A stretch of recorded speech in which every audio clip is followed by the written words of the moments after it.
haven't been watching for it, but usually that's either movement or facing that interrupts. Yeah, I guess facing might be it, or maybe it's like line of sight or something. It just doesn't feel like it. Like a lot of the times it looks like it's a clear shot to them. I don't know. I guess we'll figure it out. It's happened a few times. I think like maybe 2 or 3. Oh, whoa, where did this guy come from? Feels like he aggroed from really far away.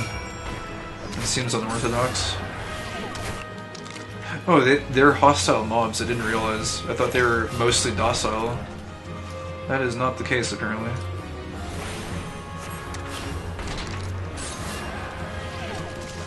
Oh. Fell down into a crevice. Conjurer White Mage is my healing main, the single target heal class. Yeah, they look pretty, they look interesting. I'm kind of keen to bring a White Mage up to higher levels, I think. Alright, that's water sprites dealt with. We can go back now. God, the music in this zone is so nice. So tranquil.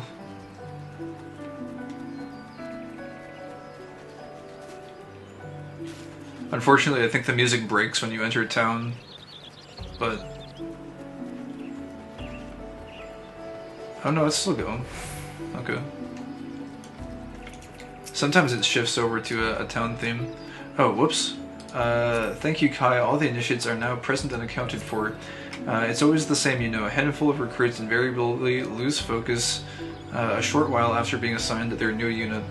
That first rush of tension and excitement wears off, and the strain from constant drills begins to show. Reprimanding them isn't always the best solution, though. I have their morale to think about, after all. Still, I might give them a quick blast for good measure. What can I say? This is one battle I'm not afraid to fight.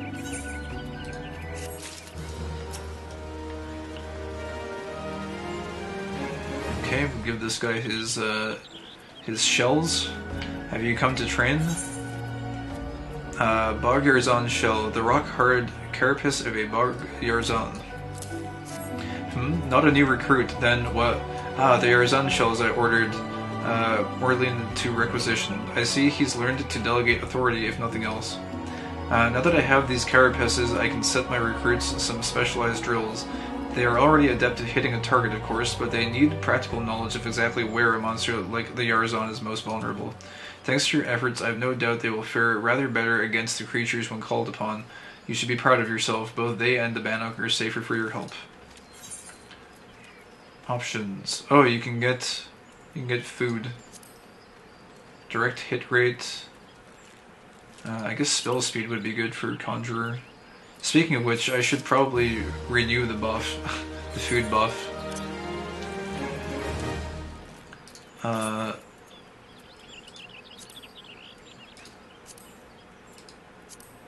Oh, I didn't put this on shared for Conjurer. I'll mess with that later, I guess. But for now, we can just do this. And I guess there's no harm in just eating one right now. Since we're out and about doing things. Pairs well with Dark Knights and Gunbreakers.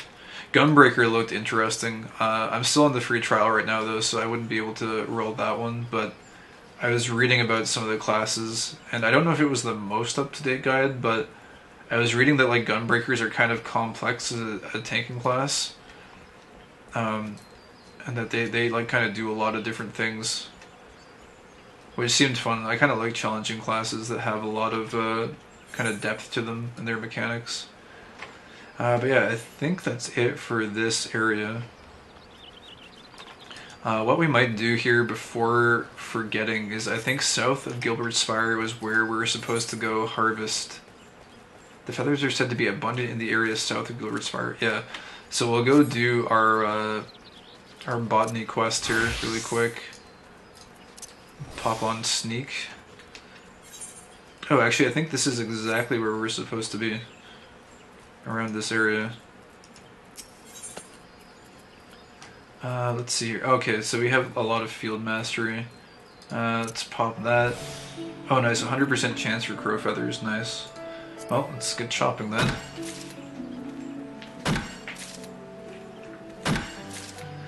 I mean complex for a tank, I wouldn't call them super complex. I see. I mean, it was just some random blog online, so maybe the person was just kind of adding some flavor text to talk up the class, make it interesting.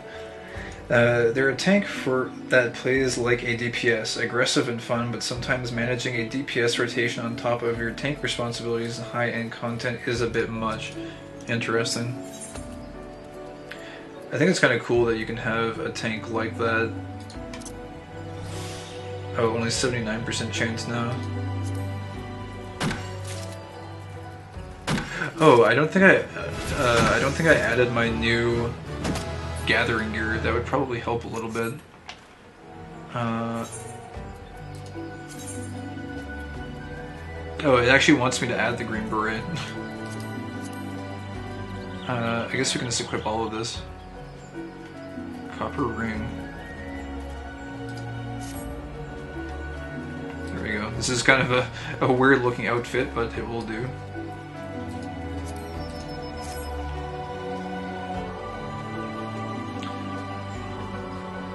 They also have the healer awareness check button. Yeah, you should always watch for your healer and their mana pool, all that kind of good stuff. Let's do crow feathers again. Actually, oh, it's at 100% now just after that one level up. Or as I call it, the god damn it, stop making me use my benediction.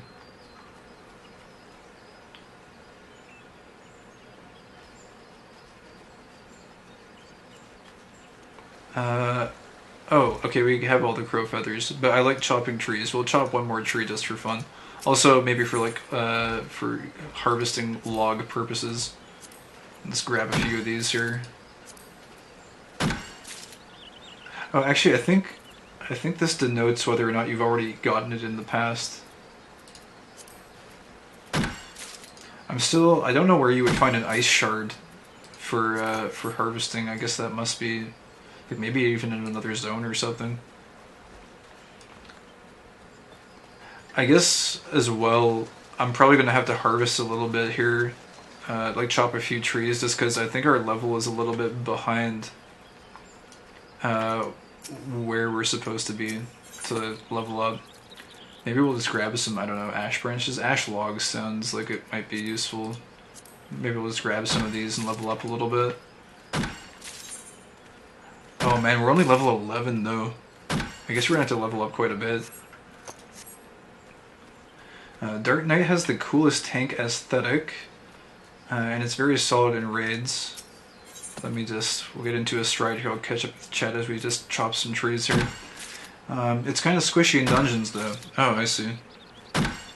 Dark Knight has the best class story and the worst tank invuln. Huh.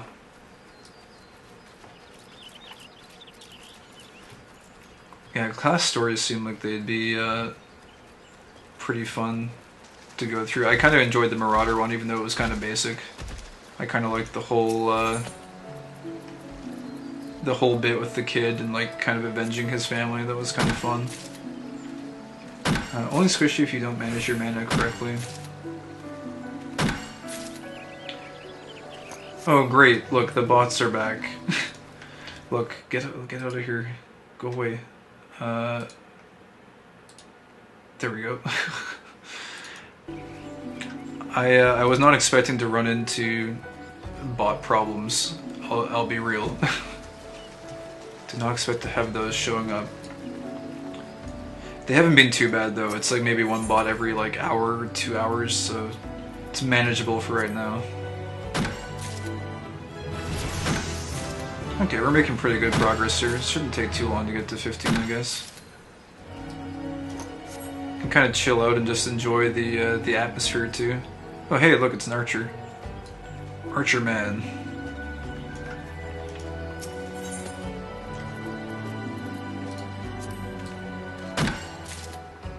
Running around doing his thing. Yeah, what's up, Husky Pup? Welcome in. Miner and botanist can gather shards. You can check the crafting log to find where to gather them on the map. Once you're the right level, 5 I think. Yeah, I was looking, Here's the thing. Oh no, I'm looking at the hunting log. Whoops. It's what am I looking for here? Gathering log. Ice shard. Oh, I see, I see. Wait, central shred, jadeite thicket. I think then that would be like over in this area. Like I think this whole area is jadeite thicket, but what is this? One enchanted Eve. Some foul sorceress has enchanted the forest fungulars, transforming them into man-eating menaces.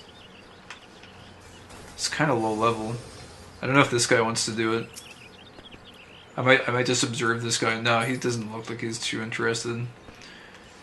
It would probably take... Well, actually, I don't know. It could... the only reason I like doing the fates is because sometimes a cool boss mob spawns. I'm just curious, like, how fast would it take to, or how long would it take, rather, to do these? Let's just see. Can we do 1 stone plus 1 arrow equals dead? Oh, we definitely can, I think. Yeah, this wouldn't take too long, maybe. Let's see. Let me see how far the progress meter goes.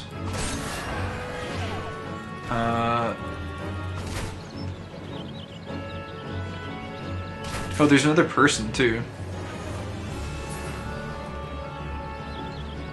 I don't know if they're gonna stick around.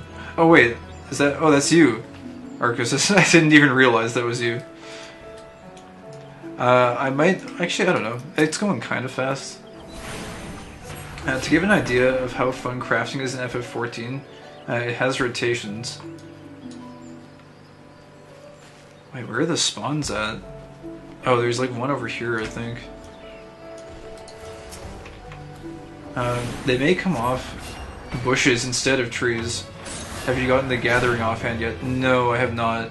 Yeah, that was one thing I was wondering too, because with mining it was the same thing. I couldn't find... Oh wow, level up somehow.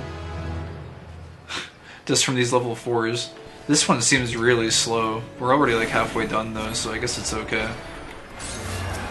I have a bad habit of kind of sinking time into things that are probably not worth it, just because, again, lore junkie, but... I'm just curious if a giant mushroom would spawn. That's really the only reason I would spend any time on this. This one takes a really long time for the spawns. It's like really, really slow.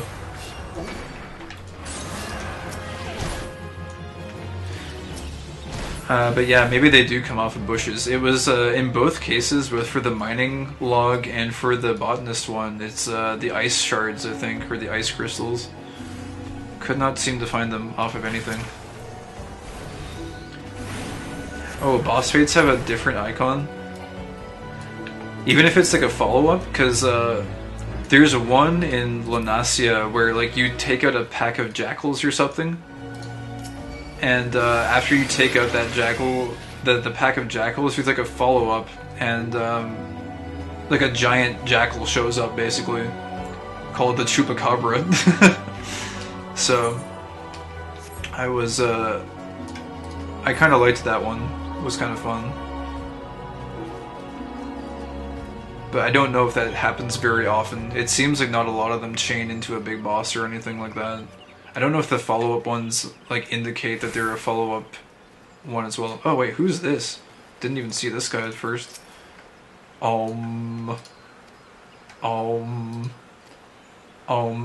you don't mind, I am trying to meditate.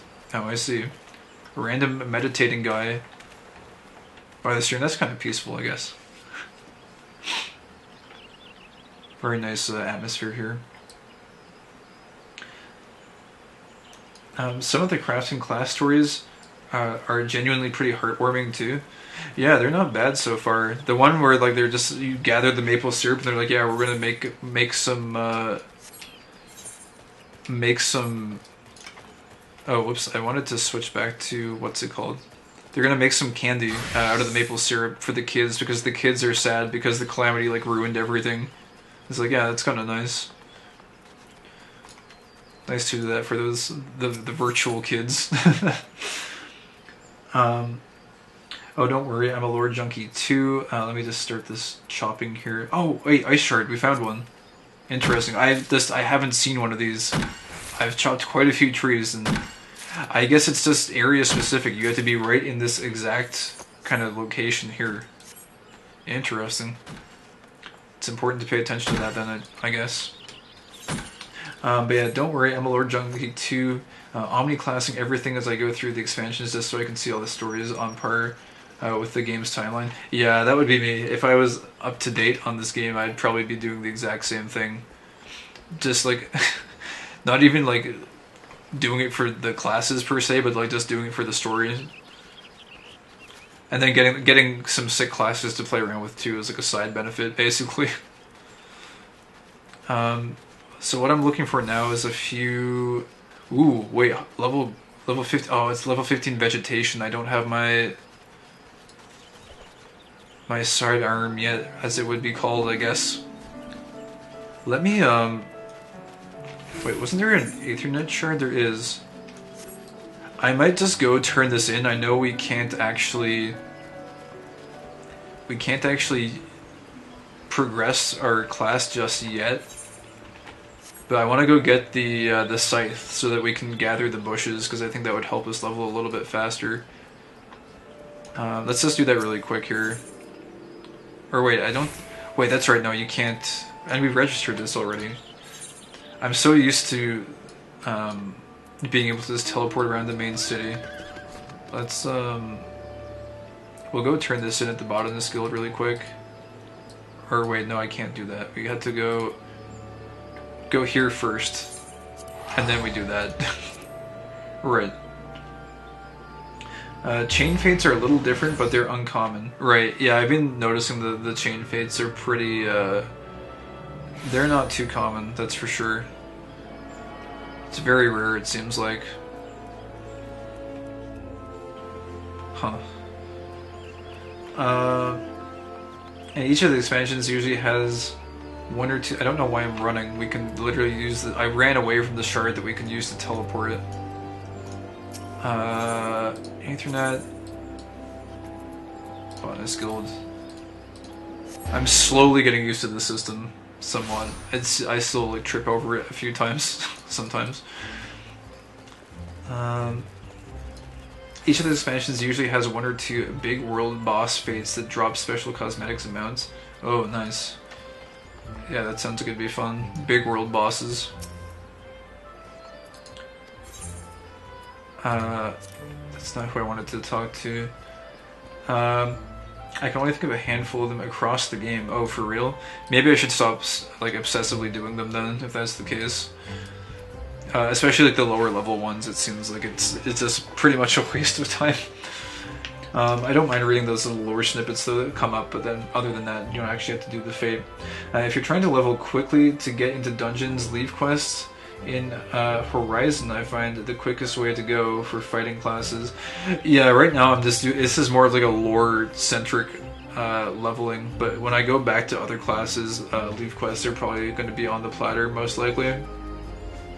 I wasn't up to date at all. I've been grinding like a complete freak. Thankfully, they provide a bunch of power leveling tools. Crafting classes especially can get power leveled like wild. Fates are usually good XP for the time. Yeah, if you're on level for the fate, they do seem like they're worthwhile.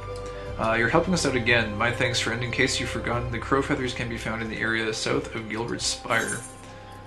Crow feather, the glossy black tail feather of a crow. Hand over 10 of those. He's always making kind of cool stuff from these things. Ah, the crow feathers, you have my thanks. Doubtless you already know this from Fufucha, but it's the Order of the Twin Adder that requested the feathers. If I heard it true, they're in the midst of preparing for war against the Ixal. The crow feathers are needed to make arms and armor, feathered harpoons, plumed yew-crooks, and the like. It's a fine feeling being able to do our part to aid those men and women who defend our nation. But to need such a large stockpile of feathers, it gives me pause to imagine the bloodshed that lies ahead. Will the trolls would ever know true peace? Oh, but there I go again with my wistful ramblings. Feel free to ignore me. Now, before I forget, Fufucha asked me to give you something on her behalf, a scythe. I haven't seen one of these in a vendor, from what I've seen yet. The scythe is what we call a secondary tool. Used in your offhand, it allows you to harvest from lush vegetation in addition to the mature trees you already know so well. The Fufucha has seen fit to make you this gift is proof positive of your progress. You're no longer a novice, my friend. I dare say you're ready to try your hand at fieldcraft leaves, perhaps even take on grand company work. But first, I recommend you head out into the woods and find some lush vegetation to try that new scythe on. Off you go now and come back when you're ready to take on another task for the guild. Cool.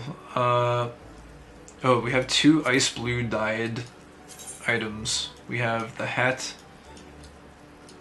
and we have boots. Let's see what the boots look like. I might go with the hat, honestly. It looks like it might go well with fishing. It looks like a good fishing hat for when we eventually get back to fishing, which is its own, like, I feel like the fishing is like not even like a side game. Like the fishing is its own game built into this one. It looks like there's like way too much to do with fishing. Looking forward to sinking hours into that at some point. But yeah, let me see here. Let's go recommended gear. Straw hat, bronze scythe. I'll update that. There we go. Wait till you go on your first deep sea fishing expedition. Yeah, there's that like ocean boat or whatever. I think I missed one the first time I ran into it, but it looked like a pretty fun thing to do. Have you made it into the gold saucer yet? No, not yet. I have the voucher to go there though. I just haven't used it just yet. Or as I like to call them, fish raids.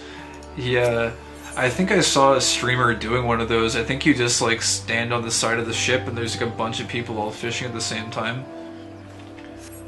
It looked really fun. It looked really chill also. They were just having a fun time and like vendoring the fish they didn't need. I don't know if that's necessarily the best practice. Maybe it is though. I don't know if they were useful fish or not. I have no idea, but they were just fishing like crazy.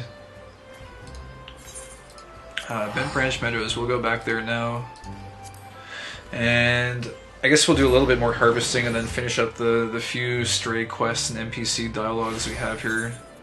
Which looks like it shouldn't be too many, and then I think we'll be kind of like caught up for this zone. I was just really interested in Bent Branch Meadows to see the chocobos, like their raising process. I kind of want to learn about that.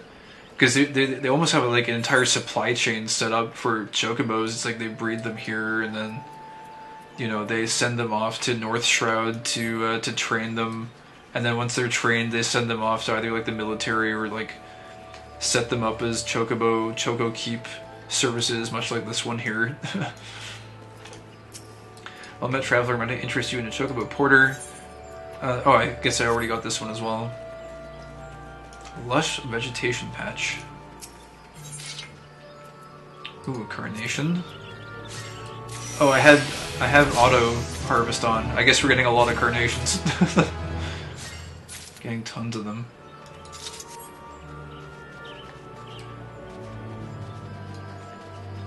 What the heckaroni? Hello, Chthonic. I did forewarn that I might do an early stream, and I told you not to hold me to it. However, just because you don't hold me to it doesn't mean that I won't necessarily do it. So we're doing an early stream today, or we started pretty early. I think we've been going for quite a long time, actually. Like a decent amount of time. How long have we been going? 6 hours? That's not bad. We got a lot more to go. Wait a second. Oh, I thought I could talk to the bush, but it was actually Nanamo on the shoulder, creating the dialogue. She's kind of clipping through there a little bit through the hat, but that's okay. Let me turn off quick gathering because I wanted to just grab a diverse sampler pack here. Got some lavender, some chanterelle, some wind shard. Okay, we didn't need the wind shard. I think we got plenty of those. Oh, cotton balls too. Okay.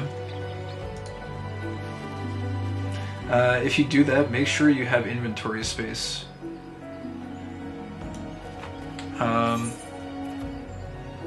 Oh yeah, no, I think at some point, probably very soon, I've been saying this for many streams now, but I'm gonna have to go through and vendor stuff.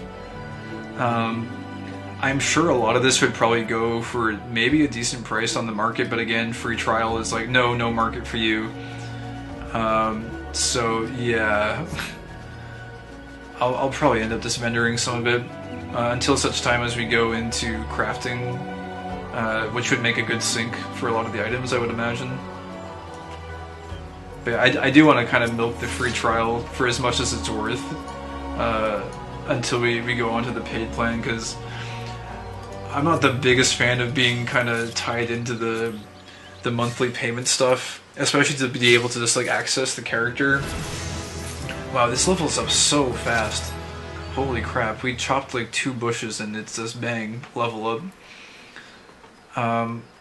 But yeah, I'm trying to just stick on the free one for now, but I've been so impressed by the game, I'm feeling like I'm getting closer and closer to being forced to shell out every month to be able to play a little bit of this, because it's just so good. Just crazy fun.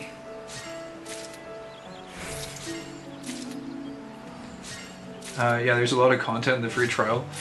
I feel like if you were to go through and like max out every crafting slash gathering class and all the battle classes, like there's got to be thousands of hours worth of content here. It's just crazy. You could easily play for months on the trial. Yeah, that's kind of what it's feeling like. Like, I don't know. I'm just having tons of fun with it. The thing is, though, like, you wouldn't be able to get story progression into the expansions, I guess. But also, if we're going to start doing the quest dialogue, let's try and find a reasonable point of entry before we get too deep into it. Big thing that made me sign up is that the free trial only lets you have a max of 300,000 gil. Yeah, that seems a little bit limiting. Like, I'm super low level, I'm already at 57k. It's like, it's kind of a low ceiling for that money.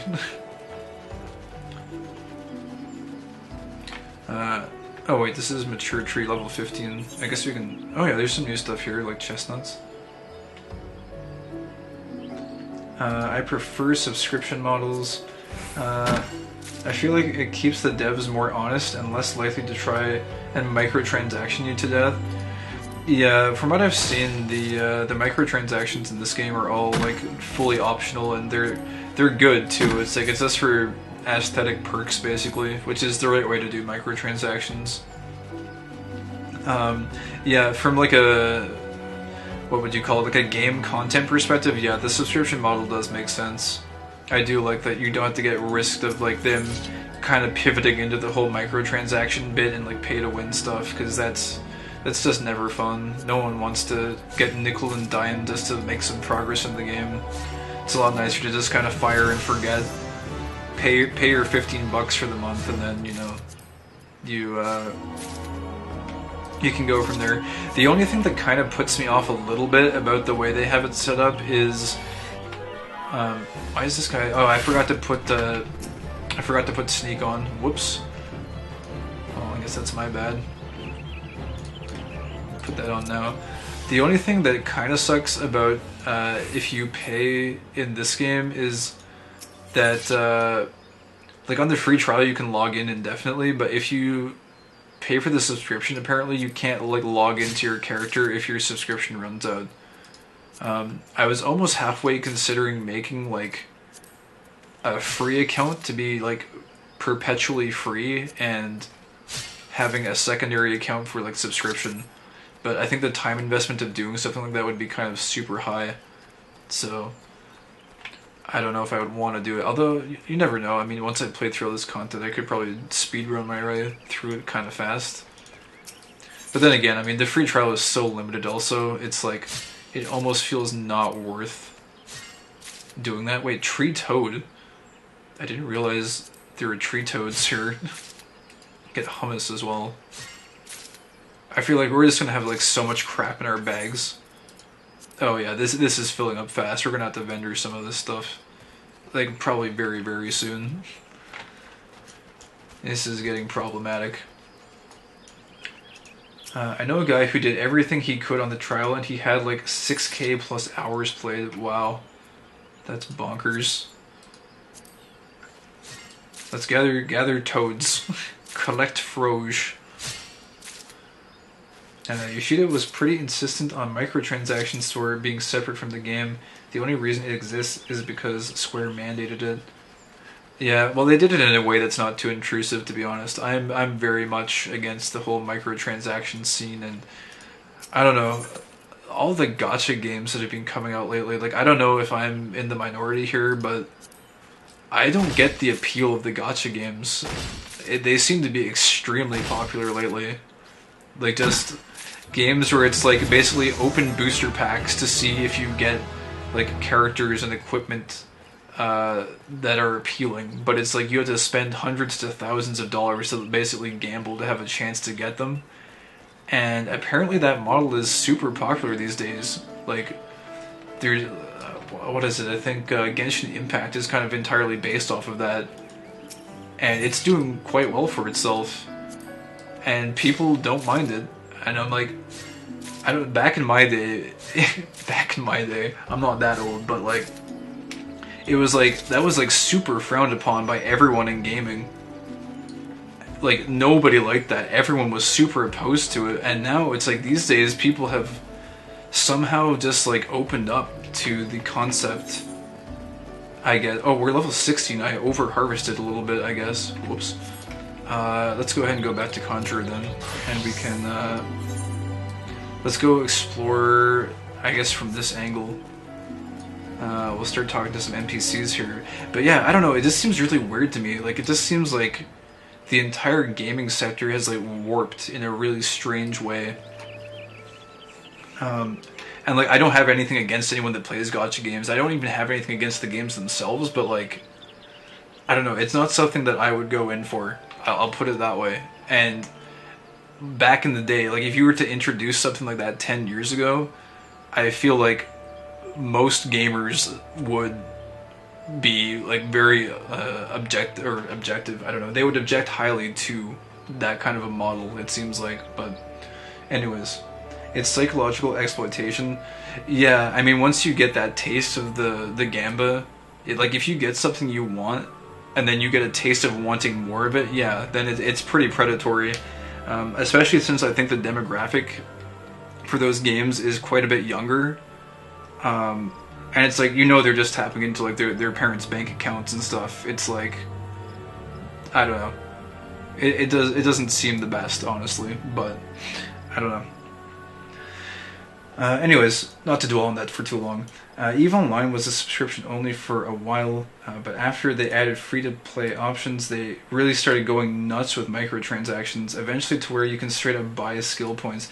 Oh man, EVE is another story. EVE is like, if you want to go no life, and like, I'm not using no life in a negative sense, because I've, even at this point you can see I'm going for like a pretty no life stream myself here, and I've been through my no life phases as well, but it's like, as far as no life goes, it's like if you're gonna basically go all into a game, it seems like EVE has had like news articles published about like events that have taken place in that game, or how seriously certain stuff has happened.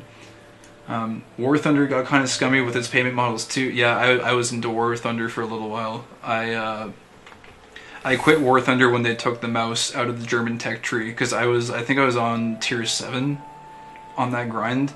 Working my way towards the mouse happily, and then one day they're just like, no, we're gonna get rid of the mouse, bye, it's gone now. And I'm like, dude, I've been grinding for months, and now you're just gonna take it out of the game, like, what? And everyone else got to keep it, and their rationale was, I'm sorry we're not making progress in the game here, by the way, we'll start talking to the NPCs super soon, but it was like, their rationale was, we want to take the quote-unquote paper tanks out of the game, like the prototypes, and what really irked me the most was the entire community was outspoken. They were like, no one wants you to get rid of the mouse, absolutely no one. And everyone voiced their opinion in the forum, and what they did was they deleted every single post that voiced their concern over the change. And I'm like, dude, you're gonna censor your own community that hard? Like, I can't possibly play a game or support a company that's gonna treat their fans like that. That's just terrible. But yeah, War Thunder got kind of scummy with its payment models over time too, which is what drove me away from it. They made their seasonal events intentionally overcomplicated and time limited to try to just make people buy tokens. Yeah, it feels like World of Tanks is a little bit like that too, and especially the fact that you can literally fire money at people with gold rounds is a little bit doesn't feel the best. I wish there was a Jita Station raid by the Goon Squad. Good times. I loved Eve, but it was time to quit. Didn't like the direction things are going. Low Sec Pirate and Black Ops Specialist. I never really got too into Eve. I did do like a little bit of like very low tier noob mining and enjoyed my time with it, but seemed like it was something that would require a lot of time investment. I think I knew one of the guys that actually knew the devs of that game, and he was super into that game. He sunk a lot of hours into it. But yeah, Eve is definitely interesting for sure. It's could talk a lot about that. Anyways, let's dial it back in here. Get back to the Final Fantasies. Umand, you ever set foot on a ranch before a stranger? Just mind you don't rile up the chocobos now. Oh yes, the chocobos. Woodwiller Sentry. Sure look fluffy. Bet they'd like being scratched. Hey, I'm on duty here. Go talk to someone else. The floofy chocobos.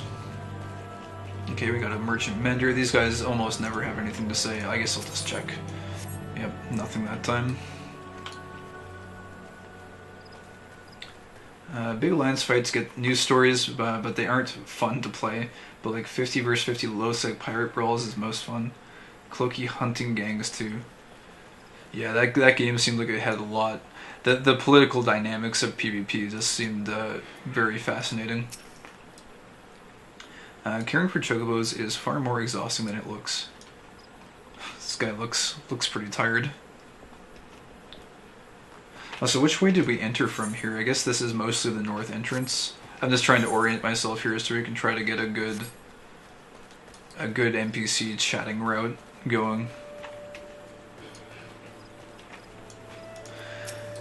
As much as I enjoy reminding adventurers of their ignorance of our ways, I'm afraid our stock of supplies requires my attention, and it takes more than just Giselle greens and whistles to raise chocobos, you know. Oh wait, Battle Warden. Is this... well met, I think this is just a leave mate. Oh yeah, it is. Or wait, no, it's the Guild Hess guy. You look to be sound about in mind. Would you consider joining? No, not right now. I think that's just... Although he might have other Guild Hess, I think they get auto-unlocked though over time, I'm pretty sure. Like we got a whole bunch of them unlocked here, but... Yeah, I don't know. We won't mess around with the Hests too much right now. Oh, wait.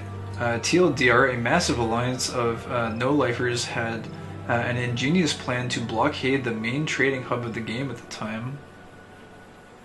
And then take control of the market for precious resources. Yeah, that sounds so fun, though. The fact that it's a completely player-driven economy is great. And then take control of the market for precious resources. It turned into a massive space battle that lasted for days. Yeah, blockades, that sounds really fun. It sounds fun, but also, like, again, no lifey. It's like, man, you really have to commit to that, which, like, you can do. It's cool, but it's also like, man, at this point in my life, I don't know if I would want to commit that much to a game, you know what I mean? It's... Maybe back in the day, back in the earlier days of MMOs, that's something I might have bought into. I'm curious what this is, though. What is this? Where the heart is, the Lavender Beds. Mardiria has information that may interest wealthy adventurers. I think this is just for the Mist.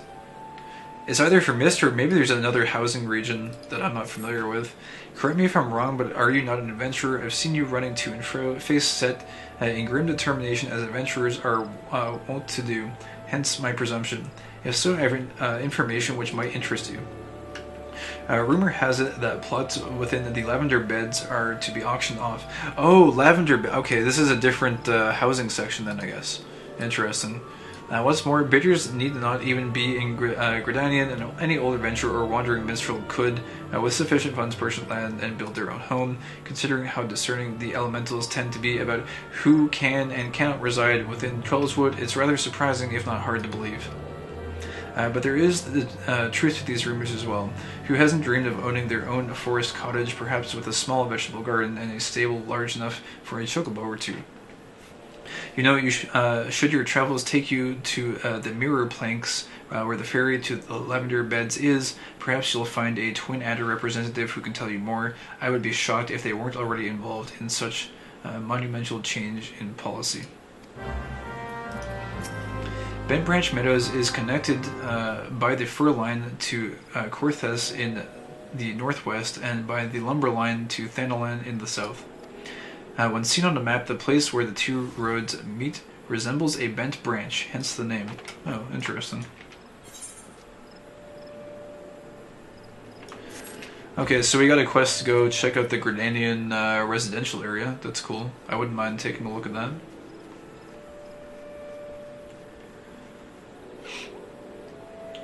Just gonna grab a quick drink of water here too. Been talking quite a bit.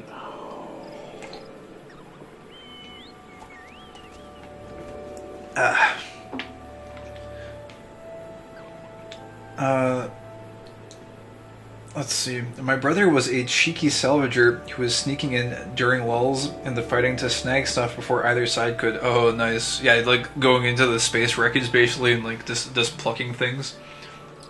That sounds like it'd be really fun. Lots of adrenaline, I would take it. There's a region for each of the starting cities. Oh, I see. I wasn't aware of that. I guess that's my lack of knowledge showing there. There's a region for each of the starting cities. Housing... Oh, housing on Crystal? Oh, wait. Housing on Crystal. A myth. I see what you're saying. That quest just talks about housing and sends you to the housing area for Gridania. Gotcha. Also, what's up, Floofy Rolts? Welcome in, welcome in. Oh, it's down here. That's where that sends you. It's all the way down there, huh? Interesting. Looks like there's only one other quest here, though. Not too many quests, which is a bit surprising. I wonder if there's some chain quests that come here, because this is supposed to be kind of a semi-important place, at least in the Chocobo breeding process. Also, hold on. I think I skipped a few people here in the middle of town. At least this guy. I don't know how many others I may have accidentally walked past. Wander where you will adventure, but know that the forest will not suffer those who do not belong beneath its boughs to remain forever. Or boughs, rather. I see. Okay. There's some more over that way. Maybe we can... We'll probably circle back that way. It looks like we're... Where are we going here? We're going a little bit like northwest-ish. We'll head back down to the south part at some point. Also, I think this disconnects up here. Okay, nothing too crazy there. We have a watchtower. Man, this property is pretty expansive, though. Might have to do some running to see all the NPCs here. Crystal is arguably the RP capital of the entire game, so housing is a very big commodity. Balmung. Mainly thanks to Balmung, yes. Who's Balmung? Is that... Who or what is Balmung? Is that like a... I don't know. I'm not sure who or what that is. Is it maybe like a streamer or like a content creator? Or is it... I don't know. I'm a little bit lost. Crystal is also... Oh, it's a server name. Oh, okay, got you. Crystal is also home to Balmung, the hub of degeneracy. So yeah, I've heard a lot of people talking about degeneracy in this game. lots of ERP, I suppose. Anyways, let's see here. Start talking to these Chocobo Breeders. Chocobos are as smart as they are sensitive. If you train them with love and care, they'll reward you with their undying loyalty. We got a feather trader. Greetings, sir, and welcome. Are you perchance a jockey in need of a new fledgling race chocobo? If so, Catering and I would be happy to assist you. Race chocobo breeder. These days, we've no shortage of fledgling race chocobos. The folks from the Gold Saucer have seen to that. Oh, I guess it's this flavor, at least for now. I heard about the Chocobo races at Gold Saucer, though, I think. That sounded interesting. I don't know if this in some way ties into that. It's a server name. Plus, side of free play, no unexpected ERP. Yeah, the plus side, right? Well, I mean, people can still message you, but I guess you'll have no temptations to engage in it, I suppose. Gustavane, have you heard a word I've said, merchant? I would not trust you with a feather from one of my chick's heads. Do you honestly believe I would hand over the care of a chocobo to a soulless gill grubber like you? Not a material girl. An Uldan merchant by the name of Kukovachi seeks an adventurer to make some inquiries on his behalf. You there, adventurer. Yes, you will suffice. I have a job I need performed. I am willing to pay the going rate. The going rate. Air quotes. A trifling task, really. I simply need you to ask the locals here at Bent Branch Meadows what the head wrangler covers most in all the world. This is a private matter, lest you doubt, so be sure to inquire discreetly, and please, for the love of Nald, do not reveal that you are in my employ. In fact, it would be best if my name wasn't mentioned at all. Lala felons up to their old tricks again. Do I not speak the common tongue with sufficient facility? How might I convince you to part with a single chocobo? With the gil you earn selling one bird, you could raise 3 more. Really, do Gridanians have no understanding of simple economics? What was his reply to it? Yeah, I guess he's just not listening. Soulless gill grubber. doesn't like the Uldanians. Balmung is a server. It's RP and ERP central. If you're ever in Balmung, avoid the quicksands. I started in Balmung not knowing this. 1,000 showers will never make me clean. Wow. I see. Duly noted then, I suppose. Hello there, adventurer, and welcome to Bent Branch Meadows. What can I do for you? Oh, nice. What do you do here? The ranch is owned and operated by Mughals Gift Mounts, and I'm the head wrangler in their employ. Until recently, chocobo breeding was the exclusive domain of the Ishgardians. They had a tight rein on imports, and nary a single female bird was seen outside the Holy See. But the calamity came and changed all that. The environment of Korthus underwent drastic change, and great flocks of chocobos fled into the Twelveswood. The rest, as they say, is history. What kind of place is this? The meadows are dedicated to breeding and raising those majestic birds we call chocobos. 'Twas built with the blessing of the elements following the calamity. In addition to the stables, we've got fields for growing the gasel greens, gisel greens. Sorry, that word always trips me up every time I encounter it. Gisel greens and all manner of amenities to ensure that our birds grow clever and strong. Raising fine birds and finding good homes for them, nothing gives me and my ranch hands greater joy. Right. The only thing I'm like semi-confused about then is they seem to have like a very elaborate facility here for raising chocobos, but in the other place up here, where was it? North Shroud. Yeah, in Tree Speak Stables, they mentioned that like a lot of the chocobo breeding takes place here, and that this place was like, at least what I gathered, was more like the raising facility. But I guess this might also just be like for overflow, and just to like support the whole chocobo raising operation, I guess. Because it seems like this may actually be the main hub here. It seems to just be like a slightly larger ranch.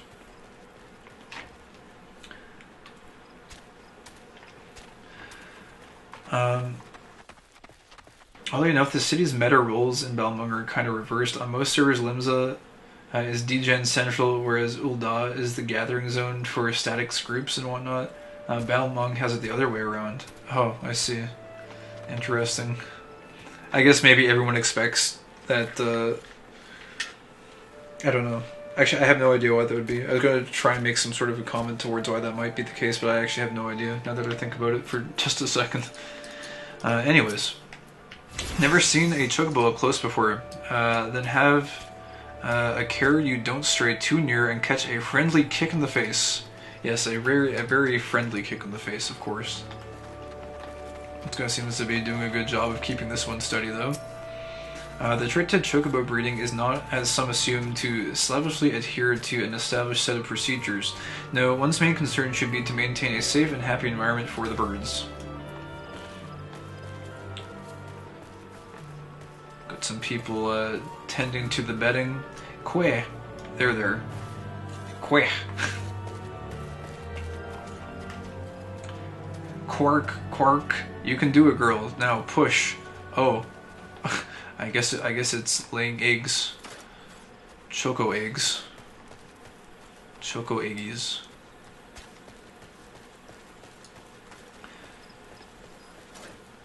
Alright. Let's see, how big is their farm? I think it's actually about as big as the other one was. Growing those choco greens so the birdies can grow up big and strong. Margult. These Gishal greens, are these Gishal greens not the most luscious specimens you've ever seen? That they should flourish when the land at large is in a state of such turmoil is a testament to the tireless efforts of all who have nurtured them. Aye, these precious plants have been sheltered and tended to not only by botanists, but by hearers and soldiers as well. Oh, I see. These are very well looked after then, I guess. This breeding facility gets more love because it's also a vital military outpost that specializes in raising combat chocobos. If I recall, the other one is more for civilian transit and racing chocobos. I see. Although this one, I don't know, there's like at least a few racing people here, or racing breeders here it looks like.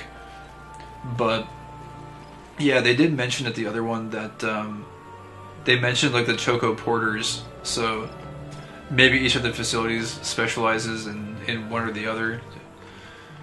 But yeah, let's see here what we can discern from the Choco breeders here, because that old Lala fellow wants to gather some info. What does Keitha cover most? Why would you wish to know some... Wait a minute, that Uldan merchant put you up to this, didn't he? Oh, she's smart. She can put two and two together. So he's wasting his time with that approach. If the man is serious about owning a chocobo, he would be better served by convincing Keitha of his intent to provide the bird with proper care and attention. Oh, we got to talk to multiple people. Okay. Very well then.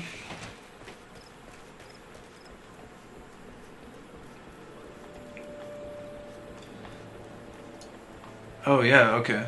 So we gotta talk to some of the people we've seen already. Keitha, the only thing Keitha wants is for her birds to be happy. If she cares for anything besides the well-being of the chocobos, then I have not heard of it.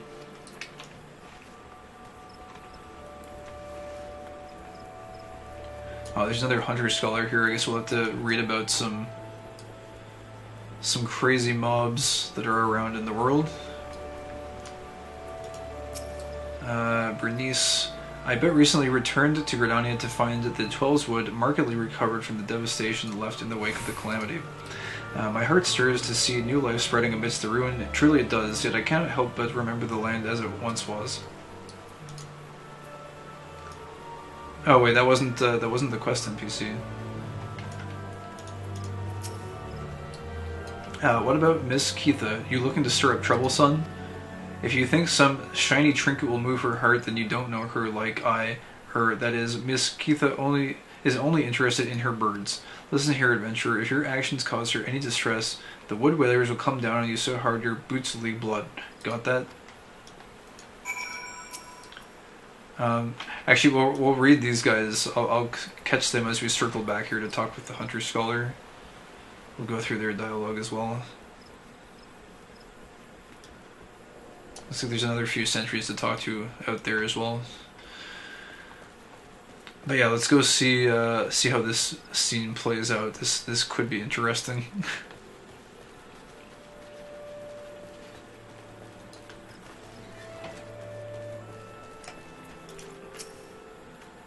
Well, do you plan to keep me in suspense? I must have a chocobo for my very... What's this? They told you nothing of her material desires.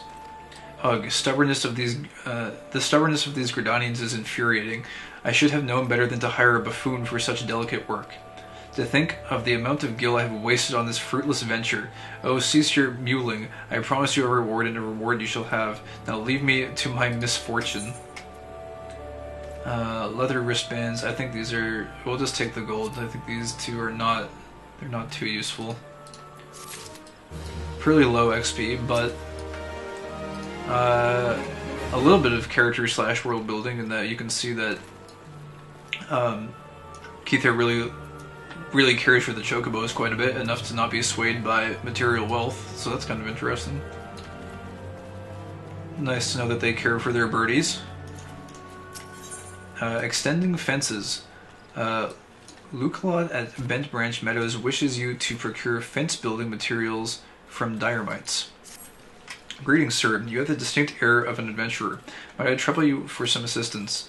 In recent days, a heartless cad has been sneaking into the ranch to scare our chocobos. The poor birds are in a state of constant unease, wondering when the next fright will come. It is my hope that extending the fencing will help to keep the intruder out. To that end, could I ask you to procure some strands of Diremite web? They might make for a surprisingly sturdy construction material. You should be able to obtain the web from the Diremites themselves. There are usually a few to be found roaming the lands around the ranch. 6 strands should be sufficient. Alright. Get some chocobo fencing made out of webs. It's kind of a strange material to make an enclosure, but I guess it works. The Diremites seem pretty large, so I guess they might have pretty sturdy webbing. This has been Branch Meadows Adventure. If you have business at the ranch, then be quick about it. If not, then be gone. I've work to do. Going south, be prepared to fight and to run. Some beasts that cannot be overcome can still be outrun. It's good advice. Sounds kind of like the advice for bears, where you don't need to be the fastest runner to escape a bear, you just need to not be as slow as the other person you're with. But I guess if you're by yourself, it doesn't quite apply that way.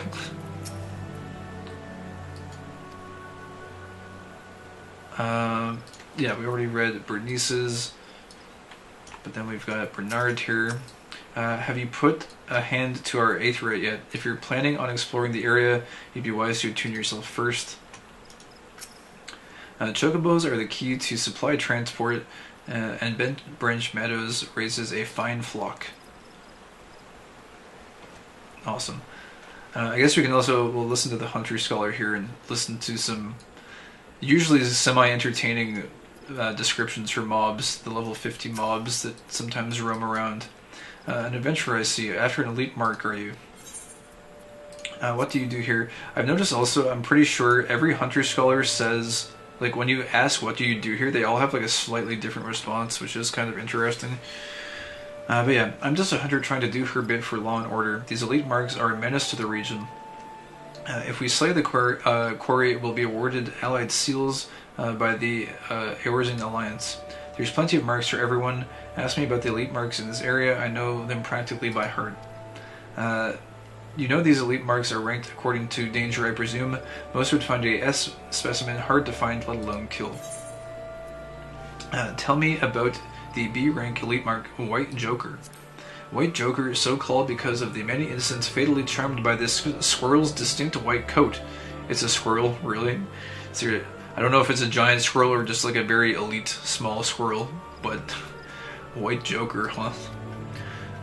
Thanks to predation by other rodents, only the fittest and most vicious of squirrels survive to adulthood. Tell me about the rank A elite mark, Fornius. Fornius, well, long believed to be naught but the stuff of fear babes,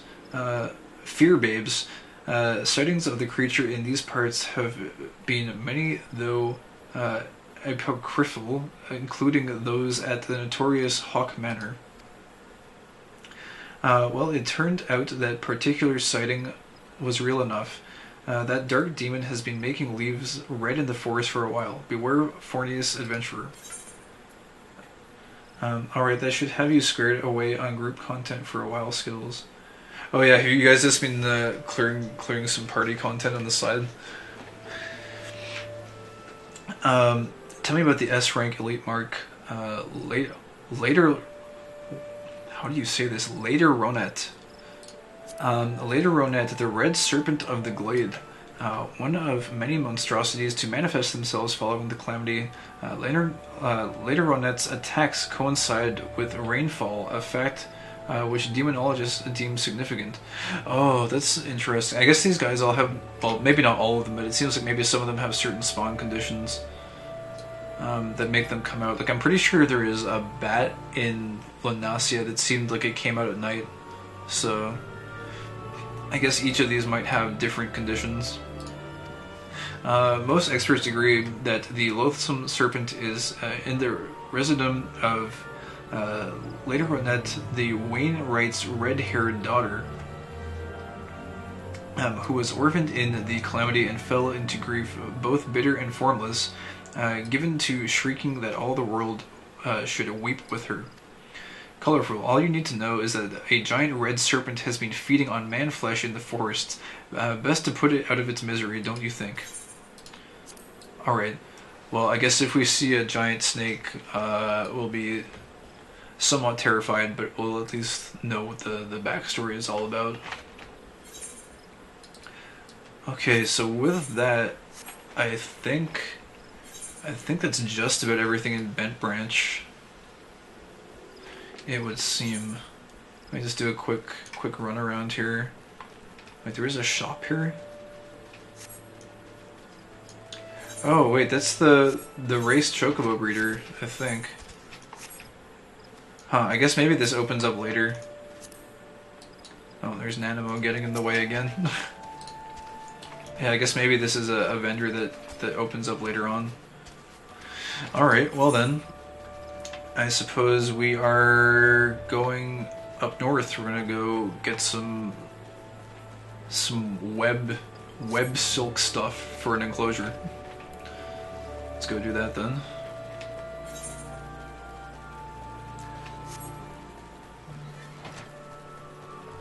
I guess we're also good to go turn back in the we can turn in our gathering quest at some point.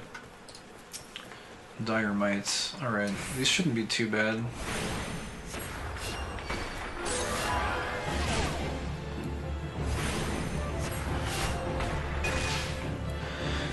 Oh man, I should probably have some more water here too. While we're dealing with these.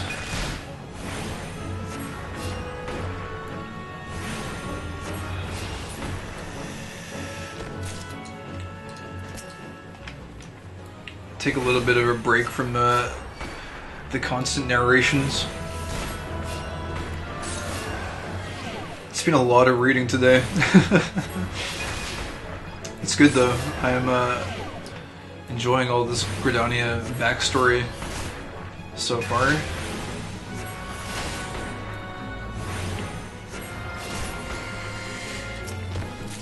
These guys are they're pretty tanky actually. I guess level 10 is just about where we're at though for like levels, right? Yeah, we're only level 12, so.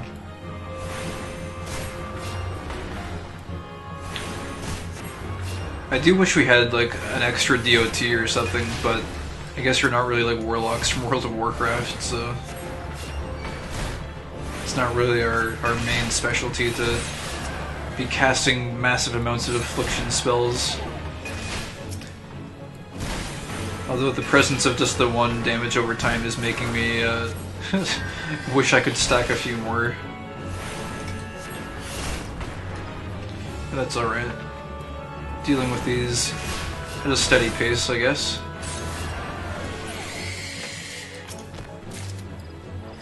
Back in my day, we had an AoE DOT. Oh, that sounds like it would have been fun. Make the application process a little bit faster.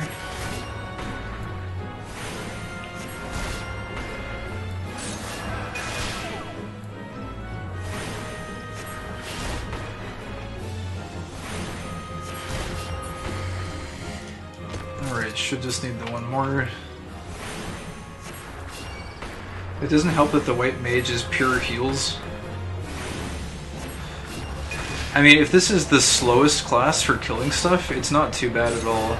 Like, it's totally playable. It's just, again, spoiled by the Marauder Rampage as my first playthrough, so... Even if it's a little slow, it's okay. Oh no.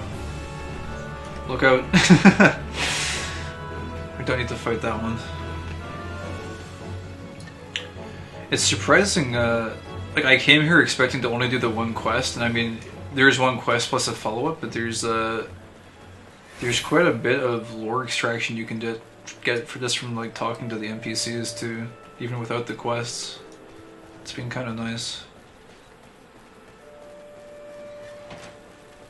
I'm wondering if this will chain again here too. You have returned. Tell me, were you able to procure the Diorite web I requested? Newly spun Diorite web. Little time has elapsed since this strand was spun, and so the web remains extremely sticky. Oh, there you go. Yes, these will do nicely. These are perfect for binding posts together. Oh, right, okay. That's what they were for. I'm a little bit tired, so my comprehension is even lower than it already is sometimes, which it can already sometimes be a little bit below average. Were I still in Ishgard, I would never have entertained the notion of using such a bizarre material in this manner. Oh, did I not mention I was from Ishgard? Well, Gridania is in actual fact my second home. Ishgard, so I'm not really too familiar with that place, but I think I've heard it a few times. My native land was once famous for its chocobo stables. No man in Eorzea could speak of the creatures without his thoughts turning naturally to Ishgard. Sadly, however, that time has passed.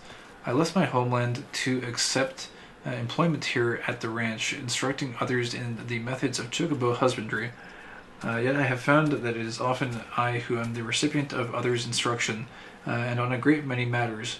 Truly, one can never know what life may hold in store.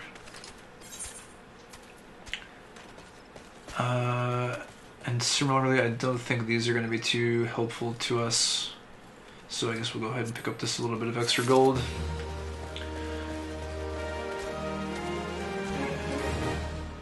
I want an AoE Asuna. Oh, that sounds like it'd be really nice. Scholars used to have one. That sounds like it'd be quite powerful in raids.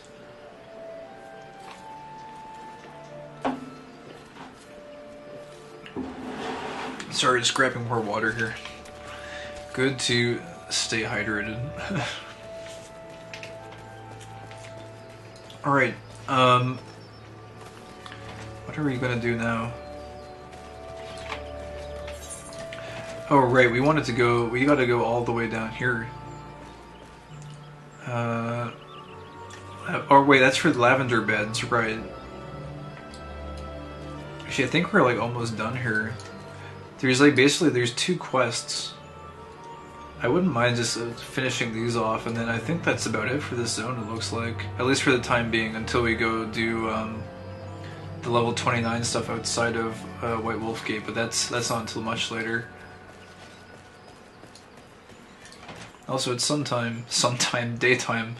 I'm just mixing up words as I tend to do when I've been talking a whole bunch and my brain is shutting down. Sometime though is not completely indiscreet. Maybe I'm like morphing into a goblin or something and just coming up with my own form of language to communicate things. Oh wait, what the? Is that a normal water sprite or is that? Oh, I think it's a fate actually. That seems like an abnormally large water sprite. Stagnant water sprite. Level 8, that's not terrible.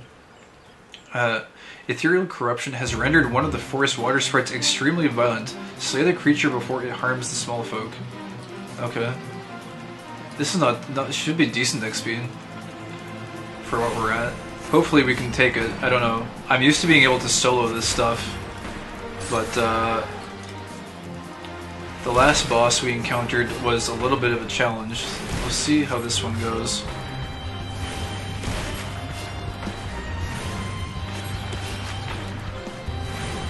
Oh, I see something else now as well. I didn't realize that the casting time is a little bit faster than the global cooldown. That is actually somewhat important to note.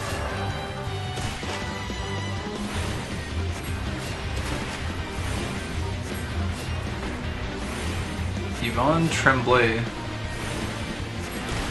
Wait, is this Chocobo fighting for him? Just pop a quick heal here. Oh, whoops. Oh, apparently you can cast Medica while moving. I think. Unless I'm crazy. Oh no, it got interrupted. I guess I just didn't move enough. I tried to move to cancel the casting.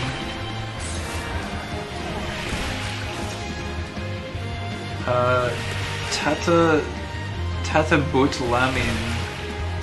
Yvonne Tremblay. Huh. I guess this Chocobo is fighting for him. You accidentally discovered side casting or slide casting. Oh, really? So you can move like a little bit, but like it's still...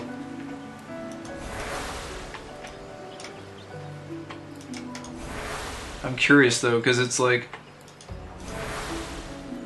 As a function of the game's latency forgiveness, you can start moving before a cast finishes without getting interrupted. But oh, it looks like not too early. Oh, interesting. So it's like, oh, maybe like half a second.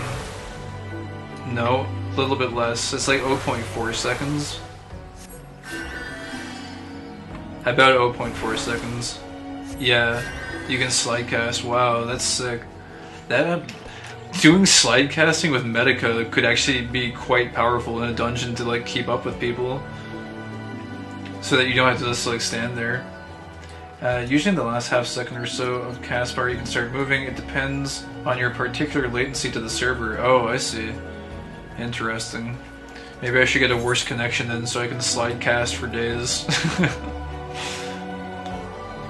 Or I guess if you have a bad internet connection, you can just look at it as a perk, and that you can slide further.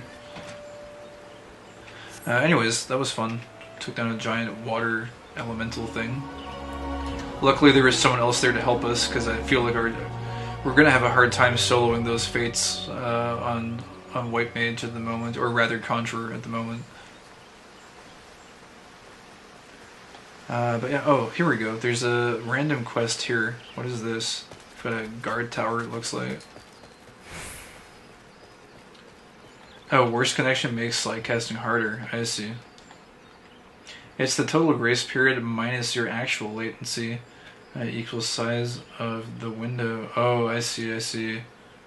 Right, so better connection means you can make better use of the grace period then. I see. Interesting stuff. Finia. Finia has work for a meddlesome adventurer. Okay, I guess we're a meddlesome adventurer. Another god's damned adventurer desperate to stick his nose in everyone's business, is it? Then seek out the groundskeeper of the Tamtara Deepcroft. You'll find him in a shack just outside the entrance, as the hermit is all too happy to live close to his work. When I last patrolled that area, I could hear him swearing inside his shack from the road. I know not what vexes the man, but I suspect he'll welcome your presence more than I. Creatures have been attacking carriages en route from the South Shroud of late.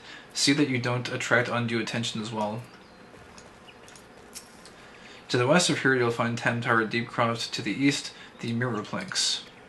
Both fall under the Wood Whaler's jurisdiction, so be sure to comport yourself respectfully should you pay either site a visit. Oh, there it is, Tamtara Deepcroft.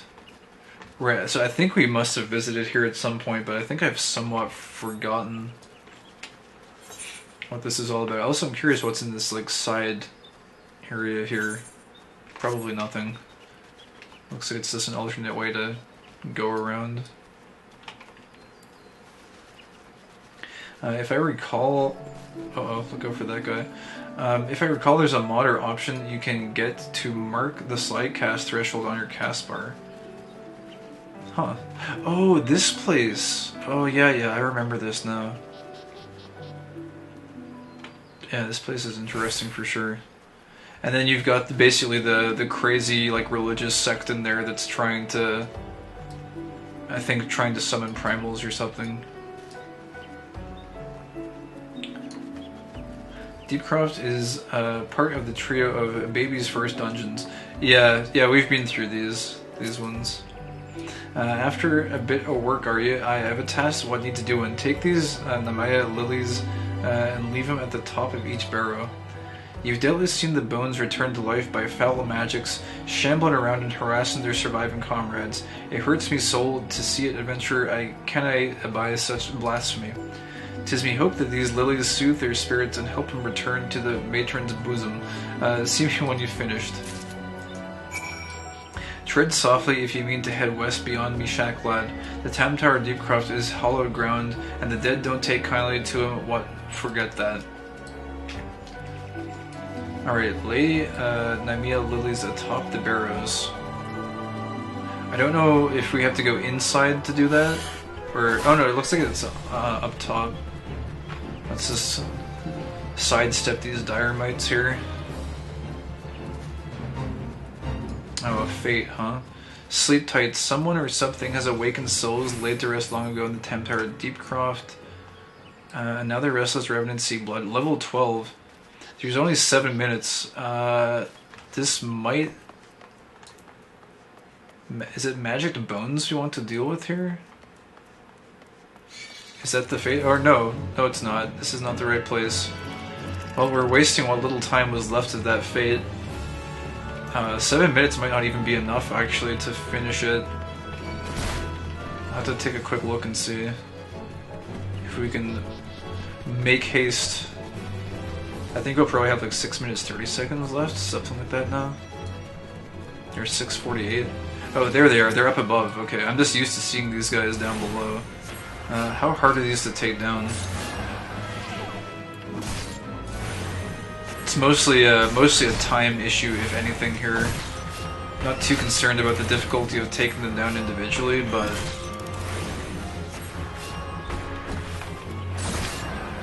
zombie mage. Oh, I don't know if we got time for this, honestly. We might, yeah, I actually don't think we do. I think our DPS is probably a little bit too low. Maybe.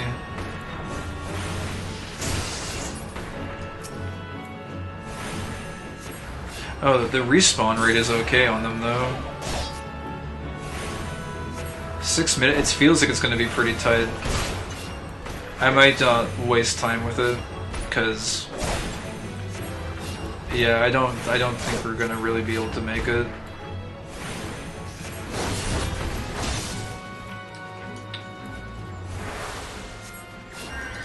Maybe let me try and get to the 25% point. This DPS race though.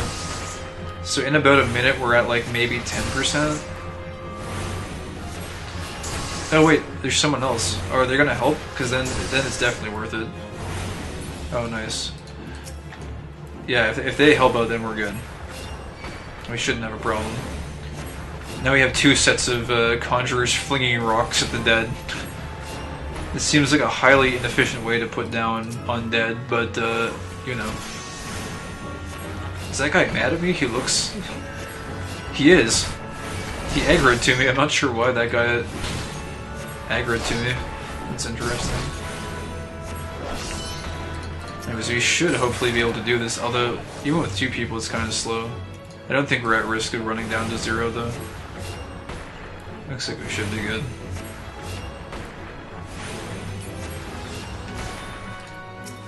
It's nice to have 2 sets of arrow being cast.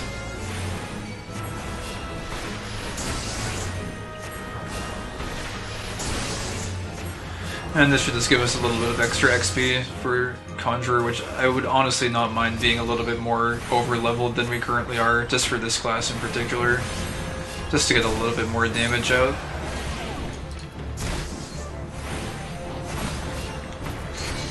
Might not even mind buying a little bit of gear for this class too, just so we can try to maximize damage output as much as possible.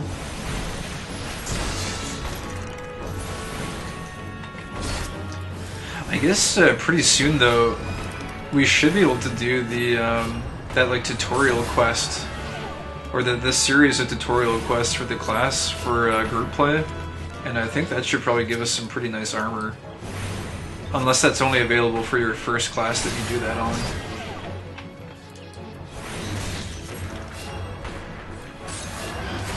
Because I would very much like to have kind of a nice armor set to use. I think it's at around level 15 you get it, so... Smith is repeatable? Oh, nice. Yeah. Gotta get my hands on that armor set then. Usually it looks really aesthetically pleasing as well. I actually made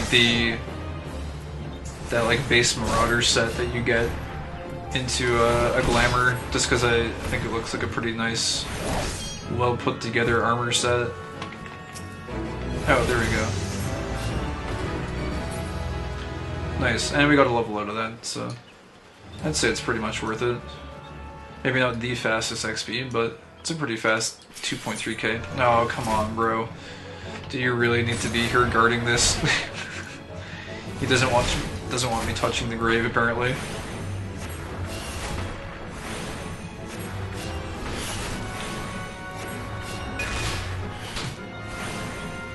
Giant scorpions causing a ruckus.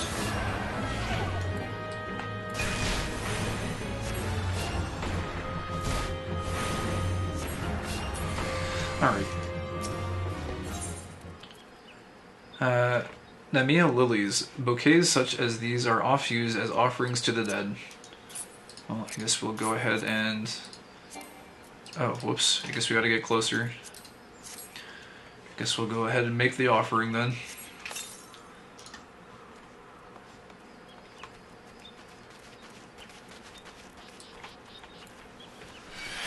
Oh man, their aggro range is actually pretty wide.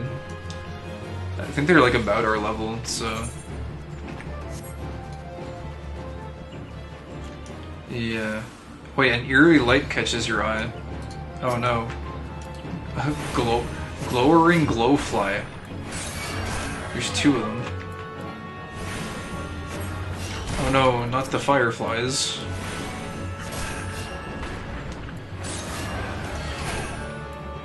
Oh wait, who's up there? Oh, it's Cider. That's you, right, Husky? I'm pretty sure. Oh jeez, I gotta watch my HP actually. Realm Reborn's tank armor set options are pretty much either Dark Souls or BDSM Reject, barring class armors. Yeah, it kind of looked that way a little bit. Oh wait, did these respawned, I guess, because I left the purple circle. That's annoying. Okay, let's go ahead and put the DOTs on then.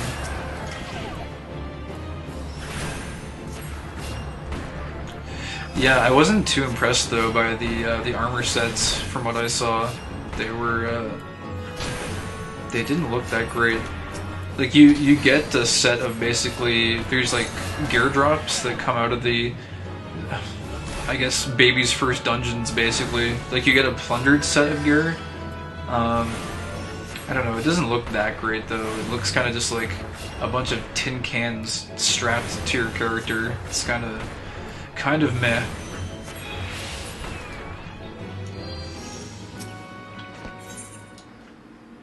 Namia lilies. Okay, use those. Monkey brain is in full effect right now, lol. Why are you talking about me? For the purple circle, or... Heaven's Ward armor sets and onwards are a massive upgrade. Yeah, I think basically any armor set I've seen from like level 50 and beyond looks nice.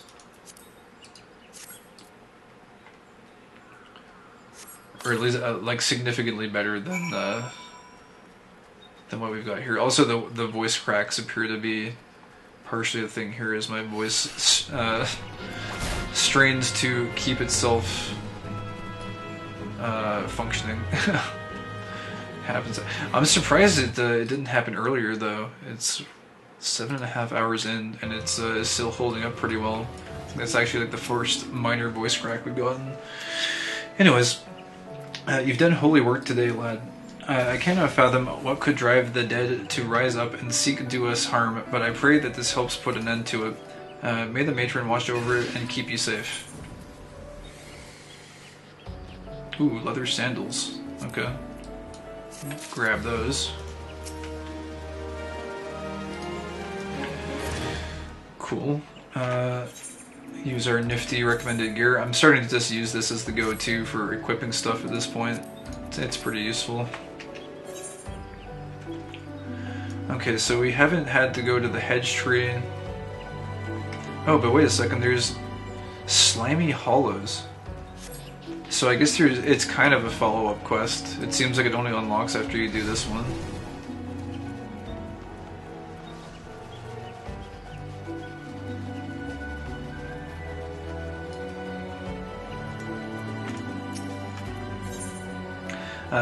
Slimy Hollows. Finia, a guard at Galvanth Spire, seeks a willing volunteer to deal with a slug problem. You must be desperate for work if indeed you would speak with me a second time. Either that or you never learned to leave well enough alone. But if you're so bloody eager, then here's another job for you. Head on over to the Hedge Tree and clear out some nests of saprophagus slugs. All you need to do is sprinkle some of this flat ale on the ground where you find the moist depressions. You should soon be up to your armpits in slugs. Don't let any of the buggers slither away. Make sure you find and clear out all 3 nests. Okay. Well, I guess now we're going to the Hedge Tree. There's almost always a quest, I guess, that will send you off into those far regions of the map.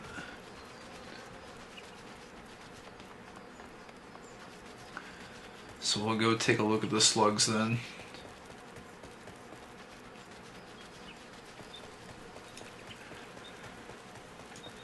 Oh man, grab a quick stretch here as well. I'm gonna just like stand up slightly here as well, just for a second, because I've been sitting for a super long time. Let's see here, moist depression.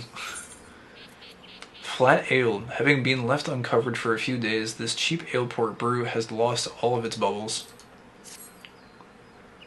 I wonder how many slugs are gonna show up at once. Oh, there's 2 of them. Guess that's not too bad. I do miss my AoE though. What is this thing using? It's the discharging fluid in traditional disgusting slug fashion.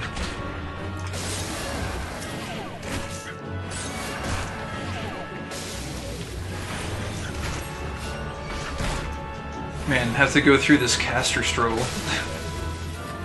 I miss just the spamming overpower and having these groups of mobs just fall over. Now we actually gotta take them down, deal with them one by one. Alright, there we go. 1 set down, 2 more to go. I was often looking forward to having mobs to bash with Marauder, but with this it feels a lot more kind of strenuous. Oh, what the... Here we go.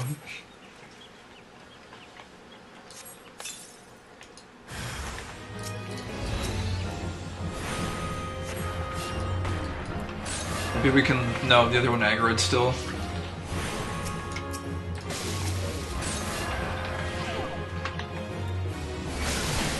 It's really annoying having to like back out of their AoE too, because like it just interrupts your cast timing. It's just not... It's not fun. It's just very irritating. The woes of being a spellcaster. Oh, whoops. I don't know. Yeah, it just happened again there. There was that interruption, I think, happened. Which I'm not sure what caused that. I seem to be facing them. Pretty sure I didn't move. But maybe I did, I'm not sure. One more to go. The Hedge Tree. Wait, the Hedge Tree, was there... I could have sworn... Yeah, there's multiple hedge trees. Huh. I wonder if we'll learn about what the purpose of these things is. At some point. In any case, I'm sure you don't want slugs populating them.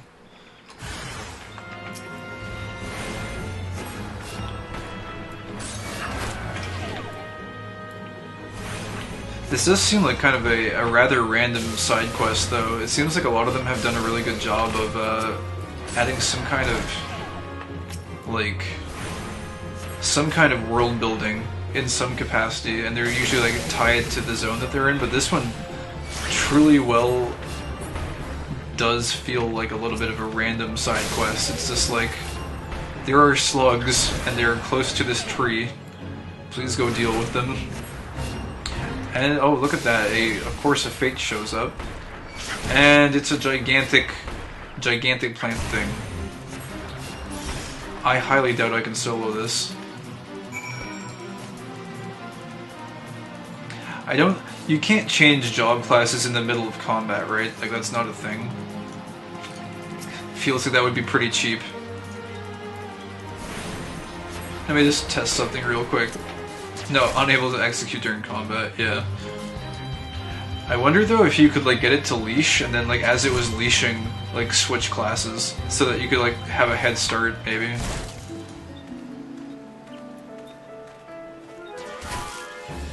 Actually, I could probably test that right now. Oh wait, unable to change the... Oh no, well it's leashing, you can't do it either.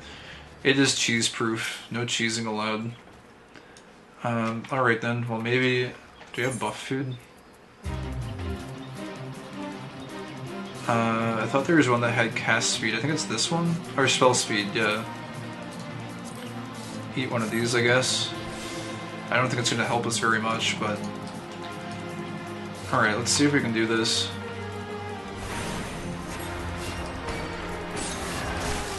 Oh, I feel like no. I feel like that's probably a big no. We'll see though, like if our mana pool holds out we might be able to, but there's no kiting this thing. So it's just gonna be a DPS, a raw DPS battle. I don't know if my mana pool is gonna hold out for this, to be honest. We'll see. I might need to like carefully time when I have potions and stuff.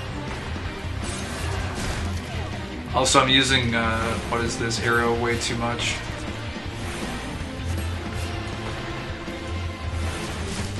Actually, I think as a matter of fact we should chug the first potion now. So that we give it some cooldown time. Also, I'm not gonna heal yet. I'm gonna use a healing potion instead so that we can save a little bit of mana. And we'll see if we can do this. So he's down to, like, we've done about 25%. I should probably pop this now, actually.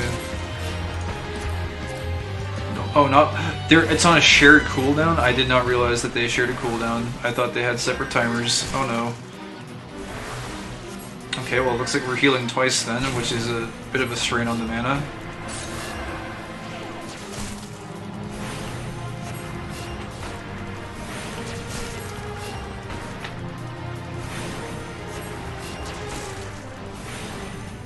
Actually, you know what? Assuming... Like, I might want to go up here just to get the extra auto attacks in as well, I think. Oh, maybe not though. Oh, actually, now that I think about it, that's actually good. It's good that he does this. It actually reduces his overall DPS just a little bit. So this is actually somewhat optimal, I think. My mana is not looking good though. I don't know what the cooldown on this is. 3 minutes. I don't know if that's still the case. A recast 5 minutes, yeah. Oh geez, that's a really long. I didn't realize it was that long. Eventually you get a skill that makes MP management a lot easier. Okay, well my MP is still recharging. I might need to actually conserve mana here. What I might have to do is just sit here and like auto attack this thing. And regen mana and heal myself. That's the only option available. Because I think I can probably... We'll see if I can out-heal it. What's the timer at? 10 minutes? Okay. So I'm at 2800. I think I'm out-regenning it.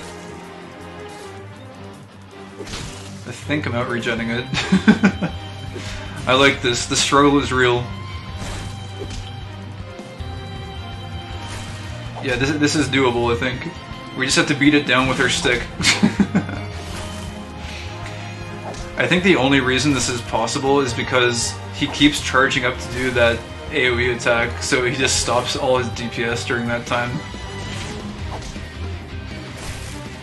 So we'll just let our mana regen. I can probably put a DOT, I can afford to spend on that. We'll just keep the DOT up and keep meleeing. It should be fine. Oh jeez. I'll probably heal the next time he does that. Oh, whoops.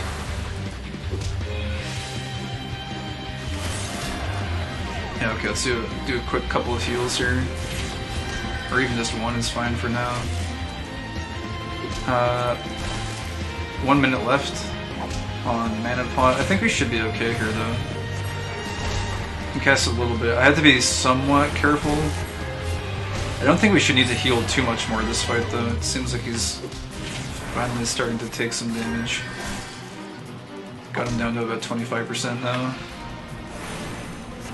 This is probably not worth the time investment versus the XP gain, but just from a it's just for the principle of the thing, you know? Just to prove that it's possible. Oh wait, help prevent the spread of leaf bleed, a sickness causing death of local foliage by slaying Matagaigai, an overgrown land trap known to carry the bane. I see. So this thing is carrying... I think they talked about this, possibly, at one point. I think one of the NPCs might have mentioned this. Actually, leaf bleed? Maybe not. I think there was some kind of a plague that they mentioned in the other zone, though. Alright, well fortunately we were able to cheese this particular encounter. I don't know if we'll be so fortunate in the future, but this one, a little bit of cheese, somewhat, was able to let us pull through. It's nice to be able to solo these still.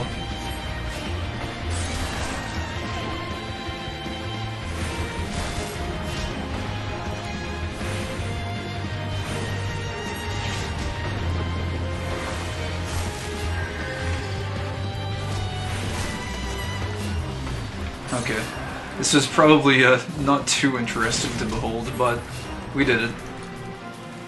Large plant boy down. Decent amount of XP. And also the quest is done for the slugs, so we can go turn that in as well. Very good.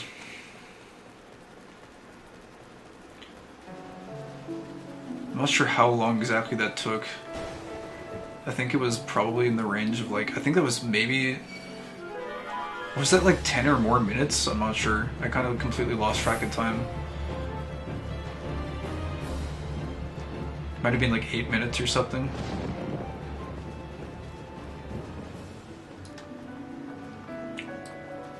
Level 24.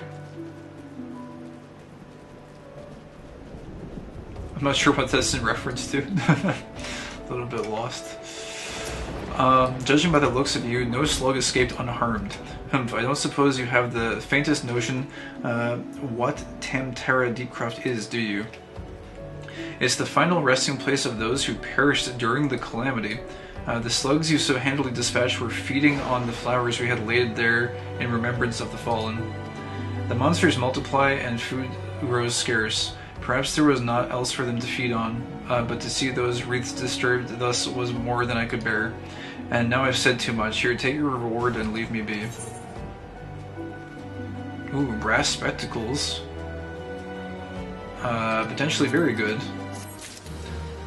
The only problem being is that we're wearing a two-part armor piece, but they could be pretty good later, I guess.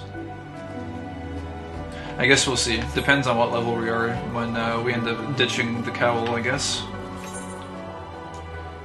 In any case, oh, what is this?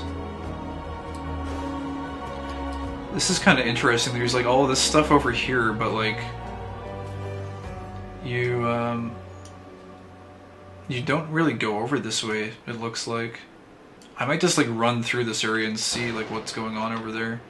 But yeah, there's a few quests down here by the docks, so I guess we'll make our way there. Slow leveling process, but thorough in the lore and questing department. Which is kind of the whole purpose of us doing this in the first place. Can you get a retainer on free trial? No, you can't. No retainers allowed. We are not allowed. Kyle. When the winds are calm. Also, I didn't notice it, but it's also storming. I don't know if I've ever seen a thunderstorm before. This might be the first time. I've seen rain before, but not thunder and lightning. When the winds are calm and the water still, you can see why they chose to call this lake the mirror. The reflection is as true as any I have known. Oh wait, there's two quests here actually. I see. Merchant and Mender.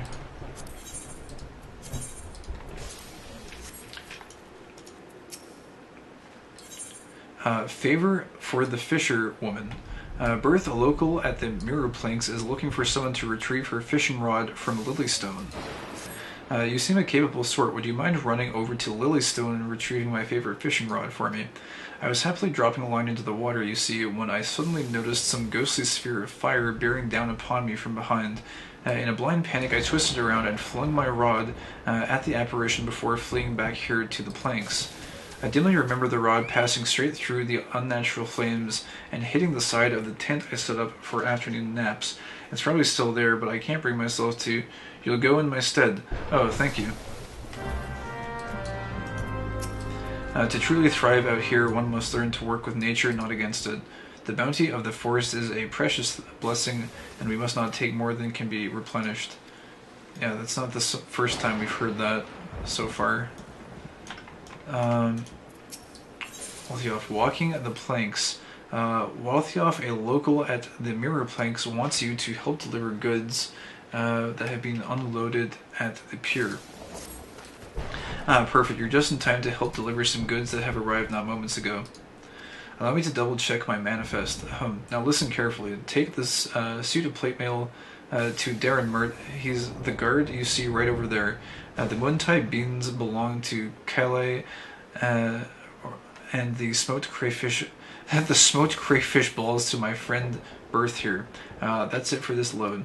As a strapping adventurer, I'm tripping over my words at this point. A strapping adventurer like you should barely work up a sweat, am I right? The cargo you're looking for hasn't moved since they unloaded it at the end of the pier. Much obliged. Oh, is this just like... It hasn't moved. Are we just...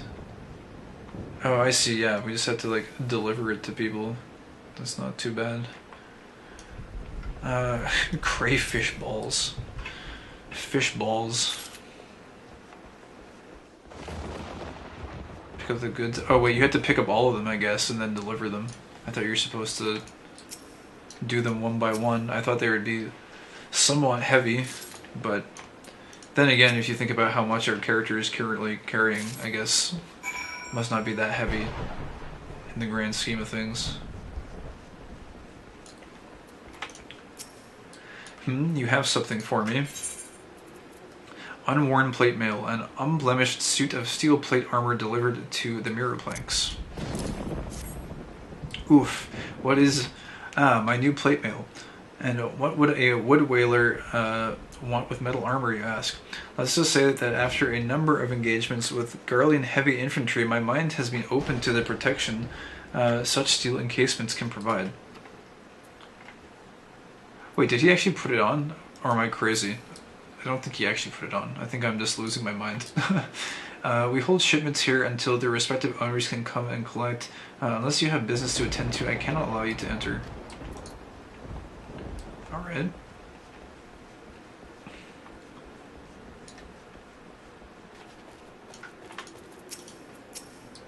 One, two, three. No, this won't do it all. I'm sure I heard Wilthiop mention the shipment had smoked crayfish balls, fishing bait delivered to the mirror planks. Oh, why thank you very much. It would have been a short afternoon of fishing if this bait hadn't arrived. Alright. They should be here by now. Moontide bean delivery. Dried moontide beans delivered to the mirror planks. I don't know why they would want to have these out here when apparently they smell awful, and apparently it's like if you want to prepare them in any meaningful way, you have to like add a lot of flavoring to them apparently. But anyways, are these the moontide beans? Praise the matron. It's my job to pick up provisions from the pier and deliver them to the settlements in the area, but I couldn't leave without the beans. Now I can finish loading up my cart and be on my way. Thank you for the help. Oh, I see. So she's delivering them elsewhere, so I guess they'd have the implements for preparing them in those places. Or rather, I mean, they might even be, they might even transport them to North Shroud, I guess. I'm not sure. Anyways. All done then. Excellent work. Swift and sure. Adventurers are such handy individuals to have around. If you leave cargo piled up on the pier, the next crew has no room to unload their shipment, you see. It can be backbreaking work, but someone has to do it. Alright, and we've got a bone ring. I'm pretty sure this is not useful to us in any way.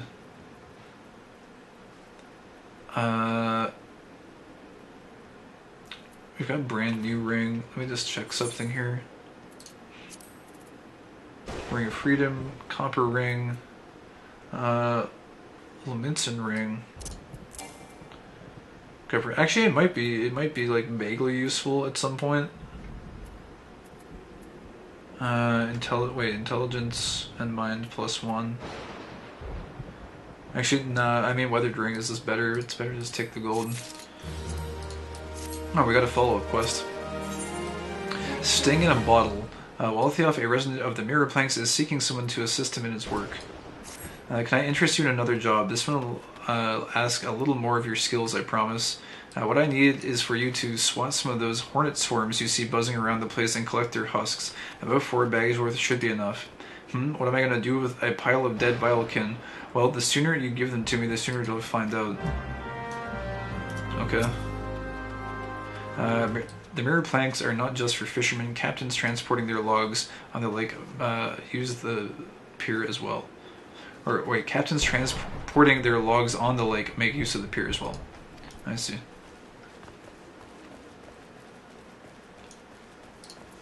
Hornet Swarm. Alright, so we don't even know why we're killing these right now, but we gotta deal with the bees.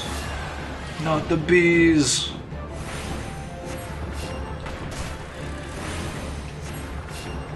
Man, I am really hoping we get some sort of additional form of DPS, because it is getting kind of tiresome just recasting throw rocks continuously.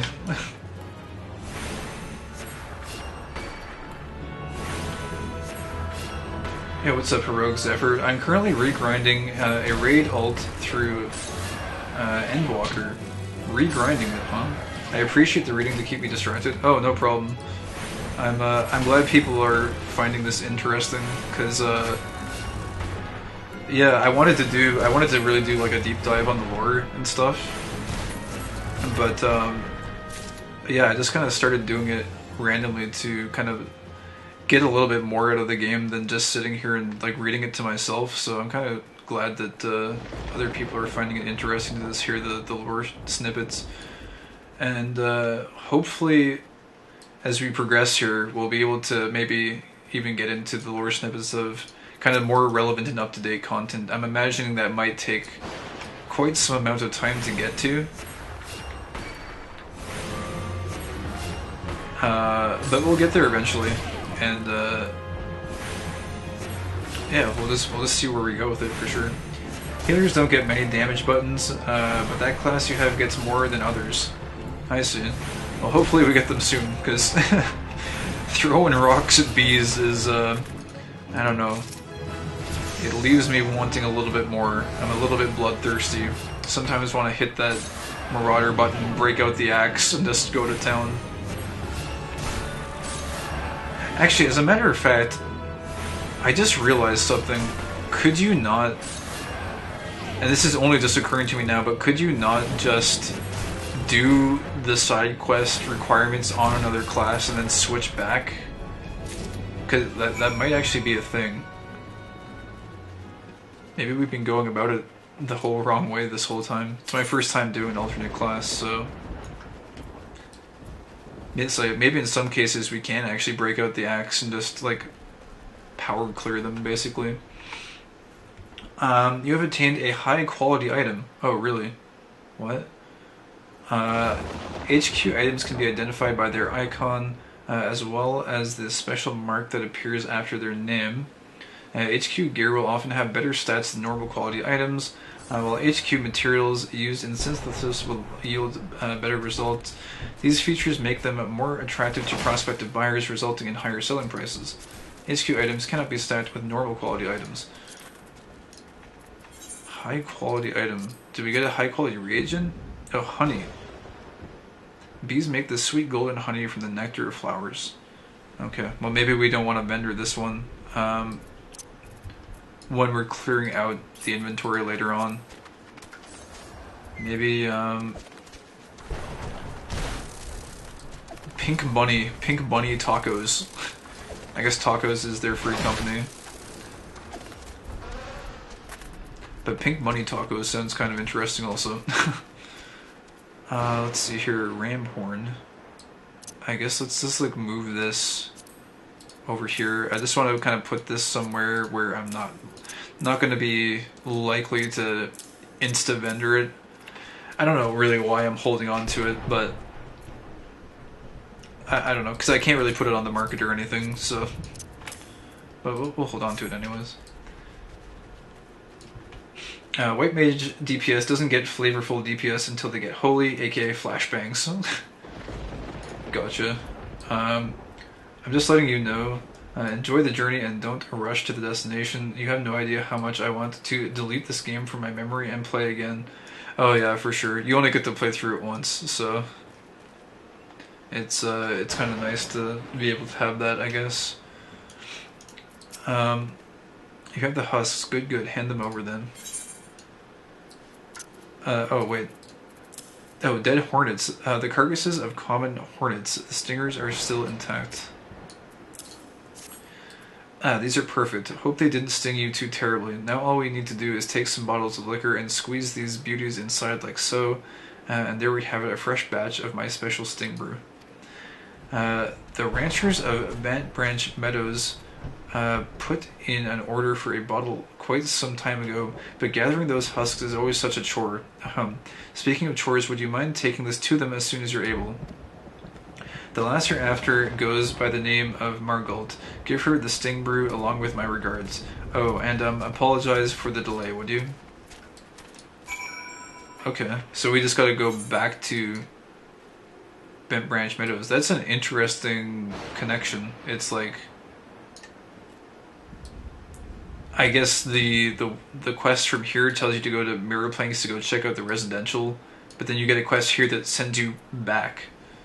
So I don't know if that's gonna somehow slingshot over into Green Tier. We'll probably go and check out Green Tier anyways. Doesn't look like it should take that long once we're done here. There's also Lilystone. Oh right. Oh, this is where the fishing rod was, right? There's also an unlock quest here. Good evening to you, sir. What can you wish to know about the auctions? Very well. Allow me to explain. Oh, this is the follow-up quest, I think, yeah. Not the follow-up, this is just who we're supposed to talk to go to the Lavender Bed. There is a growing concern that our immigration policies may have been a tad restrictive in the past. And so the Seedseer Council and the Order of the Twin Adder have, with blessing of the elementals, decreed that the Lavender Beds be set aside for adventurers. Adventurers who possess the necessary funds to purchase and maintain their estates, that is. Should you look upon the beds with your own eyes, though, I think you'll agree that it's well worth the price. Have a word with the skipper over yonder, she'll ferry you across. A recruit stationed at the pier can tell you more about the beds once you've arrived. To proceed with the quest Where the Heart Is, the Lavender Beds, you may visit any residential ward within the Lavender Beds. Right, okay, so this is very similar to Mist then. Oh wait, Woodwhaler's Sentry.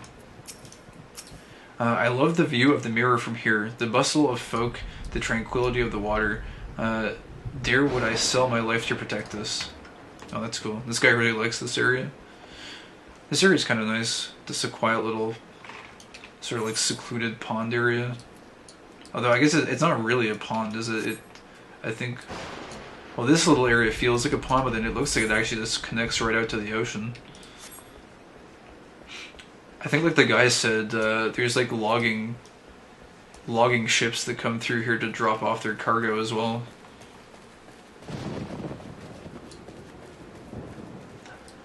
I guess Herdania must be a pretty big exporter of lumber, because it didn't seem like there were many trees in the other areas. At least not ones that yield any sort of useful wood. Oh geez, what is this? Oh, there's only 1 minute left, so I guess we're not doing this one. But aggressive hornet swarms nesting near Lilystone are preventing the small folk from tending to their daily tasks. Exterminate the pests and bring peace to the area. Well, we're just gonna hoof it through here because we don't have anywhere near enough time to actually take those down. But what we are looking for is, hopefully this isn't too bad here. Actually, I hope the bees don't. How many bees did we pick up? And are they going back? Oh, they're re-releasing the lore books in April if you're interested. Oh. I might actually be interested in those. That could be very interesting indeed. I read a little bit of a snippet from the... Also, wait one sec. Oh, it's there. Well-worn fishing rod. I guess we should... Oh, these guys already aggroed to me. They got a pretty wide range. I was reading... There was someone that tweeted out a little bit of a snippet from the lore book on extended lore from a couple of the characters. They're just a couple of the side NPCs that you find outside one of the first dungeons. But I thought it was kind of cool that they kind of expand on the character profiles a little bit. So it was something that I was somewhat interested in.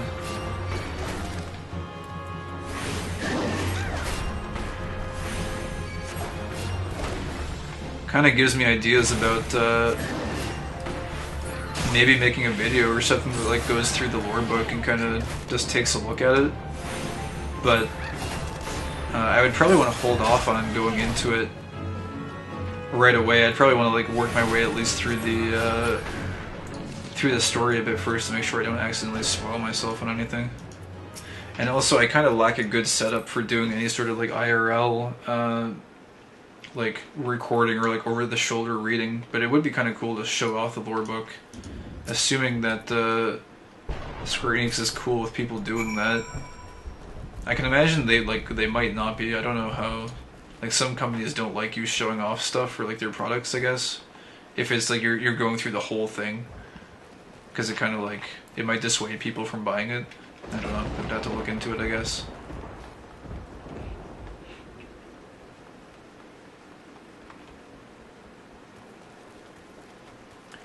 So we had to deliver the well-worn fishing rod to berth at Mirror Planks. That shouldn't be an issue.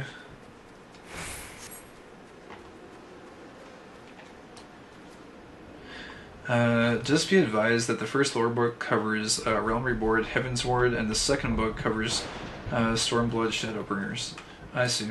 I'd caution lore reading the books without looking at them because I can't help feel minor stuff would be revealed. Yeah, it probably would. I would imagine. I'd probably want to progress through the game quite a bit first before getting them, but I mean, if they go on sale, I might pick it up for later. Did you find my fishing rod? Well-worn fishing rod. The 12 only know how many fish have been caught with this antique rod. Yes, this is it. Thank Nofika you came along. I just can't fish with anything else. The Vilekin and such around here pose no threat to me, but those flames, I've never seen the like. I wonder if I will ever build up the courage to fish at Lilystone again. Hard leather harness. Actually, is this any good? Just says like, oh yeah, no. There's the failed BDSM gear, the BDSM reject gear. Hempen robe. Actually, I think this might actually outclass what we're using right now if we combine this with the glasses that we got. It kind of seems like it, at least based on the defense stats. I guess we'll pick it up and take a look. Oh yeah, it does. Look at that. Okay, looks like we're swapping over. Now we're very studious. We have glasses on. Excellent.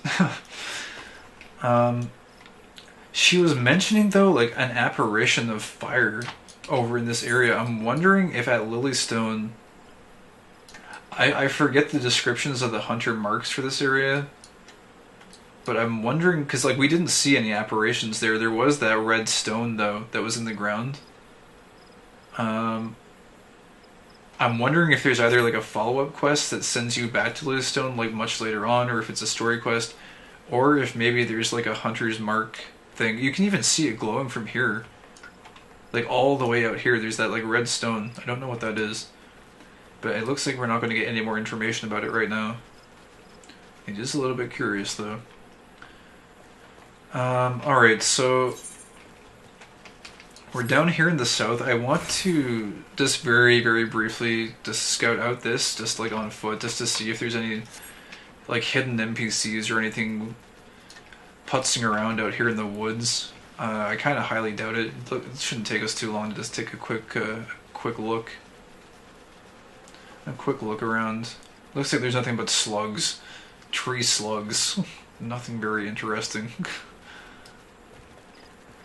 Although I'm sure that the tree slugs would disagree. They probably have their own hierarchies of civilization and their deep tree slug lore. It seems like I do that a lot when I get tired. I start like combining words. I perform word alchemy. Just like combine words together for efficiency or something. Why say two words when you can say one by making up a new word that doesn't even exist? Oh, these guys aggro from here. I think there's someone else out there actually doing a quest maybe. I don't know why I'm running out there. I kind of just want to look one more time. See if maybe something changed, but probably not. I thought I saw a player here, but I guess I'm mistaken. It might have just been a mob spawning in. Anyways, nothing else to the south here, so I guess until such time as they send us to the South Shroud, we're kind of on our own here.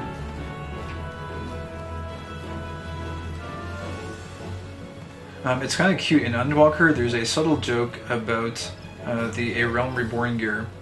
It's a 1.0 gear carry over, but they added some nice sets into the dungeons a few years ago. Oh, nice. Yeah, I never played during 1.0, although I think Chthonic played maybe a little bit. Actually, that might not be true. Although Chthonic knows a little bit about 1.0, from my understanding. Alright. So then I guess let's go take a look at the Lavender Beds. Before we do that though, we've been going for quite a while. I actually need to go hit up the bathroom real quick. Shouldn't be more than just a couple minutes. But we can definitely... I think, what was that? There's like an emote, I think. I gotta fix my action bars. My side action bars are not here. I think it was like ground sit, wasn't it? Or like G-sit? G-sit does not exist. Ground sit. I could have sworn that was what it was. Actions and traits. Main commands. Emotes. There's sit. I could have sworn there was a ground sit that I said, or sit on ground, / ground sit. Didn't I do that? Or I guess it doesn't like it if you put a space in between. Oh, you still do the cat pose. I was hoping it would be like slightly different. But no. Cats will be cats. We will we'll do that. Oh, does C pose work when sitting? Oh, I see. I didn't realize C-pose worked with that. Cool. How many does he have? Oh, there's quite a few of them, actually. I think there's like 5? 4 or 5?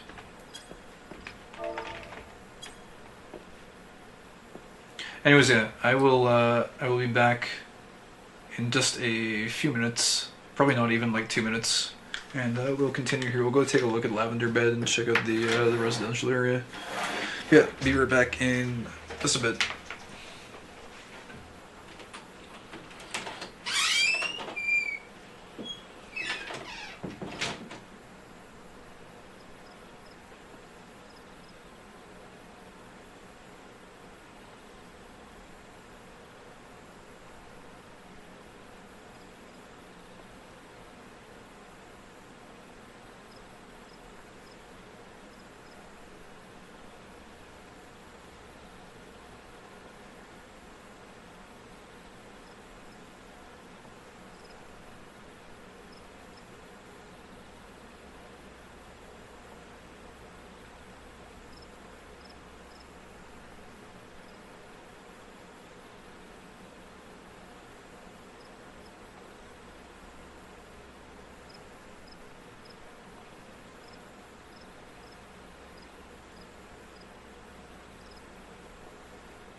Right, well, I'm pretty sure the squeaky door has already announced my return here.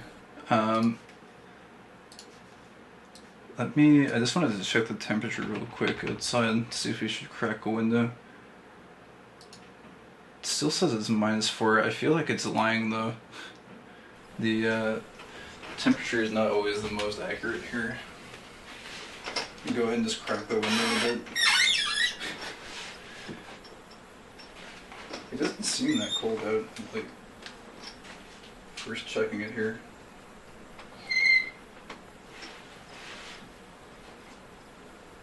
I just leave it open, and if it gets too cold, I'll probably close it a bit. Alright.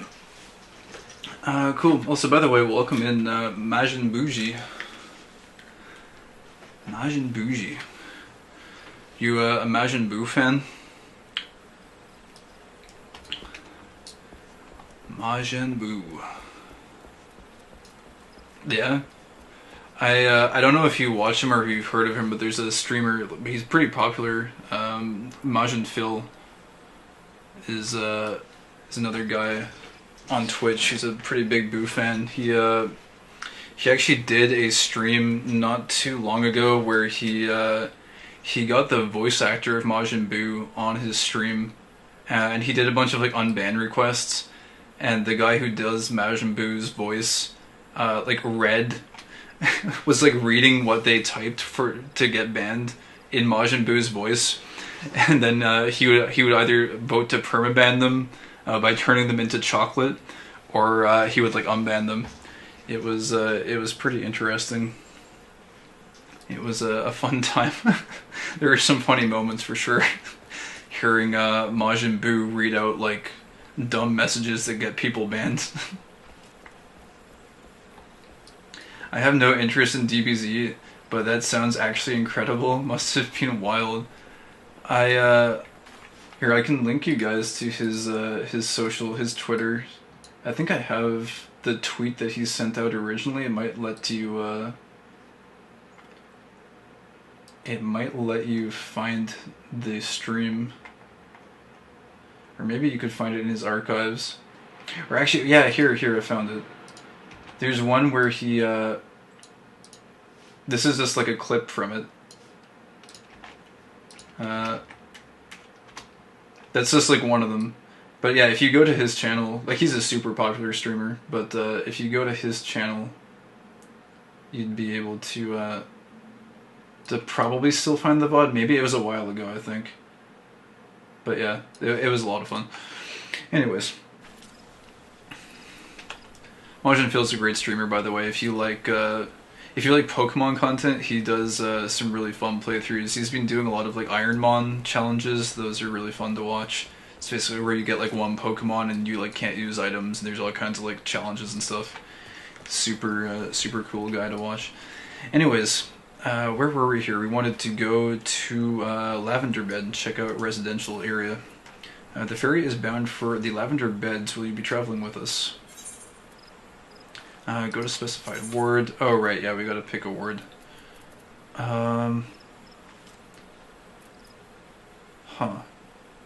First word, Lavender Beds. I guess we'll just go to moon. I'm not sure why it's in red. Or wait, what does that say? Or I think we just... Oh yeah, right, we hit select and it takes us to the ward, and that's just all the people that are in there. Right. It's been a minute since I went to one of the residential areas. There's going to be new plots next month, and I'd like to move my house. Oh, this place looks really nice. I mean, Mist looked really nice too, but this place has all the like the forest stuff going on.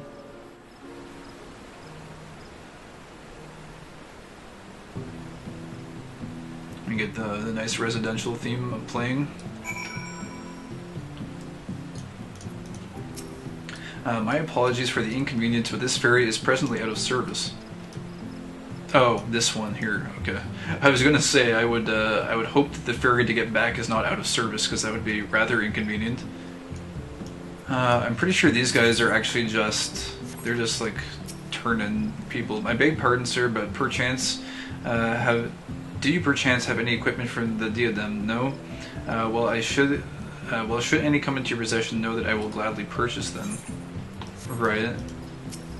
Greetings, sir. I'm a locksmith by trade and decided to set up shop here when I heard folk were bringing back locked boxes from the diadem. I'd be happy to put my skills to work for you should you happen to need them. Now, I think we read the housing tutorial a while ago, so I won't go through all of that text, but if there's like a new like housing enthusiast guy or something, there might be a little bit of unique dialogue here, so I guess we'll just scope it out and see. Greetings, adventurer, and welcome to the Lavender Beds. Oh, you come at the behest of a Gridanian woman. I regret to inform you that these plots are reserved for adventurers. Your friend will not be permitted to take part in the auctions. You, on the other hand, would be more than welcome to participate. Should you have a mind to purchase a plot for yourself, pray speak with the resident caretaker. He can guide you through the process. It may be wise to speak with the resident caretaker before participating in the auctions. He can tell you far more about the process than I. I was also thinking too, like, and I think they already addressed it, but it's like, from a lore perspective, if this is in Gridania, this must be a nightmare for like the hearers communing with the elementals, because again, the elementals are sensitive about like literally what objects you bring into the forest. Like if you have like some coins in your pocket, the elementals might not like you having those coins in your pocket. So just imagine having a bunch of adventurers who are completely unattuned and unaware of the elementals coming into a housing district and like bringing all of their possessions with them into this area. It's like it kind of like completely defiles everything about Gridanian culture, but I think they addressed that by saying it was like, oh, it's very surreal, almost like a dream. There's like no way that should normally happen, but it is happening. Like, I don't know. They justified it in the quest that that leads up to this one.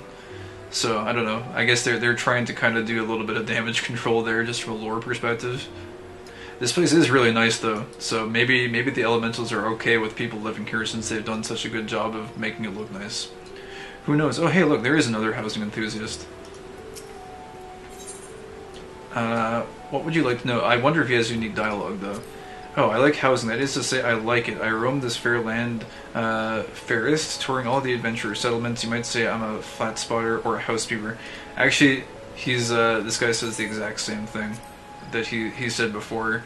This is one of my favorite residential areas right now. The Lavender Beds, such a relaxing area, don't you think? I've had a rather stressful... Actually, this is new.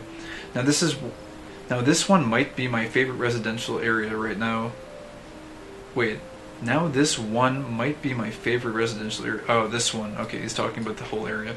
The Lavender Beds, such a relaxing area, don't you think? I've had a rather stressful few years, to be honest. The quiet life in Gridania, among the trees. Sigh.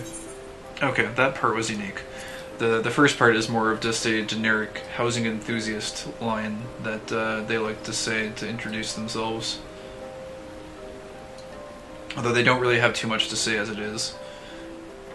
But they are a recurring housing enthusiast NPC. This place is really nice though. Look at all this. I guess we don't need to spend too much time looking at people's houses, but we can take a quick jaunt around just to scope things out. There's a frosty tree there. Ooh, look at that, there's a little igloo. That's very fancy. Is that a fake Ethernet shard? I guess you can't actually use it. Let's do just a quick run around. I know it's just one random ward. We'll just see if there's anything neat here. Can enjoy the residential music while we're here. See if there's anything eye-catching. Those look semi-demonic. Those large torches. Oh wow, look at this. You get like, there's an entire, what would you even call that? The word is eluding me. Oh, this is actually someone's house. I feel kind of weird randomly running into someone's property when they're standing right there.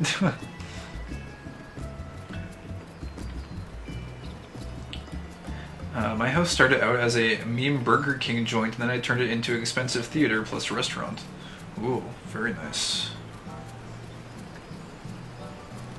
Whoa, dude, imagine living right here. This feels like prime real estate. Like right next to the waterfall. Oh, very nice. The primest of real estate locations.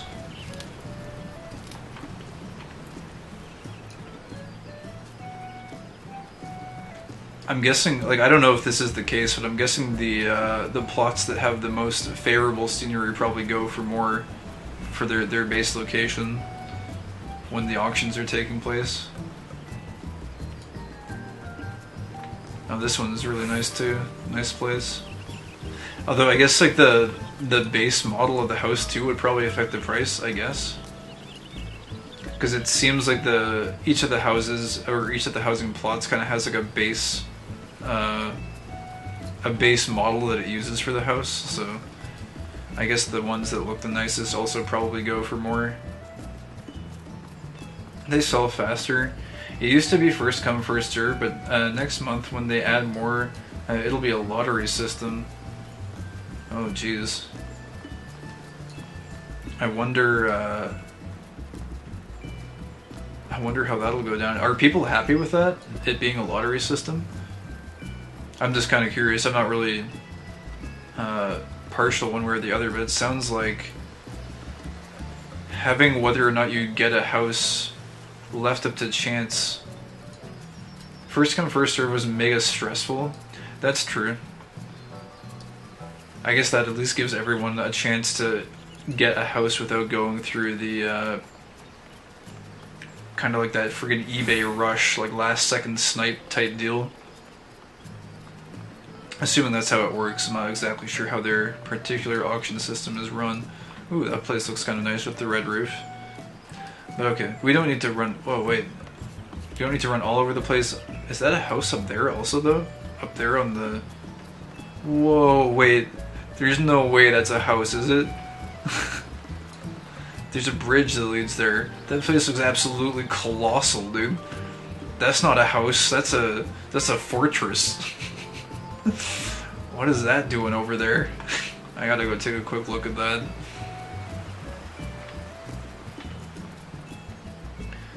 Me into the small Nanamo. Dude, no shot. Autumn Sentinels. Is this a house? Can you buy this? This is absolutely wild. I was talking about prime real estate. Dude, this place has 2 waterfalls next to it. Oh, this is the apartment building. Okay, that makes more sense. That makes more sense, okay. I thought this was someone's house, and I'm like, come on, dude. Get out of here. Go to the lobby. Let's take a quick look at the lobby. Haven't seen this before. We've talked to these guys before in similar locations, though. Welcome to Lily Hills Apartments. Whether you come with an eye to buy or simply a question to ask, my services are at your disposal. We've done that. That's just more tutorial stuff, which we have read in the past. I tried to not try not to do too much redundant reading, especially when it comes to the tutorial stuff, because it's not the most interesting to listen to.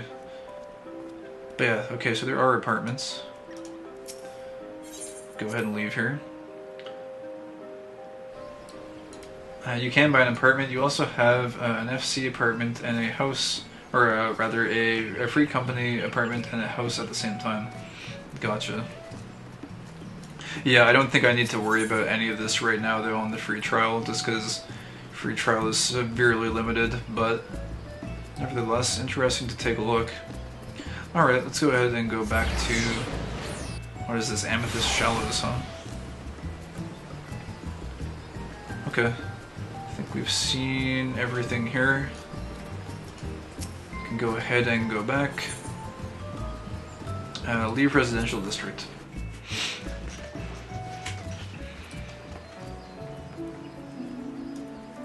Also, I'm just going to adjust the windows slightly, because apparently the weather wasn't lying and it is a little bit chilly.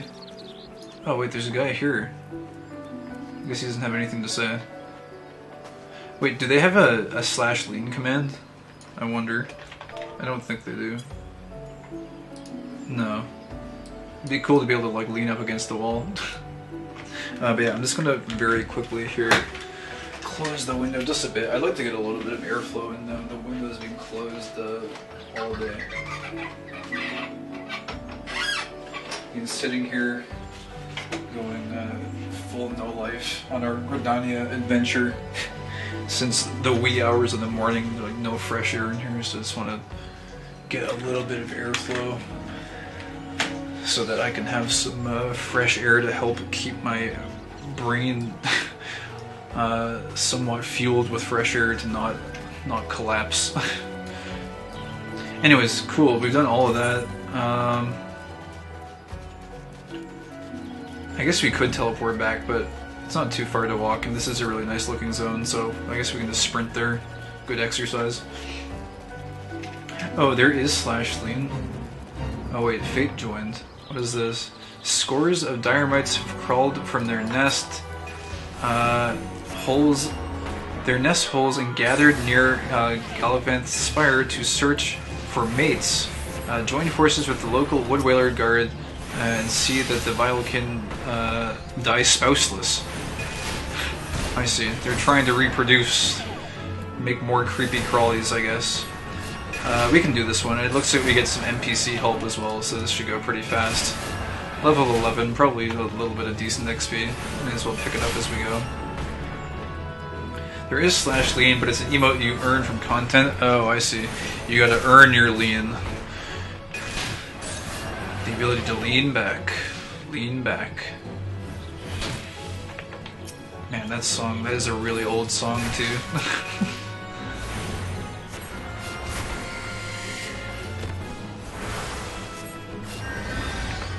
Down with you. Can you heal NPCs, actually? Oh, you can. Whoa, that guy's taken a lot of damage, apparently. Oh, hey, it's Luna Safina.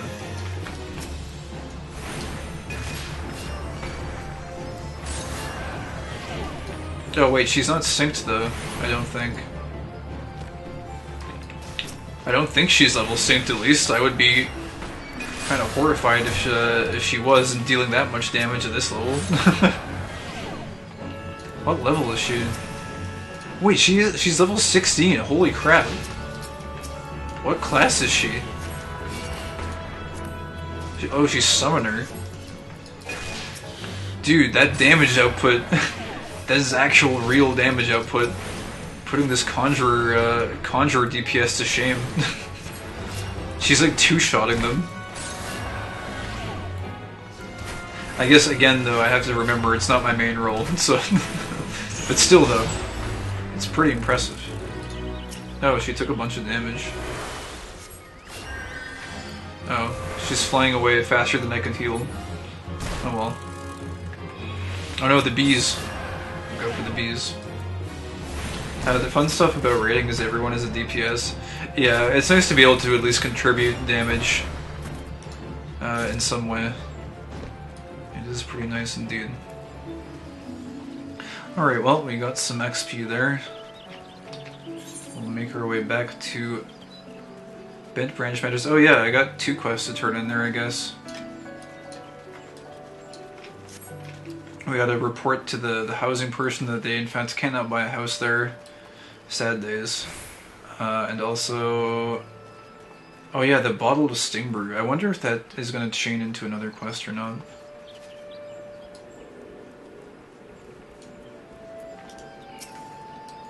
Good to see you again, friend. Did you learn anything about the Lavender Beds? Oh, adventurers only. Is that so? Well, these are trying times, and it's more important than ever for Gridania to attract capable individuals like yourself. I'm sure that one day my dreams will come to fruition. One day I'll have my own cottage and stables filled with my beloved chocobos. I guess everyone here kind of loves the chocobos, huh? Kind of seems that way. You can now teleport to the residential district. The residential district Aethernet for Lavender Beds can now be accessed through the Gridanian Aetherite. Nice. Okay, we've already read this before. Time to deliver the Sting Brew. The bee juice. Deliver the bees. With or without their knees.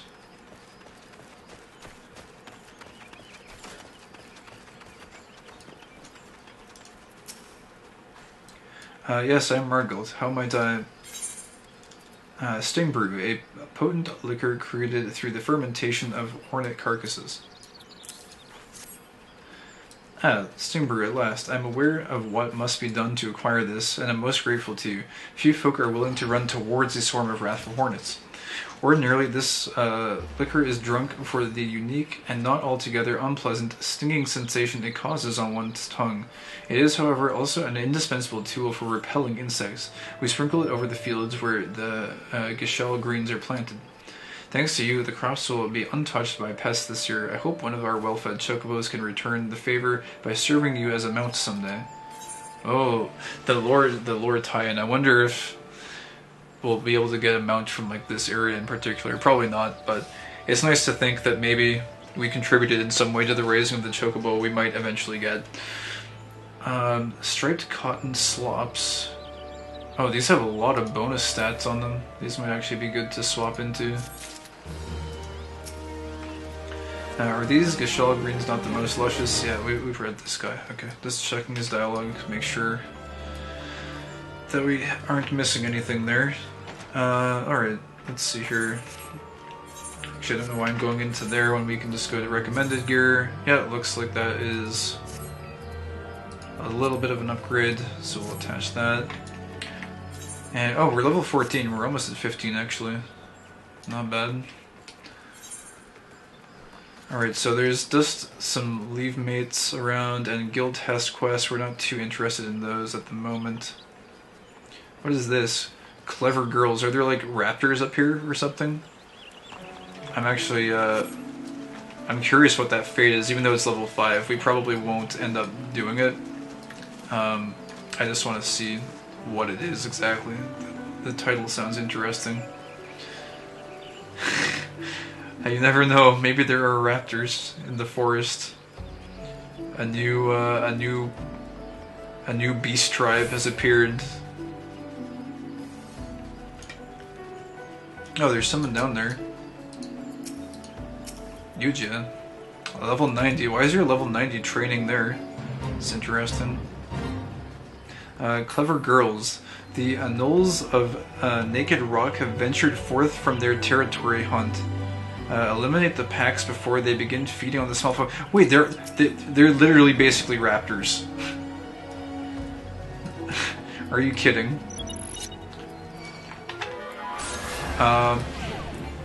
This is really low level. I think we can just do this and then one DOT and they die. I know it's very, very rare for the bigger ones to show up. It can't be. It's a level 3 one. There's no way. There's no shot. There's no shot, right? There wouldn't be like a giant dinosaur at level 3. There's no way. It's going pretty fast. I don't think there's like very many we would have to kill. I guess I'll just do it. I think it might actually count towards the challenge log too for fates, I guess. At the very least.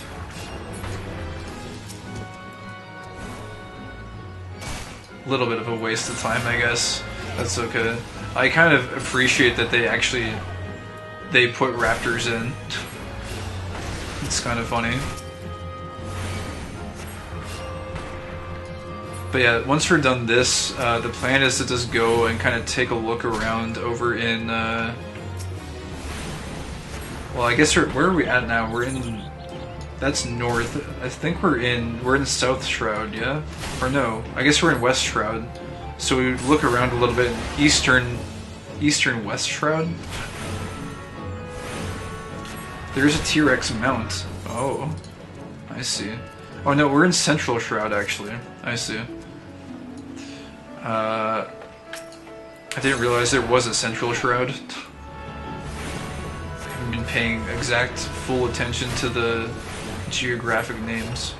A T-Rex mount though, that's pretty intense. Oh actually wait, I don't even know if we talked to those two NPCs that are here.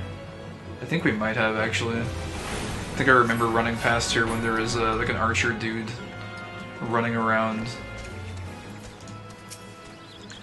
Even a forest-born Gridanian must take care when abroad in Trollswood.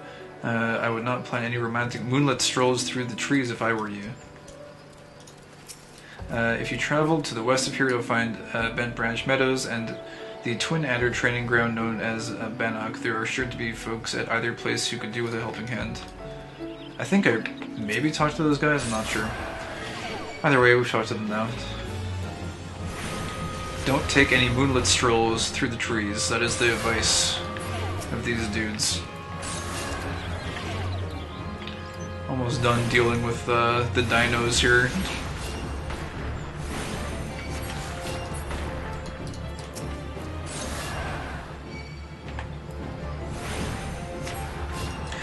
But yeah, I'm not sure if there will be any NPCs that we end up finding over here. We'll just do a little bit of exploration, I suppose.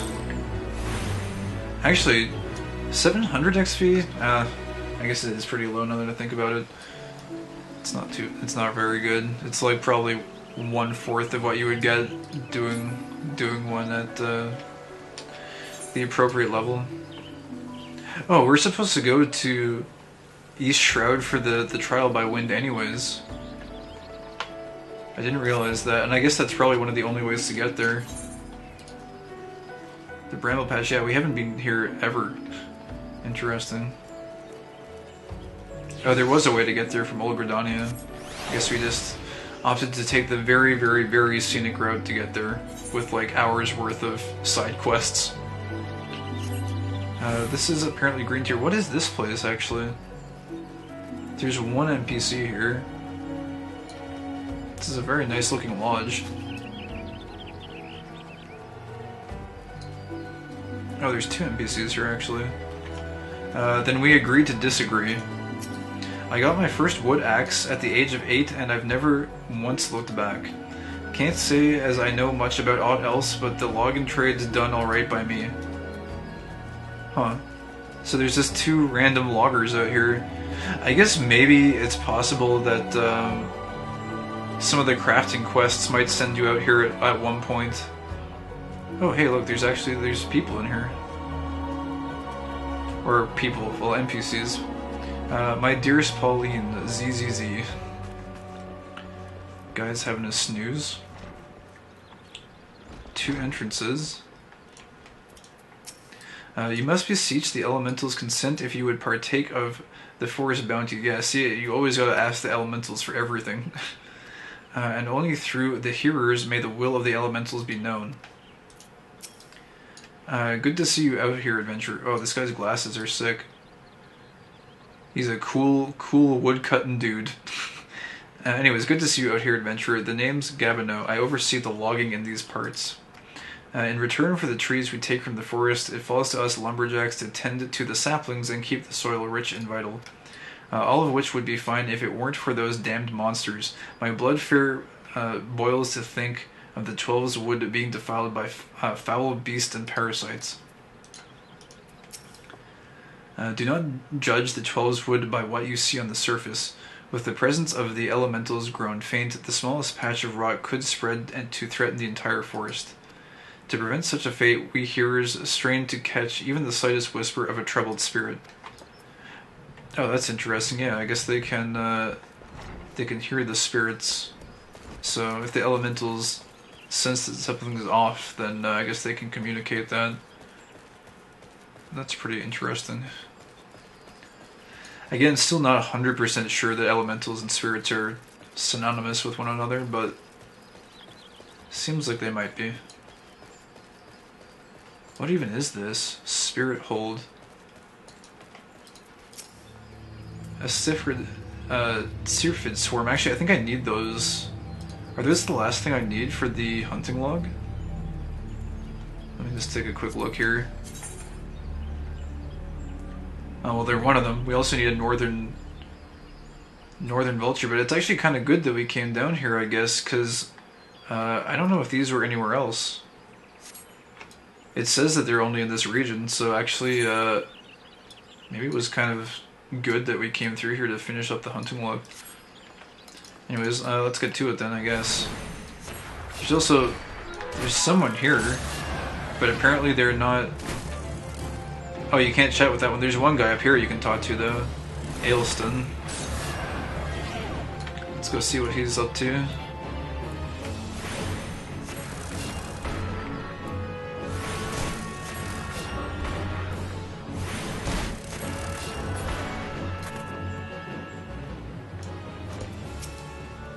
Spiritful has been overrun by malicious imps. Have a care you do not fall prey to their subtle glamours. Oh, right, yeah. Imps usually like doing that glamour stuff. There are a few quests in Lanasia where you had imps that like disguise themselves as like flowers or like other various things. Other various like wildlife. I think sometimes they like took the form of people too. So yeah, I guess you gotta watch out for them. Oh yeah, they're in there. You can see them. Trickster Imp. I don't know if this opens up though. It looks like it's closed. I wouldn't imagine being able to open it necessarily, but I guess we'll see. Oh, it does. It opens. Look at that. That's really cool. Now, we don't need tricks or imps for anything, but out of sheer curiosity at this point, I'm guessing there must be like some sort of either like a main story quest or a crafting quest that comes through this way. Because it is level 9, so it's a little bit kind of reverse progression as far as leveling goes. What is in here though? Actually, you know what I might do, just for the sake of exploration, is I might just stick on Marauder and just like cut through these really fast so we can just see quickly what is in here. Because I don't really want to spend a ton of time doing this. Oh, is he actually gonna follow me all the way out here? Come on, man. Go back to your aggro ring. What are you doing, man?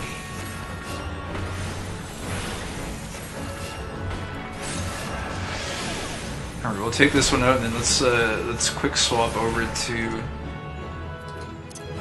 Oh, hey, look at that. We leveled up off of that one imp kill. Go figure. Yeah, I just want to see what's in here. I don't think these guys should even bother us at this level. Yeah, no, they don't care. What is in here? I think I've seen I saw some fates on the minimap at one point show up in here. This is kind of cool. It's just like this random abandoned like a dungeon that's like also has a giant tree growing in the middle of it. Huh. Very low level monsters though. I can't imagine like very many quests must send you here. This has to be for like a specific class or something. They just, like send you out here. I find it kind of surprising that they put a randomized fate here to pop up once in a while too though. Because it's like, it's so far out of the way. It's like, doesn't seem like there would ever really be a reason to come out here. Kind of unorthodox for a fate to be there, but anyways. I guess that's that. So that's Spirit Hold. Interesting. Oh yeah, but with that also, like, we can probably do the next, what do you call it? The next Conjurer storyline. We haven't even done the level 10 one yet. And what is this? A Mother Scorned. Charging Hog, level 8.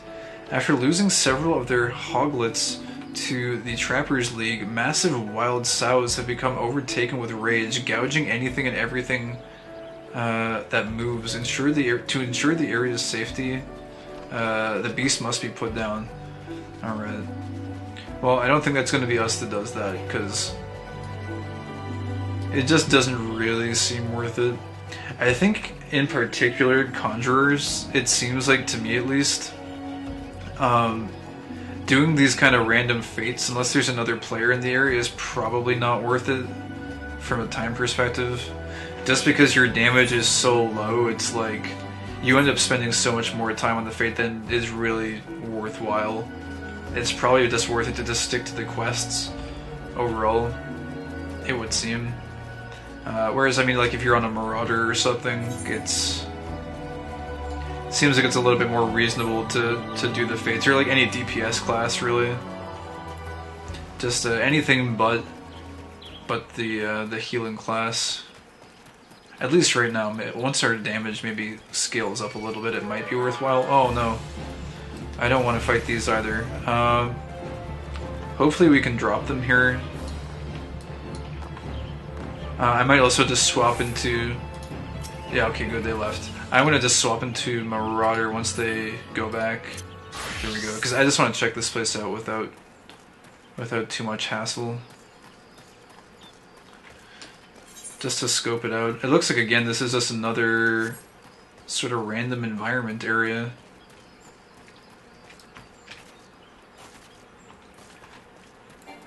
Again, I'm not really looking to explore too much of the map, because I guess at some point I should get a mount, which should... oh, hello. I think maybe that's one of the elite marks, I guess. I would imagine that's like a level 50 mob.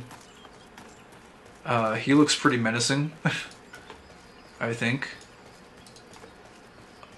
Yeah, Fornius. Oh man. Holy crap, dude. So that's where this guy likes to lurk, apparently. Just looking around, it's like, oh, you know, there's just some small raptors, and there's like giant demonic demon dude with wings and a scythe, like hiding in a dark cave. It's like, oh, okay. There he is doing his thing. That's an A rank. If it were on my data center, I'd rush to kill it. Yeah, I mean, anyone who's here who's interested in the elite marks, by all means, he's there, so... I guess that's one of his spawn points that he can show up to. So I guess like when you kill them, do you get like some sort of marks, I guess, or you get some sort of currency that you can like trade in for stuff? I'm guessing that's how that works. Fate discovered nearby. One enchanted Eve. Yeah, we already did that one before. You get tons of currency, yeah. That's pretty cool. And it works towards a long-term achievement. Oh, cool. Well, that guy is here if anyone's on Goblin. I know there's a few of you guys that might be lurking or doing other stuff on the side, but yeah, he's just up here like north of Naked Rock in that little area there. Oh, actually, wait, what is this? There's one more thing here. Life Mend Stump. I'm guessing there's so much of this that is just, that's not for us. It's not for, like, general classes and stuff, but... Just on the off chance there is an NPC that can tell us a little bit about it, I wouldn't mind just taking a quick look. And then I think we can actually finally move on with the what do you call it? The class quest. Make some progress at long last. Oh, this is cool. Oh, it's behind the waterfall. Yo. This is really cool. What's in here? It's like a secret area. Obviously not that secret, but secluded area might be more of an apt term for it. Forest fungi. There's just ladybugs. There's just level 4 ladybugs. If it's this low level, it kind of leads me to believe this might be for like the main story quest of Gridania, maybe.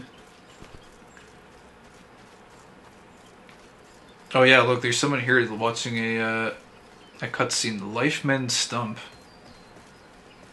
Interesting. Well, I guess we're not privy to this knowledge.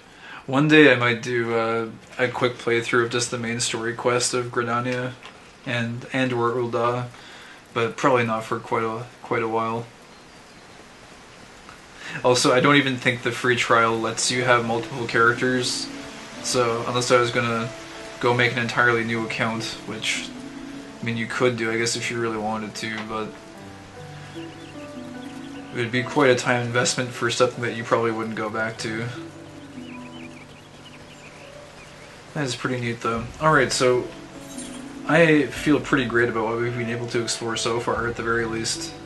We've done this whole kind of like noob area, or like noob half, I think, of this place, West Vein. The Matron's Lead.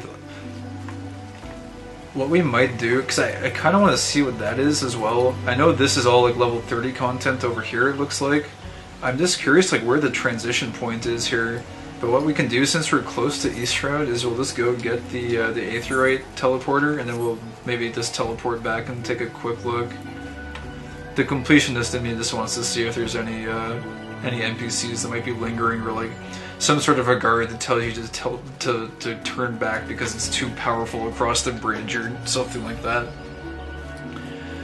Oh, achievement unlocked, mapping the realm Eastshroud. Okay. There's also a fate nearby, Bothered Beekeeper.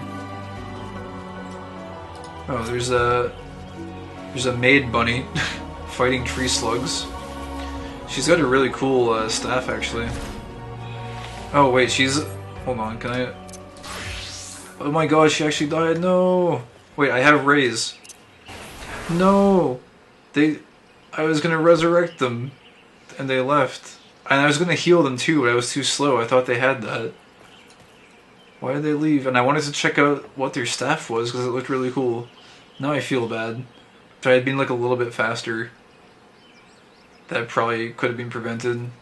I wish they didn't release. I could have rezzed them. Oh well. Oh hey, look, there's a quest here too. Unlock quest. This is kind of an interesting little spot. Merchant and Mender.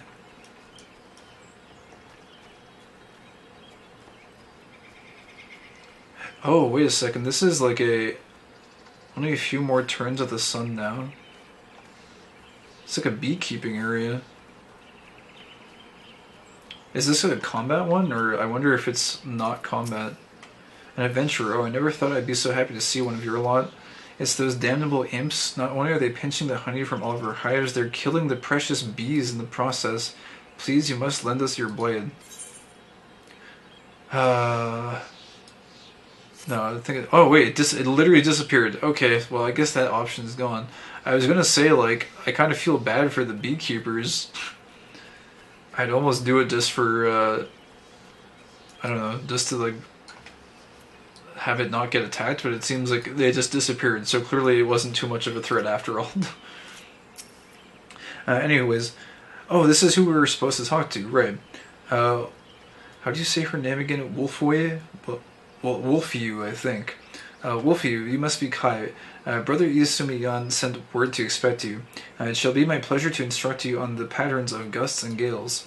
Now, how to proceed? Pray forgive my hesitation, but it was recently that I attained. It was but recently that I attained the title of hearer, and well, you are my first student. Yes, I believe I have a suitable task for you. To the east of Sweet Bloom Pier, there is a small spring giving rise to a pool. Go there and clear the air of the honeybee swarm, which lately took up residence in the area. You seem uncertain. Mayhap you wonder at the connection between my request and the subject of your study. I sympathize, Kai, but trust me, inexperienced though I may seem, this deed will deepen your understanding of wind. Be at ease, adventurer. Rosa raises her honeybees here with the blessing of the elementals. Okay, elementals say it's okay, so everything is good then. All is well in the world. Oh, you know what I don't know if I did? I do not know if I... Oh wait, no, I must have at some point. Oh no, wait. Weathered Hatchet. I guess I should just go recommended gear. Oh wow, a lot of these changed. Or wait, no, they didn't. Or oh wait, these did actually. Yeah, this is all the plundered gear. This is actually better for the conjurer class, for sure. Oh, the hat doesn't look nearly as cool. It doesn't look as cool as the glasses, but maybe we could just we can make a glamour plate maybe for the glasses. I thought the glasses looked kind of cool.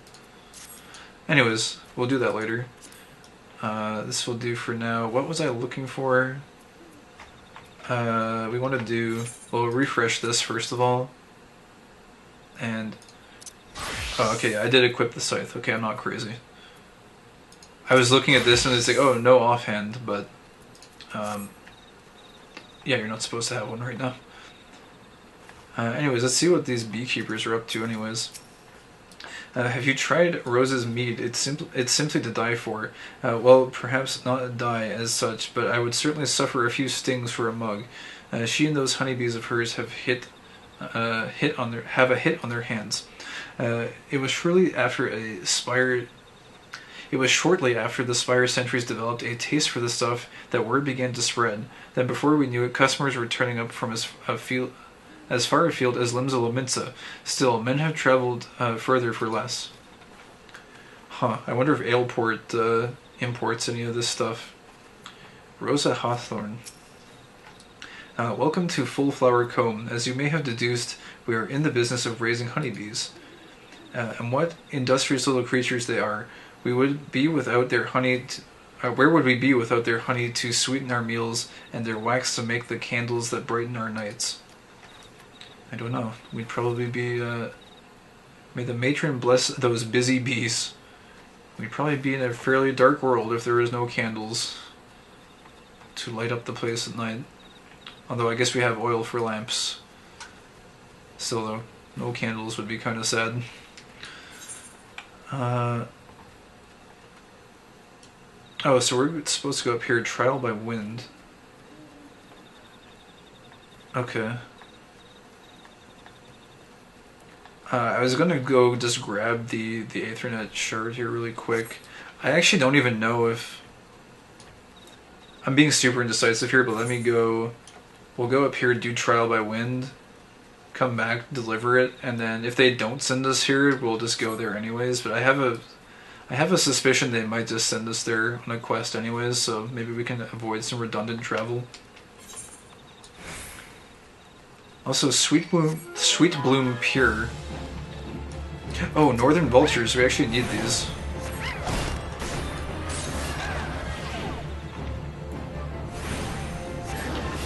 We do need these vultures, so let's go ahead and just take them down. I think we only need 3 of them, so it should be quick.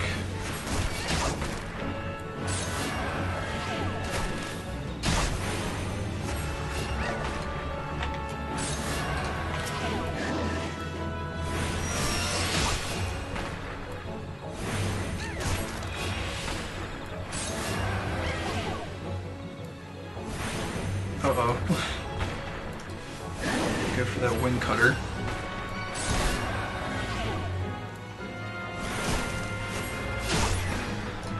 Alright, I probably should have picked up another one there to let the DOT work on it, but that's okay.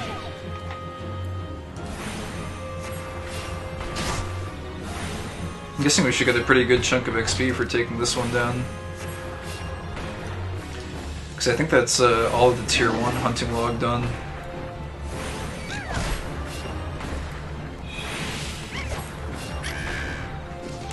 That scream though. Difficulty rank unlocked. Nice. Oh yeah, that's 1700. Or wait, no, that's 2500 XP. Wow, that's quite a bit actually. An adventurer by the look of you. Smells sweet, does it not? Sweet Bloom Pure it's called, and not for nothing. Huh. What is this place? Does this link back to,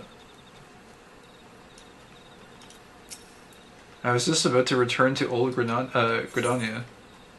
Board the ferry to Old Gridania. Is it free? I guess?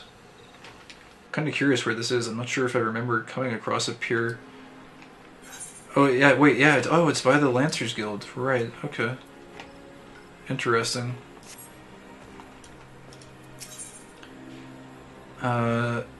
Oh, purchase passage to Sweet Bloom Pier. I happen to be heading across the lake to Sweet Bloom Pier in the East Shroud. Or wait, it said purchase, but I have 625. 60k and 625. Oh, it is free. Even though it says purchase passage. Okay. Fair enough. Oh, whoa. You can actually go into one of these. These are... Every single one of these guard towers I've come across has been, like, locked. This one does have a merchant and a mender in it, though. And someone pondering the mysteries of the universe over a bottle of some sort of alcoholic beverage, it seems. He seems very, very entranced by something. Anyways. Oh, someone's watching a cutscene. I wonder if there's a cutscene for us later on here too. The Honey Yard. That's what this place is called. The Honey Yard, huh? Oh, here we are. Investigate the spring near Sweet Bloom Pier. Alright. Let's see what we've got here. Oh yeah, the bees. Here they are. Let's deal with these honeybees. We're interrupting their busy work.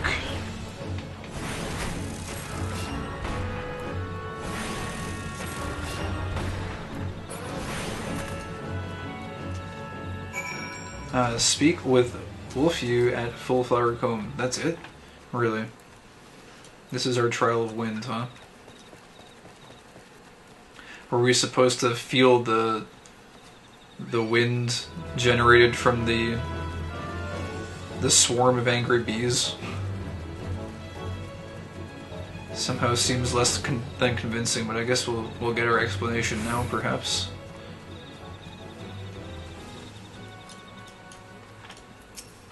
Welcome back. I take it that the bees are no more. Tell me, did you happen to notice many of the Wildkin's preferred flowers in the vicinity of the spring?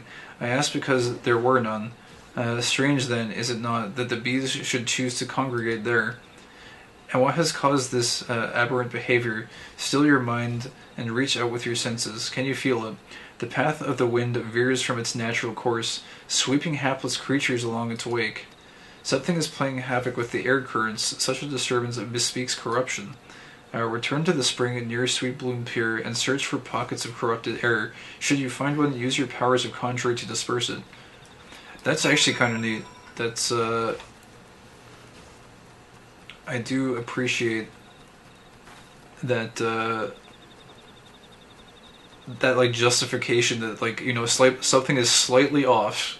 It's like the air is just, like, the air currents are slightly, flowing in weird directions.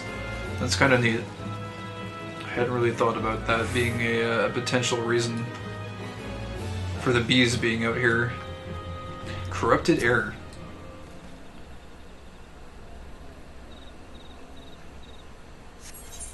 Oh, duty calls. It's an instance battle, really.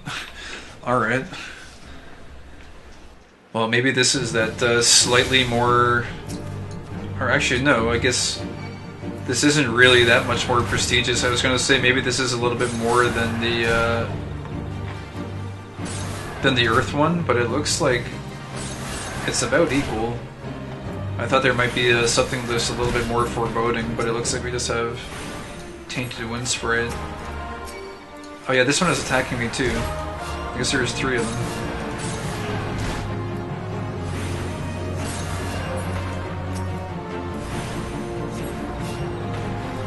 Oh no, there's more of them?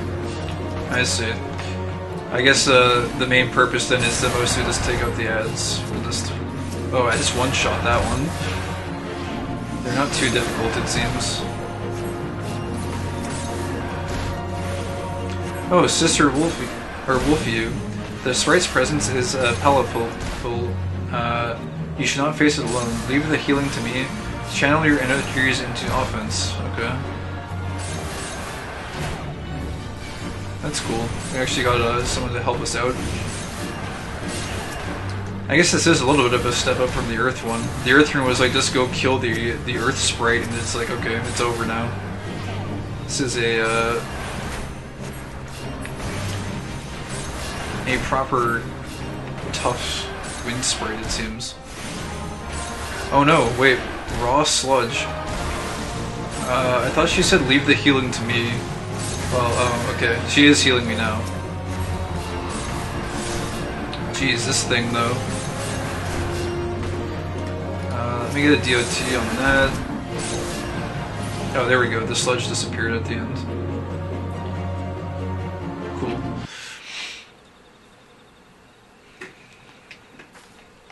Well done. The wind no longer keens its frustration. Let us return to Full Flower.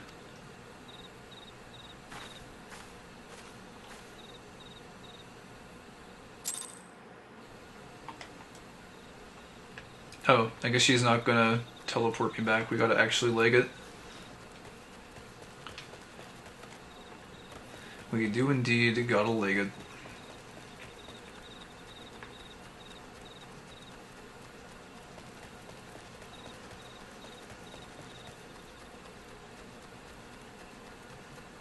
Wait, is that... Oh no, it's not the same person, I don't think. Oh wait, there is a fate here though. Carrion baggage. Scraps of food left scattered along forest thoroughfares by goblin travelers are attracting all sorts of carrion. Carrion craven cloudkin who, when the fodder is gone, set their sights upon poor Lalafellan pilgrims. Discourage further vultures from frequenting the region by slaying the ones already here. Huh, so there's just messy goblins going through the forest and leaving random food all over the place. Well, this is gonna go pretty fast, I guess. This guy's name is Catus Boyus. Yes, indeed. The Catus Boyuses. Oh, tree slugs. Wait, I guess I need tree slugs now too for the hunting log. Hey, 2k XP, not bad for a quick little thing.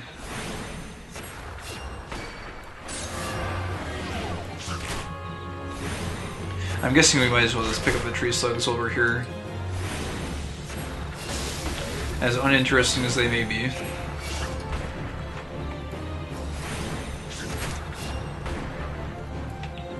I don't know if I'm actually in the circle. Looks like no.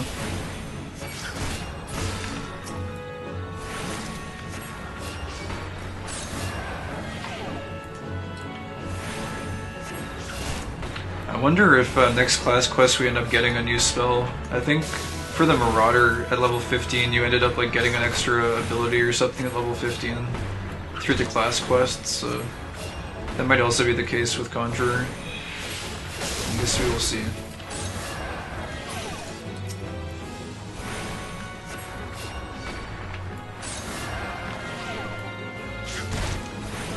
Just gonna check how many of these we actually need. Oh, it does 3, okay. Looks like most of the time it's usually 3. Sometimes 5, I guess, for like in rare instances, but oh, I actually got hit by that. Guess it maybe lagged a little bit. Anyways, let's go ahead and turn in this quest.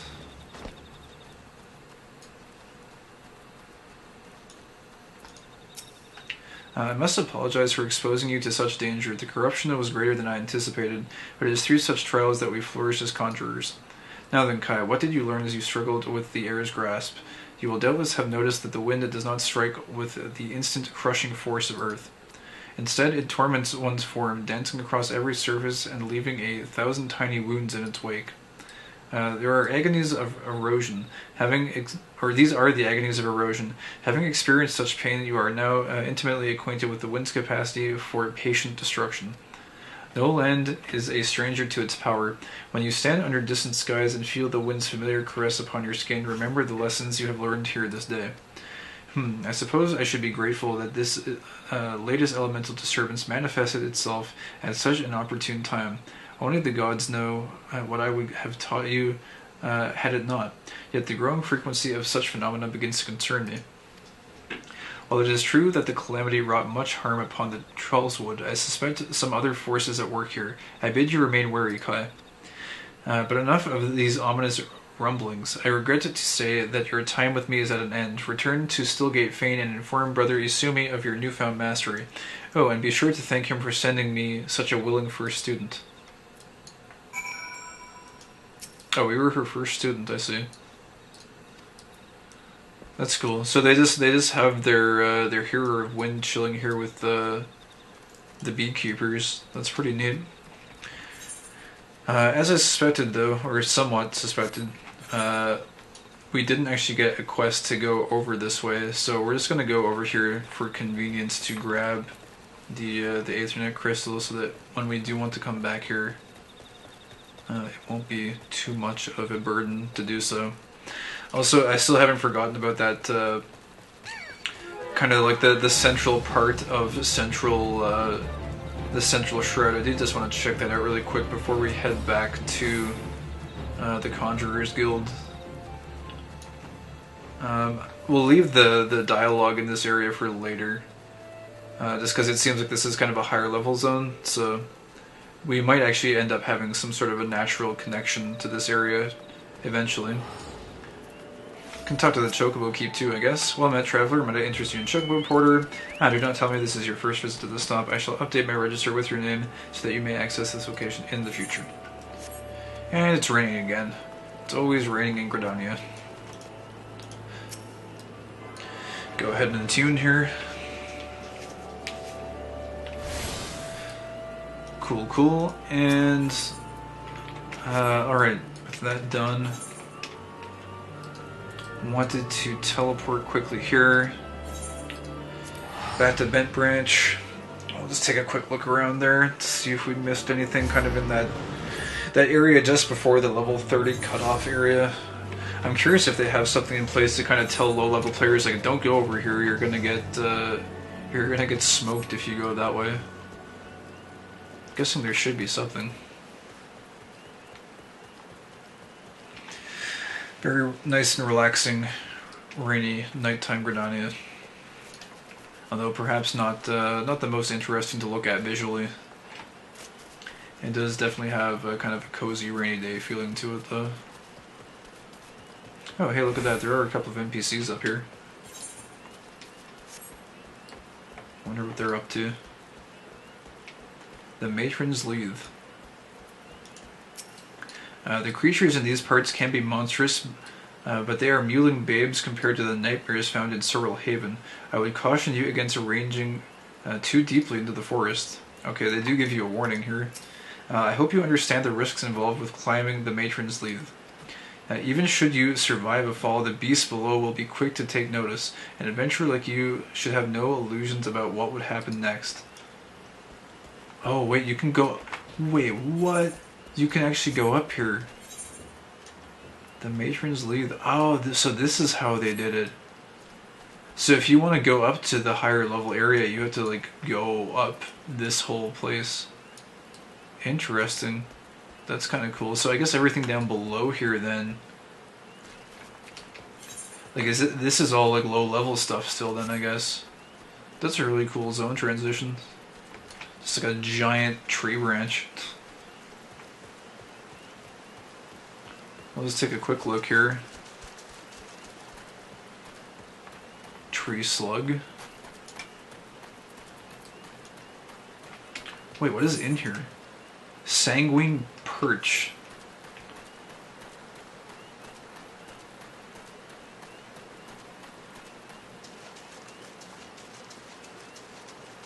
Actually, this is... Where is this going? Holy crap. I didn't realize all of this was also, like, connected to down here. Just take a quick peek, I guess. A lot of tree slugs. Maybe this looks like... Wait, this is Evershade. Huh.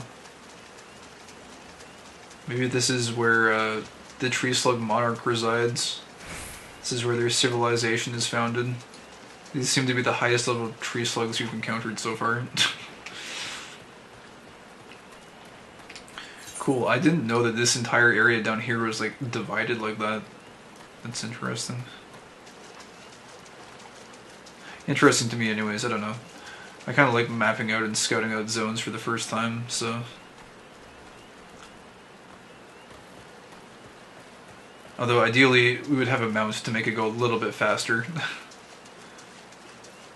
I guess we'll get a mount eventually, though.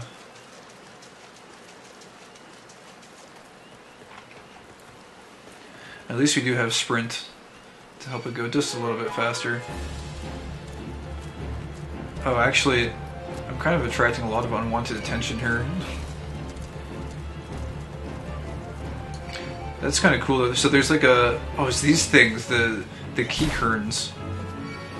I didn't realize they were here. They had a little camp set up there. I guess maybe there's some quest that involved them.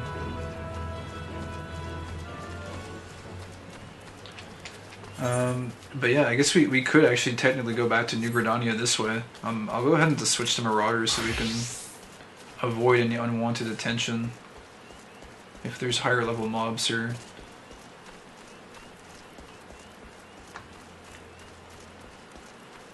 I wonder if there's any other NPCs up this way.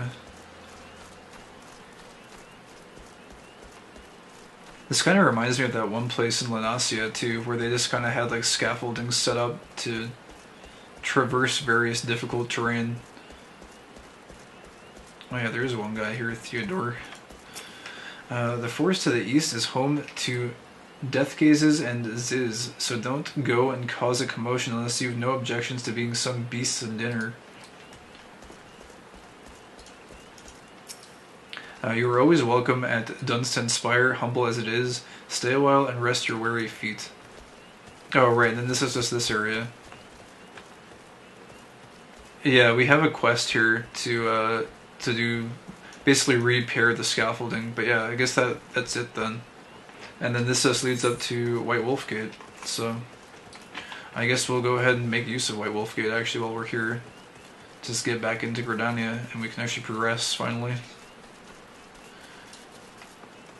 It was a fun exploration session though.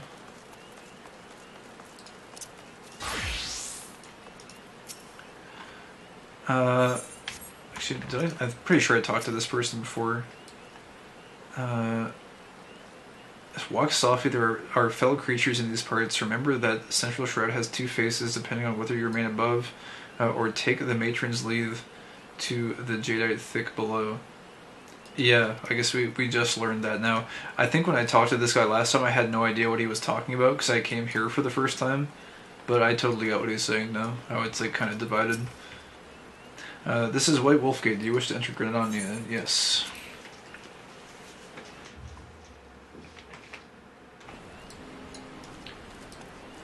Alright. Actually, I don't know if did we have... I don't know if we had a Botany Quest, actually. We're level 16, so I mean we should be able to get a new quest if we didn't already have one. Huh, let's go see.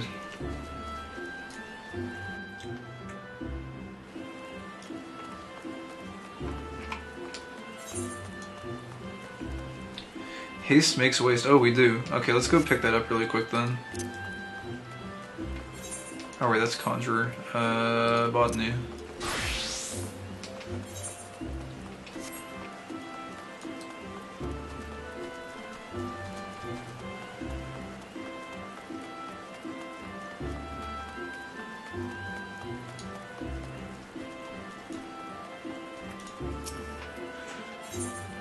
Haste makes waste. Puficha is troubled and needs your help to solve a problem.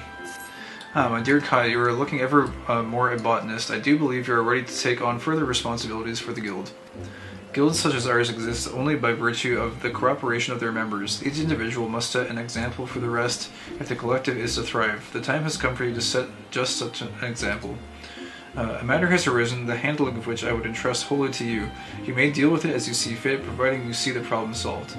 The matter in question concerns a valued client of ours, the merchant Albgast. It would appear one of our number has done something to upset him. Pray seek out the merchant at the ebony stalls and inquire after the reason for his ire. Oh, and choose your words well, lest you add fuel to the fire. Okay. So we have an angry merchant, apparently, that we have to go speak with. Actually, instead of running all the way there, I think we can just teleport to the Conjurer's Guild.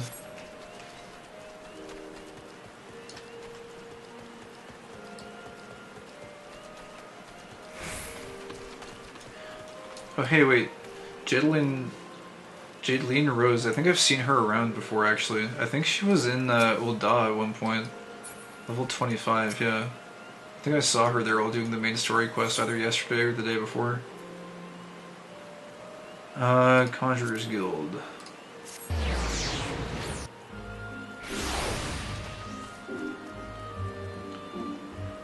Such is the will of the forest, but that's not right. You must do something. The girl's only seen 12 summers. Would the spirits bless me business? I'm not sure if more of these guys showed up. I don't remember there being this many of them. Anyways, in we go. Also, we might be able to do the smith stuff for healing now at level 15. I'm not sure. That would be pretty cool. I would love to do a few dungeons actually just to like break this up, because I have been reading for a long time now. How long have we been streaming for? Let's see. We're at 9 hours and 20. Yeah, I've been doing tons of quest reading. I would love to just do a little bit of dungeoneering for a little bit. Also, I might just take this quick opportunity to grab a little bit of water.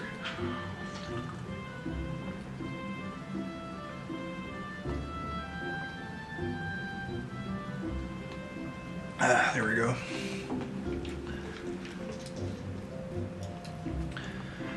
Isumiyan. Welcome back, Kai. The elementals inform me that you have opened your ears to the voice of the wind. That is well. Having made allies of 2 elements, you are well on your way along the path of conjuring, though full comprehension of these forces will only come to you in the fullness of time. Be patient as you seek to embrace nature more fully, so will nature hold you more closely. They made you study wind, why bother?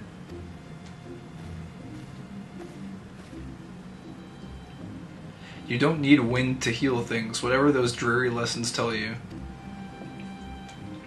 Conjuring is inextricably bound with nature, Sylphie. That dreary lesson is one you should have learned by now. I assume by your presence here that you have once again abandoned your tutors. You must understand, if you persist in casting spells without the proper knowledge... I have all the knowledge I need. My mother's never needed to embrace nature to heal, and the people she helped were thankful for her art.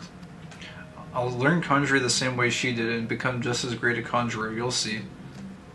But I didn't come here to argue with you, Brother Isumi. I wanted to tell you that I've discovered how to cast rays.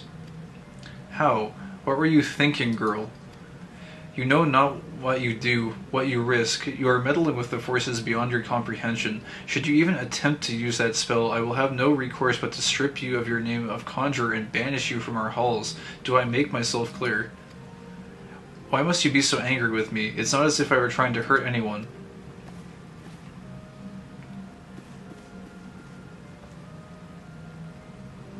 But that's, sigh, Sylphie, my dear child, that is precisely the point. My apologies, Kai. I hope you do not find these constant disruptions distracting.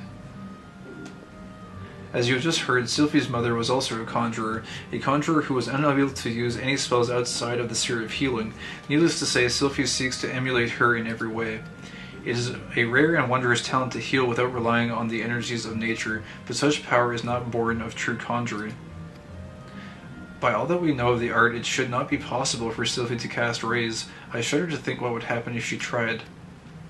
I fear my inability to set her upon the true path reflects my own failings as a teacher. I am only glad that those same feelings have not hindered you. Whether it be with my help or in spite of it, I believe that you will become a fine conjurer. Already you are blessed with a great power, and more shall be yours should you persevere with our art. As indeed I hope you shall. Yet however much you grow, however powerful you become, remember that ours is a power borrowed, not taken. Trial by Wind. Ooh, Maple Crook. I think that's a minor upgrade. Amateurs Dalmatica. Amateurs Hemp and Cough. I don't think any of these are upgrades, because the only reason none of these are upgrades is because I think we have the plundered set of gear from dungeons, so it's like quite a bit more powerful than most of this stuff, I think. This might be a minor upgrade, possibly. These ones I don't think so. I might just chance taking this. Does it look cool? I mean, it looks pretty plain. It might be an upgrade. I guess we'll take it just on the off chance that it is.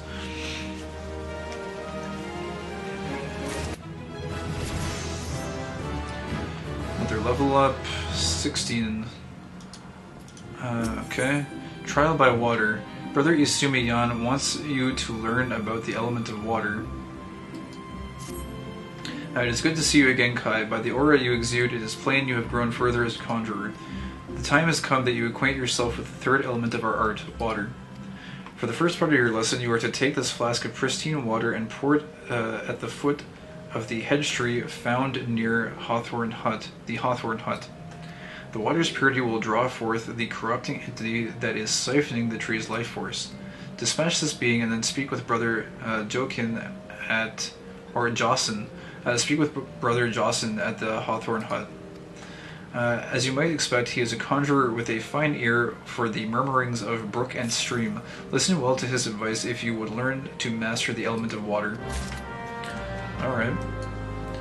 Water time. Element of water. I'm going to drink more water even. I am still lurking, by the way, low, but story stuff has gotten really good. Oh yeah, no, that's all cool. Don't feel obligated to like sit here through the entire stream. I'm being kind of a madman with how long we're going here. I wouldn't expect anyone in their right mind to necessarily sit through the entire thing. Yeah, no, and like if you need to like mute or like go do something else to just like focus on your story, that's all good. Don't ever feel obligated to just sit here and watch the stream. We're good here whether you want to watch or not. It's basically just it's great when you're around, but if you have other things to do, don't feel like you have to be like anchored to the stream or something like that. By no means.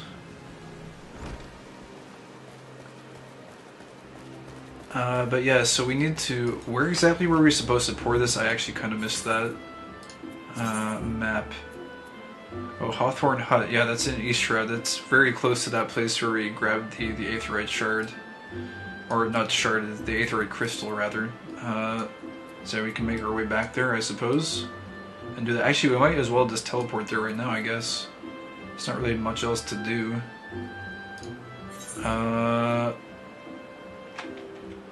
Sorry, I'm trying to think if there was anything else we wanted to do while we were here. I don't think there is, actually. I think that's just about everything. Yeah, okay, let's go ahead and teleport there then. Oh, actually, wait a second. Oh, no, there was one thing. I forgot. We need to go talk to the merchant dude in the Ebony Hall, or Ebony Stalls, rather.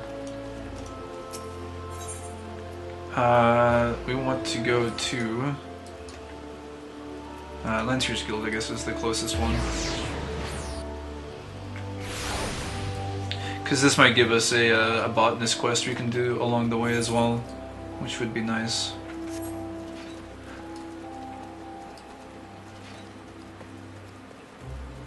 Man, it is a little bit chilly in here. I'm gonna let some fresh air continue to pour in here while it's still like bright out, but I think I'm gonna have to close the window in like a few hours because it's a little bit cold.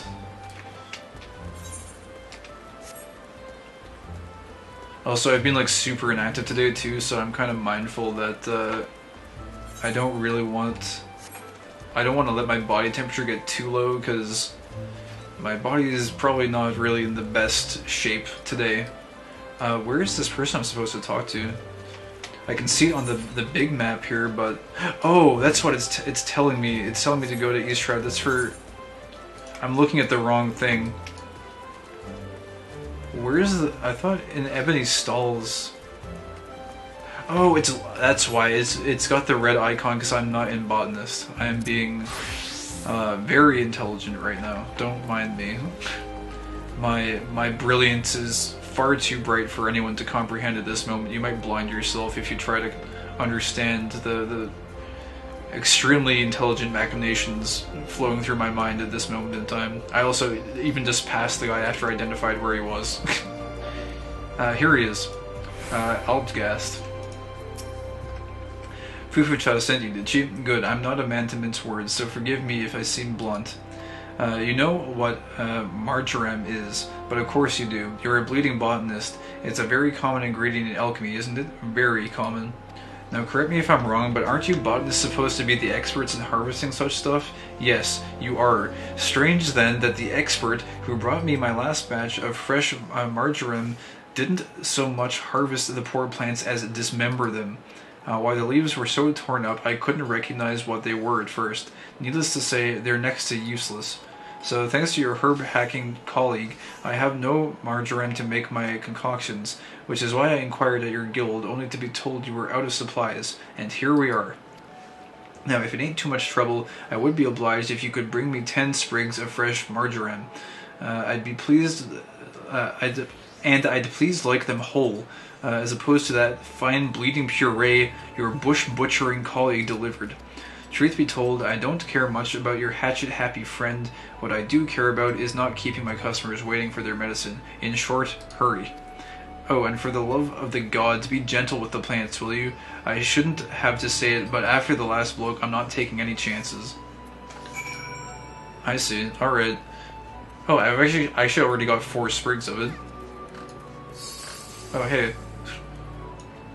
There are some... I believe they're cat girls. Yeah, there's some cat girls making cute noises and throwing petals at each other. Here they go. Alright. Where do we want to go now? Where is the closest aetheryte crystal? It's here. I guess, actually, we could take the ferry over there, because it's not too much of a walk to get into the midst of that zone.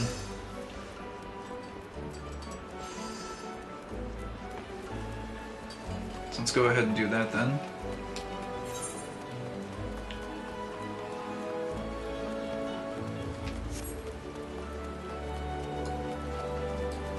Oops. Alright.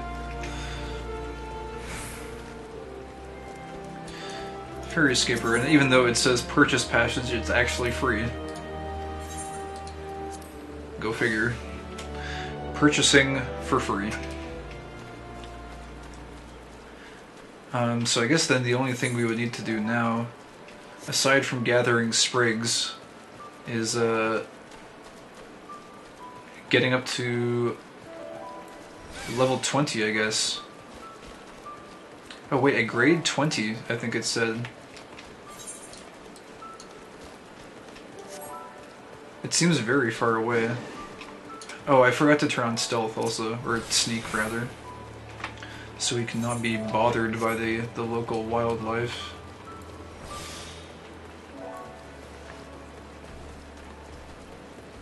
Huh. This seems somewhat far away, actually. Oh no, it's not too far. It's just right there.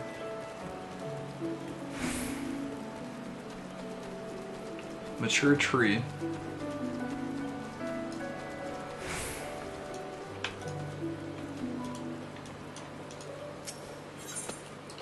Alright, there's fresh apples, yew branches. I guess we should get a few of these for the log. Not the yew log, mind you, the gathering log.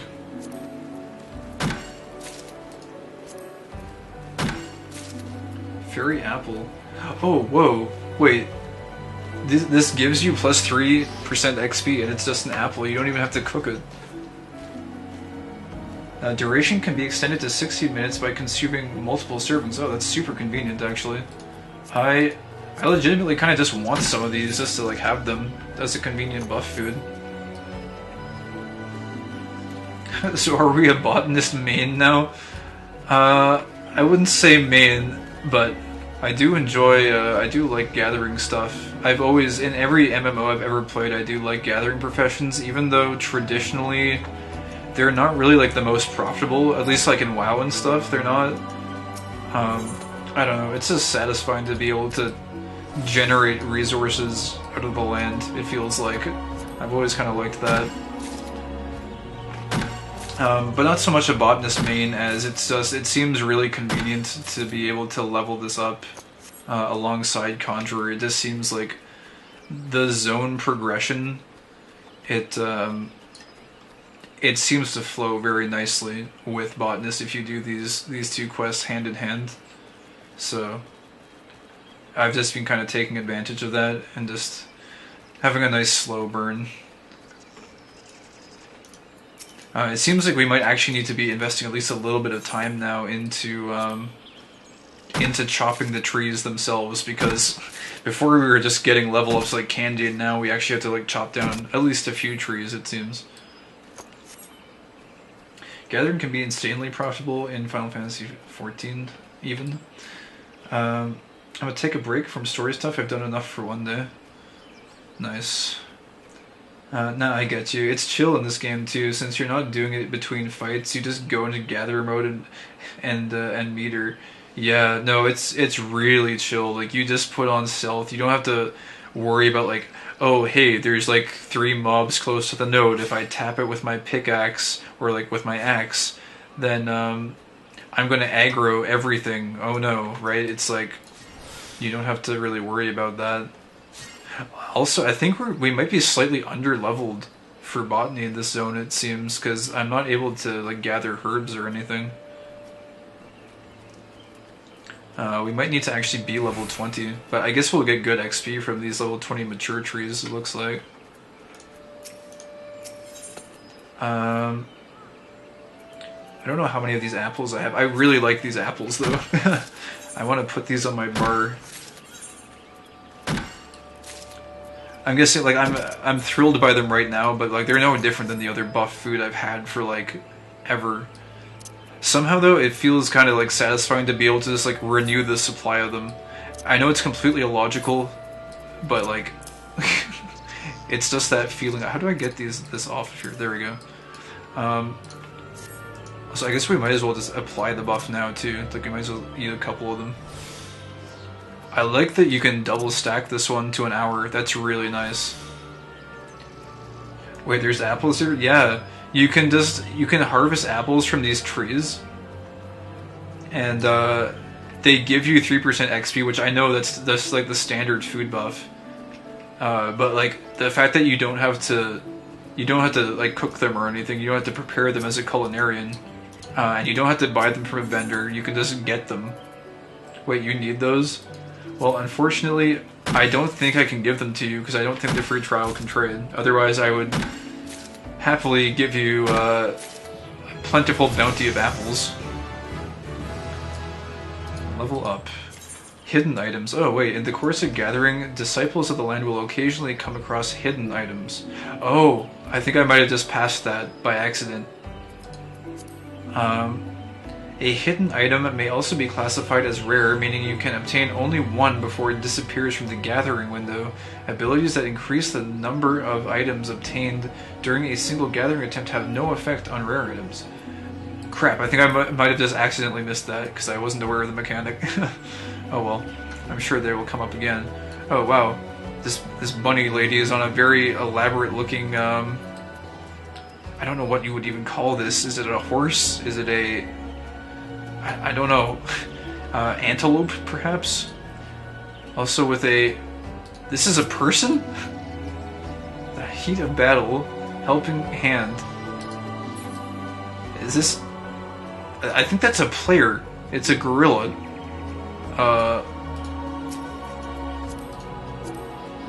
That's a gorilla.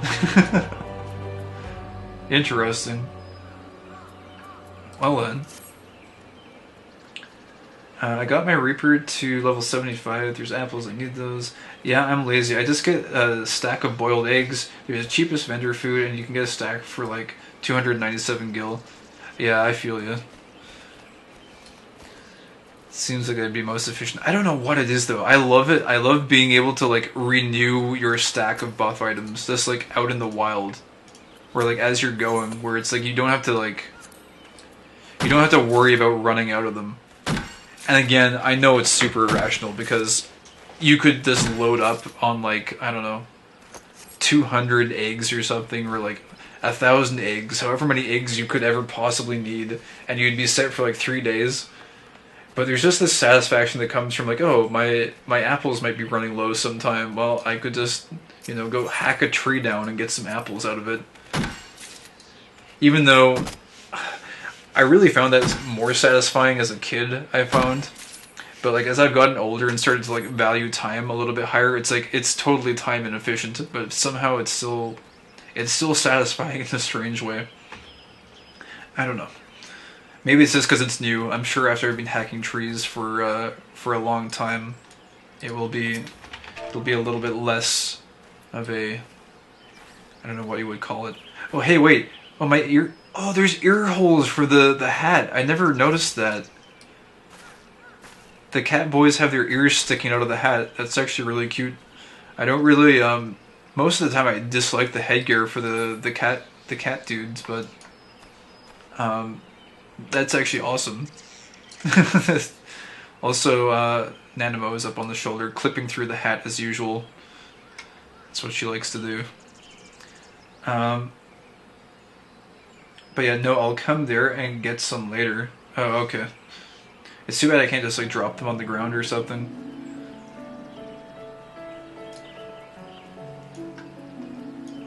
Oh, I mean, oh, you're gonna get your own, I see. I'm glad I've been able to be of some assistance with showing you some cool stuff through the thoroughness of exploring the zones. It's kind of interesting. You find some kind of interesting stuff when you go hyper slow through all the stuff. All the zones and the NPCs and vendors and stuff. But anyways, what are we looking at here? The player is being carried by the gorilla. Oh, for real? I didn't notice that. Sorry, I'm kind of slow right now. Oh, they're still there actually. Look in their arm, held like a football. Oh, right, because it's a Lalafell, right? Even if you die, your food buff stays. Oh, for real? That's pretty cool. I didn't notice that. Oh, the gorilla is the mount then, I see. Gorilla mount. I thought the gorilla was the player. I'm like, what is this? Did you like transform into a gorilla? I know it's a long past dead meme, but transformed into the old Harambe. Ye old Harambe. Never forget. R.I.P. I know where to get oranges and other stuff. Oh, really? Oranges, yeah. Actually, I think I remember getting oranges somewhere, and thinking about how I wanted to pick up culinary and stuff to do crafting for it. I mean, you do transform into a gorilla, but only in a raid mechanic. Oh, I see. Monkey madness then, I guess. Anyways, yeah, we have inadvertently gone to the place that we were supposed to go to, so I guess we'll just do our conjurer stuff here for now. Pristine water. A flask of water drawn from the banks of a pristine lake in the East Shroud. May as well do this while we're here. You sent a hostile presence. Oh, this one isn't instanced. Okay. Just a tainted water sprite. Shouldn't be too much of a problem.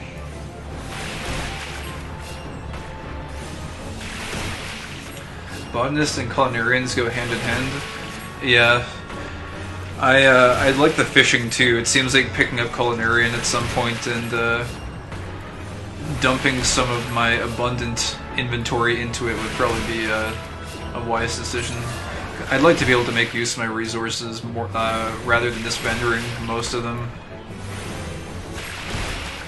Even though I'm guessing like some of it is probably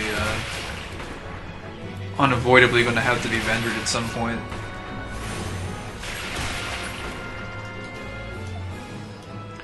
Pour the pristine water onto the base of the Hedge Tree and defeat the tainted water sprite. Okay.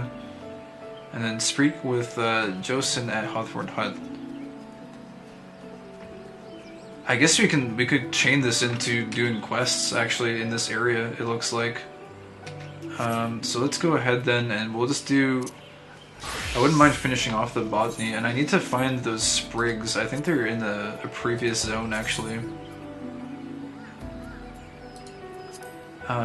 Those sprigs of whatever it was I was looking for. It's not here. Oh, wait a second, logging. Sprigs of fresh marjoram. Was that in 6 to 10? Let's just take a quick look here. So, a handy guide to interactable symbols. Sparkles are usually a simple interaction. Purple smoke ring indicates enemies will spawn, and a golden shimmer is instanced. Oh, I see. Yeah, I wasn't aware of the golden shimmer part. I had heard about the purple ring from some sort of in-game explanation. I think. Oh, look, actual lemurs. It is Le Lemur. Hello, Lemur. I can actually call them lemurs and not feel like I'm misnaming them now. Wait, a boring Weevil? It's a Weevil from Yu-Gi-Oh! He's gonna take your cards and throw them over the edge of a boat. Now where were we? We wanted to just look quickly at the gathering log, because I have apparently harvested some fresh marjoram in the past, but I completely forget where we might have found that.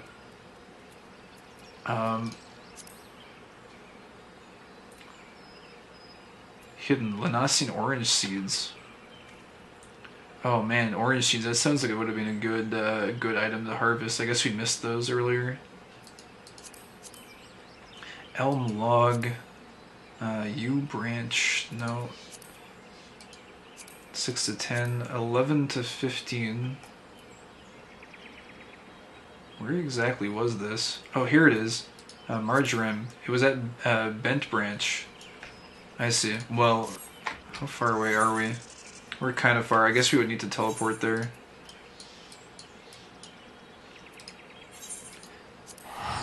That's kind of lucky that we found that, though, I guess. No, what? Oh, are you referring to my comment about Weevil? There's a character in Yu-Gi-Oh! called Weevil, who's, well, he effectively, like, everyone is supposed to be, like, dueling cards and stuff, but at one point or another, I'm pretty sure, I think it's Weevil who does it, he, like, steals someone's deck. I'm pretty sure he steals, like, Yugi's deck, and he, like, throws them over the edge of a boat. And I'm pretty sure the deck, like, contained Exodia or something. And so, basically, like, one of the most powerful cards, and in that anime universe, they're, like, super rare. There's, like, only one print of Exodia in the universe or whatever. And so he, like, throws them over the edge of the boat, and they just get completely destroyed.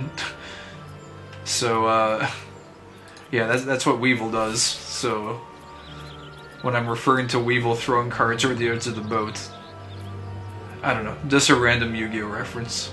I don't know. That's the first thing that came to mind when I saw Weevils walking around. Oh wait, you can get mint here from the bushes. Are mints useful for something? Are they extra good, or I don't know. Let me make sure we're in the right place though. Gathering log. We're pretty lucky we came across this though. Central Shroud, Black Shroud. Bent Branch. Oh, that's so... I did not realize that it did this. It, like, highlights it for you. Wow, that's a really... Oh, whoops. Search for item.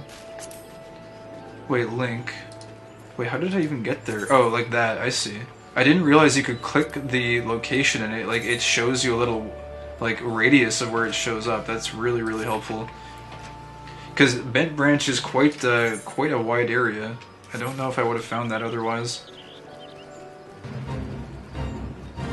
Leith on my mind. The Matron's Leith serves as an important thoroughfare for merchants and travelers, and to ensure they arrive safe at their destinations, the area must be kept clear of deadly predators. Oh wait, there's people. Are there? Yeah, there's other people here. I might just do this for quick XP then. Oh, I do need to level sync, but this should probably go quite fast. If there's like 3 of us here. If they're gonna do it. Oh, I need the buzzards too for the hunting log. This kind of works out a little bit. You can collect cards in this. Oh, is that for like triple triad or whatever? A few food items use mint as an ingredient. Oh, I see. Gotcha.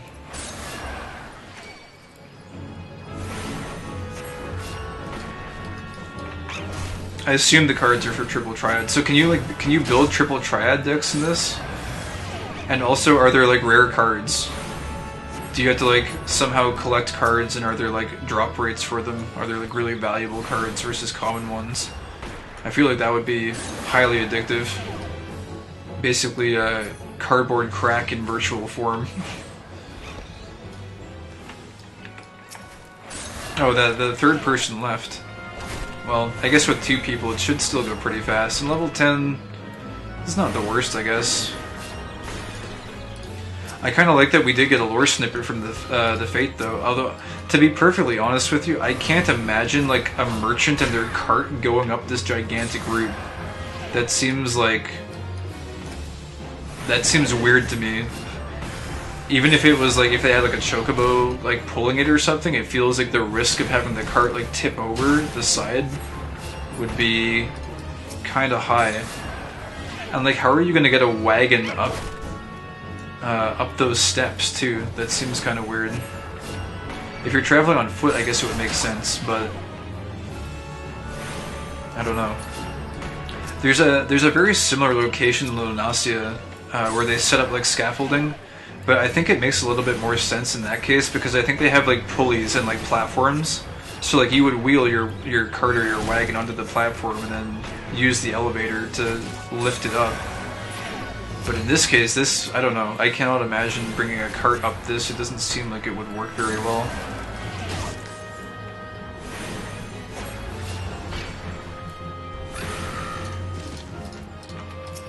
But, nevertheless, interesting. It does make sense that it'd be a path to at least traverse and go up to the next level. I do think this is a really clever way to like divide the 2 zones into different sections. It's a very, very clear visual indicator that you are now going to level 30 if you go up this way. Oh, there we go. Yay, we did it. Oh wait, FFXIV has a mount at level 13. Huh. I guess, wow, that mount goes so fast. Do you actually move that fast on a mount? I feel like I kind of need to get one, but I guess I need to finish the main story quest, or like advance the main story quest to get one. That's so fast though. That's insane. That's completely bonkers. It kind of makes me just want to like pick one of the nations and like go get a mount if that's like soon after or something. Anyways, what were we doing here? We wanted to do botany, yeah? Here we go. I had all the cards in Shadowbringers, but Endwalker added new ones. There are card packs, or you can get them from content. Oh, that's insane. That feels like that would be super addictive. You can get one once you join one of the factions. Are you serious? Is it like right after? I can't imagine how much time I've spent like walking around on foot with how fast that chocobo is. They move so fast. We could have probably like explored all of this in like a quarter of the time. Although there is something kind of endearing about exploring it as the noob on foot.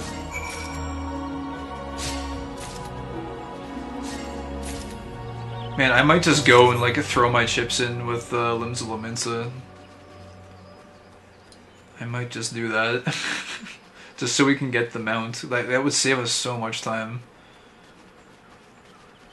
Like, I'm not one about rushing things, but like where you can save time and still cover the same content, I am kind of about that. And you could definitely have a chocobo by now. Man, we should probably, I kind of want to like go do that right now. Speak with Joseph at Hawthorne Hut. We'd have to teleport back. Maybe I'll just go pick Limbs of Laminsa and we'll go from there, maybe. Because we can change it. I think, like, from a lore perspective, I've gotten kind of a good understanding of Gridania. I do kind of like this place. It is nice. I don't know. I do have kind of, like, what would you call it? An affiliation for pirates, though. I do kind of like pirates quite a bit. The pirate life. This place is chill, though. I think I would probably go with Gridania over Ul'dah, I think.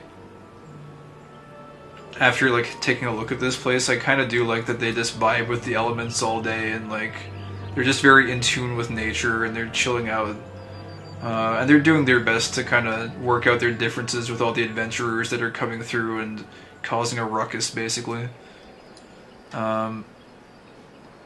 Dude, if we can get a Chocobo like right after picking a faction, I was not privy to that knowledge. There's a very big argument to go and just just do that if that's the case. Maybe we go do that then. I might use one of those tickets actually. I think we still have some. Vesper Bay Aetheryte ticket. I guess, yeah, let's go do that. I think I've got enough of an understanding, unless the only thing I'm wondering about is if the class quest would give any sort of additional lore. Although I think we've kind of got a feel for the Conjurer quest line too. I'm gonna come back and do this, I guess, right after the main story quest. But you can get one once you join one of the factions. It's like immediately available. That's how I'm interpreting it. Whatever. Let's go. Just do it. I'm inspired by seeing how fast that Chocobo moved. That looked like more than 100% move speed. That looked like it was like 100 or like 300. It unlocks a side quest, my first Chocobo. That's so crazy. I'm guessing if you had to like pay money for it too, like we have a decent amount of gil. We should probably be able to afford it. Oh wait, this is unlocked now? Huh. Interesting. I thought this person was locked off before. Braving new depths. Hello, Halatelli. I guess we might take a look at that later too. I don't want to get too scatterbrained here. My main focus for today is still to get through Conjurer. It's just, if we can again get that Chocobo, I'm very much down. No, you need 200 seals, but that's not hard to get. Oh, 200 like Grand Company seals? We'll make that the priority then. I didn't realize we were this close to amount. And yeah, as much as I really liked Raban's speech. That's his name, right? Raban, I think. Hold on. I should remember his freaking name by now. I really need drills. I need names to get drilled into my head. Oh, my, where did she go? My little friend. Nanimo, yeah, she disappeared. Let me go ahead and summon her. Oh, what? Unable to summon here. Oh no. She's not allowed.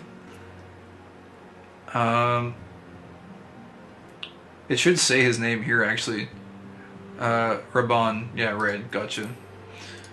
Raban's speech, I think, is the best. Raban's is probably the most inspiring out of them, and I think it's actually a testament to his speech-giving capabilities that, like, when I at least look at all three of the different nations, Ul'dah is probably the one I would actually, after weighing all the factors, be least inclined to join.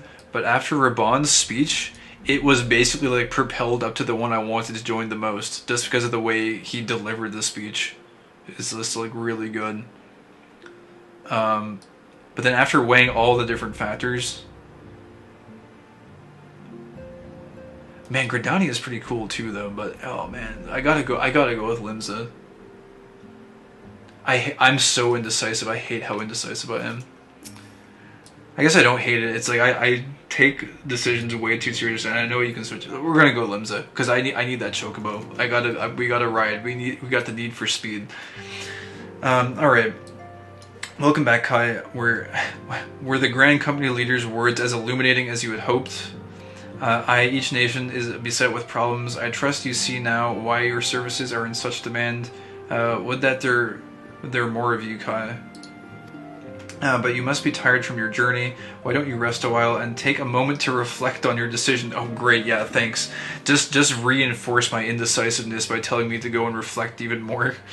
Once your mind is made up, pray give the Grand Company officers your answer. Hero in the making.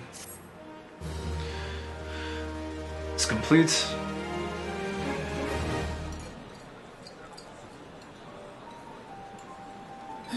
The gods only know what grand company our adventurer friend will keep.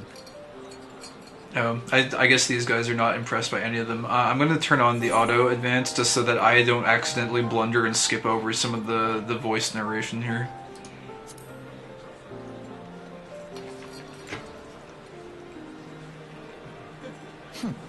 The wheels of change are in motion regardless. Brother, are you certain this course is best? Whatever do you mean, dear sister? The so-called remembrance ceremonies were little more than standard waving rallies. As though the Calamity and Seventh Umbral era warranted scarcely a mention. Well, of course they were standard waving rallies. Since you are so observant, mayhap you noticed what mention was made of the Warriors of Light? None. I suppose they must have forgotten the heroes who spared Eorzea a fate worse than the Calamity? No, dear Alizé, they haven't forgotten these details. They have elected to omit them. Deep are the wounds the Calamity inflicted upon Eorzea. So deep, in fact, that the realm still bleeds. Needless to say, the beast tribes and their primals do little to alleviate the pain. So, the task of salving Eorzea's wounds falls to the scions of the Seventh Dawn, with a little help from our friends, the Grand Companies. Remembrance will yield no remedy. If our world is to heal, we must put the horrors of the Calamity behind us. Our grandfather would never entrust the fate of the realm to despots who rewrite history to their convenience.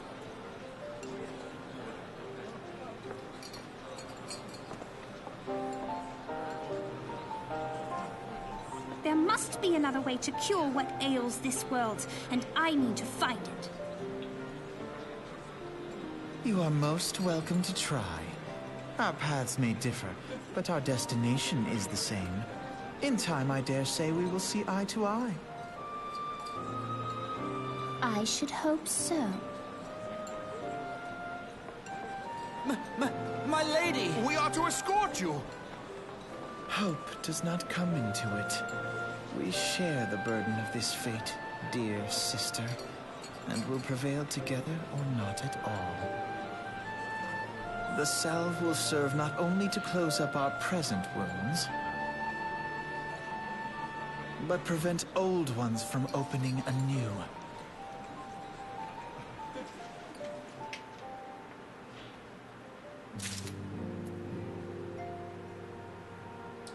Okay. Looks like Alphanaud is not too impressed by any of the speeches, and I mean, it's true, they were like morale-raising speeches, and they did leave out quite a few details. I think they even like retold the tale in some cases.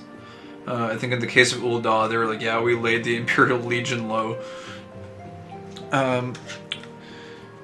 Oh Jesus, I guess they're just waiting here, and you just pick one.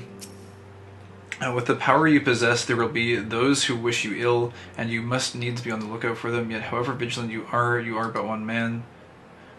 Oh wait, I think this is their standard NPC dialogue. I just wanted to see if any of it rotated. I doubt it did. We'll just make sure though. Probably Yustola is probably just standing out here still with the same things to say. I would imagine. Or actually, I think she moved in here earlier.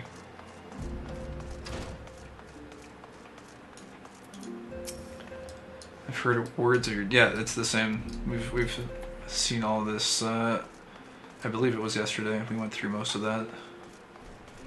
Alright. The big decision. Man, Gridania has really grown on me though. Just after just understanding at least a little bit of their culture. It is pretty cool. It's very chill. I do like them, although I'm in a pretty chill a chill mood right now. I kind of go through phases. I like wax and wane. Sometimes I'm in a very chill mood, but there's other times where the pirate slash seafaring get a dose of action pirate in me does kick up.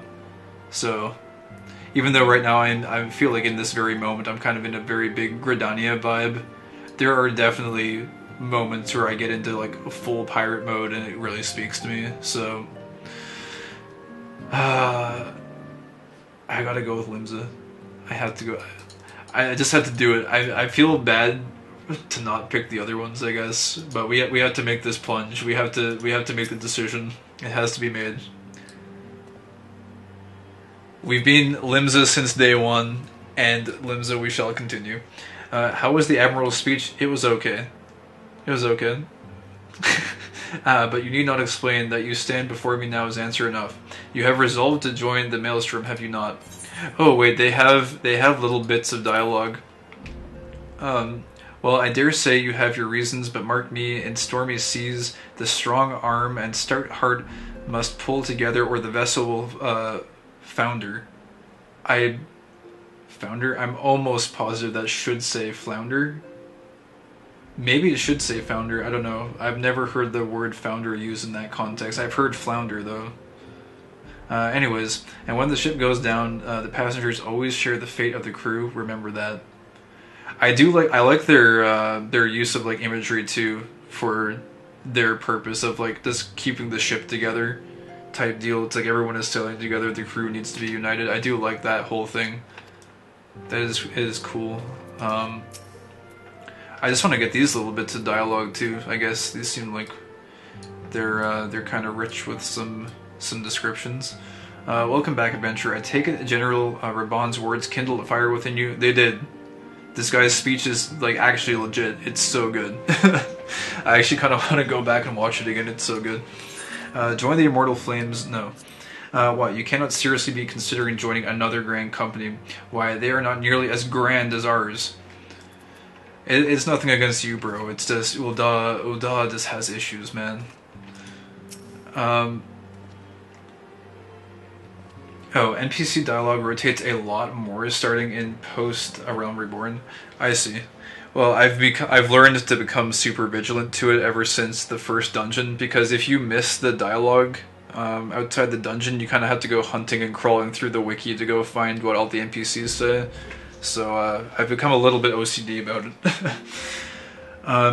I take it the Elder Seed Seer's words have touched your heart. Have you resolved to entwine your destiny with that of the Twin Adder? Unfortunately, no, but Gridania has grown on me a lot today. I would say Gridania definitely very close second. Gridania Bros are definitely awesome, but not the main pick here. Forgive me, in my eagerness to embrace you as a brother, I mistook your intention. Aw, he's got the most concise one too. It just makes me feel worse. Alright, we gotta do it. We gotta pull the trigger. Join the Maelstrom. We're doing it. For Limsa. That's the spirit, lad. With allies like you, how much stronger is our crew? Let us brave the seas together, friend. Now the choice is made. It is time to add your name to our rules. Make your way to Maelstrom Command back in Limsa. The company you keep, Maelstrom. The Maelstrom recruitment officer seems eager to welcome you to Limsa's Grand Company. Wait, could we decline this? We could get their acceptance dialogue too. If we declined it... Wait, what does he say if you decline it?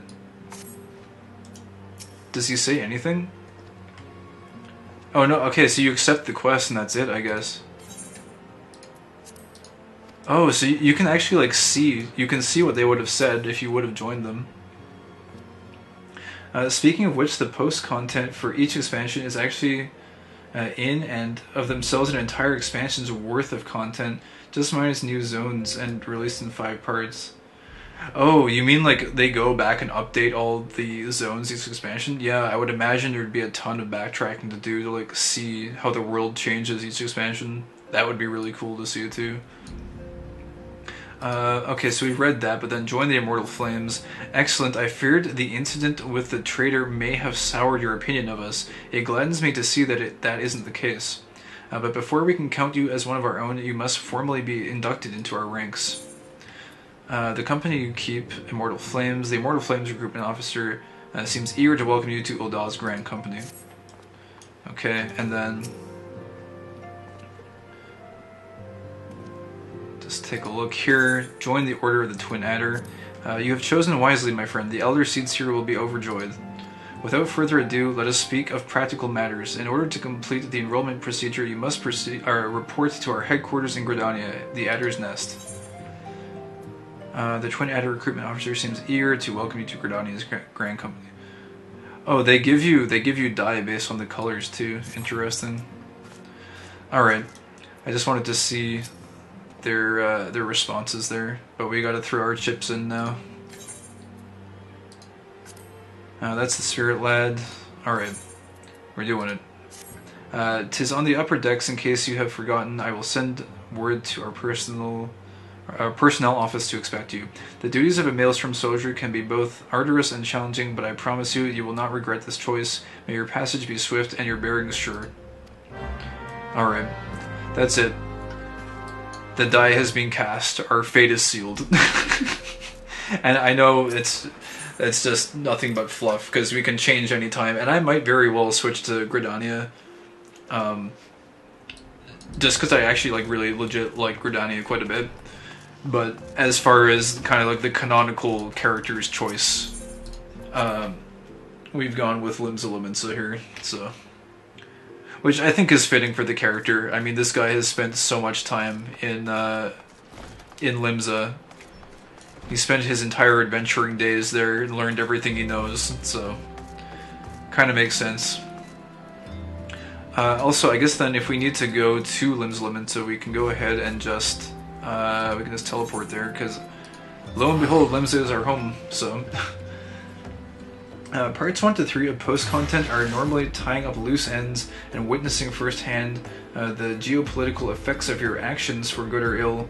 Parts 4 and 5 are set up for the next expansion, but when each one drops in, new raids, dungeons, trials, etc. get added.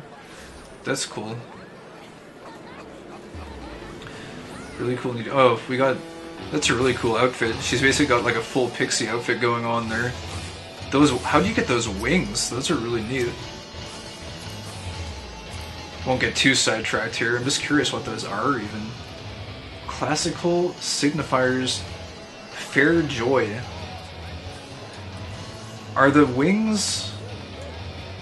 They're not part of her outfit actually, from what it looks like. Classical signifiers cloth fair joy. Huh. She's a summoner. I don't know how she got the wings. That's interesting. Oh, this guy has wings too.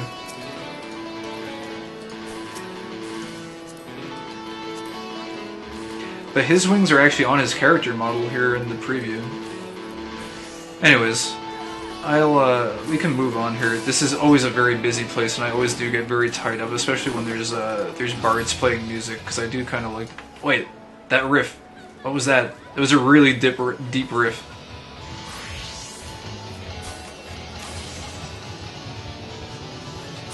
That's sick. That guy's really good. If he's playing that by hand, which it sounds like he is. It doesn't sound like it's using a script or anything.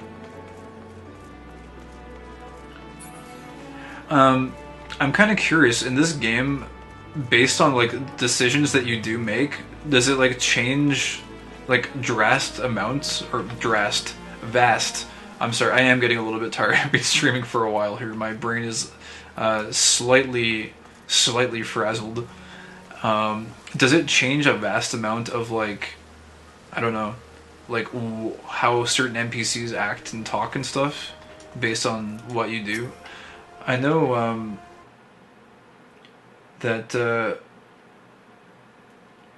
it was mentioned that like it doesn't, like you don't get too many decisions in this game usually, so I think Arceus mentioned that yesterday. Oh, wait a second. Speak with the personnel officer at Maelstrom Command. Wait, am I in the wrong place? I thought we were going up here. Apparently we'd have to go up to the upper decks. Whoops. I thought we were going to go speak with the Admiral again, but I guess that might not be the case. I don't know how much might change when you, based on decisions you make and stuff. Alright, whereabouts are we going? Let's figure this out. Oh, it's right here. Oh, Maelstrom Command. I don't think I've ever actually physically been to this building for any purpose before. Still learning about new bits of Limbs Lamenta, even though I've been here for a long time. Yeah, I don't think I've ever actually been to this building, ever. There hasn't ever really been a reason to come here. It's kind of like off the beaten path. Storm Lieutenant, this is Maelstrom Command. If you're expecting an handheld tour of the facilities, you'd best look elsewhere. Frontline Attendant, I think, is just PvP. Oh, whoa, that music, though. Huh. OIC Officer of Arms. I am an OIC Officer of Arms affiliated with the Maelstrom. It does not appear that you belong to a free company. You cannot very well have a company crest without a company, can you? Oh, right. Hunt Billmaster. The marks posted on the hunt board are not for the faint of heart or slow of sword arm. Only those with proven abilities to dodge death need apply. Right. Oh, and I guess these mark bills, elite mark bill, posted weekly. Miradosh. Oh, whoops. Oh, is this the only one? 100 allied seals. Oh, I see. So this is how you get the allied seals then, I guess. Or like one method, I suppose, that you could use. Or OIC Quartermaster. Well met, I am an OIC Quartermaster affiliated with the Maelstrom, and it is my duty to provide those free companies who have pledged their allegiance to our grand company with opportunities to purchase various enchantments and items which will benefit their members. I say, have you ever considered joining a free company? If not, might I suggest you do. Whole new world will open. OIC Admin, greetings adventurer, I'm the Maelstrom officer, charged with assisting the order of independent companies or free companies, as they are commonly known. How may I serve you this day? Alright, so little known fact, way earlier today at like the very, very beginning of the stream, oh whoops, I did go through and I did all of the, I actually read through all the free company stuff, so we don't have to do this again, thankfully, because it's not really the most interesting, to be honest, but we did read through it. If for some reason you were bizarrely interested in that, it's way at the beginning of the stream. Storm Quartermaster. Only members of the Maelstrom are allowed to exchange storm steals for goods and services. I'm so glad you can like swap between them though, the factions, because I feel like there's probably going to be stuff I'm interested in from all the different factions, if I'm being honest.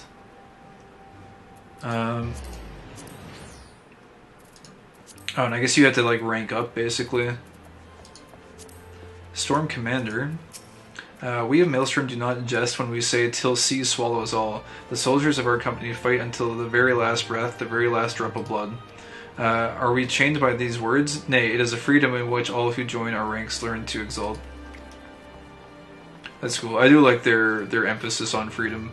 Not to go full American or anything, but freedom is kind of nice. As free as you can be as a human, after all. Hail Adventure, what business have you at Maelstrom Compound? Oh, whoops. Okay, well, luckily this automatically froze. We can read what that guy said after. I forgot I had the auto progress still on. How will you respond? My name is Kai Quicksilver. I believe you're expecting me. We can be humble. We don't need to be the pompous guy that's like, oh, you should know who I am. I am here to enlist if you will have me. Then well met, and welcome to the Maelstrom. I'll need a name for the role, so wait a moment. You're him, aren't you? Kai Quicksilver. Aye, you're just as a recruitment officer described. Glad to have you aboard, friend. Now, before I can accept your oath, you must be made aware of several. Sir.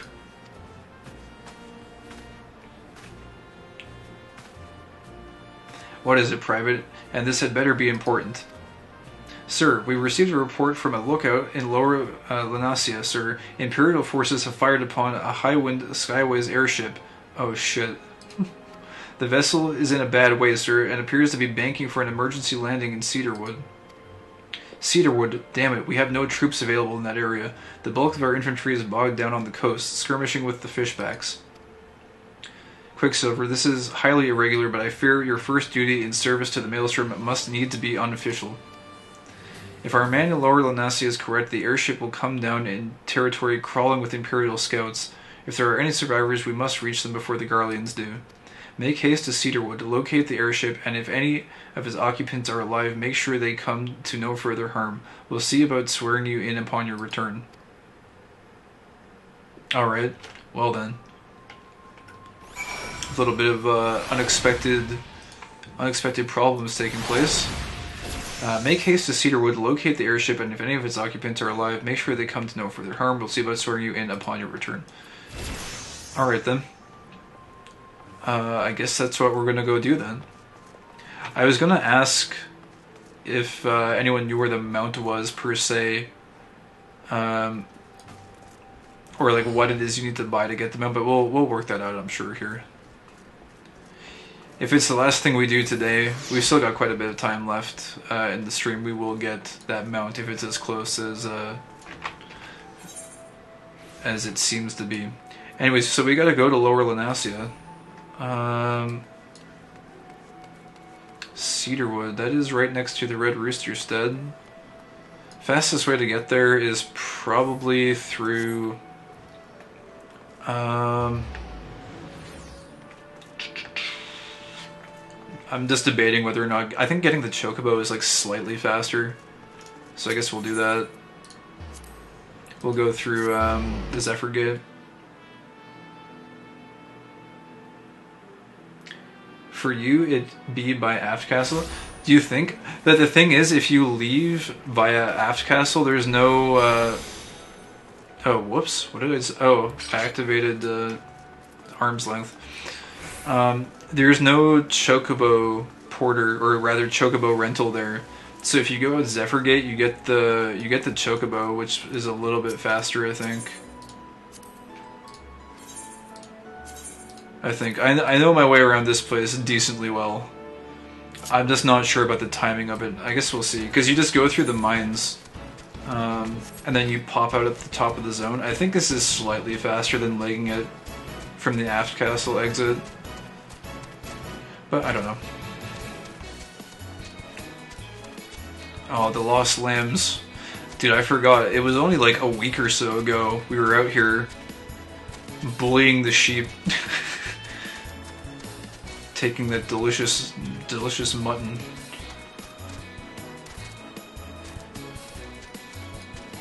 Oh, the quest you get at Chocobo, I mean. Oh. It be by Aft Castle. Oh, I see. Well, I guess you gotta get sworn in either case. Sorry, I thought you were talking about, or were responding to me saying, like, which way is fastest. I got you though. Airship crewman. We gotta dismount here. Cool. Duty calls. Level 24. Alright. The company you keep at Maelstrom. Man, oh, there's branching quests here. I really wish you could see all of them at once. I guess this does make a good argument for alt characters, though.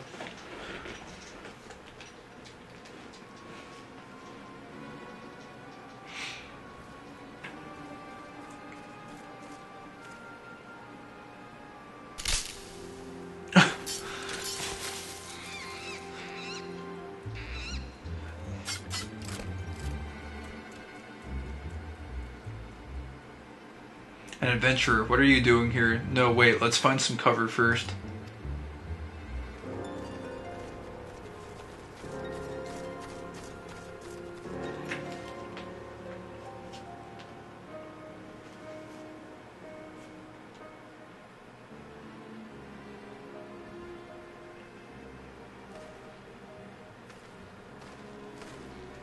Maelstrom Command sent you. How do I know you're not an Imperial spy? You don't even have a uniform.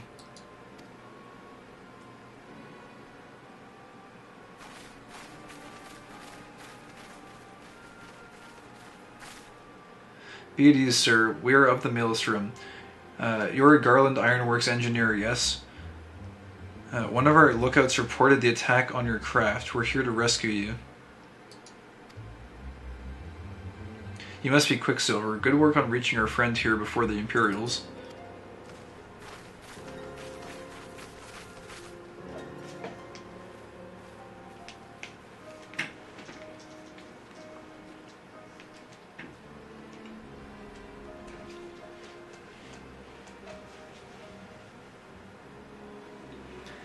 I've never seen a craft of this design. It must be Garland's work.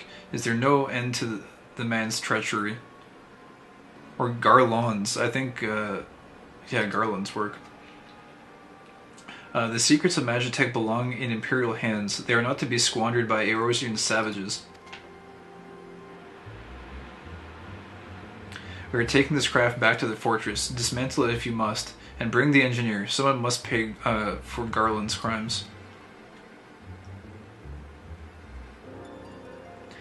Scouting party from Castrum Ocidans, I'd say. Seems they want your ship, engineer. Wedge, you have to help him. That fool of a Lalafell was hiding inside the tiny Bronco.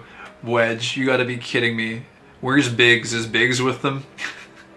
Did they do the classic Biggs and Wedge reference here? The tiny Bronco, is that the new design people have been whispering about? It's the first airship we've built since the Calamity. The first since Master Garland, well, since he went missing. After years of work, she was finally ready for her first test flight, and she was soaring. She really was, till those bastards blasted her out of the sky. Alright, pay attention. We're gonna hit these Imperials hard and fast. If they want a souvenir from Eorzea, they can have a knife in the gut, but they're not getting that ship. Oh, and don't forget to save the Lalafell. What say you, Quicksilver? Ready to give those curs hiding? Like a tidal wave, lads. Charge.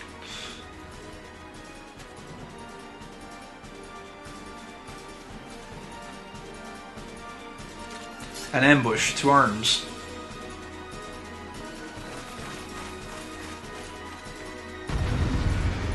Alright, looks like we had to do a little bit of maraudering. I haven't touched Marauder once today, so hopefully I still remember what to do. Ah yes, it's all coming back to me. Slam overpower.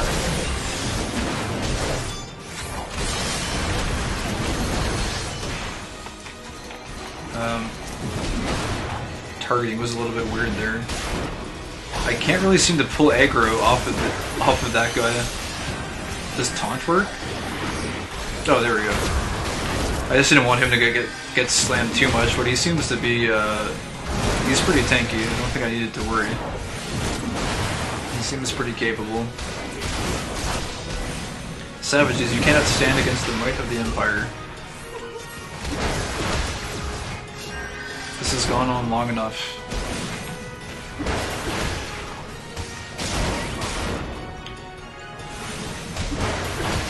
Oh, I was trying to use this thing, Storm's Path, but I think I'm level capped to where I don't have it. Oh, jeez. Magitech Vanguard. Holy crap. You know, friggin' war mechs here.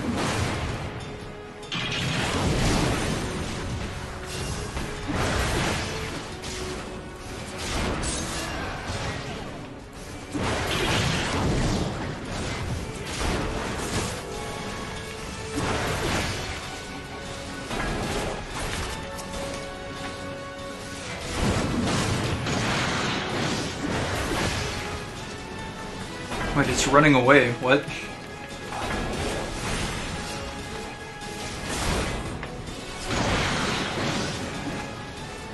Why is it running? Why are you running? Why are you running? More references. Alright, duty complete. Biggs. Oh, yep, there they are. Biggs and Wedge. Oh, it's the Lalafell. It's Wedge.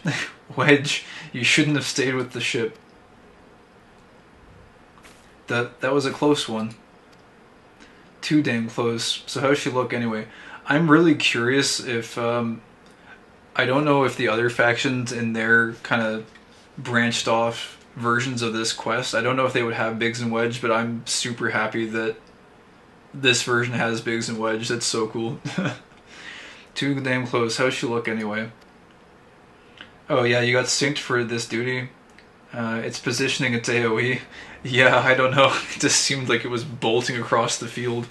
The auxiliary propeller is a dead loss, but I think we can wring enough thrust from the main propeller to get us airborne.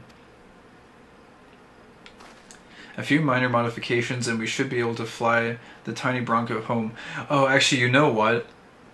Now that I think about it, it's probably the way this probably works, if I had to guess, is that this airship gets shot down just based on whichever region it is that you side with. And I would imagine the Biggs and Wedge are involved in this cutscene regardless, and that it just plays out slightly differently based on the faction you pick.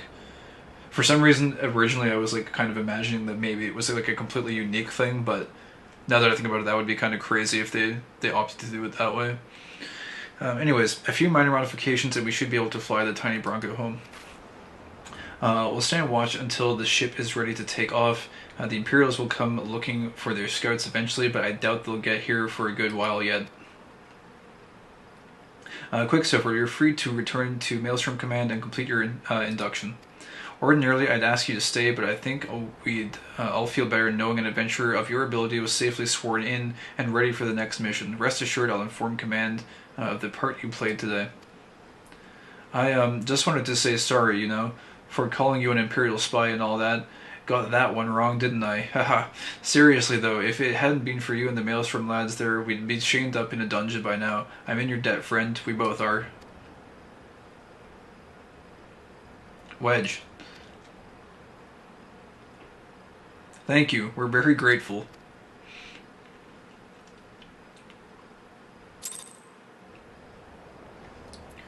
Alright. And back to Maelstrom Command. Oh, good. Our return spell is actually off cooldown. Guess we spent long enough reading and or exploring various elements to go ahead and get that back. I do like how this game's story reflects your journey from nobody to notable to legend to god. Yeah, I mean that do be how it work in many Final Fantasy games.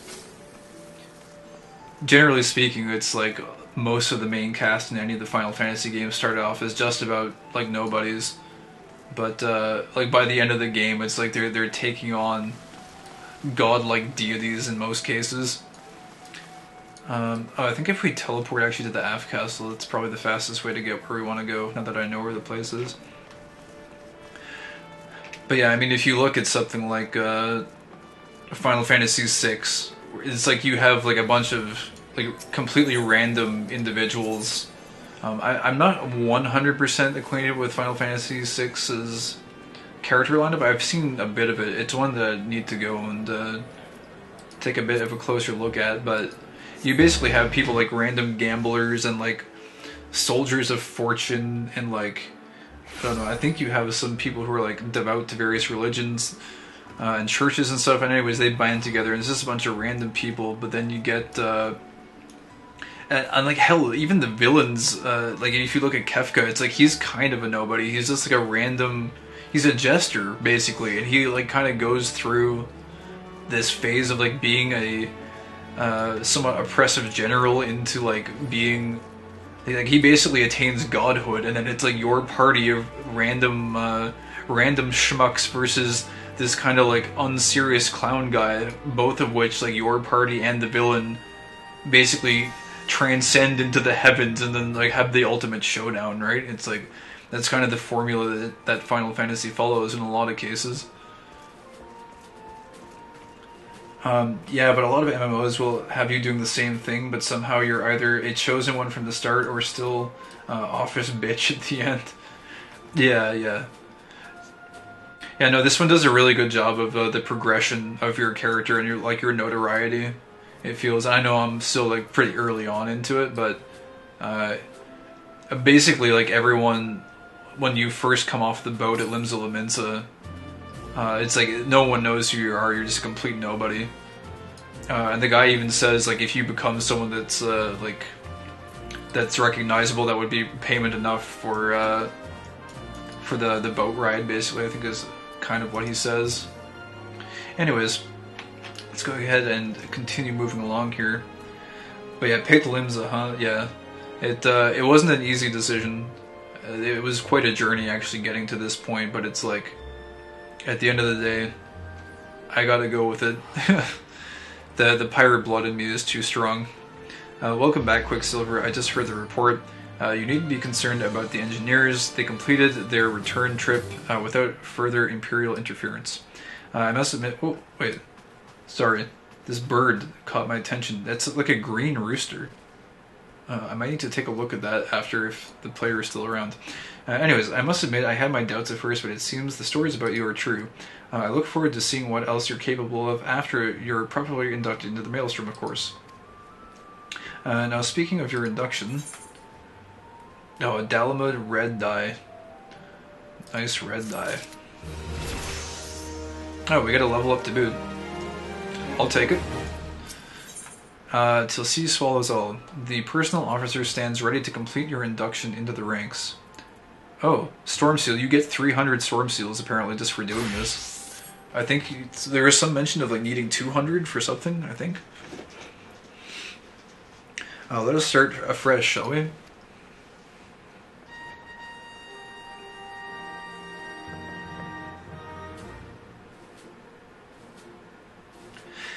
You are welcome here, Kai Quicksilver. That such a well-respected adventurer would choose to join our ranks is most heartening. Before you swear your allegiance to us, however, it is only right that I tell you exactly what it is that you will be joining. A grand company is more than simply a collection of soldiers. It is an all-encompassing organization which draws upon the resources of an entire city-state to form a united military force capable of standing against a nation's deadliest enemies. We of the Maelstrom are charged with meeting the threats posed by the Primals and the Garlean Empire and solving the many problems caused by the Calamity. Every man and woman who serves under our colors has a role to play in keeping the great warship that is Limsa afloat, and whatever heading Chief Admiral Merwib Blossom Wind sees fit to set. As part of this grand vessel's crew, you will be expected to take your turn at the oars, for the winds do not look favorable, lad, and the strength of arm may be all that sees us to safe port. If I've lost you with talk of ship and oar, let me put it another way. A Maelstrom soldier labors till his last breath, fights till his last drop of blood. We give our all in service to this nation, and no less is expected of you. Quicksilver, it is customary for new recruits to swear an oath of their own choosing upon entering the Maelstrom's ranks. Is there aught you'd like to say? Oh, that's cool. I like that they give you that, they give that freedom element of, like, you can make your own oath. That's pretty chill. That's very pirate-ish, I guess. That's like Pirate's Code. That's like, we have a Pirate's Code that are a set of guidelines, but as a pirate, you kind of get to do things your own way. I do kind of like that. I think I said that like 2 or 3 times, but anyways. Let's see. You have my sword till sea swallows all. I don't think that's necessarily appropriate because I'm currently wielding an axe, but I mean the sentiment is there. What skills I have are yours till sea swallows all. I will follow the Admiral to the very bottom of the abyss. Oh, dude, that's that's pretty metal. You can also be quiet, apparently. No oath. I kind of like this, though. I will follow the Admiral to the very bottom of the abyss. That's sick. Yeah, we gotta go with that one.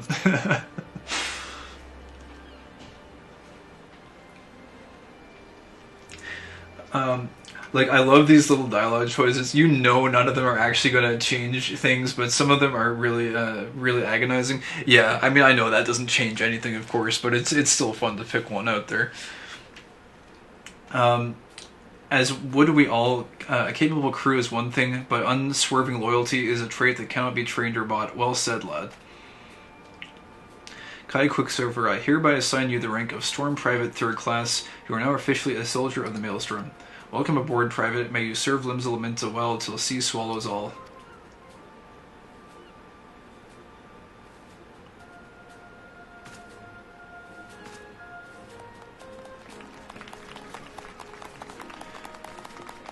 We did it. We made the most difficult decision in the game and picked a Grand Company. Oh. Can you hear me, Kai? This is Minfilia. An officer of the Maelstrom contacted me with news of your enlistment. My congratulations, Private Quicksilver. I have no doubt that you are eager to make the acquaintance of your new comrades, but I would ask that you pay a visit to your old ones first. Remember, though you are now a man of the storm, you are no less a Cylon. Pray return to the waking sands at your earliest convenience. There are some friends here whom I would very much like you to meet. We shall be waiting. No rest for the wicked, eh? Before you make yourself scarce, I recommend having a word with Commander Riki. Might be worth your while.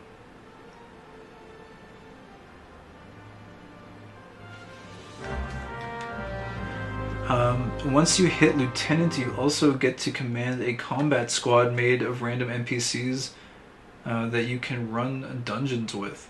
Oh, that's interesting. You may now accept the quest My Little Chocobo Maelstrom by speaking with Rashat Riki. My Little Chocobo. This quest must be completed in order to proceed to the end of the main scenario for A Realm Reborn. Oh, so I guess it's like a side quest, but it's like a mandatory side quest. I don't know who in their right mind would not go for the Chocobo quest. To be honest, the main reason we're even here right now is for the Chocobo. Oh wait, delivery missions unlocked? Okay. Grand Companies. One really quick thing here before we dive into this explanation. I'm just going to go close the window just so I don't catch a freaking chill. Because I've been just sitting on my ass here all day. Blood flow is probably at an all-time low, and super low temperatures are not what I'm looking for right now. There is a time and a place for cool air, and oops, let's fix something here. Now is not the time for it, so I'm just gonna close that. Also, gonna just grab some water really quick.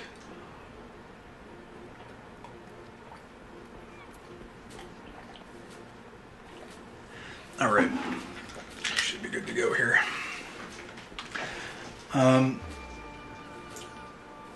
Well, I'm only a Chief Serpent Sergeant so far. I need to finish part of my hunting log before my next promotion. Oh, I see.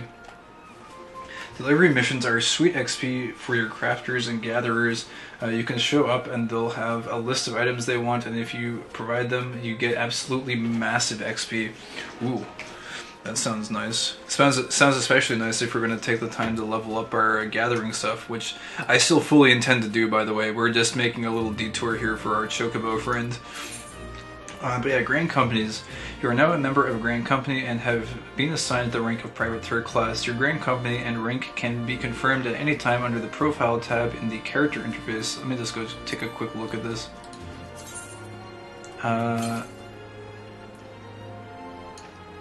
The Profile tab. Oh, here, I see. Gotcha. Yes, okay, that's all. Grand Companies pay their members not in guild but in company seals. You can confirm how many seals are currently in your possession under the currency in the main menu. Seals can be earned by completing various Grand Company missions.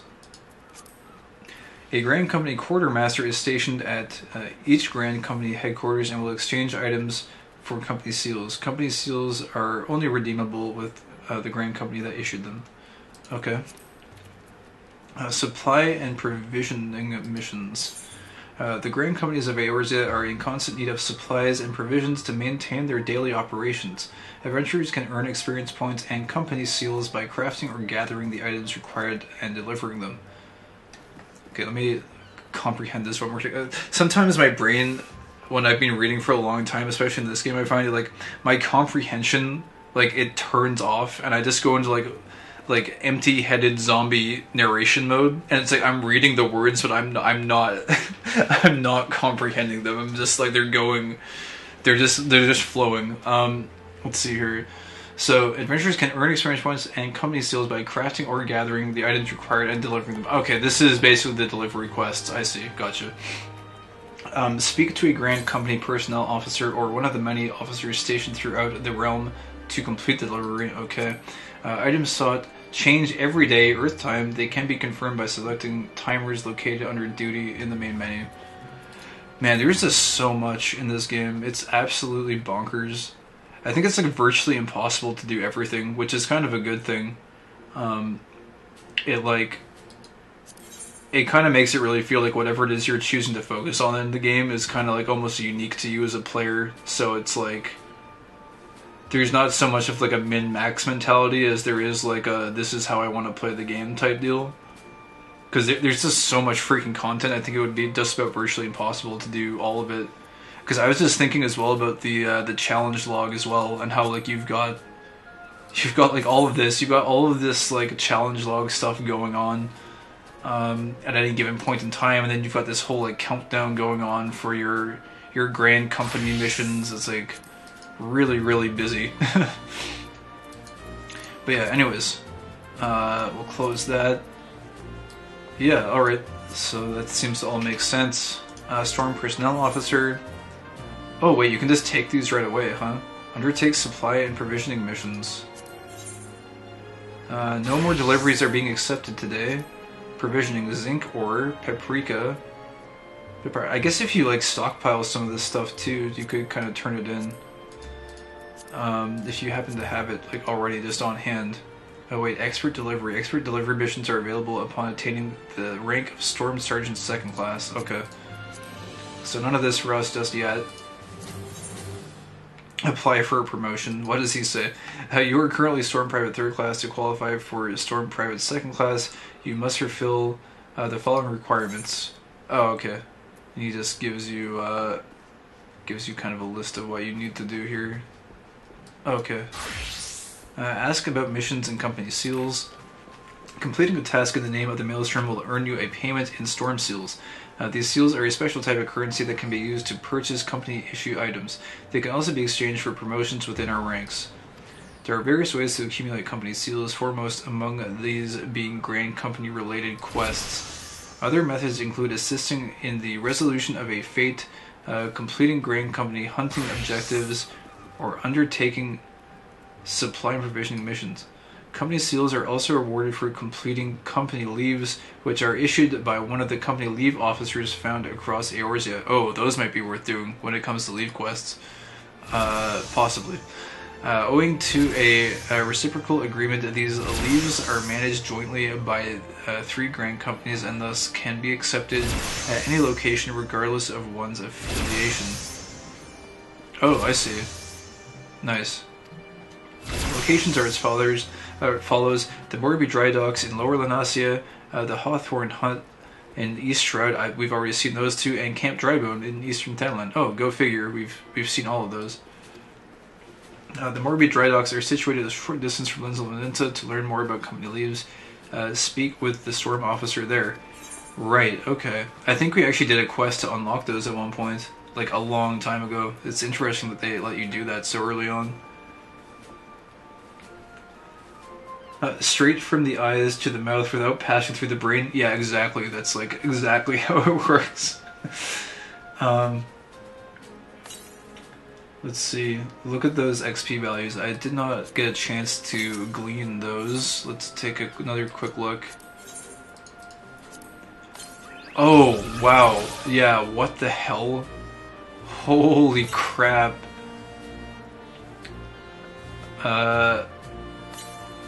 Yeah, that's a lot of XP. Dude, 60k for Paprika. Are you kidding? What? I feel like that would just like give you a full level, or like maybe multiple levels at this point. I think that might give you like 2 levels or something. That's absolutely bonkers. Paprika though, I wonder how far into botany you'd need to go. Probably pretty deep, I guess, but those XPs though, that's so crazy. Anyways, alright, that's really cool. I'm glad we have this unlocked now. There's a lot of cool stuff here. And of course we can also go peruse the other nations, what would you call it, I guess like reward or turn-in stuff as well. Greetings, adventurer. I'm a Maelstrom officer charged with assisting ordered and independent companies or free companies as they are commonly known. How may I serve you this day? Oh wait, we already did that. We already talked to her. I was going to talk to the quartermaster. Well met, I am an OSC quartermaster affiliated with the Maelstrom, and it is my duty to provide those free companies who have pledged their allegiance to a great company with opportunity. Oh wait, no, we already talked to him too. And the quartermaster just shows us stuff now? Yeah, okay, cool. She has no dialogue anymore. Officer of Arms. I'm an OSC officer of Arms affiliated with the Maelstrom. Oh, you need to be with a free company for him too. I thought if you joined the Grand Company, something would change. I guess I misheard that. Small talk. The marks posted on the hunt board. Okay, yeah, we've already done that also. Can we do the hunt board now? Peruse regular mark bills posted daily. Sapsa Shelf Tooth. 1,000 gil, 8 allied seals. Oh, these are really low. Kobold, Sidesman, Tempered Orator. I guess you have to like go hunt these guys down. It doesn't seem like you get very many seals for them though. Yeah, XP for crafting classes is very generous. Like I said, you can power level them like mad. Paprika is Botanist 16. You can also just go buy it from a vendor, but I wouldn't. Free companies or guilds, player organizations. Yeah. I've seen a few free companies around. They're really low, but they're also like for normal enemies. I see. Anyways, let's do what we came here for. Oh wait, someone is wearing the cat plate. It's a level 36. I really don't like how this looks for our particular race. I forget what is it, like Mikota or something? I forget what they're actually called. You would think I would know what my own race is called, but I just know them as the cat people. I should know what he's called. Where was that even? Mikote. I think I'm saying that right. Mikote. Yeah. Anyways, I don't really like the cat armor. I'll leave it at that. I don't really like how the helmet looks. I think it's kind of weird that I don't know. Just the ear slot feels kind of weird. Also, it's also kind of strange that in some armor sets, like, their tails seem to be, like, protected, or, like, part of the armor set, but then in other cases, they just kind of stick out. I kind of do prefer when they stick out, I guess, rather than being kind of, like, a part of the armor. It looks kind of weird. But aesthetically speaking, not a big fan of this. This is not really that great to look at. Anyways, in my opinion, of course, if you're a fan of that armor set, then more power to you. Oh, hold on, we got a whole bunch of quests here. Well, we got My Little Chocobo and A Pup No Longer. Small talk also. We the Maelstrom do not jest when we say till cease follows all. The soldiers of our company fight until the very last breath, the very last drop of blood. Okay. Are we chained by these words? Okay, that's just the same idle text. My Little Chocobo, Maelstrom, Chocobo Whistle, a small hand... Okay, well, we'll read that when we get it, I guess. Rashat Riki suggests you look into having a personal Chocobo issued. Well, if it isn't Private Quicksilver, I must say the tales of your deeds have been an inspiration to the troops. Our duties take us far and wide, and I'll wager you've slogged across quite a few moms of countryside on not but your own 2 feet. Such a sterling soldier of the Maelstrom deserves his own steed. Let us see about having one issued for you. All you need to do is obtain a Storm Chocobo issuance by exchanging company seals with the quartermaster. Once you have this deed, presented to Phrygium, and she will see you saddled up, or Phrygium, I guess. Phrygium, and she will see you saddled up on one of our trusty birds. Alright. And then A Pup No Longer, Maelstrom. These names, man.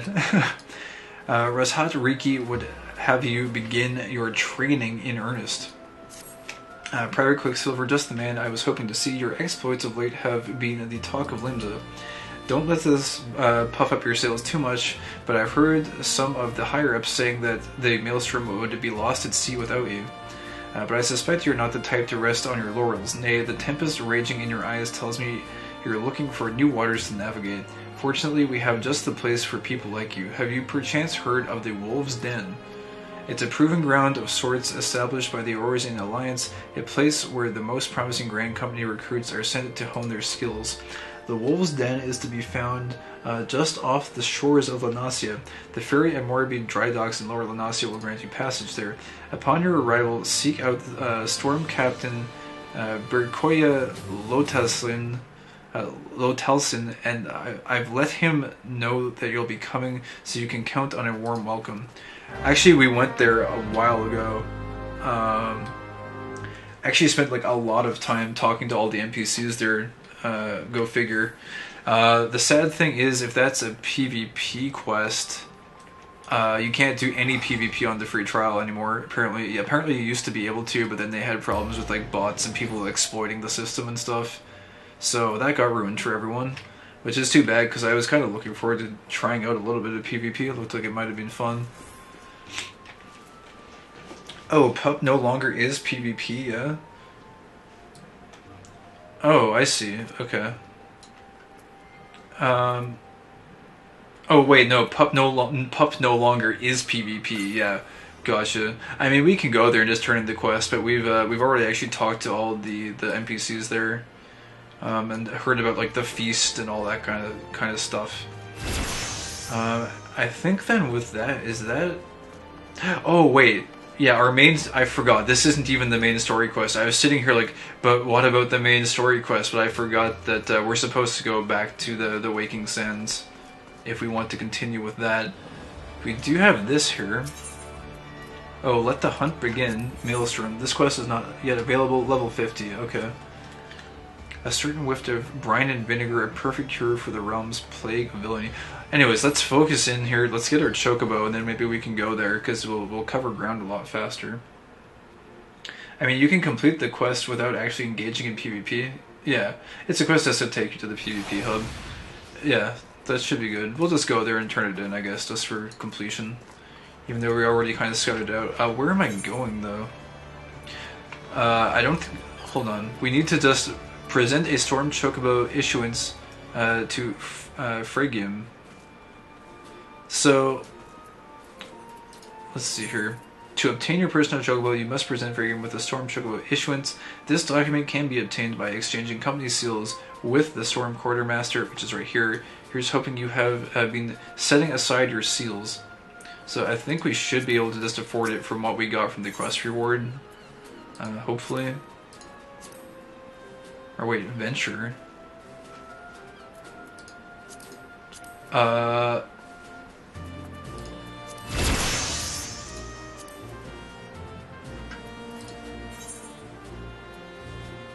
Storm Chocobo issuance is what we're looking for. I don't know if it's in here though. Oh wait, no, it is here. Unique untradeable. Oh, insufficient seals. I thought we got some for just completing the quest. Unless, hold on, let me let's look at our quest log. I could have sworn we were supposed to get some from somewhere. Till sea swallows all is 300. You've been sworn in. Service of Levince's Grand Company. Oh, it's for just going back to the Waking Sands. I see. So we actually have to go there to get the seals. Whoops. So we have to make a quick trip to the Waking Sands, go get the seals, and then make our way back here, and then we can get the license, and then we can get the Chocobo, and we can move quite quickly then. I really did feel that need for speed when I saw that one other player take off from that fate like an hour ago or something. It was just like, man. I'm kind of okay with us having spent as much time as we did taking the slow scenic route on our Conjurer though, because that was it was fun, it was atmospheric, and I don't know, just taking in the scenery, because there is kind of a when you can move that fast, there is kind of a, I don't know what you would call it, a disposition towards like running past everything kind of quickly. Okay, we might have a lot of dialogue to read here actually though, because it seems like maybe all the NPCs have shifted and maybe they have new things to say. Oh yeah. Oh, it looks like we got quite a few shifts. Wait, dude, it's Brennan! Dude, this is the guy from the very start of the game! No way! He's here. We lived up to what he asked us to do. We became someone who's, like, talked about. I wonder what he has to say. Oh, and Thancred is here too. Alright, let's start with Thancred and see what he has to say. The incident with the traitor still weighs heavily on everyone's minds, the Flame General's most of all. And although he cannot be expected to know what evil lurks in the hearts of every man under his command, the revelation is nevertheless a devastating blow to his authority. Even so, it warrants saying that you should not let this tragedy color your opinion of the man. In all my years of working with the Flame General, I've never had a reason to doubt his capacity to lead. Alright. Papalimo. Assuming I'm saying that right. I think some of my pronunciations might be off here. I will probably need to like hear them a few times to get them down pat. I'm sure as we go through some cutscenes that I'll adjust as we move along. But yeah, following the calamity, each nation's armed forces underwent a large-scale restructuring centered upon its grand company. In Gridania, the Order of the Twin Adder absorbed the Woods Whalers and the God's Quiver, while the Lamentans enacted the complete merger of the Maelstrom and the Knights of the Barracuda. Ul'dah is the odd nation out, having made no notable changes to its armed forces. As before, in the spirit of the Sultanate, each entity retains a certain degree of independence. Ida, let me see if I have this right. You're an adventurer who is a scion and a storm. Golly, how do you keep track of everything? It must be fun pairing up with lots of different people, though. Me, I'm always with Papalimo. Come to think of it, why am I always with Papalimo? I don't know. It's maybe a good question. The man. Brennan. Hey, ain't you the lad that rowed that boat into Limsa with me? It is you, ain't it? Ha, glad to see you found a good home. What am I doing here? Well, I heard tell of one of me brothers came through not long ago. Looks like I just missed him, though. I ain't seen either one of them since the calamity. Didn't even know they were still alive, but after running into folk who swore they knew me time and again, I reckoned they had to be out there somewhere. I've been traveling and peddling in hopes I'd find me brothers ever since. If you see a fellow who looks like me, let him know that Brandon's looking for him, would you? Okay, we got Istola. We will continue to focus our efforts on investigating the primals. The Amalja are not the only tribe that has succeeded in summoning its deity. Uranjie. Fate shall be thy guide. When our purposes become one, once again shall our paths lead us here. Our city of learning is now naught but shadows. Ere the light of dawn breaketh, shall we follow whither the sand blows. Once again, talking in obtuse riddles. Have we met somewhere before? You must be quite the accomplished adventurer to be welcomed into these halls. Leovine. Me? No one's ever expected much of me, and so far I've done a fine job of living down their expectations. I don't know if we've seen her around before or not. Oh, these guys are talking with one another now. We have the forgetful cat witch. I've been chatting with Persevanes, and we both swear there was another member of our crew. We still ain't figured out a way to prove who we was, but just you wait and see. It won't be long before everybody sees us for the heroes we is. Huh. Guess these guys don't really say anything between each other. They're just supposedly having a conversation. I'm not sure if that's one of the masks earlier. Like, I went to the Lancers Guild really early in the morning, and there was a piece of lore snippetish-esque stuff that said that the elves basically wear masks in order to like safeguard themselves from the elementals in cases where like they may be forced to act against the elementals' will. So I'm not sure if that's the purpose for this guy wearing that mask, or if it's just he just likes wearing the mask. I don't know. Hanako Burneko. Oh, Scion Supplier. Oh, I thought he would have like some sort of like currency turn in, but it looks like it's just mostly just potions and ethers and dark matter. I see. Armor Mender. Oh, that's what she does. I see. I was kind of wondering. She's been here for a while. She just hasn't really been doing anything. I guess she's an armorer now, though. Ollie, I'm not sure I grasp the purpose of these remembrance ceremonies. Whether you remember or rewrite the past, what does it matter? It isn't as though you can repeat it. Our present-day enemies ought to serve as sufficient motivation, don't you think? The lesson I believe we should take from the calamity is that far greater threats can and will appear. I hear you pledge yourself to a grand company. Me, I don't think I could do it. I'd never feel like one of them, no matter what the recruiters say. Huh. Okay, looks like that's it. Is someone... I feel like we're missing someone, but they might be in the other room. I know there was like one guy that was like dropping off supplies there at one point, but... I think that's maybe everyone.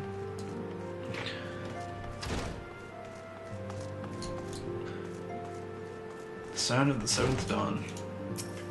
Welcome back, Kai. Lady Minfilia awaits you within. Okay, so we get our nice 300 storm seals. Complete that.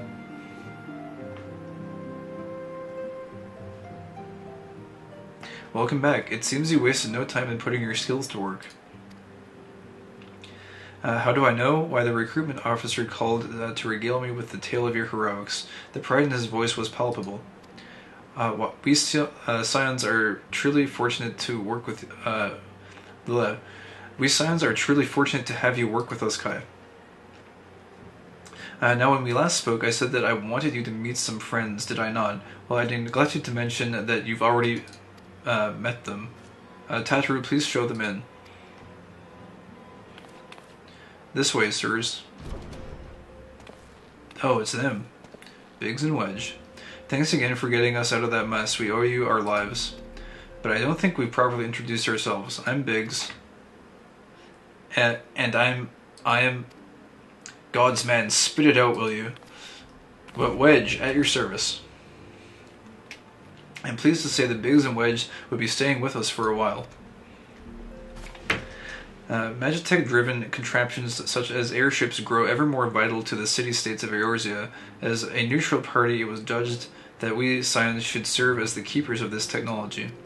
Of course, for this we needed the knowledge of experts, and so we requested the assistance of Garland Ironworks, who very kindly sent us 2 of their finest engineers.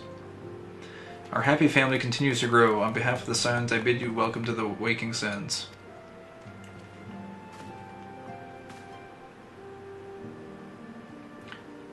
Like every soul here, I love Eorzea. I count myself blessed to have been given this chance to stand with you all and fight for the future of the realm. Never have I known such fulfillment, such happiness.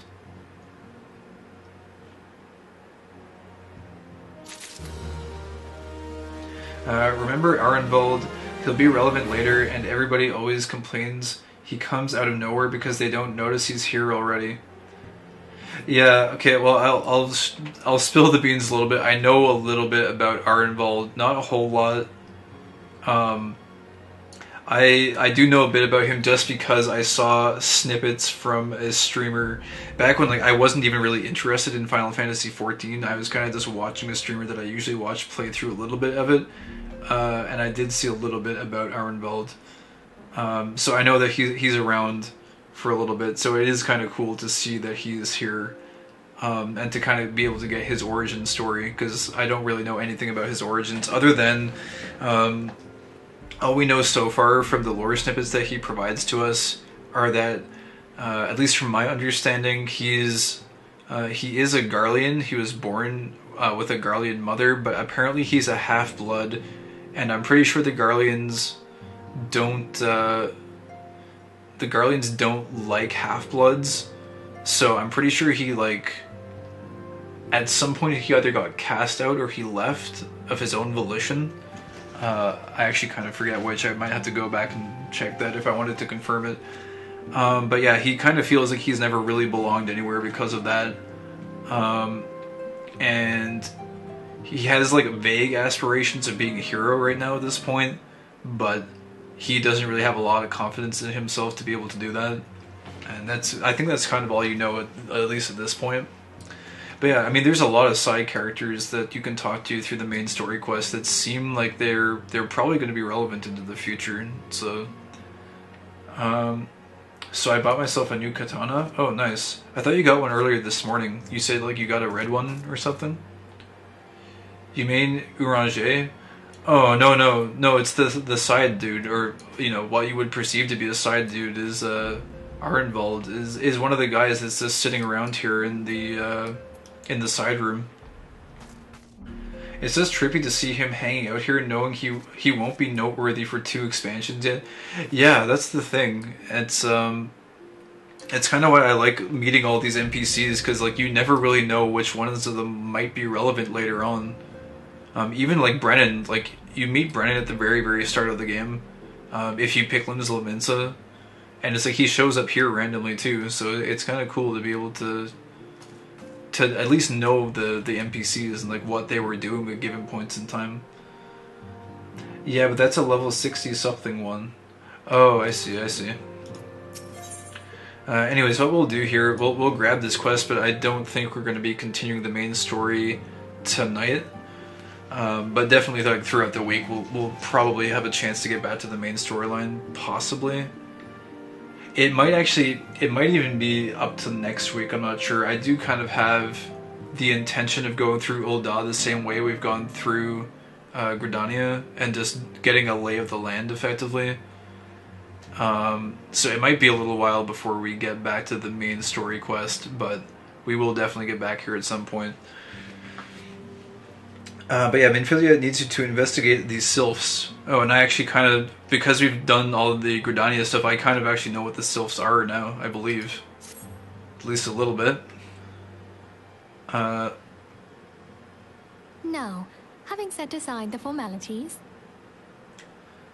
Yeah, so the sylphs, before we get into this, because this is a voiced one, I'm pretty sure the sylphs are kind of like almost like a docile forest entity in Gridania, and they're more or less docile, but they like to play tricks. They're tricksters. So Gridania is kind of in like a neutral relationship with them for the most part, but sometimes if the tricks get more aggressive, which apparently they have been getting since the Calamity, then sometimes they have to like go to war with the sylphs, from what I understand. And so I guess maybe there's some kind of sylph involvement going on here, but I will shut up and let the beautiful voice work take over from here until it's done. So let's go ahead and do this so I don't accidentally skip anything.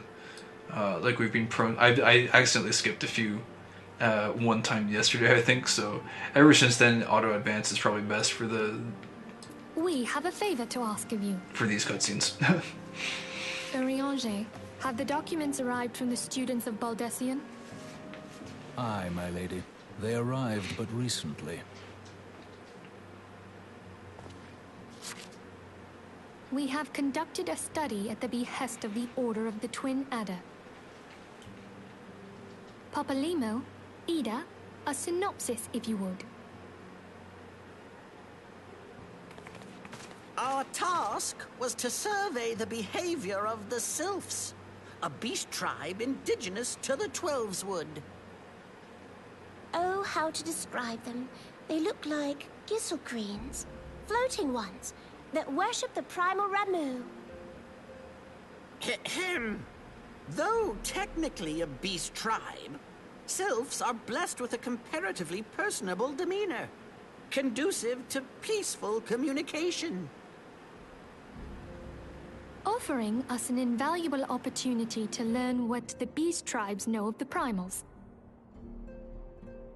While Ramuh's existence is well documented, the Sylphs do not, or perhaps cannot, summon the primal any longer, insofar as can be ascertained, until such time as we know.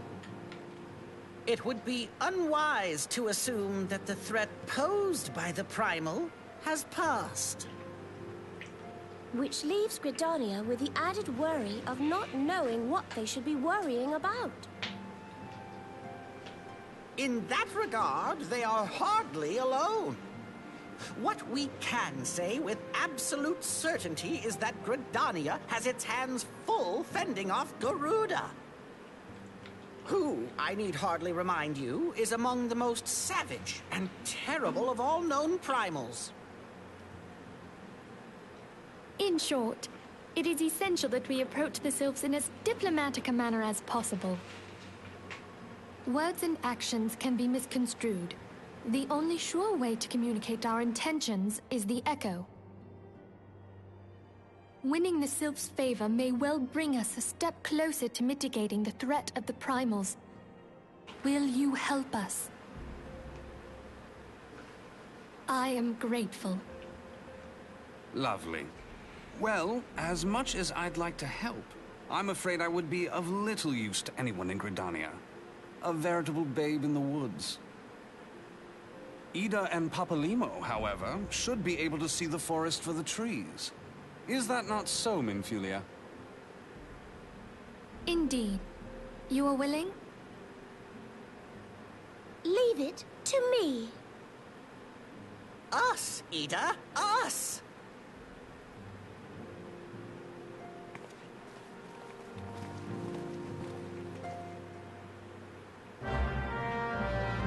Beautiful voice work, A Realm Reborn. Well, I don't know.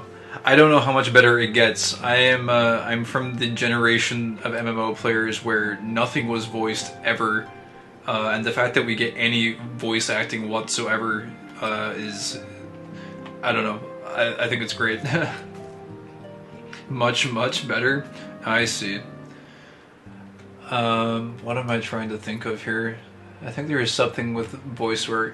I think like oftentimes people say like the voice work in things like Final Fantasy X wasn't very good as well. I've never been one to like judge voice acting too harshly. Oh, actually, wait a second. I just want to check something here. What is this? Oh, level 18 weapon coffer. I just noticed that there was a red dot down here. I'm like, what is that? Unsellable, market prohibited. I guess we should have just opened this like back then. Inferno X. I think we already had one of those. Physical damage. What does it look like? Yeah, I think we already have one of these. Anyways. They changed VA Studios for the first expansion. And it's a dramatic improvement. I see. Yeah, I don't know. Like, I listened to all the voice acting in Final Fantasy X, and it's like, yeah, it does feel like in some cases, like maybe the voice actors weren't given like great instructions, or like they didn't know what kind of scenario it was they were reading their dialogue in. But like overall, I don't know. I'm not usually too critical of voice acting, so long as there's, so long as it's there, it's usually enough for me. I just like hearing other people talk and being able to have at least some sort of vocal personality added to a character just to help flesh out that character a little bit. So I'm just going to go adjust my blind here real quick. This is super fast. There we go. I think it should be good. But yeah, for me, as long as the voice is like, if it adds some sort of personality to the character, that's enough for me. But I know for some people, it's like the deliverance and all that kind of stuff is really important too. Yeah, I blame the voice direction for the quality of A Realm Reborn. They got some people who have real talent and have done a lot of voice work that shows them better. Yeah, that's the thing, right? It's like the scripting and like communicating like how it should be delivered and all that kind of stuff. A lot of that oftentimes isn't their fault. Like they just get shoved into a booth and it's like, read this line and read it this way, and they just do multiple takes and that's all they get to do. they don't necessarily know like what room they're going to be standing in or like the events that have transpired. So yeah. Anyways, so far like I haven't cringed. We'll put it that way. I haven't cringed at any of the voice acting that has come up so far. It all seems to kind of just add an extra layer of depth to each of the characters. So for me, I like it. It's good voice acting, but I guess maybe my perception of that will change as we're exposed to more of it as we move along. Also, just curious what Minfilia might have to say here. Your mission is to make contact with the Sylphs with the ultimate goal of finding a peaceful resolution to the threat posed by Ramu, or Rama. I don't think I've heard that actually pronounced out loud. Sounds like it should be Ramo, though. Be fairly warned, the Sylphs are a unique people to say the least, and you may find yourself bewildered by their customs at first. Yet know that Ida and Papalima will be on hand to support all your endeavors. Or yeah, I don't think I've actually seen a Sylph yet. I've heard a lot of talk about them, but we haven't actually seen any of them just yet.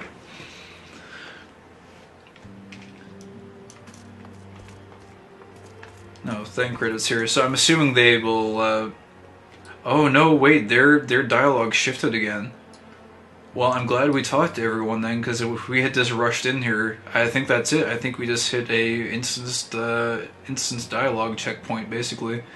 Whereas, like, before, like, it lasted a really long time. They kept the same dialogue for, like, 5 missions or something, but yeah, it looks like it swapped over, possibly.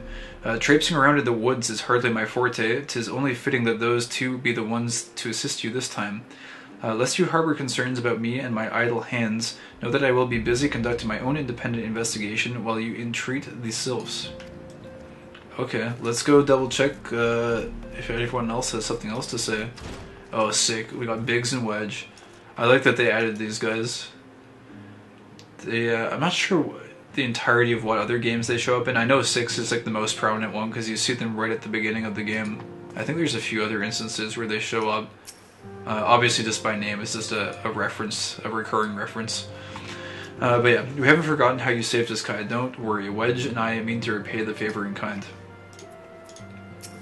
I like it here. Safe, hidden, a bit dank and dingy perhaps, but I've known worse. Plus the receptionist was rather charming, don't you think? Oh, Wedge has a crush on, oh jeez, Tata, I'm so bad with names, I'm so sorry. I know they're main characters, I will need to commit their names to memory. Tataru, that's it, got it. Hey, I got the first 2 syllables right at least. Tataru Taru. Yes. Another bell and my shift will be over.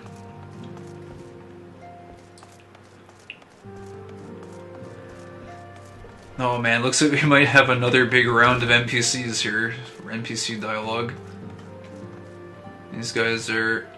Oh, who's this guy? I don't think we've seen him yet. He's new. Looks like a lancer. An aspiring dragoon, perhaps. Oh, there's another dude here. I haven't seen this guy either. He's a new one. He's got that's a big mug. Holy crap, dude. That's an enormous mug. That's like half the size of her body.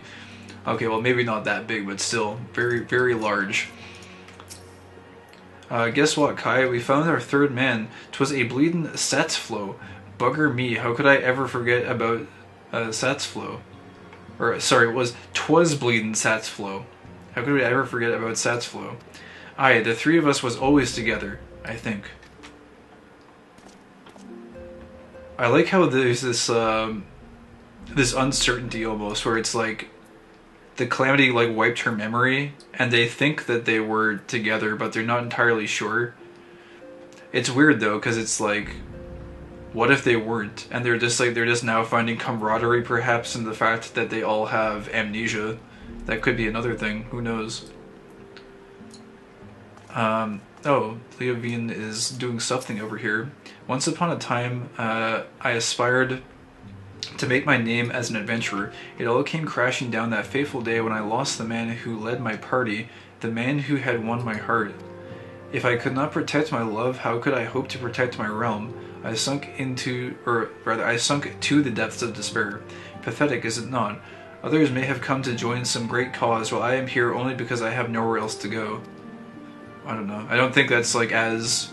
I don't know. It's not as unique. I think there's a few people who are in this group that are kind of feel like misfits, so... But yeah, I guess... So she lost someone, huh?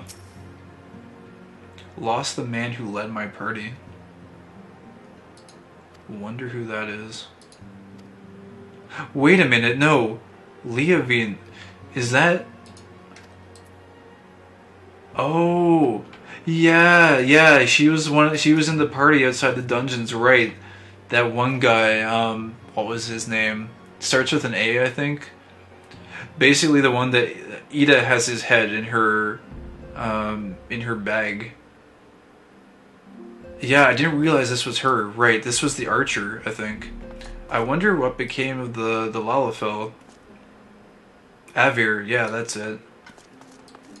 That do be the dude. Interesting. Yeah, I didn't put that together. I thought I had recognized her name, but I couldn't quite put my finger on it when we first saw her. Harrybert. Oh, dude, this guy looks pretty cool. Those glasses, though. I gotta get me some of these glasses. I've seen these around, like, everywhere. Oh, and his haircut, too. Very styling. I like it. And he's rocking the stash with it, too. Man. That guy's a pretty cool character. What is he all about? Let's take a look. The name's Harrybert. I've taken up residence here for reasons I'd prefer not to delve into. I may not be of much use on the battlefield, but I know a thing or two about dealing with people. If you find yourself in a bind, you do well to avail yourself of my services.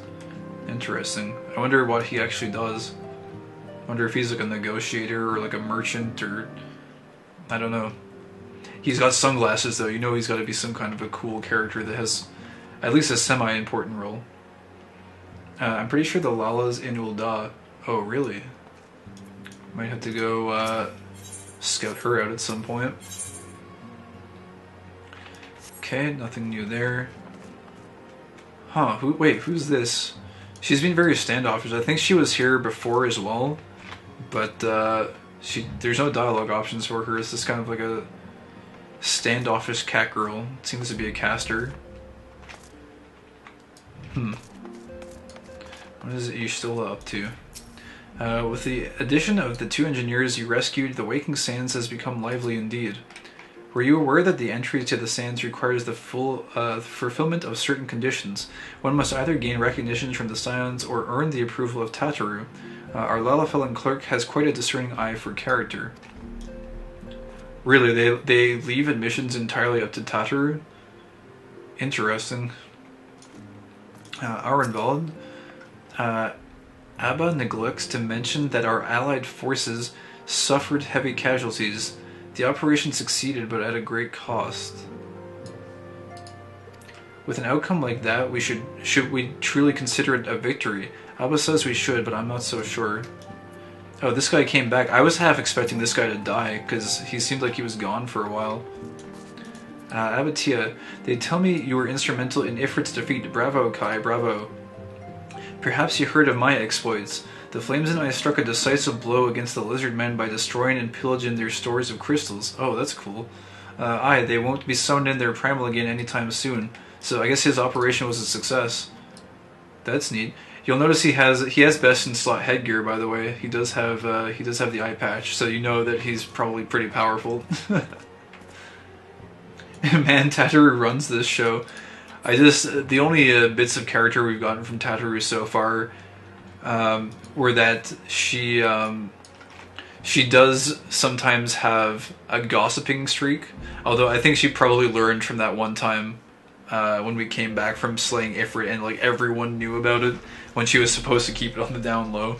But yeah, I'm sure they wouldn't have hired Tataru for the clerk without a due process, or like at least having quite a bit of history with her, so I wouldn't let that one event, I guess, judge her entire character.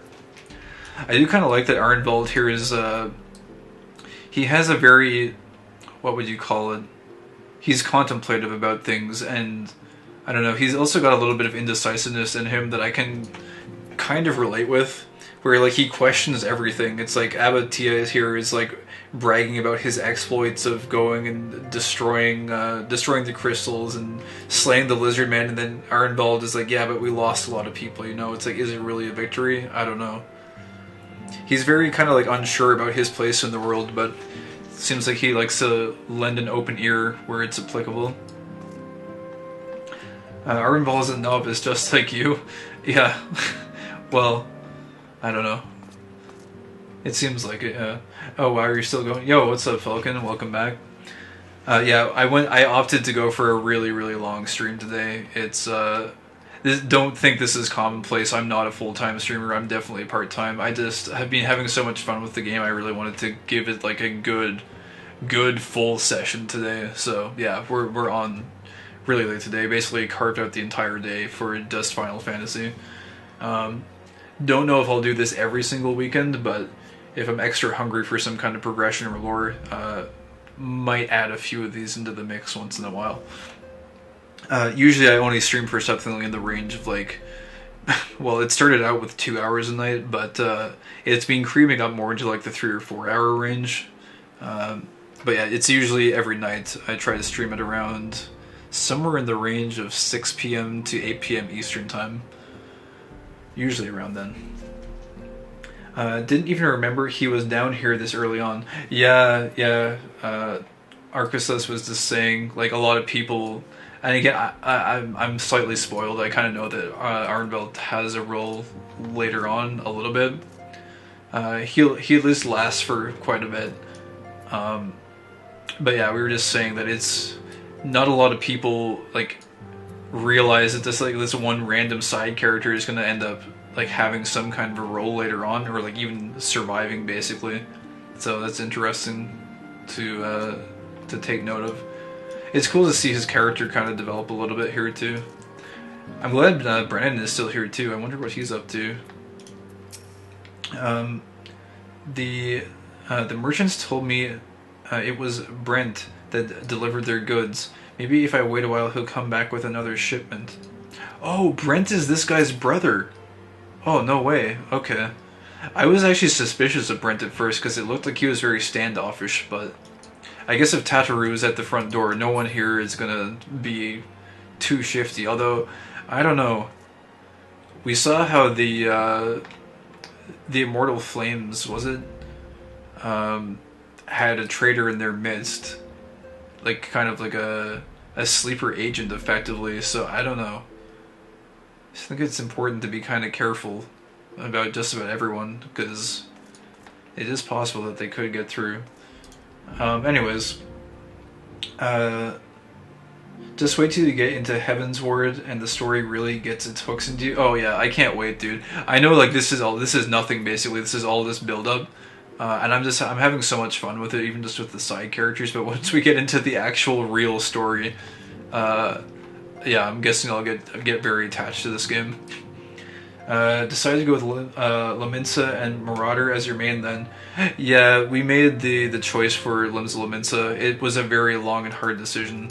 I'm probably going to get back to actually leveling the Conjurer though after this. I'm just going to go get my Chocobo. That was actually kind of the deciding factor was, I heard you could get a Chocobo after making a decision, so I decided to make a decision there.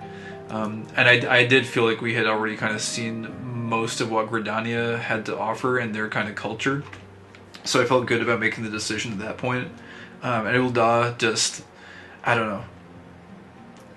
I feel like there's probably not going to be a whole lot that I see in Ul'dah that's going to change my mind or opinion on it. Maybe I'm wrong there, I don't know. But the only other thing is I think there's a good case here for rolling alt accounts that, or not alt accounts, but rather alt characters that start in the other nations just to see their main storylines, and also possibly see what happens if you decide to side with the other factions. That could be interesting to see sometime down the road. Not something that's high on my priority list though. Anyways, Uran J is here.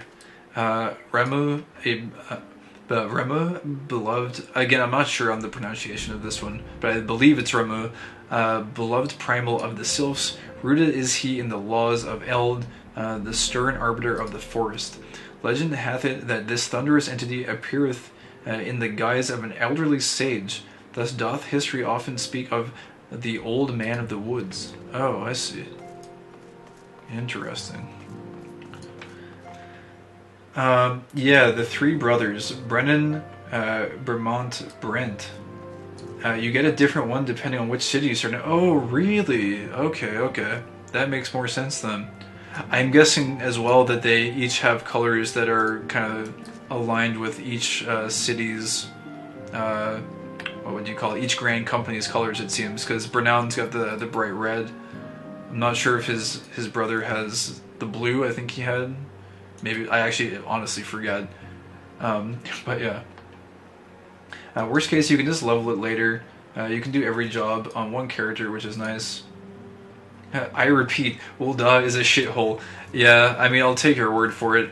I still do want to explore it. I'm sure there's got to be some kind of a diamond in the rough, right, somewhere. There's got to be at least a little side story somewhere that's somewhat inspired or interesting to learn about. But yeah, okay, so it looks like, just want to double check here, just double sweeping, confirming that we talked to everyone. I think we're good here. Yeah, there's some cute stuff there. Okay, that's good to look forward to at least. I'll be honest, I was looking through the class options that you can start in or pick up from Ul'dah, and I know you don't have to level them up in each of their home regions, but Paladin was actually looking kind of interesting. So when we do the Ul'dah expedition, as it were, we might roll with a Paladin there. I've heard some people say that they heal with their Paladin, but I know it's more of a tank class. I'd be down to just pick it up either way. I've always been a fan of kind of like the Healy tank class, kind of like a little bit of a hybrid of both. I don't know, it's always been kind of cool to me. Tataru, good evening, Kai. I trust your investigation is faring well. Alright. Oh, I don't know if Tataru has met Nanamo, but Tataru, Nanamo. The two Lalafels. Can you imagine if there's a wind-up Nanamo sitting on Tataru's shoulder? I feel like that would be like Lalafel-ception. Be too much Lalafel to handle. Nice thing is, oh, by the way, okay, so effectively at this point, let me just go here. We're gonna put main story on hold for now, although I am interested to get back to it. These two are both still good, and we need to go. We're gonna go get the Chocobo now, I think. So we gotta go back to Limsa. Oh, hey, Skittles is here. Hello, Skittles. I didn't know you were still on. It do be Skittles. Ooh, the sword though. That's a pretty nice looking sword. It's got a little bit of depth to it. It's got some character. Oh, that was just the sheath. I was actually about to say, like, wait, isn't that just the sheath? Oh, nice. It's got that glow. And that, like, that energy and the particle effects. Oh, nice. Very nice.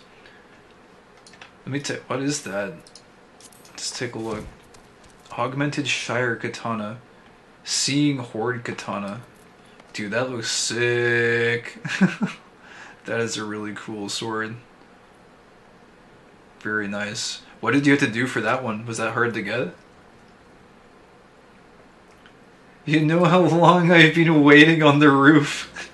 I do not actually have any idea how long you've been waiting on the roof. Also, let me just, whoops, I actually had to scroll up a little bit here. You cannot be a healer with a paladin, they are a tank. Okay, got you. Nice thing is when you get ready to do coils, you're on crystal data center. The coils is weird in that you can't queue into it. Just use a pre-made party. Most people just get a couple level 90 players to taxi them through for the lore. It's got good lore. I see. That's level 50 stuff though, so you've got a ways. You can heal almost as much on Gunbreaker as a paladin. Oh, I see. On Lala's, hold on, let me scroll this up a little bit here. On Lala's, the perch minions sit on top of their heads. Oh, really? That's sick. Also, Blue Quest, keep an eye out for Blue Quest. They always unlock some new content or feature. Yeah, for sure. I know there's this one here that we've got. Honestly, I would recommend completing at least your current MSQ step. Once you finish that mission, you unlock the ability to target your job upgrade. Oh, you get your job upgrade. That is really important. Yeah. Oh yeah, he's on self-management. The EX trials drop materials to make fancy glowing weapons. No, I bought it. Well, the whole time you was talking to people starting before Minfilia, I was on the roof. Oh, wow. Well, I'm kind of glad I didn't know you were up there, because otherwise I might have rushed. Oh, that skill looks awesome. Yeah, that guy behind you has optional dungeons. Oh, this guy. Okay.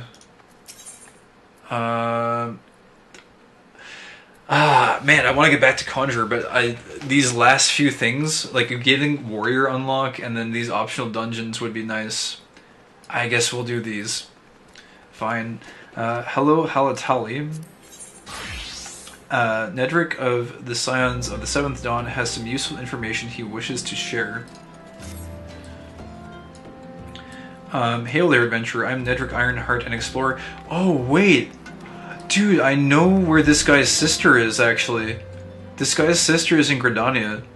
We talked to her way earlier on today, and she mentioned the Ironheart family is like a group of explorers, I think, or rather like a family of explorers. I didn't realize that this guy was, I think her brother. Interesting.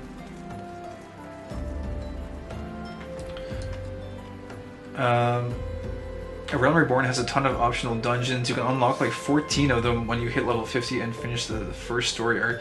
Oh man, if he's paying this much attention to NPCs, he's really going to get a lot out of this game. Yeah, I know, man. I'm just getting started here. We're in like the shallow end of the pool. We haven't even gotten to the real stuff. I love seeing like side characters and stuff though. It's fun. Anyways, hail there, adventurer. I'm Nedrick Ironheart, an explorer by trade and a Scion by allegiance. And you, my friend, look to me, an adventurer in need of a challenge. I happen to know just the place that will offer it to you. Tucked away in the corner of eastern Thanalan lies Halatali, and it is there that you will find all the excitement you crave. The place boasts a storied history. It was built some 100 years past as a training ground for gladiators. The calamity laid ruin to it, though, as it did to most things. Now Halatali is a shadow of its former self, but in the dark of that shadow lurk wild beasts, both bloodthirsty and beyond count. For one such as yourself, I dare say there is no place finer than Halatali to test your skill and refine your technique.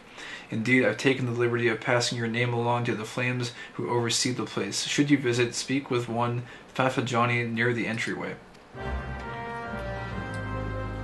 So these are like optional dungeons then, I would assume, like you were saying.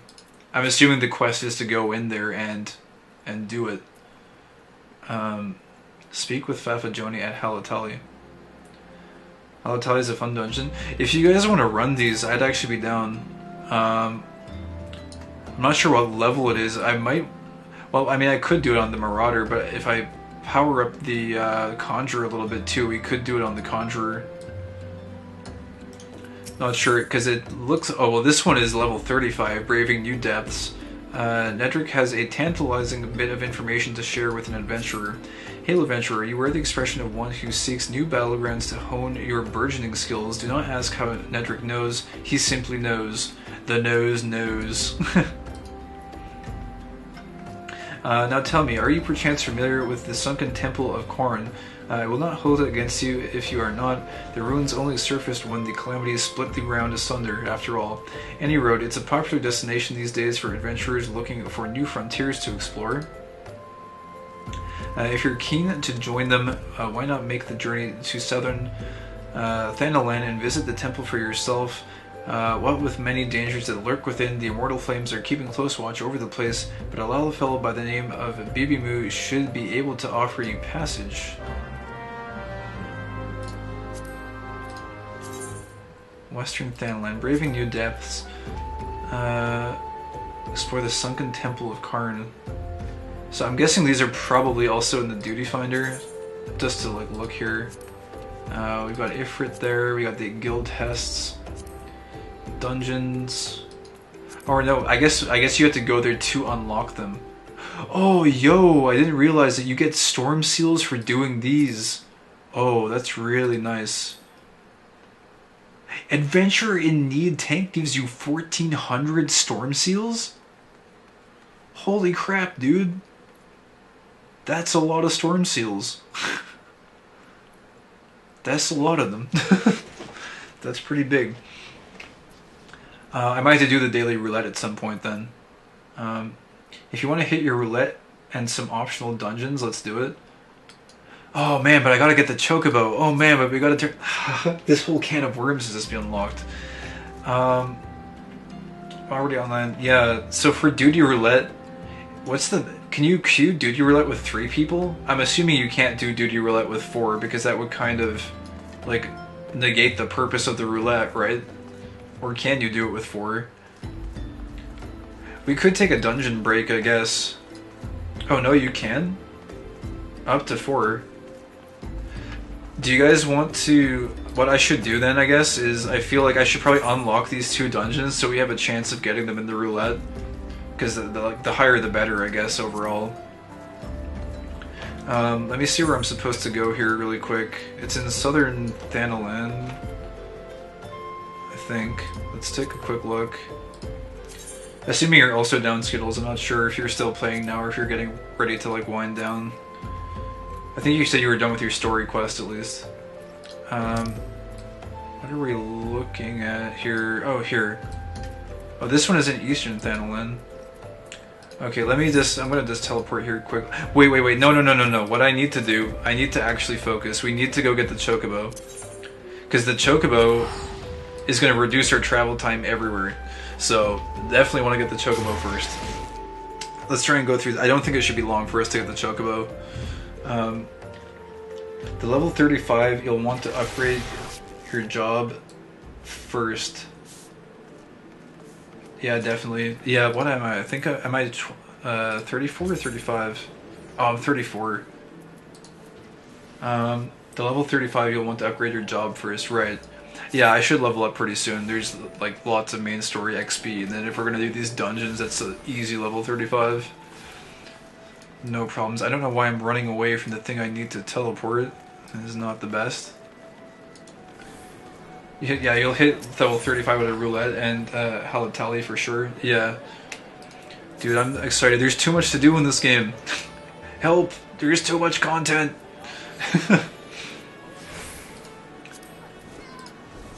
I can't believe this much stuff unlocks like right after that one quest to pick an allegiance. And I'm still like super keen to get back to the Conjurer. I don't know if I'll be able to today though. It looks like we've got a lot to do. Oh, yo, this person's gear looks insane. It's so shiny. Or maybe that... Yeah, look, it's like pure white. Pajali shield. And I don't know what this sword is. Pajali blade. It's just pure white. Reminds me of like old Diablo 2 gear, like old... You could get this hacked Diablo 2 gear, and I think there's like some guy named Battle Noel or something. And it was like this hacked white gear. And it was like some of the best hacked gear on Open Battle.net. Which that was the only place you could get hacked gear was on Open Battle.net, because I think you could use like item editors and stuff like that. Storm Chocobo issuance. Present this deed to the Maelstrom Company's stables to receive your own Chocobo. This is it. To the stables. Wait, where are the stables at exactly? I'm not sure. Let me just double check. Let's see here. My little Chocobo. I guess we can actually probably go to the map. Oh, it's up here. I'm assuming it's up on the upper floor as well. Let's just go see. Or wait, oh, it might not be. Where was that? Let me see. That might be on the lower portion. Limsa lower decks. I'm guessing it's... Oh yeah, it's right there.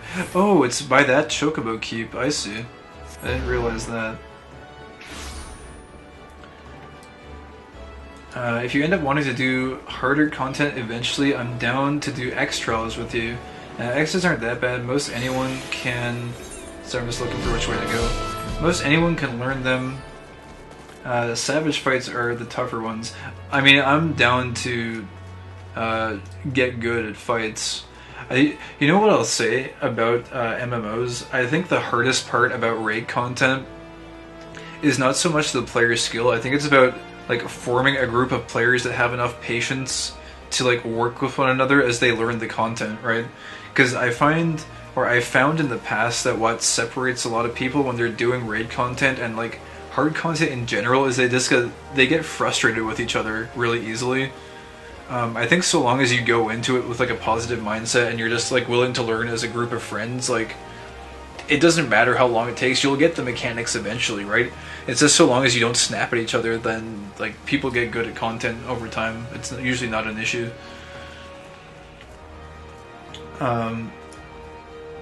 Let's see, those are from Battles of the Dead. Oh, cool. I have that sword and shield, not high enough to use it yet on my Palo though. Head back to the Aetheryte Plaza and go through the building towards the gate. Yeah, I gotcha.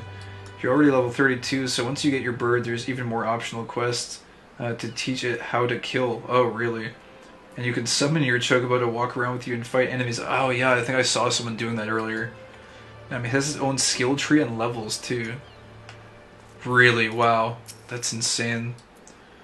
They added way too much depth to this. It's kind of insane. Want a bird issued, you say? Then I'll need you to see your Storm Chocobo issuance. Storm Chocobo issuance. Present this deed to the Maelstrom Company's stables to receive your own Chocobo. Also, I'm not sure if there's like a level limit on the Chocobo. I don't know if I'd be able to even use it on my Conjurer now that I think about it. But I guess you can always just switch to Marauder to use it to travel around. So, yes, everything appears to be in order. A moment, please. I'll be right back with your Chocobo. Oh, dude, this is so cool. Dude! It's got the Maelstrom insignia on its wings. That's so nice. And here he is. The fellow... Oh, no. The fellow... Okay, well, the fellow something. Now to make it official, you want to give your noble steed a name? Wait, do I have to actually name it? Kue. Do you give it a name? I might be kind of generic if you actually have to name it.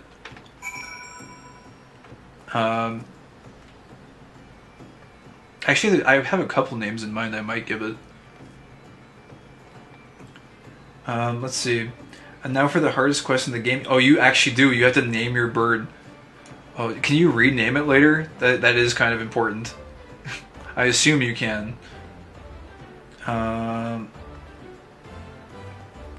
Let's see here. Don't be like me and neglect to use your bird until halfway through Stormblood. It's actually very handy for solo stuff in the open world zones. Not ghastly, laugh my ass out, autocorrect. Oh, wait. Speaking of, I need more autocorrect, more ghastly autocorrect. Oh, it's not permanent, okay. Or wait. It's permanent, it's not permanent. Well, I guess there's conflicting data sources here. I would assume, like, most things in this game seem pretty flexible. Oh, It's not really permanent. Oh, I see. You were trying to debate me to make me think really hard. Mine's called Bingo, and on my Lala, it's called Side Chick. I could go really generic and call it Invincible. The reason I would call it Invincible is because it was Arthas's from World of Warcraft. Arthas's Death Knight horse is named Invincible, so I kind of like using that as a mount name sometimes, even though it's kind of cheesy. It kind of sounds like a 12-year-old came up with it. Oh, what's your mount name? Invincible. But I don't know, just for the throwback to Arthas's steed, that could be one thing. I'm also not opposed to calling it, like, I don't know, like just Falcon or something.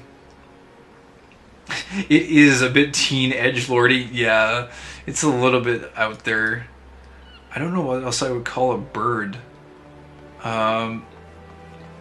Geez, there's a few, because it's a chocobo, right? Like, I could call it Jacket to make a call out to Hotline Miami, which I love that game. I could call it, like, Falcon, or, like, Flyer, which is a call over to F-Zero, which I also love. I don't know, there's a few good options here. Sorry, didn't pick up on that. Oh no, it's fine. I didn't pick up on it either, to be honest. It's that very invisible, muted internet sarcasm. We have edgy potatoes. Your point. What's worse is the teen edgy potatoes. My friend named his Sanders because it's a jumbo chicken. Oh yeah, you could call it KFC. Could call it Cluckers. Our chocobo is named Chocothulu. Oh, I see. Huh. Queh. Name your chocobo. Alright.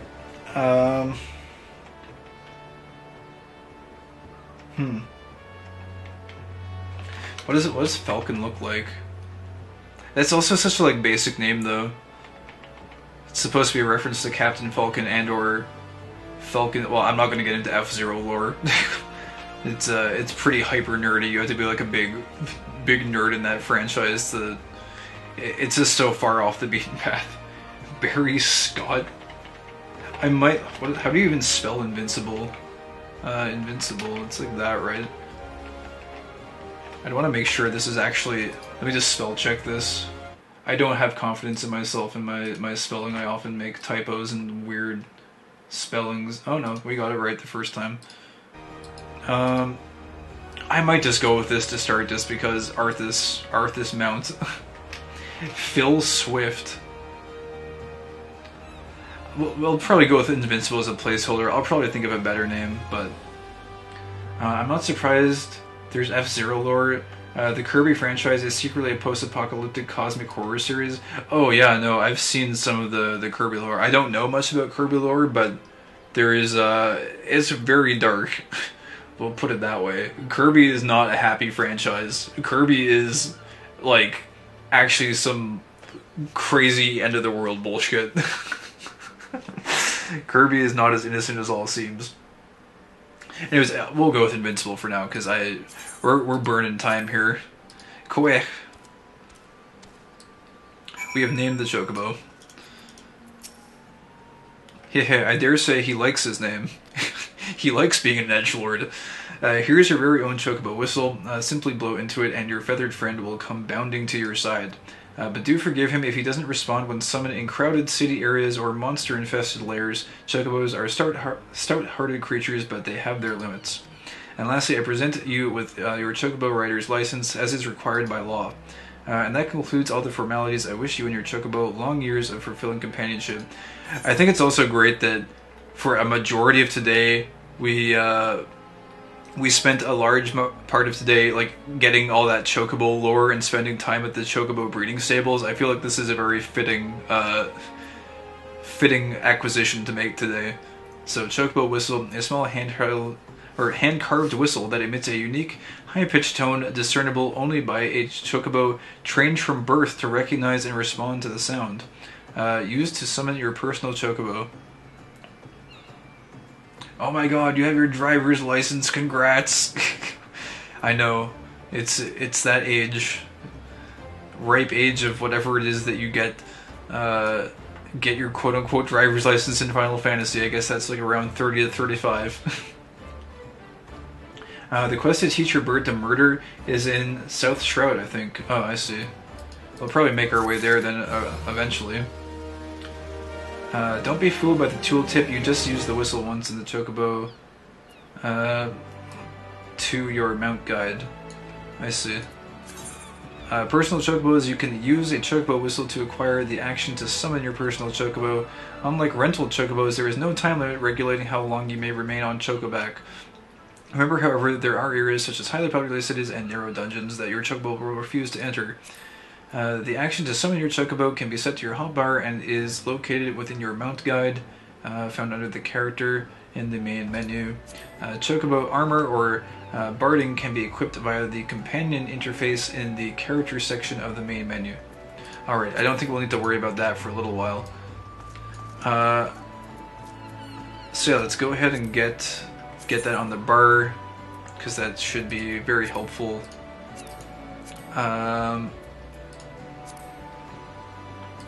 Traits, main commands. It was under mounts, right? Might be under here. I already can't find it. GG. Role actions. It shouldn't be here. It should be under general, right? How am I not being able to find this? I guess it should be close to where, what is it called? The companions should be. Contacts. Mount guide. It's just in the character button. Minion guide. Oh wait, what? That command. Oh wait, that command is unavailable. Wait, do you have to like be outside to access it? Or wait a second. Oh, I'm on free trial. I wonder if you can't use it on free trial. Did you use it? Oh wait, did you use the whistle? Wait, maybe you have to. Oh wait. Oh, I'm dumb. I'm very smart. I didn't realize that functions similar to mounts, where it's like, or mounts, like companions, where it's like you consume the item and then it adds it to your list. I thought that Chocobo Whistle was something else. I thought it was like an item you carried with you to call the mount or something. Okay, mount guide. Here we go. I want to hotkey the mount guide itself, though, I would imagine. Can we do that? Oh yeah, look, there, mount guide. We'll just put this here for now. I'll clean these up later. Mount guide, company chocobo. I guess we can put this, I don't know, like here, maybe. For now, I don't know. I'll clean this up later. Chocobo. Oh, dude. We got the high horsepower now.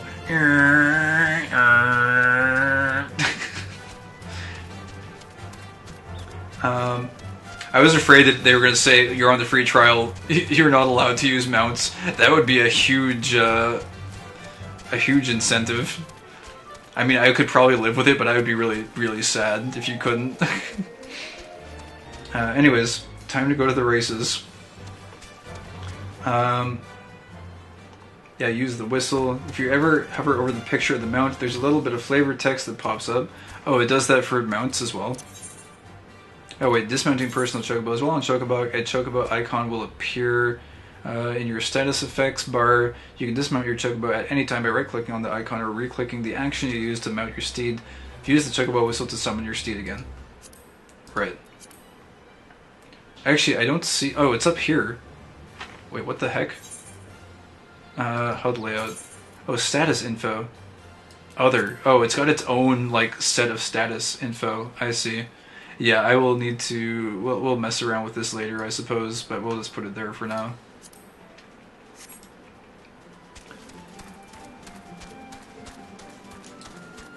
You joke, but Chocobo Racing is actually a whole game. Yeah, I saw in the Gold Saucer you've got, like, the Chocobo Racing stuff. And I saw also that there's, like, a vendor for, the Chocobos also. Or like Chocobo Racing vendor or something. In Central Shroud, I believe. Oh yeah, wait, I didn't look at the flavor text. Summon your Grand Company issued Battle Chocobo.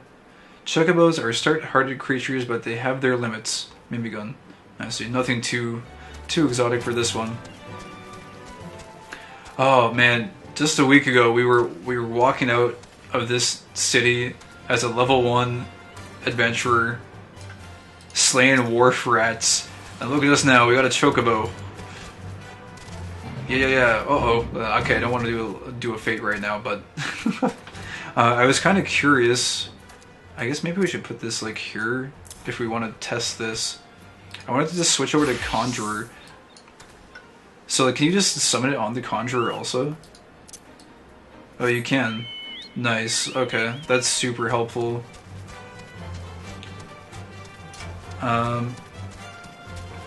Yeah, this is very good. Oh wait, pro tip, if you get sick of the Chocobo music, you can turn it off in the menu. Oh, okay. I don't think I should get too sick of it, but I mean, you never know. Once hour like 500 or 1000 rolls around, opinions change. But yeah, there's a few things we need to do, right? So I want to turn in this PvP quest, even though we're not going to do any PvP. I just want to like turn it in to get it out of the journal. That should take like all of, like, I don't know, 5 minutes, because we've already read all the lore for this place.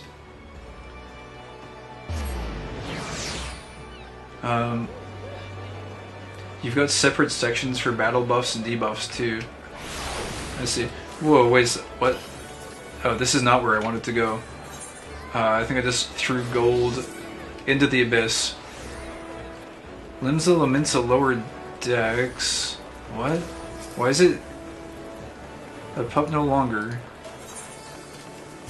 Oh, here. A Wolf's Den. Yeah, there we go. This is where I wanted to go. I don't know how I ended up somehow getting myself to Limsa Laminsa, but... Did you just teleport 80 feet? Yeah, I think something like that. Oh wait, hotbar mode PvP swap. Anyways, yeah, we've spent quite a long time talking to everyone here, so don't think that we're just like skipping dialogue or anything, because even for the PvP zone I was kind of interested in talking to all these people and getting a lay of the PvP Wolf's Den. There's not really that much lore to it, it's mostly just like tutorial stuff, but yeah. I think there's like a little bit of lore. Just the smallest amount. Oh, we actually had a cutscene here.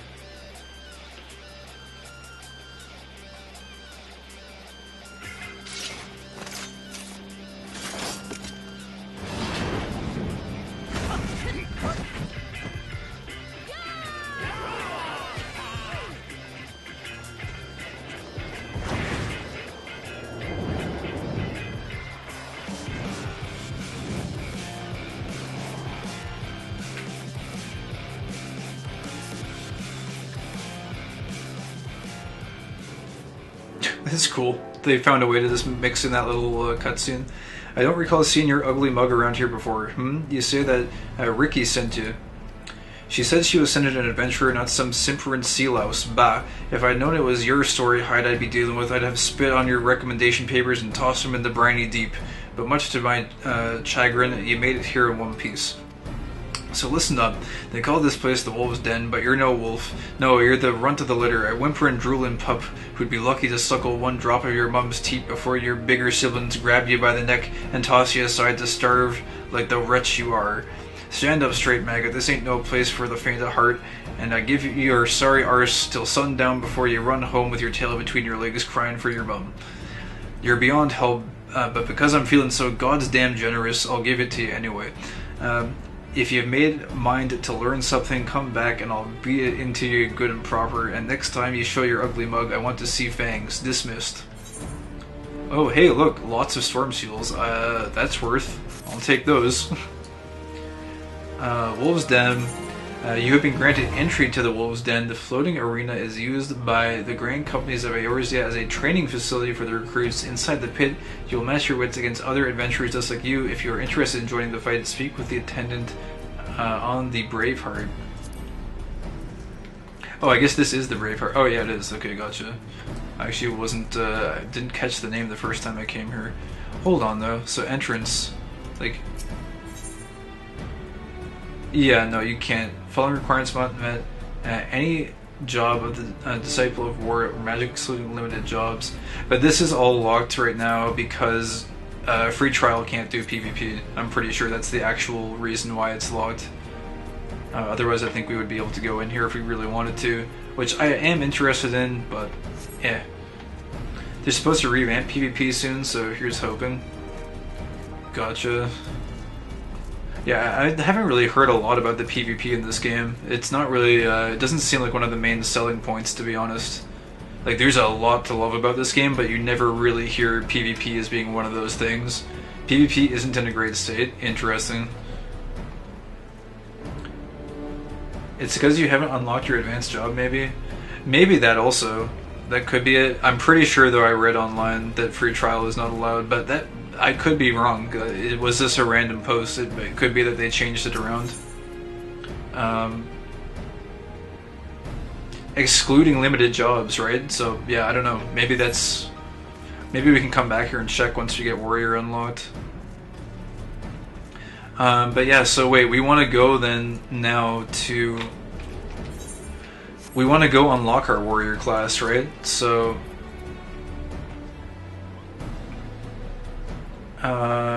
it's not, and the devs know that, so they haven't really put much effort into it. It says any job, so you need your job upgrade. You don't have a job yet. I do know you can go in as a Marauder Conjurer. Oh, you can? Huh. You have to finish the self-management first? Yeah, right. Let's go do that next. Because that seems like a fairly critical thing to done. So self-management, we're going to go ahead and actually put that back on the bar. Go map. Black Shroud. Oh, New Gridania, it's right here actually. Oh man, 700 gil. Well, no one said things are cheap. I got a pretty good amount of gil anyways, stockpiling here, and I have a cap on my gil anyways. I think it was like 300k, so whatever. I gotta burn some of that stuff anyways, or it's just gonna be unused at a certain point, it seems. Let's go ahead and go over here. So hopefully we can move through this pretty quick and then get some dungeons in, and then maybe close out the night with a little bit more Conjurer stuff. Also, let me grab a little bit of water here. It's important to have some of this. Alright. Oh, where is this? So this is actually... I talked to everyone here as well earlier today. We talked to the Twin Serpent company members as well, so it looks like we actually get to talk to one of them here. We know far too little of the Sylphs to lay any worthwhile plans. We must call upon the Scions once more if we are to... beg pardons. It is a terrible habit of mine to think aloud, but tell me, what brings you to the Adder's Nest?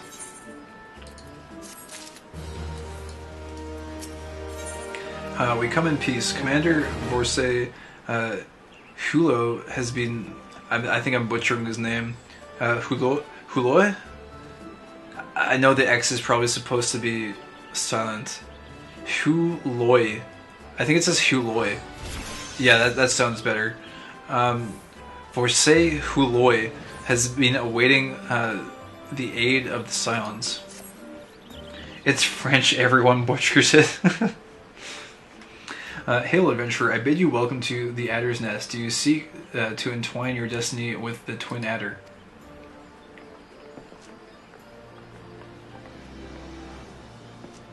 Good day, Commander. Sorry to disappoint you, but other business brings us here today.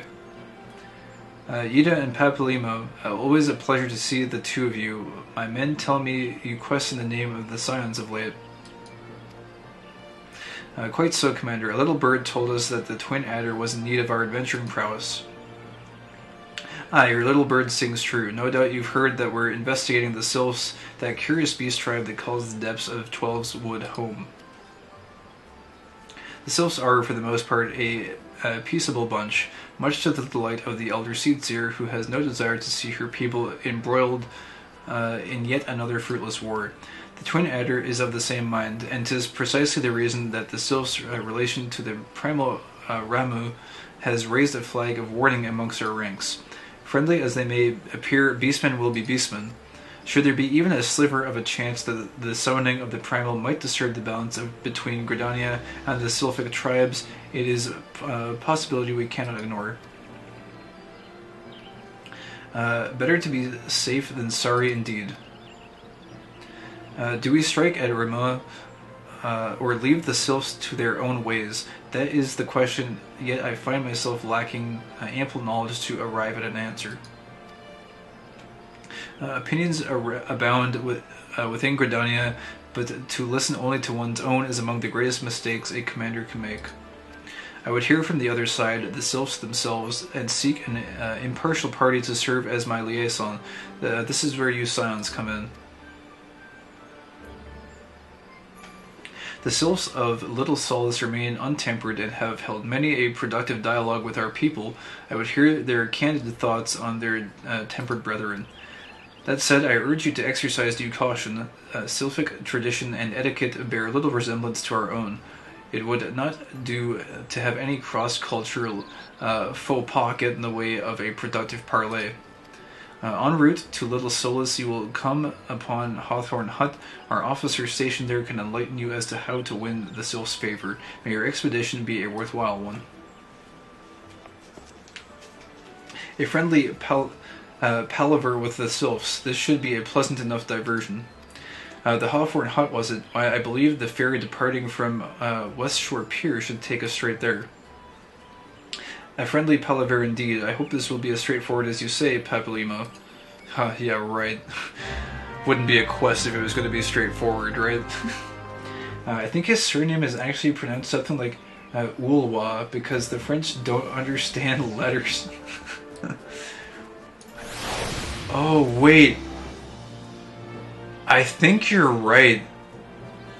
Yeah, Vorse Urwa. Yeah, no, you're right. That sounds about right. But like, again, it's, when I read this, for some whatever reason, like, it doesn't feel like I should be reading in French, or like trying to read it in French, but you're right, because it's like, a lot of the names are French in a lot of cases, so there's a lot of like, weird silent letters and like, emphasis of vowels and weird pronunciations. But yeah, no, that looks about right. Ooh, wah. Yeah. Anyways, each grain company has its own words, the core tenet which guides its every endeavor. Woods will be done as ours, and by them we discharge our duty. But the thing is, this guy's kind of wrong, because, I mean, the Maelstrom literally lets you pick your own, what does he call it? Your own core tenet. Well, I guess till Sea Swallows all is, I guess, technically the Maelstroms, I guess. So I guess he's kind of right. I don't know why I'm trying to like pick apart random dialogue for no reason. Oh, hey, look, gold bunny ears. Those look kind of cool. Oh, that's a large lad. Large hooded man. Sorry, I'm getting sidetracked here because I don't know, there's a lot of players online now and we're kind of in a major city. We'll try and keep it dialed in. Oh, gotta let my dogs out. Alright. See you back soon, Falcon. Elizin, for the record, are inspired by the French language. Right, I see. Tomato more than an oath. He's pretty big, but he's no wid lad. Okay. What are we... Okay, so we gotta go to maintain a West Shore Pier. I'm guessing, I think I know what that is, actually. That's in Old Gridania up by the... Oh no, wait, is it?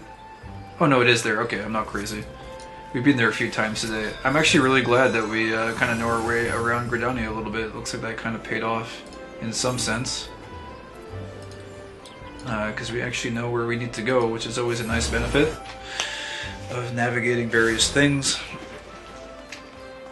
So we'll go here, talk to Mitani.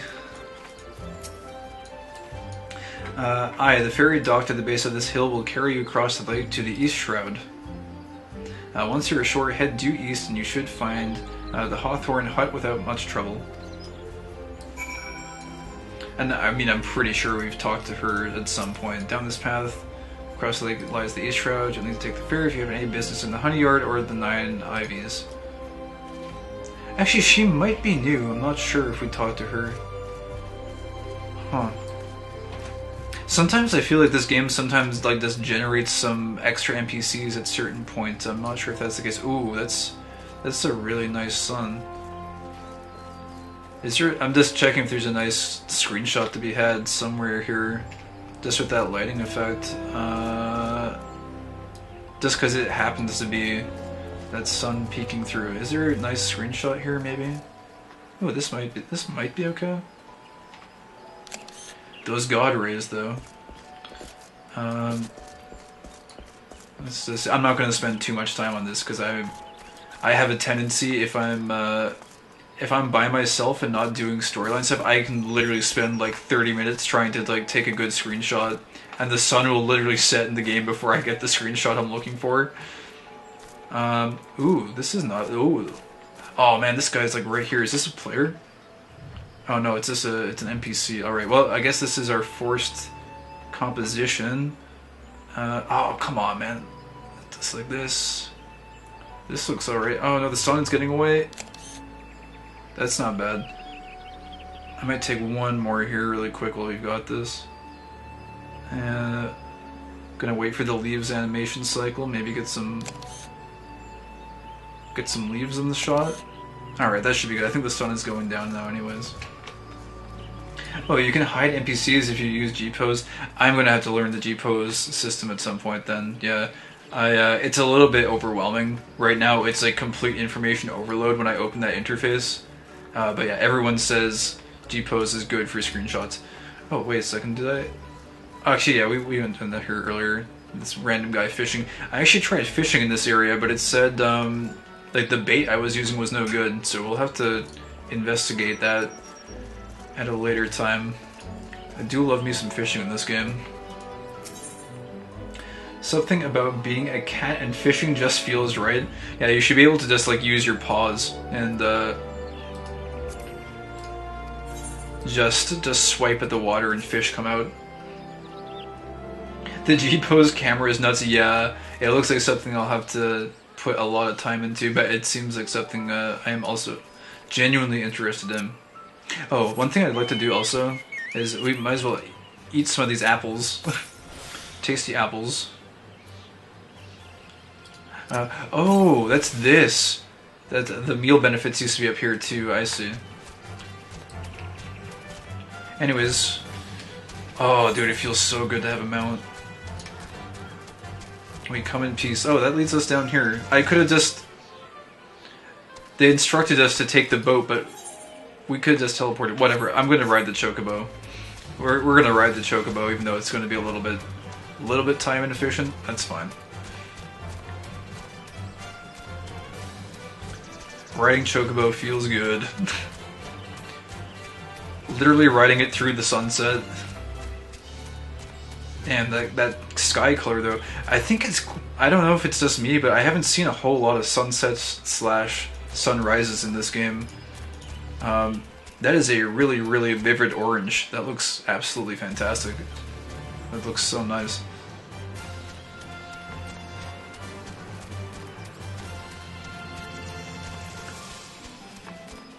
That's a giant flying bird. I guess flying mounts is the next advancement we need to make at some point. But I'm very happy with our Chocobo. Much faster than going by foot. Where is our turn in here? Let's say goodbye to our Chocobo friend. For the time being, goodbye Chocobo. Wait till you see some of the really nice weather effects. Ooh. I guess there's even better ones, huh? You'll unlock flying in Realm Reborn zones automatically when you complete your level 50 main story quest. Ooh, nice. Alright, so there's a lot of side quests we'll do here on our Conjure, but for now, we're just going to do our main story quest here. Indeed, I am Emmeline of the Twin Adder. I understand you're here to learn of the Sylphs, yes? For all their whimsy, they are a wary lot, particularly since the Empire has come to the Shroud. Earn their trust, however, and they're as friendly as any folk. They have their quirks, but so do we all, no? Would you know more, you'd do well to speak with the master of this hut, Rolf. He's forgotten more about the Sylphs than he'll ever know.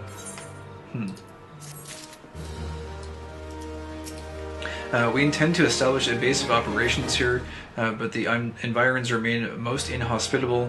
Without Rolf's aid, we'd be lost. Wolf Hawthorne. Sylphic Studies, Rolf Hawthorne, patriarch of the beekeeping Hawthorne family. Oh, right, yeah, Hawthorns. We saw the beekeepers over when we were doing the Conjurer, the Air quest. There's basically a family of beekeepers, I guess, that are named Hawthorne. It's interesting. Anyways, Hawthorne family. He's the patriarch of the beekeeping Hawthorne family. Is said to be well versed in Sylphic customs. Come to learn a thing or two about the Sylphs Heavy. I'll tell you one thing. They're a peculiar folk. How peculiar, you ask? Well, just let me tell you.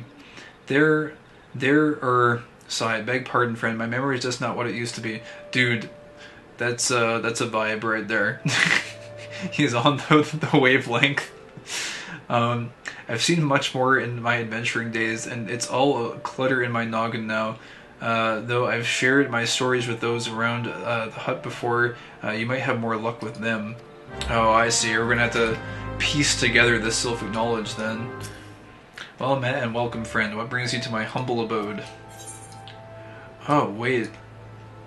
Is he gonna go into the beekeeping stuff? I kind of feel obligated to read this now just in case he does disappear later, because that might be a thing. If you want to fly, you need to get to 50. Right, gotcha. Congrats on unlocking your job upgrade. Oh, is that you literally like do that quest and then it's just, you don't have to do the rest of the chain?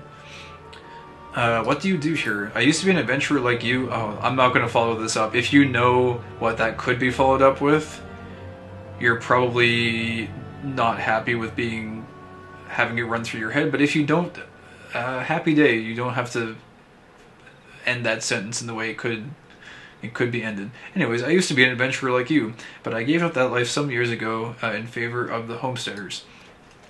This here's my place, but what comforts me, but what comforts I have are at your disposal. Just don't get too cozy with Isabel, my little girl. I'm more generous with my hospitality than most, but them as abuse it will get put out on their arses quick as spit. Don't say you haven't been warned. What kind of place is this? This here's the Hawthorne hut, my family's hearth and home. It gets dull by ourselves, so I've given the local sentries and travelers free use of the place. Oh, that's nice. There's no better way to break the routine than to hear an adventurer recount his latest journey. It takes me back to my younger days, it does. If you have tales of your own to tell, I'd be happy to trade you some of Rose's meat for them. Oh, wow. This is a really nice guy. Oh man, imagine you come into this this house, a weary traveler, and you get to, all he asks in exchange for some homegrown, it's basically like honey alcohol, basically, or like honey mead, is he just wants you to share your adventures with him, and he gives you a free flagon of booze, basically. That's pretty nice. Looks like a pretty warm place too. Anyways, I'm getting lost in the atmosphere here. Let's continue. Oh, yeah, you can just go back to job people and get it. Sylph management is just the story progression unlock for it. Oh, I see. Well, let's at least finish talking to these guys, and then maybe once we've talked to these guys, we'll head back. Actually, I think this is a side quest. Now that I'm looking at this, that's probably not who we want to talk to. But we do want to talk to the rest of the Hawthorne family. Man, they have a... You must be really trusting and open people that just have an open door policy with random people. That's pretty crazy. It's a hidden gate. You're not even supposed to be close to level 30 by now. You just have to reach this point for the actual job upgrade quest to unlock. You can see it under your MSQ in the top left. Oh, I see. Pride and duty will take you from...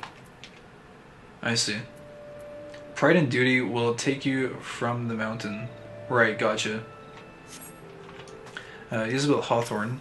The Sylphs, yes. Father's told me his stories plenty of times. What I've always found most captivating is how their concept of etiquette is almost completely alien to our own. You do best not to underestimate them on account of their childlike looks, lest you face end up a mess of glyphs, squiggles, and chocobo scratches. Teehee. Do you smell the honey? I may not compare it to Mother's mead, but it's a lot nicer than the first batch I made. That one smelled like wet chocobo. Oh. I see Nanimo's found her way up onto her shoulder again as well. Oh, who's this? Oh, Trial by Water is in here. Man, we'll get back to this. I didn't realize this was in the same building. But this is our Trial of Water building. This is an important building, apparently. There's a lot going on in here.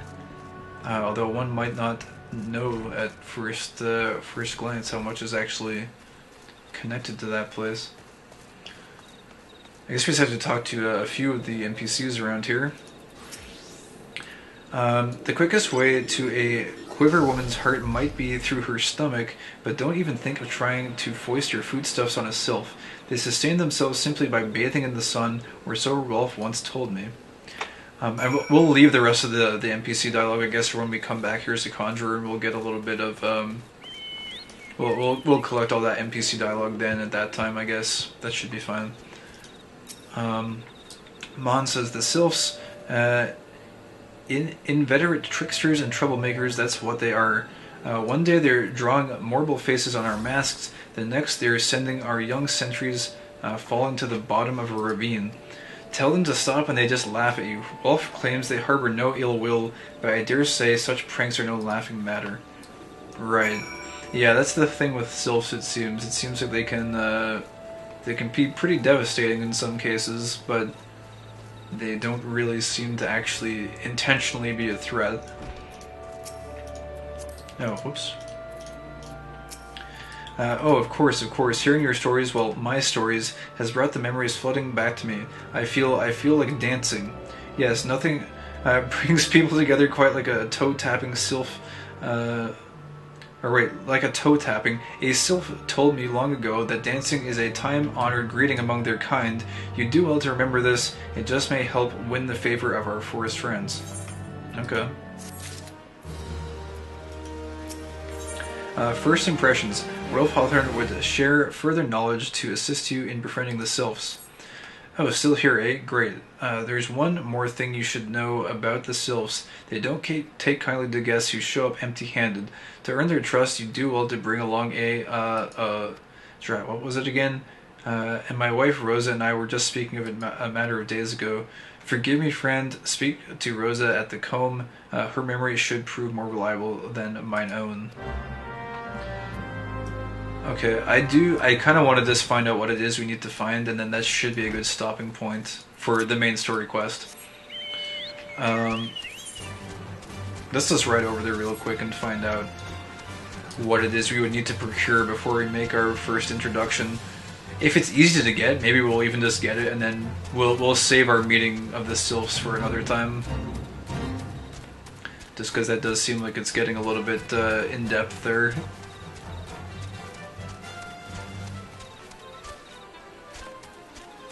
Man, it's so fast to run over here now. Rosa Hawthorne, here we go.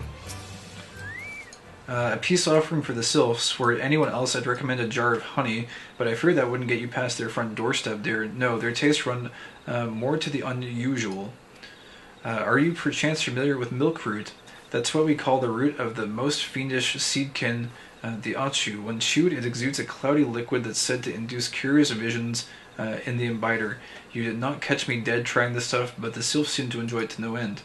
I've not seen an ochu around the comb in quite some time, but I did encounter a suspicious clump of grass the other day. Were you to stimulate it somehow with some of this amber syrup, for example, you might be surprised at what comes out. Good luck. Okay. Is that in this zone? It is. It says right there. Okay, let's just go over here then really quick. We will procure said item, and that way whenever we want to we will have everything we need to just go meet the sylphs basically. Amber syrup, a nutrient-rich alchemic compound used to quicken seed king growth.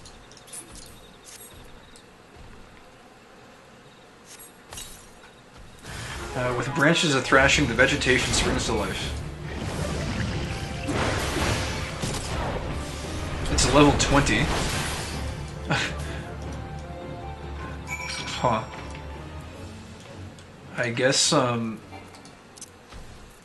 we could probably do this on our Conjurer pretty soon, even if we wanted to. That would actually probably be really good XP for the Conjurer too. But it's also, like, I don't really want to split XP too much. Like, if we're going to push main progression on the Marauder, it's kind of good to stack it, I guess, on the Marauder.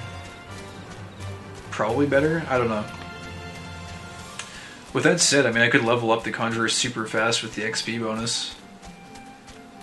It would go, like, extremely fast. Be like warp speed, ludicrous speed even.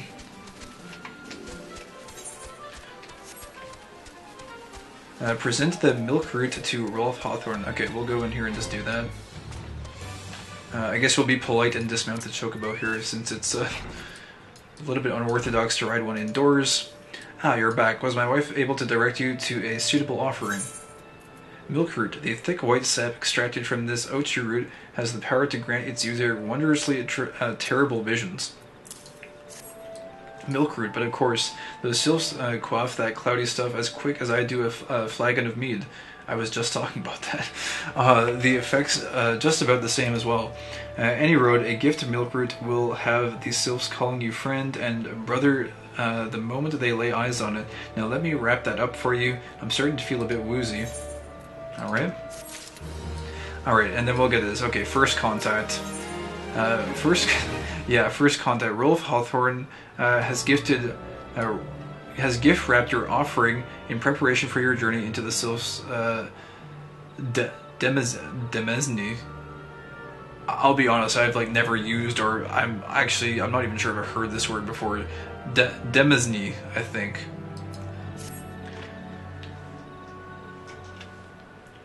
I'm actually gonna just open that real quick. Let me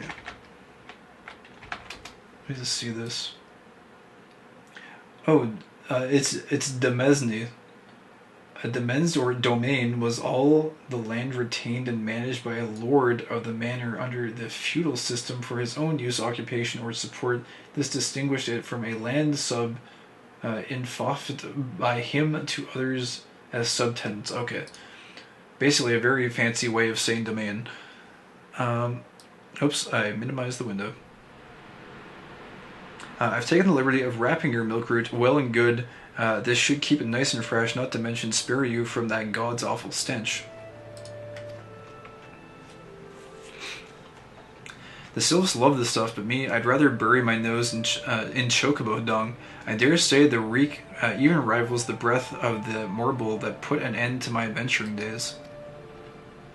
But I can tell you that story another time. You've more important matters to attend to today, yes? The sylphs are an eccentric bunch, but I've shared their company enough to know that they're kind at heart. They'll not shun one whose intentions are true. May your parley be a fruitful one, friend, and do stop by on your return. There's a flagon of full flower mead with your name on it if you'd regale me with your adventuring tales. No, this guy's awesome. And before I forget, don't go traipsing off just yet. Emmeline here would have a word with you. Travel in safety, friend, and do pass along my regards to the winged ones. Okay.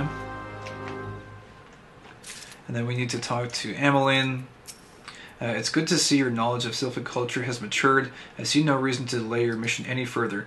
Upon your arrival at Little Solace, seek out a young sylph by the name of Comixio. He has served as an intermediary between our peoples on many an occasion and has the close ear of his tribe's elder.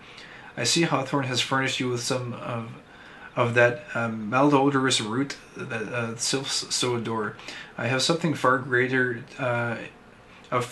import for you to deliver, a missive from the elder Seedseer herself.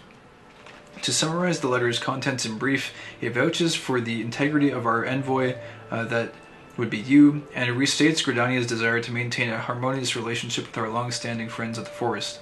The war with the Ixal has taken a toll on our resources, and we can ill afford to get mired in another conflict. I need not impress upon you any further importance of this mission. May the 12 see you return with good tidings. Okay. Just checking the idle text here. Welcome back, friend. Why not stay a while and regale me with your tales from the road? I should have a bottle of Rose's mead around.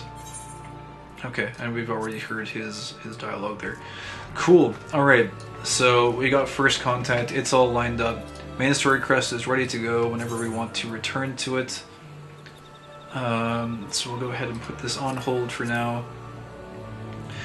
Great, so now, at long last, I didn't expect that to take as long as it did, but now we want to go and basically unlock these dungeons then, at long last. So, Hello Halatali is in Eastern Thanalan, so let's go ahead and go to the map. We're gonna go to Thanalan.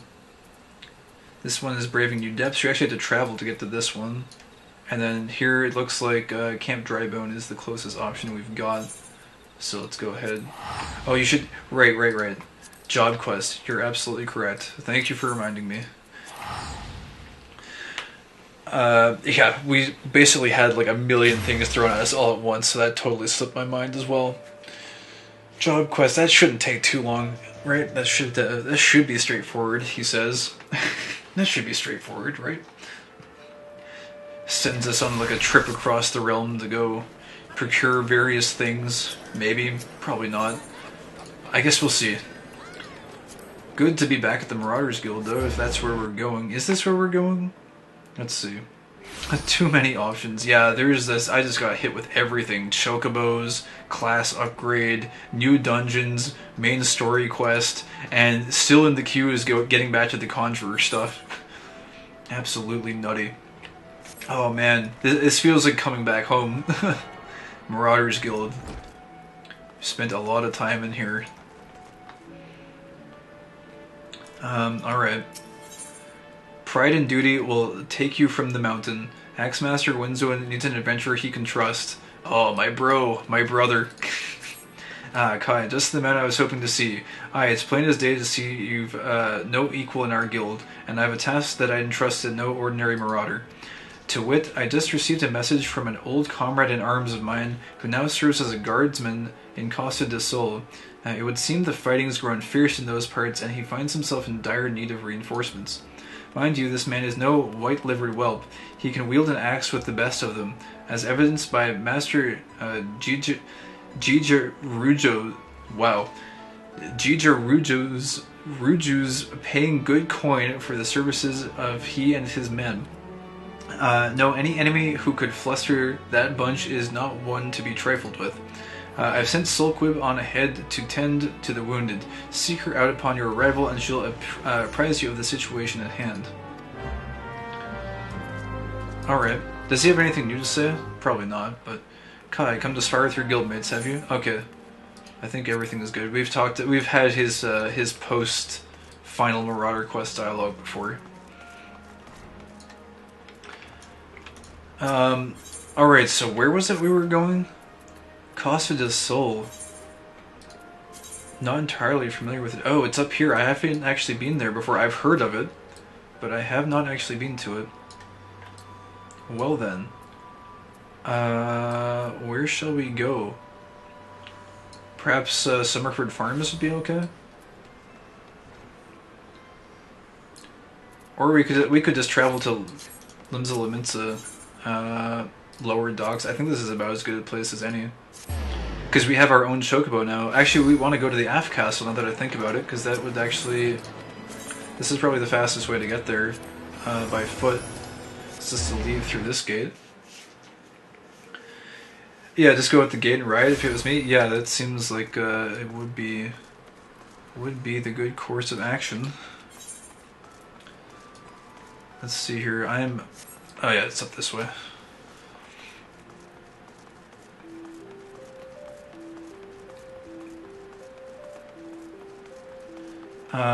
They really tried to streamline ARR over the years.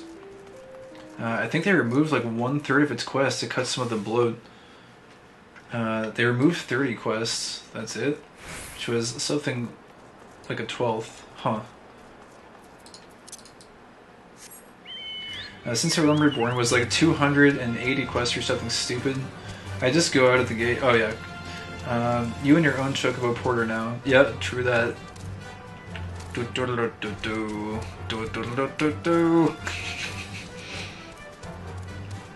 Or if you want to be quick, you could take the ferry from the Fisherman's Guild. Oh, that's right. There is that ferry, I think, that goes there. We'll get more familiar with it, I'm sure, as we travel there a few times. I've only heard Costa del Sol like a mention through like conversations, basically, with NPCs. They made a lot of the old MSQ quests into side quests. Oh, really? Yeah, I noticed though that there's not too many side quests, which I kind of like. There's usually like around, I don't know, say 2 to 3 quests in each zone, and there's like they chain like maybe 1 or 2 times, and then that's about it. I don't know. The questing experience has been really nice so far. Did you guys know that those windmills, the mills themselves, are actually flags from pirate ships that they dismantled? Yes, the rich lore of this area. I don't know. I thought that was kind of cool though, that they basically dismantled ships and like turned them into windmills. It's kind of cool. Nice repurposing of materials. Also, I never found out what the House of Styx is for. There's a fate that takes place here, but the House of Styx itself doesn't seem to actually bear any significance on anything. It's an old, demolished house. There is some really strange quest in the old main storyline quest. Huh. Raincatcher Gully. Oh, we actually got some level 30 mobs here. Nice. Things are actually catching up. Oh, wait a second, this isn't even where we're supposed to be. I see. There are apparently there's 2 land masses in this zone. Yeah, I guess maybe taking the ferry would have been the play there. Okay, well, little detour. Chocobo.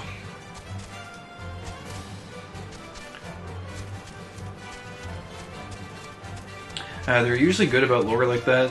There's a streamer who freaked out about a fountain in the Endwalker trailer and was like, "How does that even work? This is stupid." There's a whole side quest explaining how it works. Oh yeah, no, I know. There's Wait, you're telling me that some streamer was freaking out over it? Like, when I saw the quest to explain how it works, I'm like, oh haha, you know, they're going to explain the fast travel system somehow. But no, it's actually like really deep and like well explained lore. Like your physical existence basically decimates, and you become one with the aether flow, and you go through the aether flow to the other aether crystal, and then you re-manifest yourself. And the reason you pay the guild fee is because it costs a lot of money for all the different nations to band together to basically erect these giant crystal pillars all across the nation. And so you're actually paying for the debt that was used to construct these giant teleportation areas. Like, it's not half-assed. It's actually really cool backstory. It's really well put together. Anyways, this is a whole other can of worms in this place. We're not gonna read all the NPC dialogue here yet, mostly because we're not really at this point yet. But for the sake of getting our main job squared away here, we'll go ahead and talk to some people. Well met, traveler. Might I interest you in a Chocobo Porter? Do not tell me you own your own Chocobo, and I'm completely irrelevant now. No, but I shall update my register with your name so that you may access this location in the future. To be fair, Chocobo Porter might be useful if you wanted to maybe, I don't know, go AFK or something while you traveled somewhere. It could still be useful. I think there is still a use case there, but not quite as useful as it once was. Actually, to be honest, even before owning the Chocobo Porters, I found those weren't really that useful. They were used sometimes, but I don't know. It feels like maybe it's a little bit of bulk left over from older installments of the game. I don't know. That might just be my take. A hardcore WoW baby freaked out about a fountain at some point. Oh, WoW baby. What is he? Is he like the guy like, oh, WoW is the only good MMO. Nothing's ever gonna kill WoW. It's the best. It's like, okay, dude, look, WoW was pretty good in its day, but there's been a lot of good innovations that have come along since then. WoW is not the only MMO. And I would hazard to say, if I would be so bold, that after now Microsoft's acquisition of, if you want to call it Blizzard, I don't really like Activision Blizzard whatsoever. I'm one of those people who, to me, it's like Blizzard North was Blizzard, and when Activision acquired Blizzard, that's not Blizzard anymore. I'm one of those people. But now that you have basically Activision Blizzard being acquired by Microsoft, it's like, man, that company's identity, that's just gone to shit. That's like, I'm interested to see what they come up with, because they have a lot of money, and money can, you know, sometimes make good things, but if you don't have soul, I don't know, your game is kind of not being steered necessarily in the best direction. I'm sorry, that's a hot take, I guess. Maybe not a hot take, but that's my take at least. I think there are a lot of people that might disagree with me and say, you know, WoW can still be good. I don't know. I just think that the soul of that company has just been long since gutted and thrown in a trash bin somewhere. But anyways, let's focus back in here on what we were doing. Most of the big WoW players coming over have been very positive and had fun. There's been a couple that just didn't mesh though. True. I've had a lot of fun watching Preach and Pyro's playthroughs. They even had an explanation for why Waking Sands has no teleport, and it's actually kind of ingenious. I don't know if I remember reading that, but to be fair, I don't think I've read that. I haven't read all the NPC dialogue in that location yet, so we might get to that at some point. Oh wait, back when Asmon had just moved over. Yeah, I don't really follow Asmon that closely, but I'm guessing if I saw like little snippets of his playthrough of this game, so I think that must have done a lot for it. Anyways, oh whoa. I think I accidentally did a double click there. Silkwib, let's see here. Kai, ever the sight for sore eyes, a nasty bale of turtles has been preying on this area of late, snapping and gnashing at everything in sight. Why, even the best men that master Gigi Ruju, we'll go with that pronunciation, that felt pretty decent. Master Gigi Ruju could find themselves no match for the creatures. Word has it that the beasts have been sighted swimming in from the lightly guarded northern shore. I would send you there to investigate the cause behind their burgeoning numbers. Okay. I was really surprised Asmon gave the game such a fair chance. He seems a lot happier since quitting WoW. So do Preach and Pyro, honestly. Again, I don't know very much about Asmon, but I would imagine that like switching their main game, or I don't know if they switched their main game. Do they not play WoW anymore? Did they quit? I'm not really sure. I'm not really familiar with any of them, to be honest. I just know Asmon because he's such a big streamer. But I would imagine, like, because that's their well-being, right? So like I would imagine for them switching games like that, that's like a big deal. That's like your entire audience and your stability platform for your well-being is basically at stake if you're planning on switching games, right? So like that's a big career. Like I say career because it is. It's like that's their profession as entertainers. It's like they're really staking a lot when they do that. So that's no decision for them to take lightly, that's for sure. Pyro especially, shit cured his depression and got him a new house and a secure future. Oh, nice. Pyro quit completely. I don't think Preach plays anymore, but he still does WoW community stuff. He helped cast the recent World First race. Preach is the only one I know much about. He switched the bulk of his content. He still touches a bit of WoW news, and I think he's cast the recent race for World First. But he's gone hardcore into the Final Fantasy XIV content. Nice. Asmon, I'm not sure. I don't like his streams that much, but his YouTube content is pretty fun. Well, I mean, congratulations to them then for kind of disentangling themselves from something that was making them miserable. I'm glad they were able to do that, because like, you shouldn't shackle yourself to something if it doesn't make you happy, right? So if WoW was basically draining their soul at that point, and they felt tethered to it out of just, you know, financial obligation. It's good that they were able to find their way out of that. There's a fate here. This is relevant XP, this is level 30, but we're gonna go ahead and not do this in this, unless they attack me first. Excuse me, sir.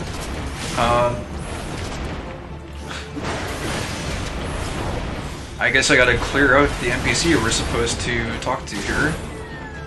Man, I forgot how good it feels to be a Marauder. We get to do actual damage. I've been doing the Conjurer stuff all day. Just chucking rocks at people. Yeah, I forgot how good it feels to just friggin' slap things in the face with an axe. Oh, it feels good. It feels good.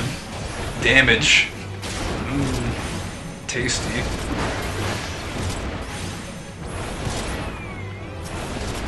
To be fair, I don't really even want to be fighting these right now. They're actually like literally just aggroing to me hardcore. I'm trying to just clear out the NPC area. Oh, Arcursus, you're here. I see. I thought there was just a random, but I see you've arrived. We can definitely just clear this out super fast here then. Let me just get back to killing men. This shouldn't take too long. We'll just clear these out. Oh, there's another one here even. What a nuisance. There's 3 of them actually. Oh my god. Okay, we actually need to do some debuff action here because these actually do decent damage.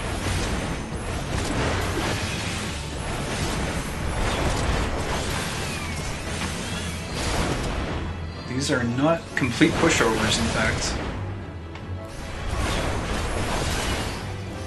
Just You Wait Warrior is probably the best all-around tank in the game right now. Just real satisfying Unga Bunga action.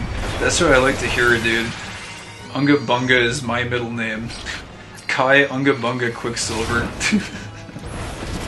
I love it.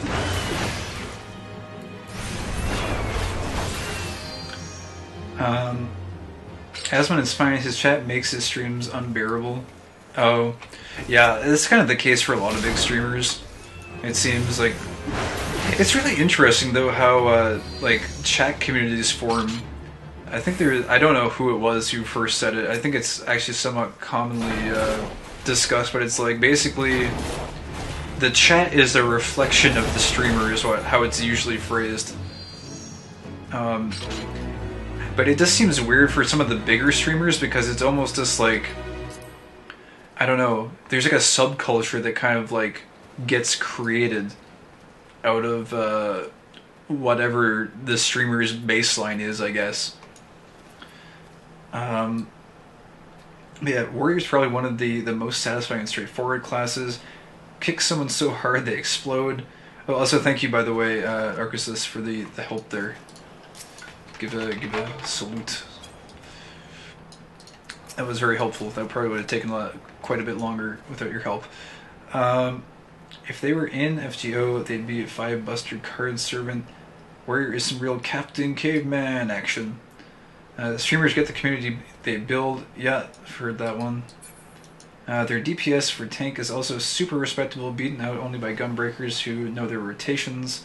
Warriors also memed for being nigh immortal in standard content because they have bonkers self-healing endgame. I already feel like I have pretty bonkers healing. Like Storm's Path is pretty nuts.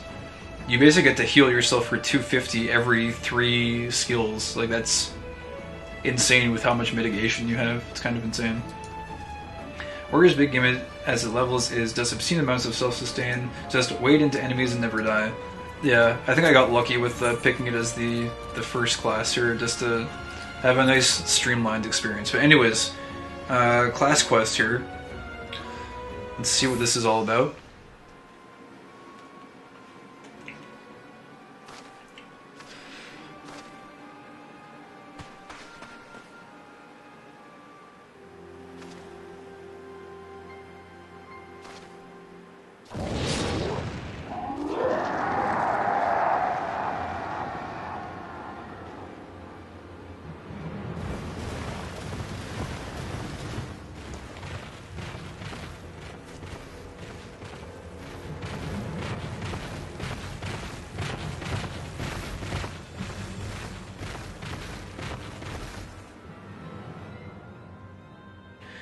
Oh, damn it all, Kai, we must see to these beasts.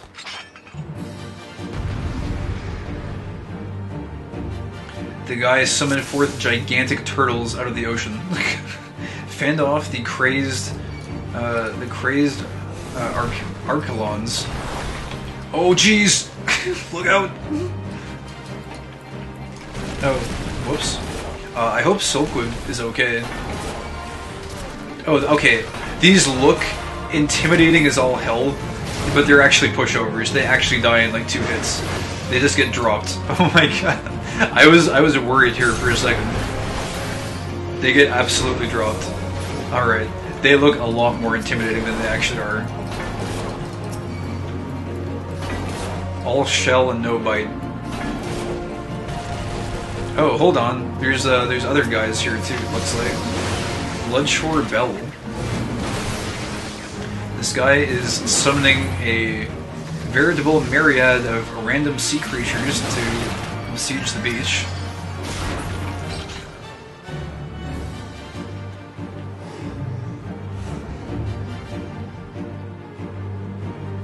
Seven hells, there's no end to them. Prepare to fall back.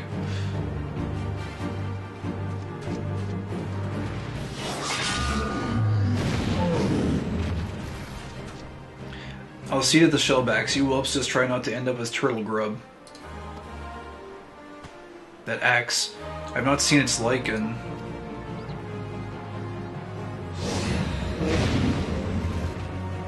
Kai, we must do what we can.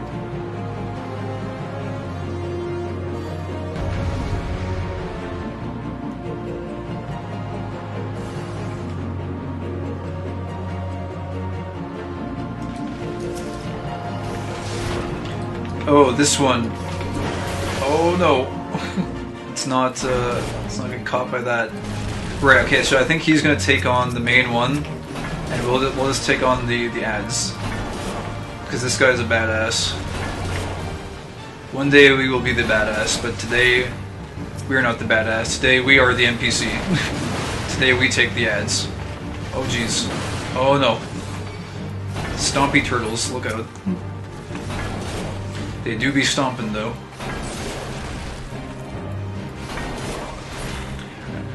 I never realized it, but I mean, I guess Silkwood is just like full-on conjurer. Just a friend of the Marauders Guild, I guess. It's cool that she gets to wear an eye patch though.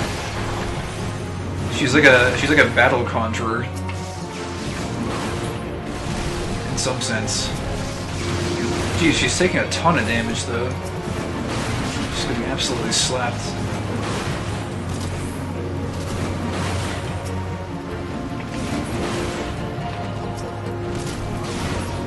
Alright, cool. They were down. Oh, yeah, now we just gotta deal with this guy. Okay.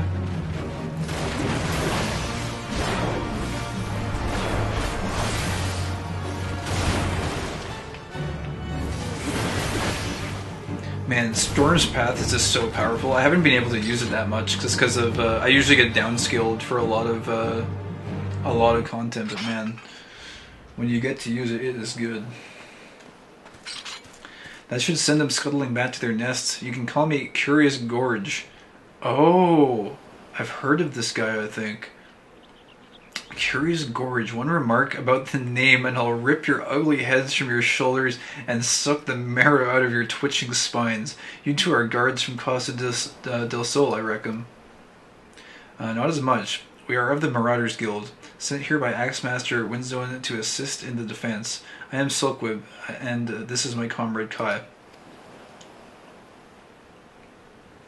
From the guild, you say? Well, blow me down and call me Boggy. Or Bogey. Had you told me sooner, I'd have introduced myself with proper respect. You're Kai, right? We've only just met, but I see in you a strength not found in ordinary men. What say you unleash the beast within and become a warrior with me? A warrior, you say? So it was you I saw, brandishing battle techniques I had thought lost to the sands of time. Lost, gahaha, perhaps in these parts, but where I come from, the way of the warrior is alive and well. My tribe has been handing them down for thousands of years. Yet our numbers dwindle with every new summer, and this is why I left the mountain where I was raised to come here. What say you, Kai? If you would walk the path of the warrior with me, seek me out at Hidden Falls. Alright. Time to go learn how to swing an axe even better, I guess. Mr. I don't need tank stance and solo content. I'm still, like, I always forget Defiance. I'm so used to these kinds of stances being like a cross-instance thing, so I'm not used to the instance resetting it. It's something I still need to trim. This is probably the hardest part of being a warrior, is basically quenching your bloodthirst enough at the start of a dungeon to remember to turn on Defiance. I think that's actually the true test of a good warrior, is just remember to click the button. Yeah, he was in one of your minion quotes earlier. Yeah, that's right. I'm not sure which one it was. Mount Guide. I'm kind of curious. We can find it really quick here. Was it this one? Curl Kitten? No. Oh yeah, it was this one. Curious Gorge. I have no words to mince with whelps, unless you're here to become a wolf. Huh. That's for the wolf pup. I guess that's kind of fitting, actually. Anyways, Sulkweb. Unironically not wrong.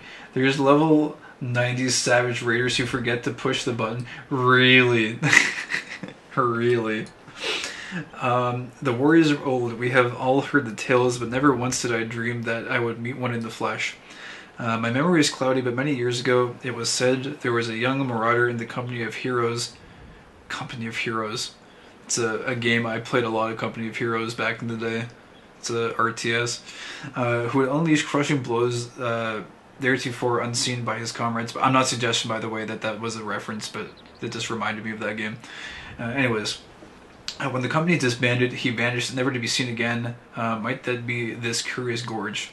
I cannot vouch for the man's identity, but there can be no denying the display of strength we saw today, nor that he has taken a liking to you, Kai. This could be an opportunity for the ages. Hidden Falls, was it? Were I in your boots, I would head off there without delay. Alright. Well then, I guess we are on our way up here then. That's a pretty long walk, but luckily we do have our Choco friend. So, time to bust out the Chocobo, I suppose. So we can eat another apple. Oh, there we go. I really like that you can eat it and it like stacks the time. That's I don't know if all the foods do that, but it's kind of nice with the apples. So I forgot to wave goodbye.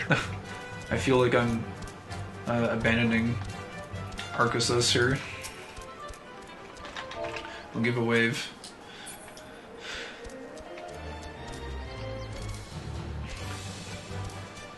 A lot of the team they brought in to save Final Fantasy XIV previously worked on Dragon Quest X, so the game has a lot of stealth puns. A lot of stealth puns. Oh well, maybe that is one then. It might be one. And not so stealth puns. Yeah, if you eat 2 of the same food, you get an hour out of it. Oh, I see. I didn't realize that was for all foods. Interesting. I kind of like that you can just like refresh the timer, because I'm the kind of person who, if I have like 9 minutes left on a buff, I almost want to just like restack it just so I don't forget. Oh, this guy is he's just chilling under the waterfall. The classic waterfall. The waterfall Chad stance. What do you mean there's water falling on my head? I feel nothing. But okay, Curious Gorge. The legendary warrior. I wonder, can we get a screenshot of this guy? I don't know if you see this guy again. I'm guessing maybe you do. But there he is. Standing under the waterfall in all his glory. Alright. I knew you would come, Kai. Let us begin. Any man can take up an axe and call himself a marauder, but to become a true warrior he must prove he can tame the inner beast that guides the blade. I witnessed you battle with the turtles, and I must say that I was impressed. You've proven yourself far more worthy of this than I could have imagined. In your hands lies the soul of a warrior, a crystal within which the deeds of a thousand warriors from history are recorded. For countless generations, the soul has been passed on to those in my tribe who choose the path of the warrior to guide them and aid them on their journey. When your inner beast awakens, the runes will resonate, further empowering your will and granting you such strength as you never thought possible. Today there is cause for celebration, my friend, for through you I have ensured that my tribe's legacy will endure. Yes, it is for this day, this moment, that I came down from the mountain. Yet however earnestly I pursue my goal, I cannot deny the fear inside me that my mission will ultimately end in failure. For you see, while I style myself a warrior, the truth is that I left the mountains before my training was complete. And while I carry with me the chronicles of my ancestors, detailing the ancient arts of war, I lack the ability to fully decipher the texts.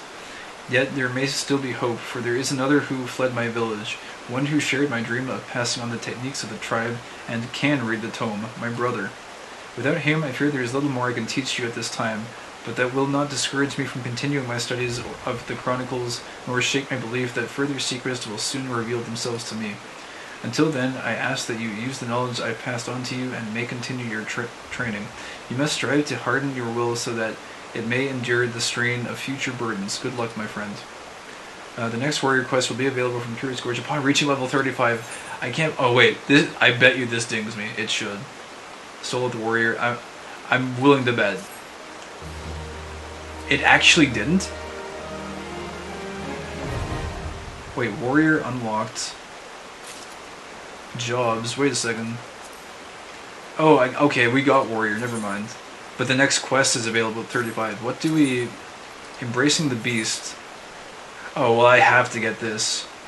I have to get these. Increases the Beast gauge when landing... Yeah, no, okay, we need to get that.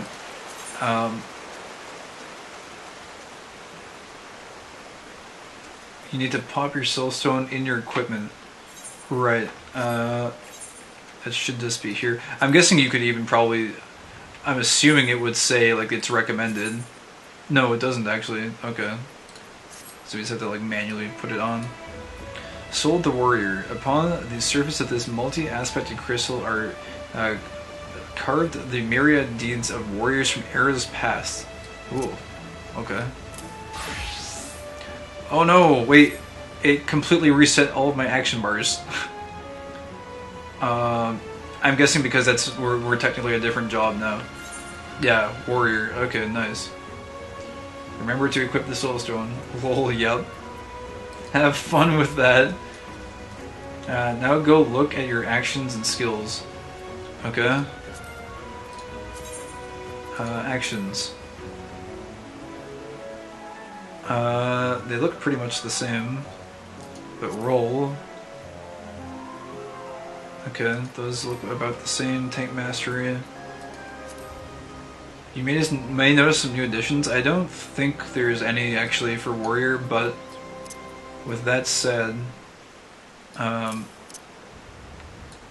it's fine. It's I guess maybe for warrior they're like very similar, but yeah, let's go ahead here and we gotta just fix this a little bit. Meme. I don't forget exactly how I had this. I think it was. We can probably work out the details later. I think it was something like this. General, I mean, we had sprint down here. What else did we have? We wanted like roll. You have reprisal. Rampart goes like there. Provoke, I'm pretty sure is good there. Or actually, no, we want.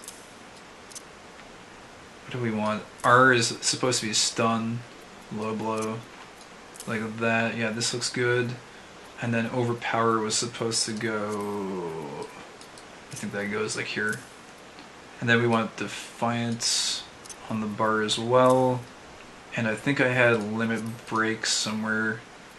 Where's limit break at? There it is. I think we had a limit break like that. Yeah, that looks good, I think. I think that should be everything. Of course, my like side action bar is completely foobarred, but I'll deal with that garbage off stream sometime. Oh yeah, let's see. There's also a load of wizardry references, which was another US game that had a cult following in Japan back in its day and inspired a lot of JRPGs we know and love today, mainly SMT and Itrian Odyssey. Oh, I see. Cool, cool. Yeah, sorry if I missed any messages, by the way. It's there's There's a lot of them here, and we're also going through kind of a lot of story stuff. So yeah, feel free also, like, if I miss a message that you really want me to read, just feel free to like repost it, and that should like take care of that. To be perfectly honest, I'm not used to having this many people kind of engaging and stuff, so I'm a little bit new to keeping up with stuff. But anyways, we gotta find a quick fix here for level 35. Do we want to do dungeons? Now might be the best time, perhaps. If Arcasus, if you want to jump in, I don't know if Falcon, I don't know if you said you wanted to join in as well. Skittles, I don't know if you're still lurking about, but also, of course, you're welcome. And I think that might be all we need for full party. I'm Elimi Vanius in game. Okay.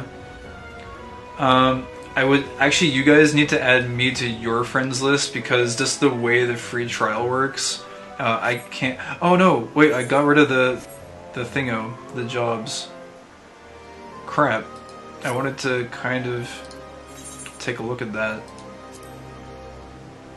But yeah, you guys have to add me just because the free trial is like, it doesn't let me.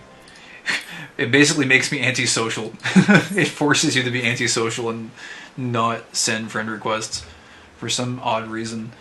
And then the other weird quirk is one of you guys has to make the party, and then I think you have to give me leader, and then I have to queue for the roulette. I think that's how it works.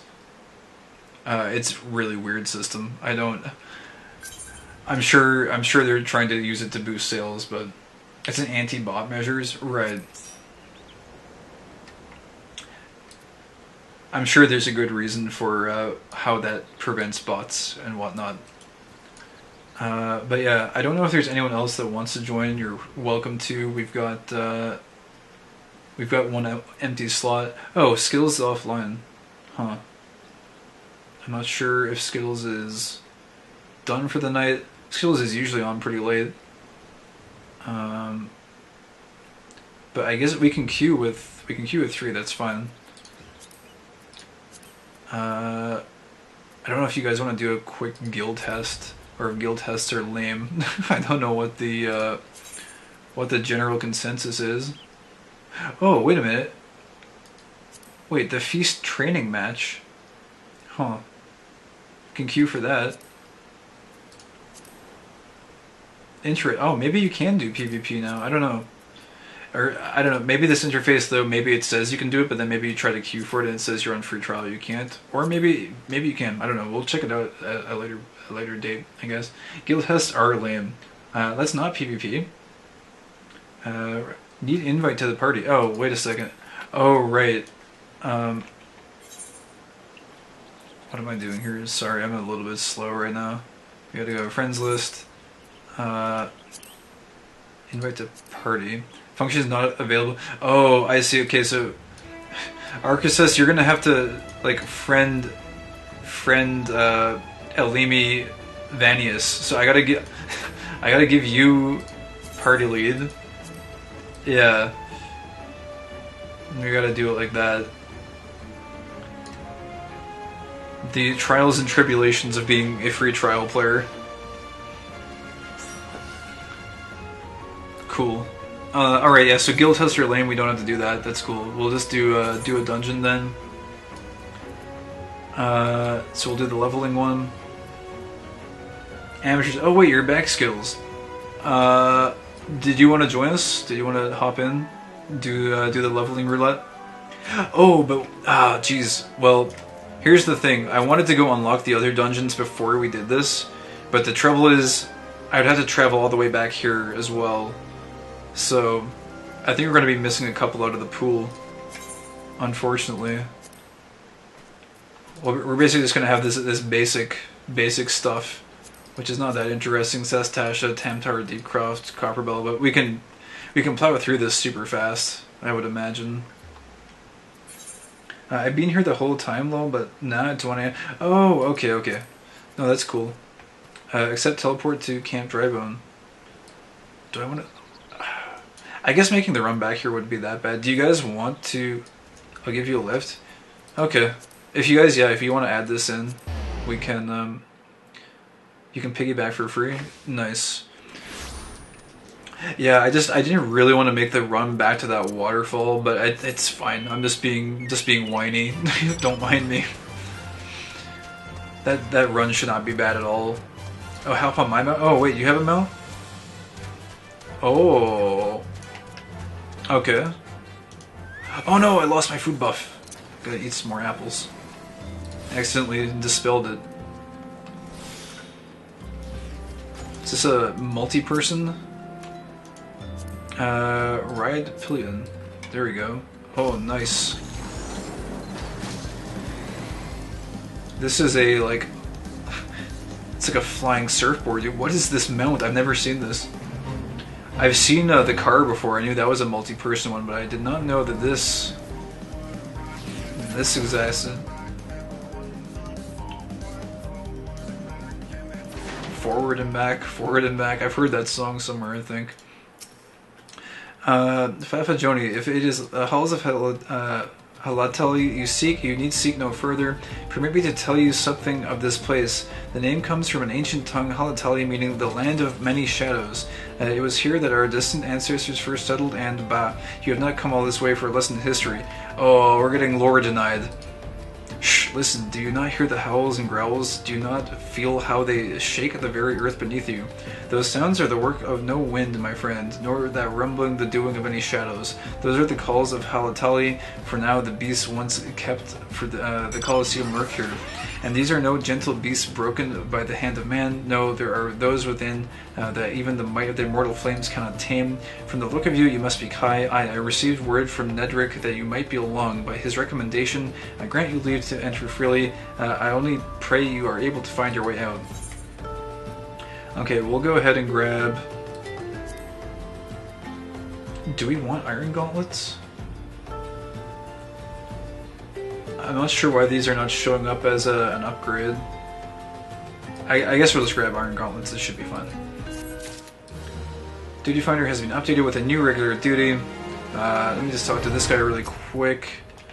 Just for lore purposes, see if he has anything interesting. We're always on the lookout for new talent. What with this old talent getting mauled and killed, proper training at a place such as this now, that helps. Gotcha. Oh, wow. Oh, so this is like a dragon thing. Huh. Oh, wait a second. Oh, you both have these. I didn't realize whose I was jumping on. Yeah, that four-person mount is pricey. And I rarely need to give 3 people a lift. That's so cool. Oh, hold on. If you get Copper Ball, you can speedrun it. There's an unpatched exploit that lets you skip a huge chunk of mobs. Maybe we'll try that out actually. As long as they're not opposed to you doing the exploit. But I mean, exploit / game mechanics, that's usually a very thin line. I doubt that you're like not supposed to do it. I was looking at getting the Chocobo caravan mount, but it's about 20 euros-ish, give or take.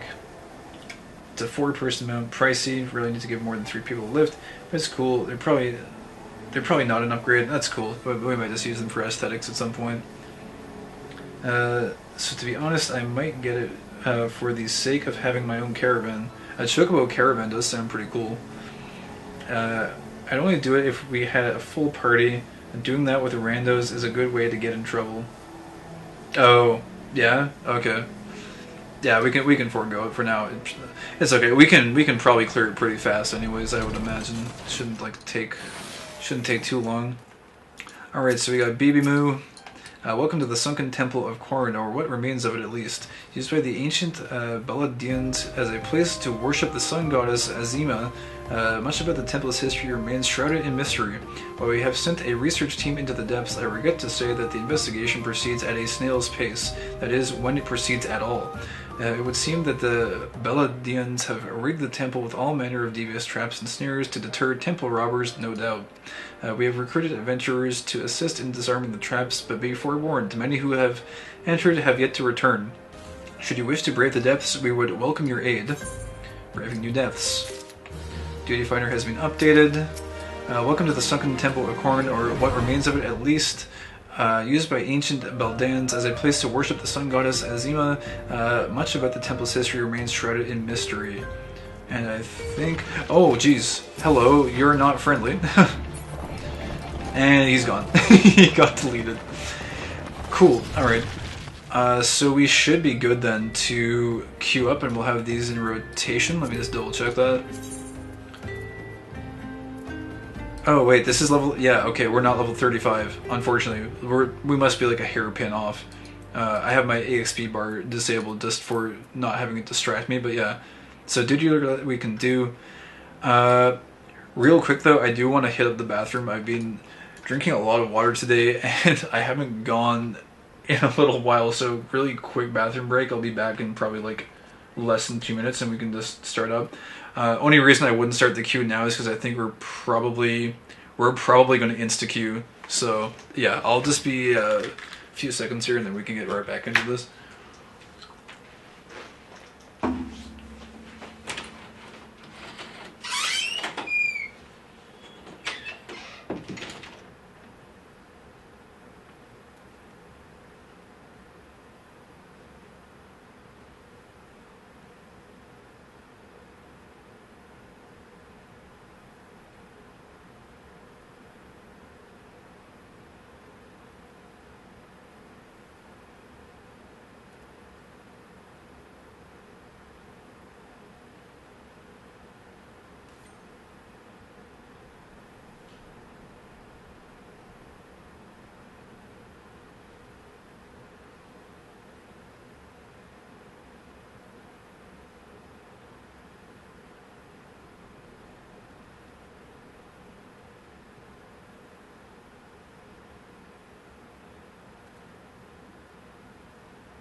Okay, the door's squeaky return has announced that it is time to enter the duty finder. All right, we all good to go? Oh wait, only party leader may register. Oh yeah. Oh wait a minute. No. Okay, I think we're. Oh, you can do it. Okay, cool. I don't need leader then. Nice. Your party leader has registered. Nice, okay. I don't know why then I kept on getting party leader before. I don't know if Skittles, you were just like more comfortable having me be on party leader or what. I was under the impression I needed it, but apparently I do not. We can just go ahead and jump right in. It's gonna be instant. We have tank and healer. Oh great, we got the... Of course we just got the mines. That's no fun. Oh well. Alright. Let's get it started. I'll try and go pretty fast here. We'll skip side rooms, and we'll see what happens.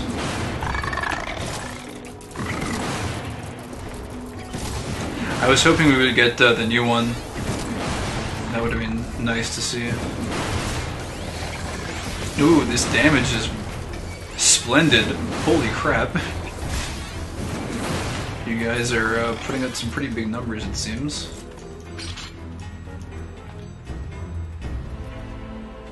Stance, yep, you're right. I was, I'm telling you, man, it's literally the most difficult part of playing Warrior. Like, no cap, it's actually... it's actually the hardest part. Especially when it's like, I'm sitting here and I'm like, okay, I gotta try and go faster, I gotta get the aggro, we're gonna try and go through this as quick as possible. I'm like thinking about so many things, but the most simple thing of all, just, you know, turn on your threat generator. It's like, nope, gotta forget that though. Okay, we're gonna go for some big pulls here. This party seems insanely good.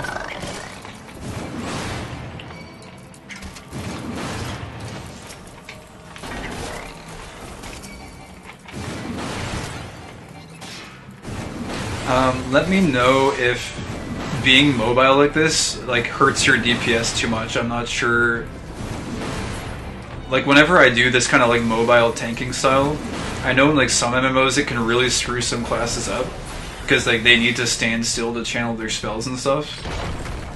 If that's the case, we can definitely go for like a more of like a, you know, pull 2 or 3 waves and then just like, you know, gather everything then stop or we do nothing. Okay, gotcha.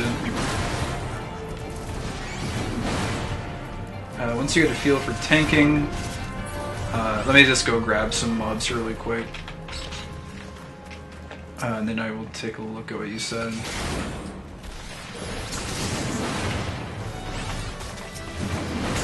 Yeah, let's just go for like, I don't know, we can probably pull maybe 9, at least 6 at a time. At least that much should be good.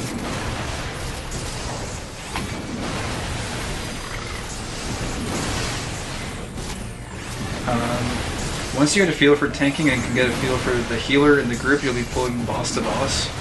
Yeah. Like, as long as you can trust your healer, that's the big thing, right? In the tank-healer dynamic is you gotta know your limits as a tank, and you gotta know what your healer's limits are, and as soon as you know those things,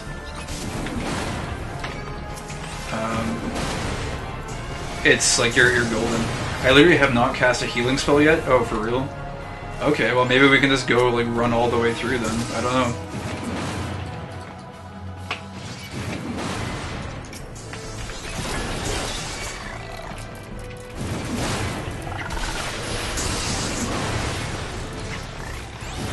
That's cool though. I guess you're pretty tanky then. I don't think my gear is the best. That's the only reason I'm somewhat questioning the pacing here. It looks though like, actually, you know what? There was the thing was I did a dungeon with Skittles, and Skittles is a really good healer, but it was Sastasha, and so I think I was really downscaled for that one. And so I think I got a little bit timid based off of that. I was only pulling something like I was only pulling like 6 mobs at a time, like 2 groups. But I think without that scaling, I can probably get a little bit more aggressive here and maybe even go for like 9, maybe even 12, depending on how things go. So we might be doing like 3 to 4 packs maybe. We should be able to pull that off. And if you haven't even been healing, like, I have cooldowns too, so maybe we could even try and like just pull 5, to be honest. I guess we'll see how it goes.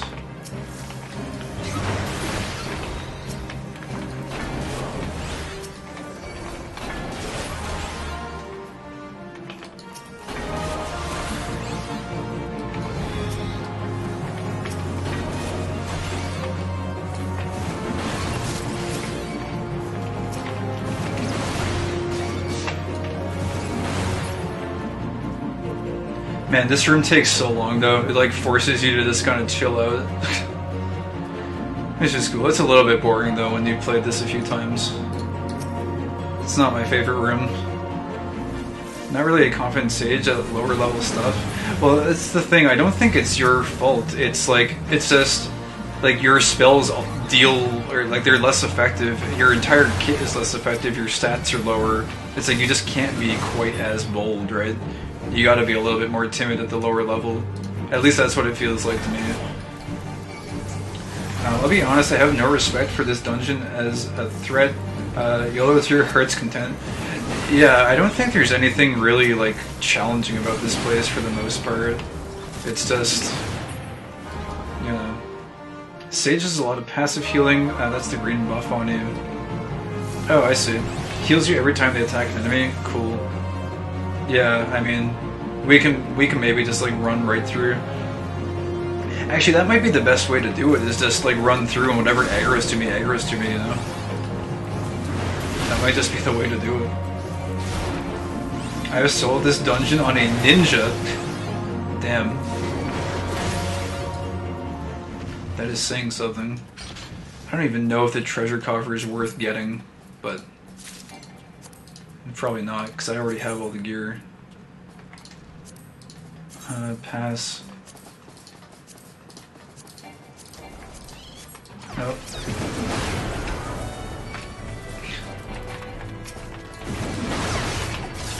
Oh yeah, we don't need to fight these, right.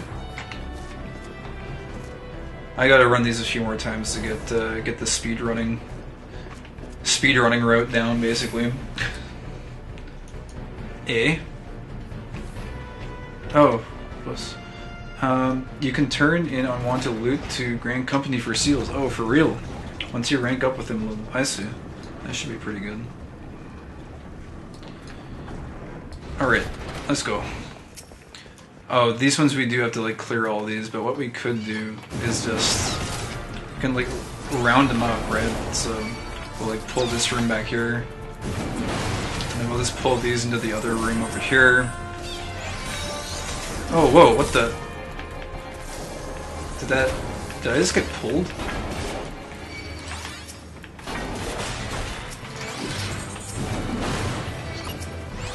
I don't know if we can. These shouldn't leash, right? Oh, I think one did leash, though. I think I ran too far. They leashed like a bitch. Oh, that sucks. That is too bad. Trying to go too fast.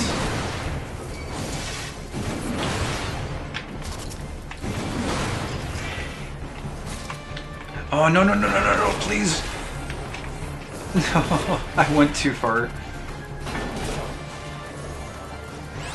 That's annoying. My bad. I was trying to stun him. I was gonna try to stun him and then go pick up the other one to be fast. Oh wait, did we get the other one in here? Do we have everything we need? The fire sand is set. Oh, we don't need to kill all of them. Okay, we got the drop. Nice. I wasn't sure if you had to like full clear it. I guess you do not. I think this is only like my third time running this. Oh yeah, this guy. This stupid blob thing. I hate this boss.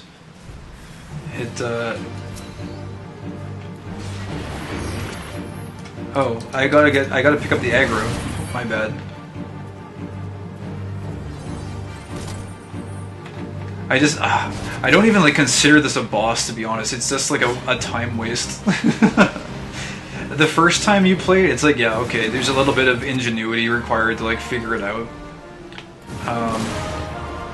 But it's like past that point, it's like, oh god, when is this gonna end? I guess they do a little bit of damage.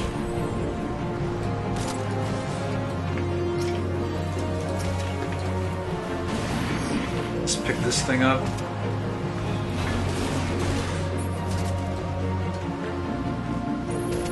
I also don't know what triggers the blasting cap to explode. Seems like it's kind of random. This dungeon has no bosses. You have a trash fight, a mechanic test, and a DPS check.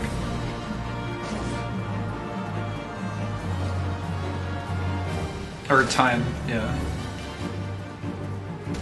Oh, time on this thing, I see. Well then, I guess we just run around and not have very much fun. I really don't like this dungeon, to be honest. Could be a lot more interesting. Here we go.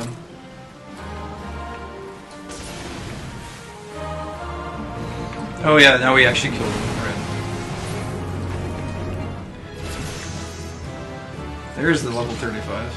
This is legitimately the worst dungeon in the game. I would not contest that in any regard. It definitely seems like it. It would be cool if they added, and I know like players are usually just a non-stop myriad of suggestions. You're just an unending funnel, basically. We want to go this way, right?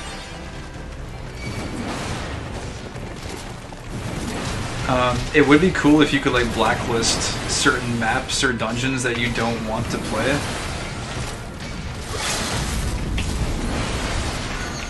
That seems like it would be kind of nice. Okay, let's just ignore this guy. He's not really even a threat, to be honest.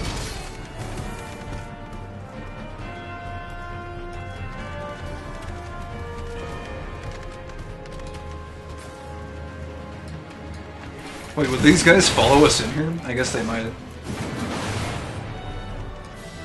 Oh, he kinda executed this time. Oh, jeez. Who just used Limit Break? I don't know. It wasn't me. Not intentionally, but it did happen.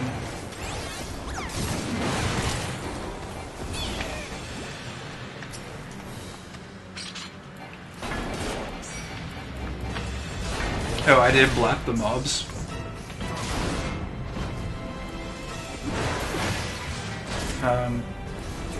I think they do it so new characters aren't waiting forever to do a low-level dungeon. Oh, that would defeat the point of the roulettes. Well, not necessarily. I mean, it would just add a little bit of control. It would be kind of like a map pool selection in, I don't know, like an RTS or something, where it's like you get to pick like your preferred ones, and then you can blacklist some that you're not interested in. But I see what you're saying. Yeah, they do it so that new characters aren't waiting forever for the low-level dungeon. Right. Yeah, that does make sense, actually. Now that I think about it, my thinking processes are not exactly ever very good. They're exceptionally impaired right now. It's okay, though, because we're playing warriors, so we can just kind of, you know, slam the keyboard and things die, and we get aggro. We progress. It's good.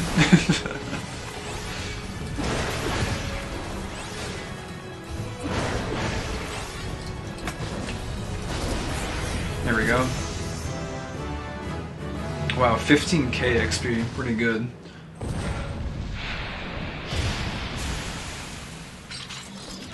It was that Thom, I think. That nobody would get a party for the blacklisted ones. That's true, but I mean, I guess the working theory is that not everyone would blacklist every dungeon. But let's be realistic, I think every single player in the game would probably they would probably blacklist this dungeon. Let's be realistic here. Everyone would exclusively just blacklist that map. Copperbill and Aurum Vale. Not sure I've seen Aurum Vale yet. Not that familiar with it. But yeah, okay. So, I need to then, I guess, go back for that, the warrior quest at this point. Oh, we got 2 levels from that. I guess we were like really close to leveling at a certain point. Alright, let me... Yeah, I'm gonna have to teleport out. But yeah, I will give the... Can I give the... Oh, already gone. Oh, you already teleported there. Okay. You got me. Thank you, thank you. This is much appreciated. Right, yeah, okay. Yeah, if you want to be the personal chauffeur here, yeah, we can definitely do it this way. That definitely alleviates some travel time. Aurum Vale, the PP Palace. I guess I will have to get acquainted with it and find out its horrors and why everyone hates it so much.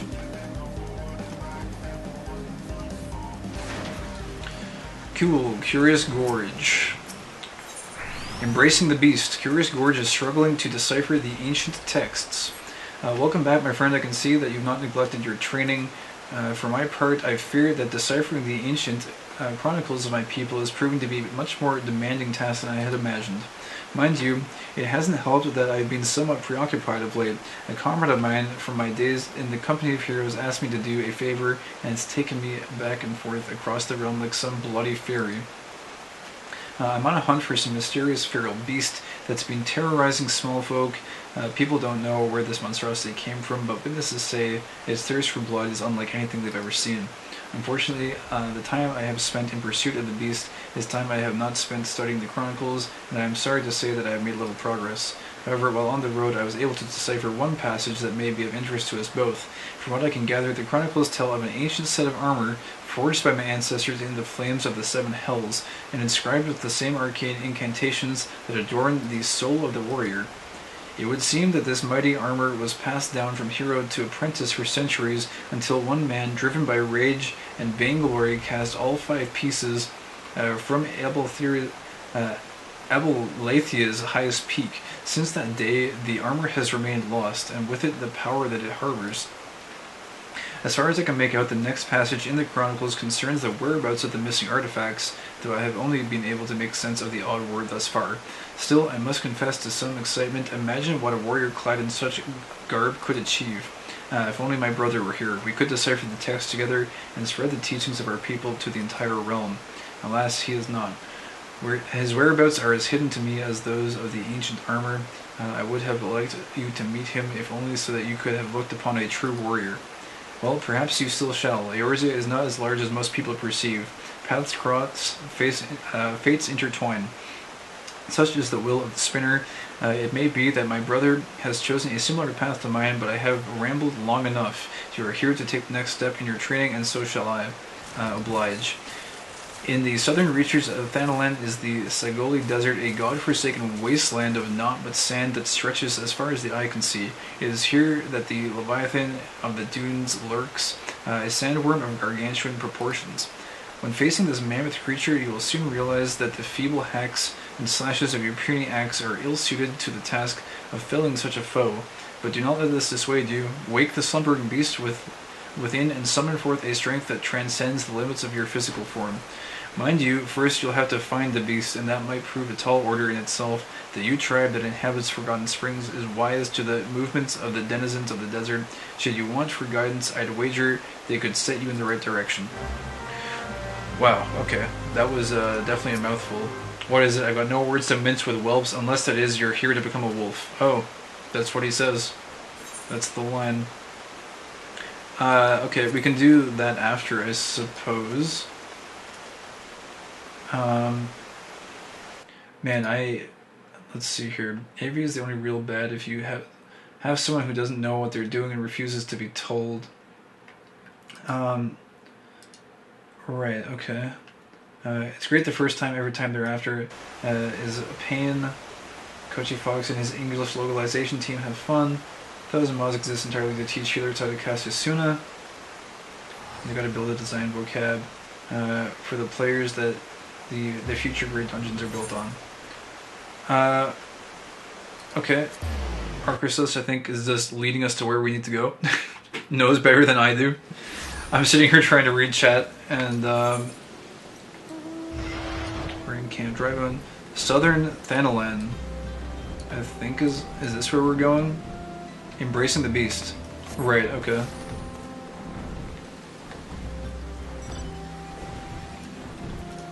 Let me just jump on. Yeah, so it's Southern Thanalan, and I guess we're going to... What is this? Forgotten Springs, yeah. It's like pretty far south.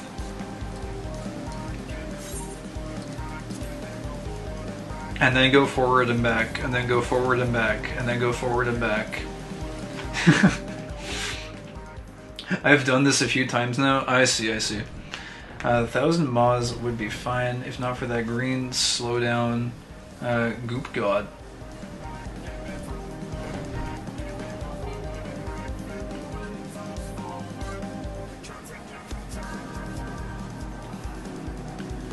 It's like airship surfboard thing. It's pretty cool. It is pretty nice. Nice view from up here too of the terrain.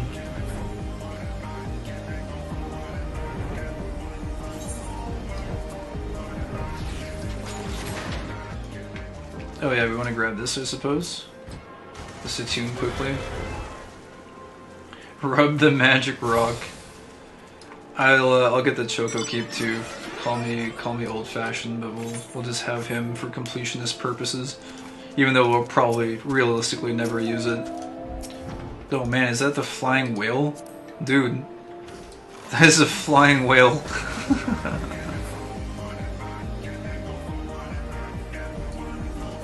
That's pretty insane. I'm off to bed. Alright, take it easy, Funkle. Thanks for hanging out. This has been fun. Hope you had a fun time. And hope you have a peaceful sleep. Good sleeps. Sleepy sleep.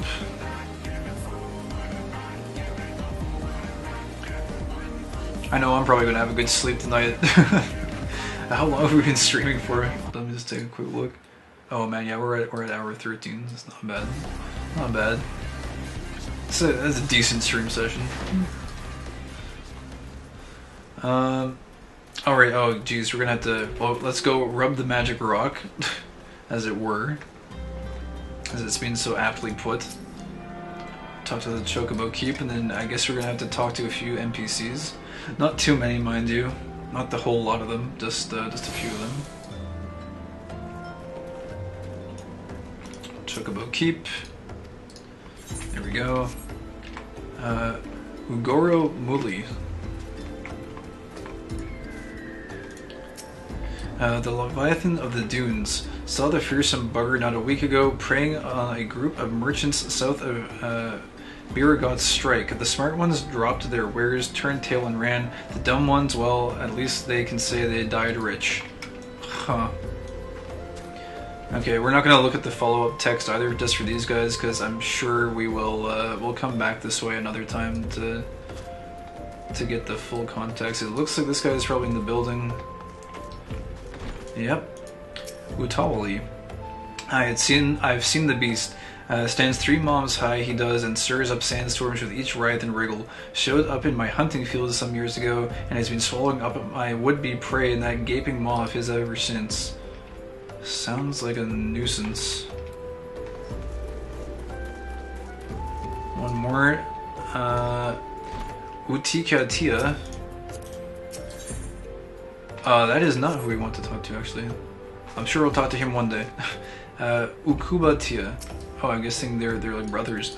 Sandworms are particularly sensitive to vibrations of the earth, such as those made by running. If you're looking to summon one of the beasts, then I suggest you search for their tracks, and then run about making as much of a clamor as possible. I would also suggest you seek a cure for your madness. Alright. Oh, slay the giant sandworm in the Sigoli Desert. And so that would be...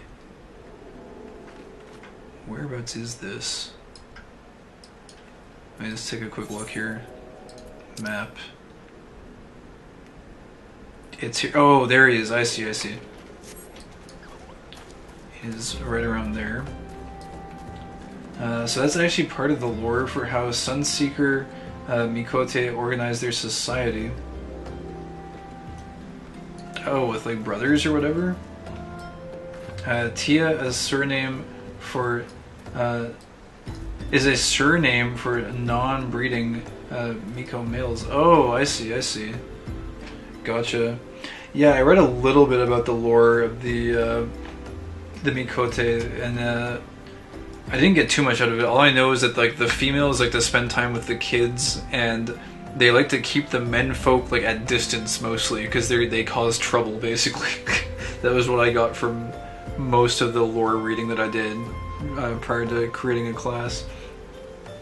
Tia has to challenge the local nun, the breeding male, in a dominance fight to earn the right to breed. Oh jeez. Interesting.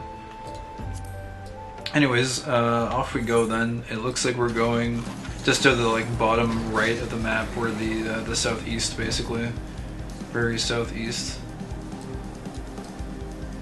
Man, this is a huge desert. I guess you're gonna have a lot of land to traverse eventually.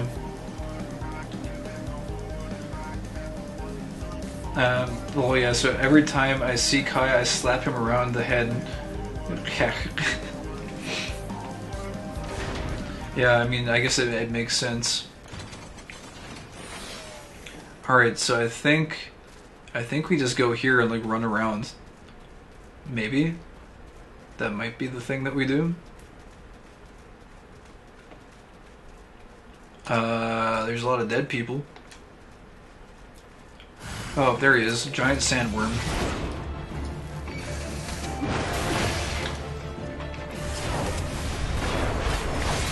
That is a big AoE.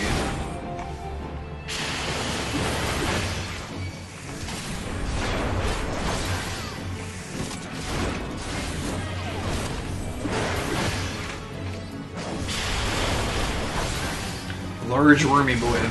I like how you guys are just watching because you would just one-shot it otherwise. Cool. Alright. The warriors of ages past have borne witness to your bravery. Cool. Report to Curious Gorge. Well, I mean, we could go on this. I'm guessing we more or less just want to teleport though. Oh, I see. I didn't know you can teleport like while on your mount. Interesting.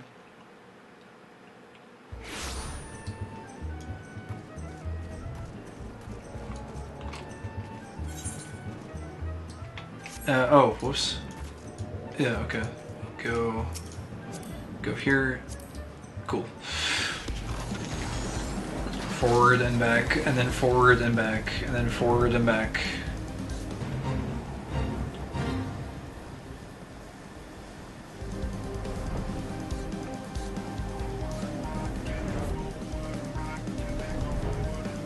It's at a tiny Eden Mount. Who's this guy? The Transcendent. He's got like a cool aura. Huh. I guess he's got a skill active or something. Looks pretty cool. Anyways, we have returned. Kai, your crystal grows ever stronger, and felling the raging sandworm, the beast within you slowly but surely rouses to wakefulness. When you next do battle, methinks you will find yourself capable of movements heretofore unfamiliar to you. When you have mastered your new talents, return to me. In the meanwhile, I shall continue my study of the ancient texts. Awesome. Alright, so we got Inner Beast, instant cast, delivers an attack with a potency of 330. What? Oh wait, Beast Gauge cost 50. Okay, interesting. And we also get the Beast Within, increases Beast Gauge when landing Maim or Storm's Path in a combo. Okay. Fair enough. The power of anger. Man too angry to die. We have become Doom Guy. Man literally too angry to die. Beast Gauge expanded. Oh jeez. This takes up a lot more real estate on the UI now. Oh, whoops. Oh, it has horns now too when it's active. I see. Beast Gauge. That's pretty badass. Curious Gorge goes to Wineport. Alright, this is not until much later. This is like level 40.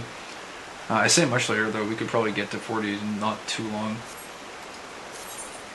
Beast Gauge.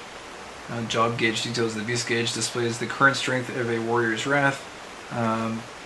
So one sec here.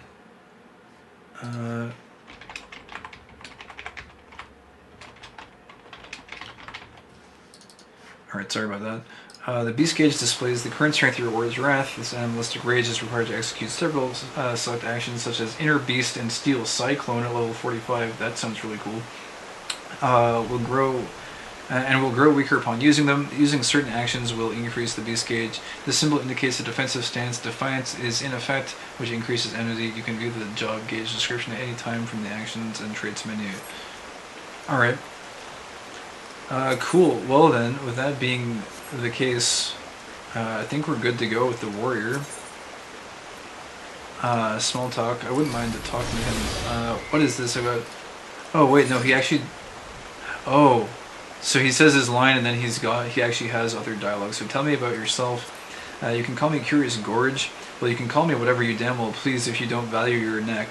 I hail from the far north, beyond the highlands of Korthus, where the mountains stand tall and the flames burn hotter than the pits of hell. My reasons for coming to this land are twofold. One, to pay a debt to an old comrade from the days before the calamity by protecting the villagers here. Two, to spread the battle techniques perfected by my ancestors, that our proud line of warriors does not end with me. What is a warrior?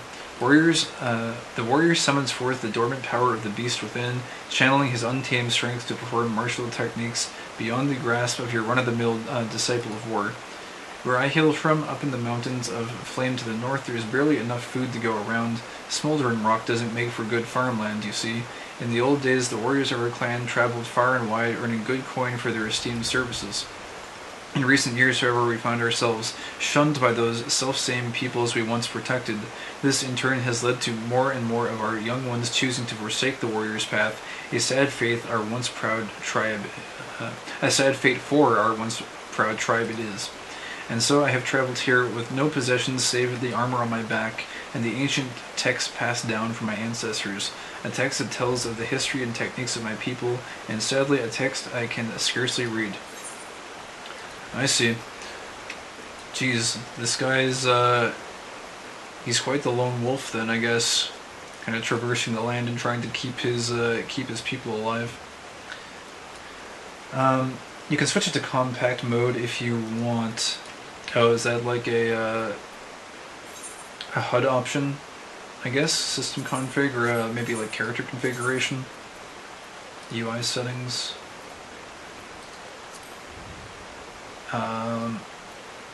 Display limit gauge.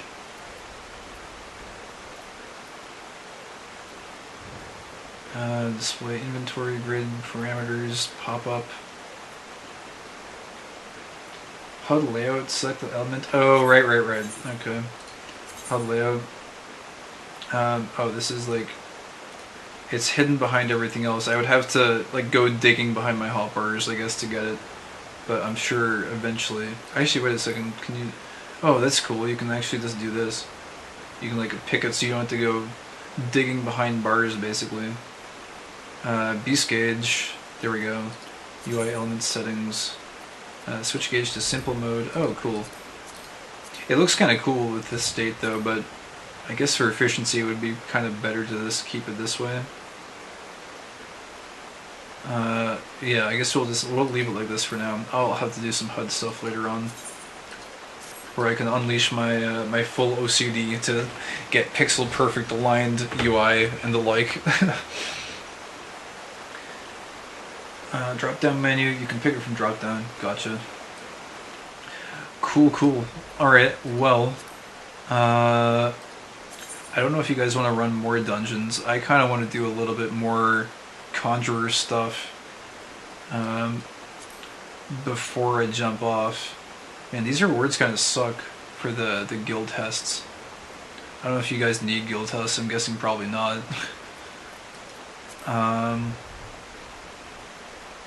I'm down for whatever you feel like. That's cool. Yeah, I kind of want to just go do a little conjurer stuff. I guess that's what I'll probably do then. This is sick though. Like, we got everything unlocked. We got the Chocobo. We got warrior class unlocked. The main story quest is like ready to go pretty much. I may hop off and grab a snack then. I'll still be around in chat, I think, though. Good stuff, though. Yeah, for sure. Thank you so much for the help. It is greatly appreciated. Except teleport to Hawthorne Hut. We'll do that. Back we are. Actually, I think, what was I doing before we went off on that massive escapade?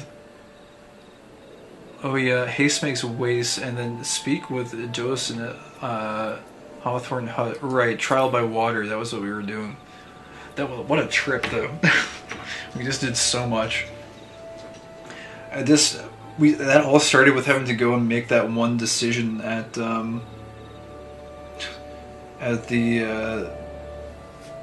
the Rose place, the Wakeful Rose, I think. I can't. My brain is functioning at like 20% of its already meager capacity here. Whatever that place was called, though. The place with the Silence of the Seventh Wind. Yeah, let's go. Waking Sands, that's the one. I don't know where Rose came from. A kiss from a rose, maybe? I don't know. I'm pretty sure they mentioned roses at some point, or maybe I just have roses on the brain. I don't know. In any case, you had to tell them wild roses to get admitted. Oh, that might be it. I didn't even remember that. That is true, though. code word wild roses. 9 ivies. The one thing, actually, what's on my mind right now was, I think you mentioned that gathering log, I think you can get, what was it? There was some sort of a quest turn-in somewhere. It was one of the Maelstrom quests, one of the delivery quests, I think. Paprika, level 16. Where does this grow? Western Lunacia, Quarterstone. It's right there. Actually, I'm probably gonna have to. I'm gonna go maybe to Lunacia real quick, which I know kind of wastes the piggyback TP. Grand Company, yeah. I gotta get all this terminology squared away in my head. I'm still not acquainted with all of it. It'll get there. I've never really had the best short-term memory, more of a long-term dude. Ethernet, and we want to go. I think Aft Castle is the best place. I just wanted to go check because I think we might be able to. Oh no, my 200 gil looks at the muley he's carrying. You know what they say: a penny saved is a penny earned. I think it's a pretty terrible saying if you ask me, but they do say that sometimes. I think that's actually, I think that's the motto the banks want you to follow, so that you put all your money into their institutions and then they can lend it out to other people and make money off of your money and give you, like, basically nothing in return, so that the rich get richer, you know, something like that. But yeah, anyways, side commentary aside, I wanted to look at, undertake supply and provisioning missions. So provisioning, they wanted paprika and they just want 10. So I think like all I have to do is bring them paprika, unless there's some other thing that I missed here. And like zinc ore is like, surely that cannot be too high of a level. The zinc ore, like that's gotta be low level, right? Like there's copper. Oh yeah, zinc, level 9. Dude, I should definitely just do these, I feel like. The only one here that I don't understand how to do... Nope, give them 10 paprika. That's all they want. Papyra, I guess, is what this is called. This is the only one. I have not done probably enough fishing to quite understand where I would need to go for this. We could probably figure it out, though. Oh, wait a second. Oh yeah, the fishing has its own log, doesn't it? Yeah, it does. It's that complicated. You know all these things you've been clicking have keyboard shortcuts? They do, but I've also gone and oh wait, where's my HUD here? I've also like rebound all of my keys, so a lot of those got unbound. I still need to go through and rebind them, probably using some kind of like a modifier key. Like do like, I don't know, like Control J or something for journal. I just haven't gone through and done that. But yeah, I usually keep all my keys for like abilities, even though at this point I don't have enough to fill all of them. I don't know, it's just I've got it set up that way. They will only give you requests you can deliver on. Oh, for real? Okay. Did not know that was how it functioned. I feel though like a papyra, that's gotta be, well, it gives you a description at least. A fierce freshwater fish, most commonly found in Gridania's Jediate Flood and Black Tea Brook. This would actually be really fun to do, because I don't know where they are, and I don't know what bait you're supposed to use, and I would absolutely love to go, like, just science it, and see if we could figure it out. To get papyrus, that sounds like it could be pretty fun. Assuming we've got the requisite skill level to be able to catch them. But yeah, we can do zinc, I guess. We can do zinc and paprika.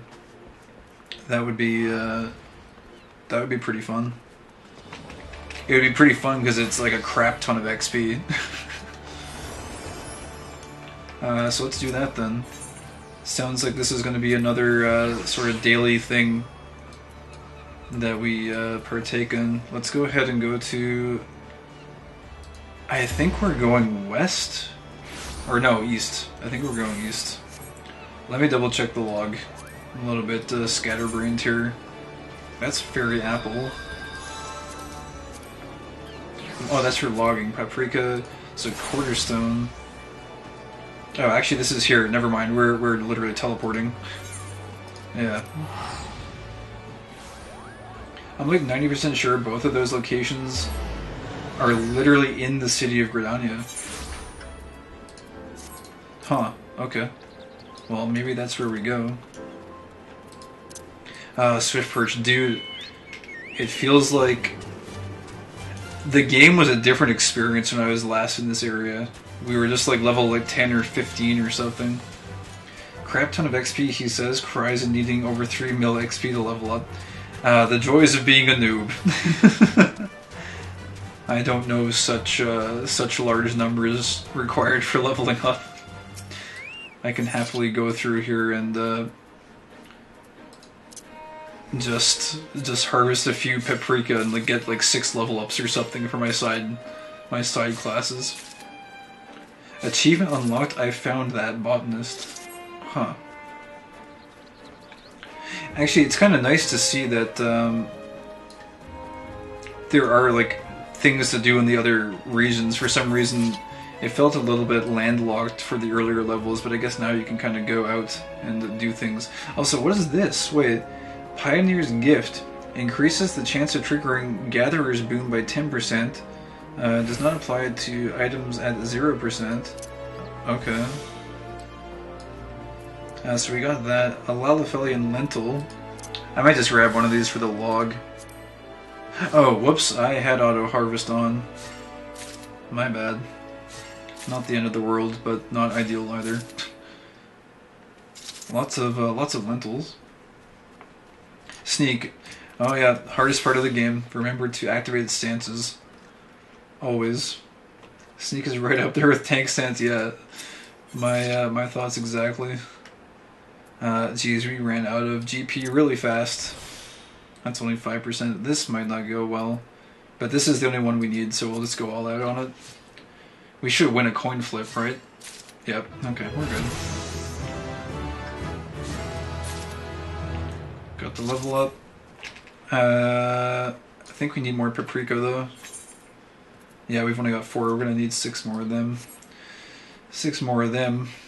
Them things. Lightning Sprite. I remember in this area, and I guess like you don't really come back here too much. Oh, actually one more thing I just wanted to check really quick before I forget. Prospect. Huh, actually I guess there's no mining to be done in this area, perhaps. But I guess you can try both at the same time. It seems like.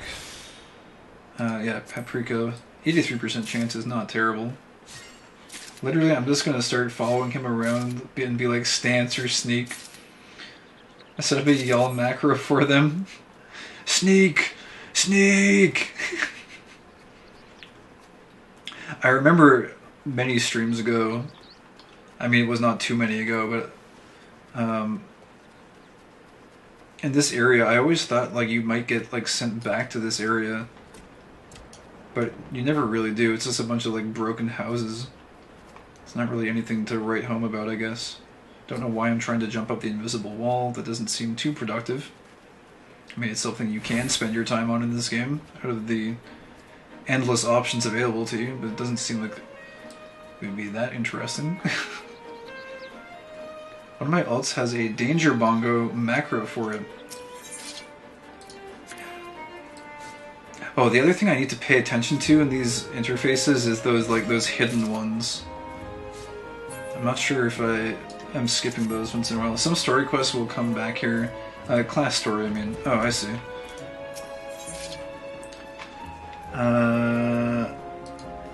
Let's grab a few more of these. How many are we at? 9. There's our 10. There's our 11. We have one for the road, I guess. That's good. Alright, and then we want to just go duty. Or, not even duty, I need to go to the log actually, because I do not know where the... where was it? The zinc is. Oh, it's in Thanalan. This is one option for it, the Silver Bazaar. Okay, and then there was another option as well, though. Oh, what? I will need to hotkey these at some point. It would be nice to be able to just pop them right open. Blackbrush. I think this is a little bit closer. Blackbrush Station? Yeah, we've got that one. Closer insofar as like we just have to walk south. I don't know about the other one if we had the thing of the Aethernet crystal.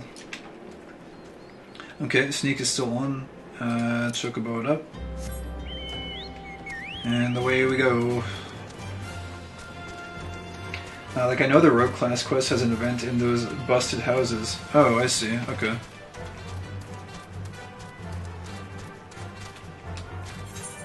And then I think it's just like in this general area here that we want to be mining. Mineral deposit. It would help us if we swapped. Gonna have to reactivate this. Dismount. And I guess actually one other thing we should put on our mining bar is... oh wait, additional... Oh, I don't think I'm high enough level actually in mining. I'm only level 10 mining. I don't think I've unlocked the additional action bar things yet. That's okay.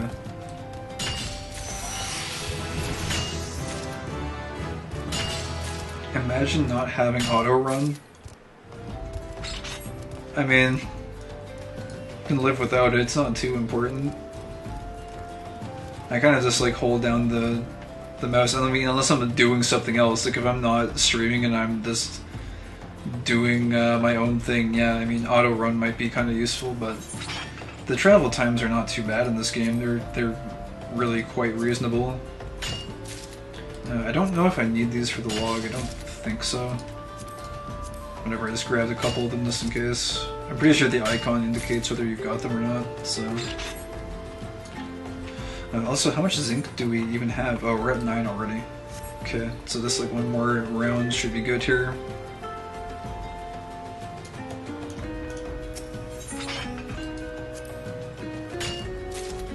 You, sir, are wrong. Okay. If you say so. I have yet to encounter any issues with the travel times. But yeah, so that's our zinc, and then now for the fun part. So now we want to go to Gridania. If I can navigate my way there. Black Shroud, and we want to go to... where was it said? I think you mentioned that they might both be in Gridania itself. I don't think I can actually look up the fish anymore. Oh geez, I actually totally forget what it was called. The place, that's a problem. I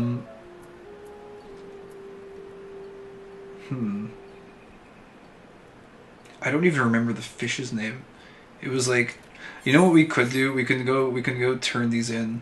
Oh, this is on cooldown for a minute. That's kind of annoying. My memory right now is completely shot. I can't. It's really, really bad. Papyrus, I think that's the one. Yeah.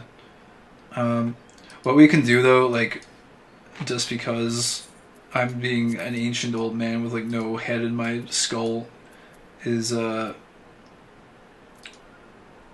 we can just teleport here. That's fine. Turn these in, and we can just look at the fish details one more time and try to commit them to memory. Possibly in futility, but we can at least make an effort. F Castle. Did I say no head in my skull? Yeah, no brain in my skull. There's no head in my skull either, I guess. Dude, I'm really tired. You need either sleep or coffee. Sleep is would be pretty good. Both. Sleep and coffee. I just mix them together. That's the best way. It's the neural networks are completely misrouted right now. They're just putting words where they don't belong. Storm Personnel Officer. Oh, I guess we should probably be on the class that we want the experience attributed to. Which right now would probably be Conjurer, to be honest. Undertake supply and provisioning. Paprika. A pepper which can be dried and grounded to make a mild red spice. It is often used in medicines as well as in cooking. Okay. Level up. Actually, I don't even know how much did that give us. Or wait a minute. It applies it to the XP or gatherer class no matter what. Oh, yeah, it does because I'm still level 16. But like, how far did that catapult us in botany? I see. Yeah, I thought that was character XP. That would have been completely bonkers. This is still really bonkers. We're now level 21 botanist. I don't know where we were at. I probably should have looked. But I mean, 21 botany is like not horrible. I think that was like probably like full level at least. We can take a look at mining, I guess. Like, we're level 11 mining.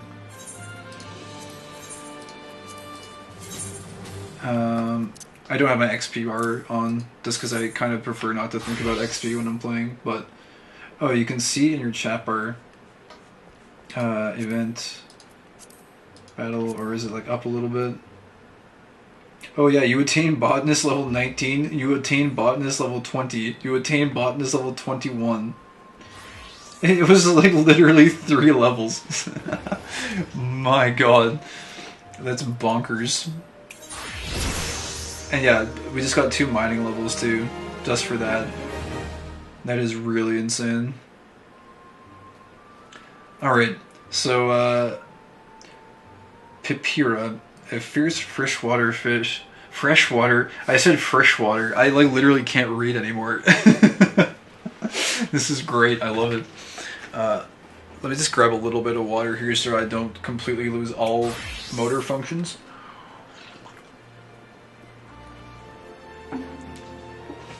A fierce freshwater fish most commonly found in Gridania's... So it's Gridania's Jadiate Flood and Black Tea Brook. So yeah, okay. Gridania's Jadiate Flood, Black Tea Brook. Surely we should be able to find this on the map, yeah? If we, hold on, North Shore, Gridania. So if we zoom in, like, it should probably be marked somewhere on the map, maybe. Maybe in, like, Old Gridania. Oh. Maybe not. This might be a little bit of a hunt. If we don't want to just, like, look it up directly. Nofika's altar. How long? Oh, wait, I read your message, and as soon as I read your message, the next thing I read was Black Tea Brook. So that's there. Okay. That's one. What was the other one? Like Jadeite? Let me see here. Jadeite, yeah, Jadeite Flood. Okay. Of course, we have to go back. Okay, so there's one in Old Gridania, potentially. And... Jadeite Flood.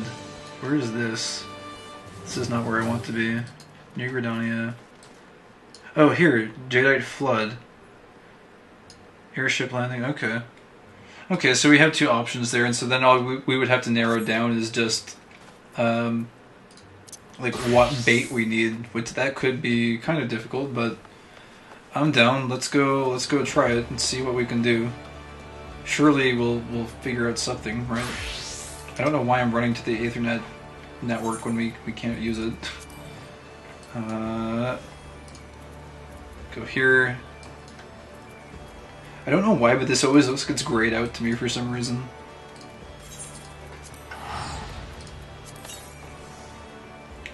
So now it's just bait experimentation, because the last time I fished here, it was just like, the fish don't like your bait, so... Although I do have a few of the, what do you call them, like versatile lures, so... Oh, hey, that armor looks really nice. Wow, I actually really like her aesthetic. That's sick. That's a really... Her haircut plus armor combo looks amazing. Paladin. There's also a bard playing noisy music. Moonward Mail Offending. Augmented Hellfire Armor. Offending. That's primal armor? It looks so cool. That's really neat. I can't see her now. This large beast man is standing on top of her. Oh man. Oh well, it was fun while it lasted, I guess.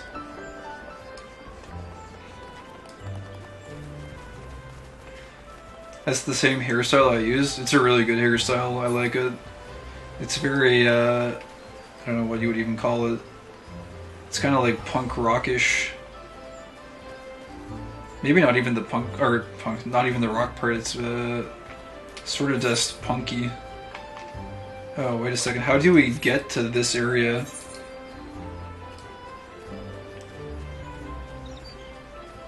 That is the real question. I guess we'll do some experimentation here with the bait that we have, and then if we don't get any results, we can go buy more bait from the market. I'm sure they've got some bait options somewhere. Try fishing in that stream right there. You think so? That might work. The one, oh wait, the one you just crossed over. Actually, yeah, that's probably the best call, because like I know the text is way down here, but I'm almost positive there's no way to navigate there. So like, it's probably not worth. That bard's a fake? Really? You mean like just not playing using natural skill? Where's a good place to cast? I feel like this is so shallow. Let's at least try and go like, I don't know. Whoa, that's pretty cool. What is that? Is that a scythe? Is that Reaper? I think that's a scythe. That's pretty cool looking. The gear in this game never fails to impress. I guess this is all this like very shallow area. You can just like fish here though, our quiet little nook basically. We can shun the water. Assuming that even... Oh no, wait, I don't think it reached. Okay, and then we cast away. I'm not even sure what bait we're using right now. I think I'm using worms.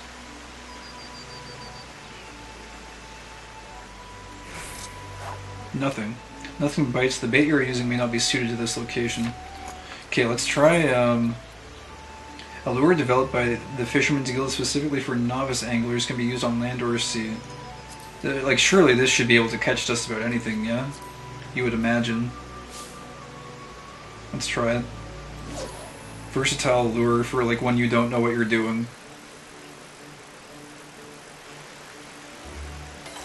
Oh, nice. Okay.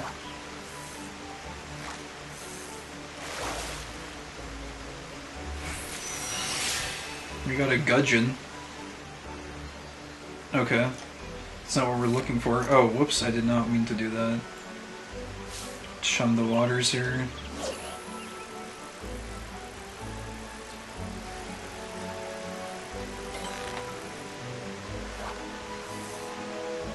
Should use your fork. Oh, is it good? I didn't know what that did. Data on crayfish is added to your fish guide. Okay. Yeah, what does this do? Lights up the tip of your fishing rod. Does this like just help you attract fish faster? I kind of assumed that's what it did, but not 100% sure. Oh, I forgot to Oh well, that's okay. Are you supposed to like alternate with it? Like turn it on and then turn it off, or? I figured it might only do something at night. But I have no idea. I'm just guessing. All it says is that it just lights up the tip of your fishing rod. All it does is nothing. Really? My hopes and dreams have been dashed. I was hoping you could like use it tactically at night to like attract fish. This makes it easier to see the tip of the rod. I see. Nothing but aesthetics.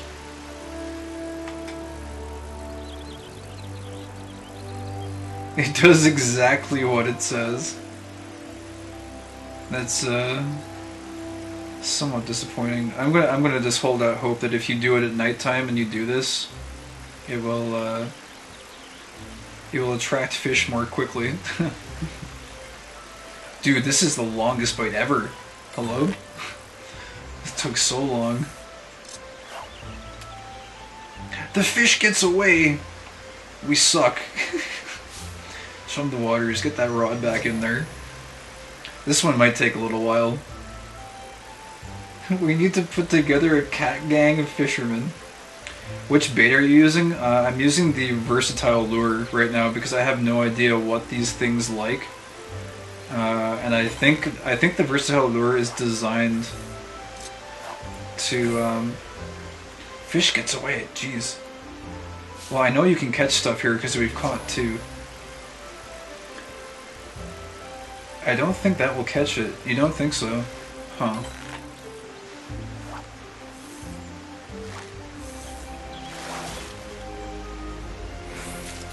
Crayfish again. Huh. What else do you have? I mean, I got quite a few random things. I'm not sure if this is going to interrupt fishing, so I'll just wait till this one is done. You can take a look.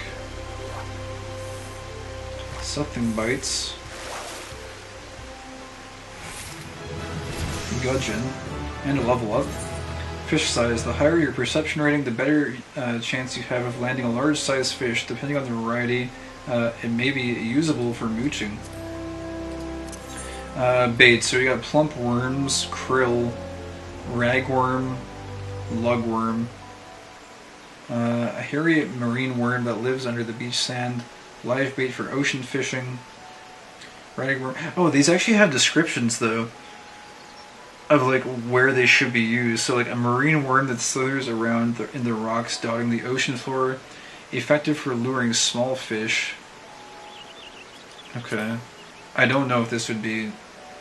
I don't know if our fish classifies as a small fish. Like maybe. I could also try and go find a bait vendor and see. You think you explicitly need freshwater bait?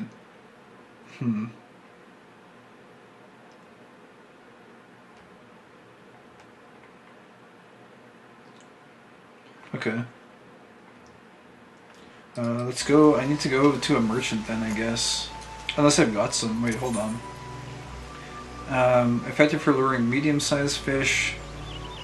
Effective for luring large fish. Okay, yeah, we probably need to go like buy bait then. Should be a vendor with bait in Old Gridania. Yeah, I guess we'll just have to find one. I'm guessing it would be in that like main merchant district. Tradecraft vendor under buy items.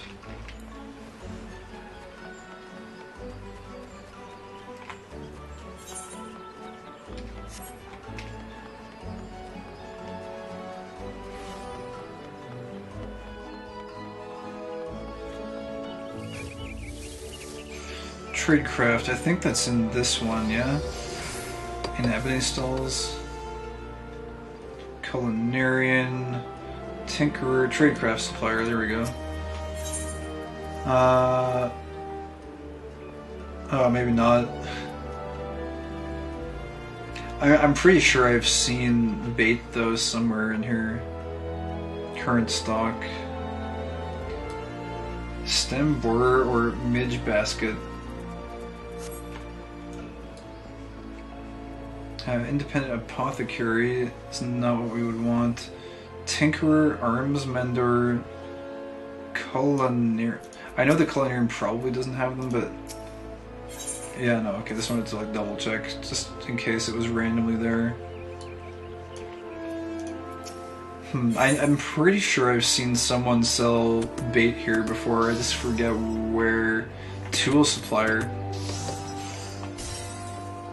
Okay, I'm guessing, I think that's in the other hallway. Shaded bower. Rosewood stalls, maybe? Tool supplier, yeah, there we go. Oh, I mean, I guess it is technically a tool, but yeah, it kind of would make more sense. At least I feel like, oh, whoops. Purchase items. Okay, here we go. Stem borer or midge basket.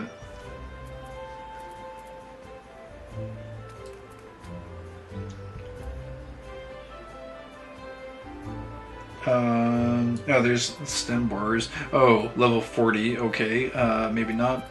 Midge basket, level 15. It's a live bait for freshwater fishing. This is a little bit of a conundrum. We can level up though. That's fine. We can just like get a few of these. I'll just buy like, I don't know, like 20 of them maybe. Should be fine. Whoops. Yeah, purchase 20. Just buy some of them. Try the other side. Why does everyone need unique name? Why does everyone need unique names? I'm not sure. Also, I don't know if we can get diverse lures from here. Maybe not. Oh wait, moth pupa. Live bait for freshwater fishing. This might work. We can try it out at least.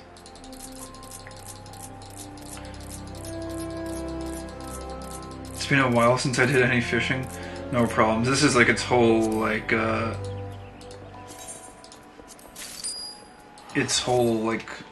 game basically. Very in depth. Oh, also sneak is here. I guess technically we don't really need sneak right now, but oh, also I mean we could also try out the Black Tea Brook if we don't have any luck as well at the other place. Let's go to give the moth pupas a try at least. And if those don't work, I mean, if we can level up and try the midge baskets.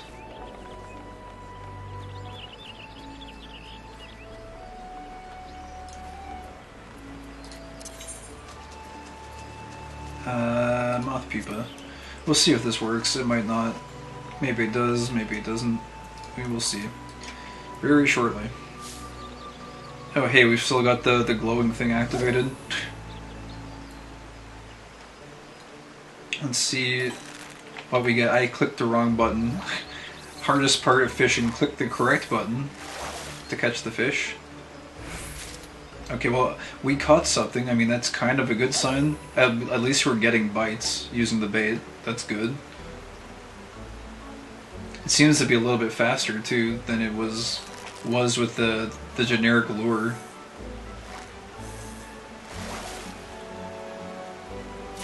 Crayfish again. There can be, like, the fish can be kind of rare too, so I don't want to just give up because we're getting a ton of crayfish here. Might also try like a different location in the water as well. Might be that it's in like a very specific region, and maybe we're just not hitting the right one. Crayfish again. Let me try one more. If we're just grabbing nothing, like we caught one other type of fish already, so there's a chance that it might be here. But I don't want to bang my head against the wall too badly, because we've caught quite a few at this point. Are you even in the right place? That's the thing, I don't know.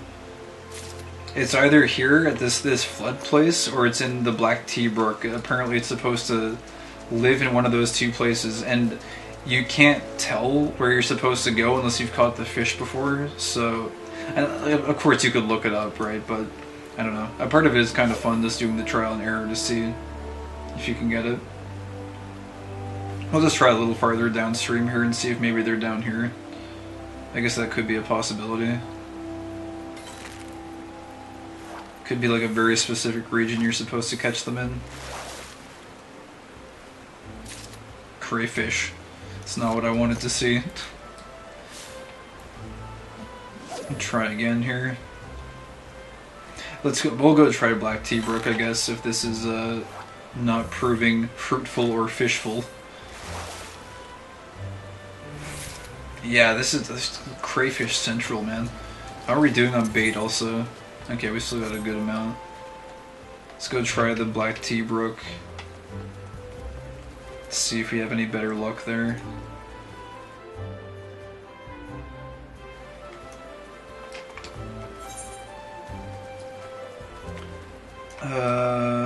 That would be over this way.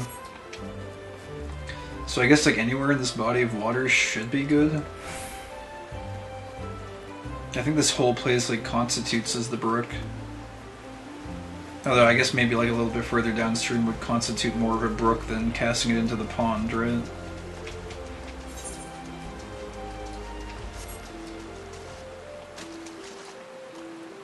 Wait, you were just in Black Tea Brook? No, I was in, what is it called? The, Thingo. That's what it was called, right? Thingo? No, Jadeite Flood, this place, is where we were. That was the location that popped up when you caught your first fish there. Wait, was it? I guess we can check the data on the fish that we did catch. Maybe that will help provide additional clues. Old Gridania. Wait, locations. Undiscovered Old Gridania. Huh? Records. A Grudgeon? Or Gudgeon. We got that. Rivers. You were in New Gridania? When I caught my first one, yeah, I was in New Gridania. The Black Tea Brook is in Old Gridania. That's where we're at right now. I'm pretty sure. Fishing log. Or wait a second. Wait, lower Black Tea Brook. Oh. Wait a second. Area, New Gridania, lower Black Tea Brook. Well, what if there's like an upper Black Tea Brook then? Is this, maybe this is upper Black Tea Brook? I don't know. I don't know. Let's see.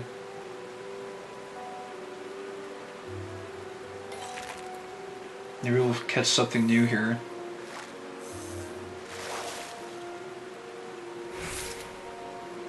Data on upper Black Tea Brook. Okay, no, okay, so this is different. So Black Tea Brook is separated into two spots, and that also means that we haven't actually fished from the flood yet. I think you get to the Jadeite Flood from the cliff outside the Adventurers Guild. Interesting. Gudgeon Crayfish. I love this though, this is so fun. I love just like looking for the fish. And we're obviously looking for a very specific target right now, but I would love to just like explore and like find different species of fish. That'd be really fun. Crayfish. Challenge log entry hooked on reeling is almost complete. Okay. I'll give this like one more try here. It seems though like crayfish are extremely common, and maybe it's just because of the bait we're using. Because we were using that generic lure before. Crayfish. Ugh. We could try switching up the bait, I suppose. Like I could try versatile lure one more time. Because I think it's designed to kind of help you like feel out an area, maybe? I don't know. It's just my hunch. Something bites. Oh, there it is, dude. We find it. And we get a level up to boot. Papyra located. And so you only need the one, right? It wasn't, you don't need 10 of them, you just gotta find the one. Sick though, we found them. I'm guessing we don't need more. I think it was 10 though. You're sure just one? Alright. Gudgeon. Dude, that's sick. We sleuthed it out from the description. That's this one. I wonder what these ones are. Weather restrictions none. Time restrictions none. Special conditions none. Like, those should be catchable, yeah? You should be able to maybe catch something else. I don't want to spend too much time here. I do love the fishing, but there are other things to do. Also, I hate to say it, but I will probably end stream somewhat soonish. I know it's been a pretty short stream today, and I do apologize for the lack of time we've been able to spend together, but there's this biological function called sleep, and I have this unfortunate affliction that many humans find themselves having to engage with, called employment in the morrow. I mean, almost not long enough to bother logging on for it. Yeah, I mean, if you're not sinking in at least, like, you know, 36-hour sessions, I mean, I don't know what you're doing playing this game. Clearly there's no way to enjoy it casually whatsoever. You just gotta be... It's like EVE Online levels of hardcoreness are required, clearly, to get anything out of this game. He says with complete deadpan sarcasm that many people have trouble identifying very often.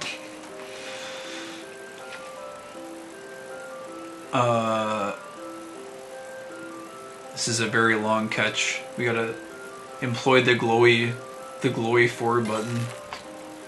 Oh, see, it worked. The fish gets away. Okay, chum the wire. I'm gonna just catch one more. I don't know why. I just like catching fish. Then we can go turn this one in. Get that sick fishing XP.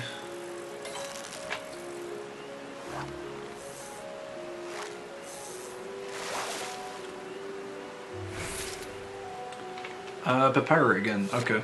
Well, there's 3 other undiscovered fish here. Maybe if you use another type of bait, you can like get something else out of it.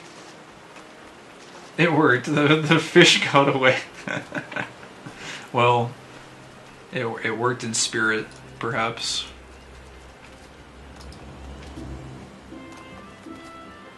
It was a fleeting victory. It was an illusion, most foul. A foul, fishy illusion. I don't know why we're running around when all we need to do is teleport to Limsa Laminsa. I have a habit of doing that still.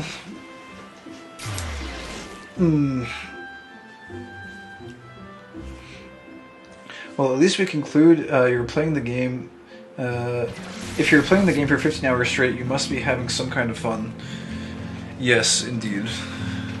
Some sort of fun is being extracted. F Castle.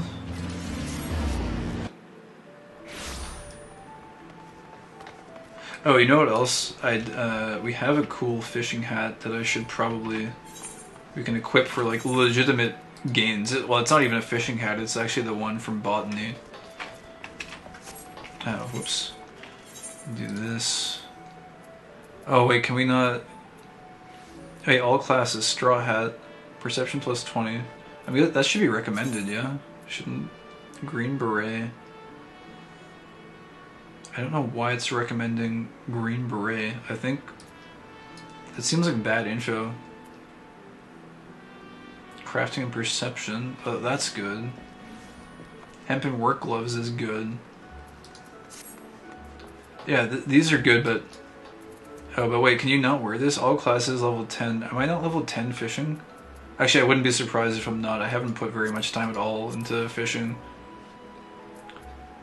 Oh yeah, level 9. It's literally right there. I'm so tired. It's literally like staring me in the face. I will be level 10 though. Presumably when we turn this in. Brain is lagging. What am I doing in here? I don't know why we're looking at this. These are cool though. Storm Private's Can. Maelstrom Uniform. So, oh, set bonus, Maelstrom Uniform. 2 equipped, critical hit +5. Huh. I'll have to take a look at these later. I don't want to get too wrapped up in those. But yeah, just one requested and then 6,000 EXP. That was fun. I liked that a lot. The fishing expedition. You can now accept the next class job quest. Oh yeah, that's right. I guess we'd have to go back and get the next fishing quest at some point. I guess we can do that. Like, we're right here in Limsa. There's no sort of like detouring. We could just go and grab that so that we have it. I think I actually have the mining one just kind of like sitting. Journal. The cutting edge, yeah. This one. The guild has received an order for chunks of obsidian. Yeah, so I've got that one. I guess we can go pick up the fishing one too, just so we have it on hand for later on. Where do we want to go here? Fisherman's Guild. Oh, buy some promotions? Oh, can you? Or can we? Can I? I don't know. Yeah, we can definitely take a look. I'll go back. Oh, wait a second. Bigger fish to fry. Bring me 3 harbor herring cut. This will test both your ability to use pill bugs as bait and your ability to count. Oh, wait. Wait, pill bugs. Where am I supposed to buy those? I didn't realize that. I think we already have a quest for fishing. Oh yeah, I do. Bigger fish to fry. Okay, maybe we don't need to do this right now. I mean, we could. It is pretty late though. That's guild receptionist. I'm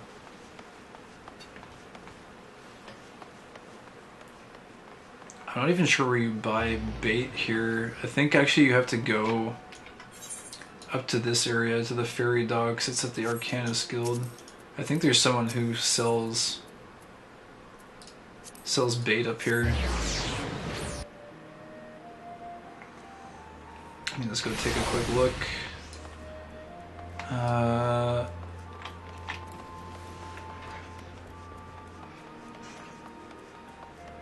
Oh man, there's a lot of people here. Wait, is the fishing boat gonna go out soon? There's tons of people waiting here. Welcome to the Endeavor. Will you be boarding the ship? No longer accepting crew members. Recruitment will start again in 8 minutes. Oh, dude. Dude, should I go on this? We're right here, right at this time when it's taking off. That's actually kind of rare. It's like on a 2-hour timer. Yes. Purchase items. How long does it take? Is it like a 2-hour expedition though? Because I'm not going to invest 2 hours in this, I don't think. I do not have...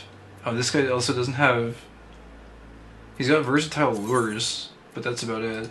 I'll probably need some of these.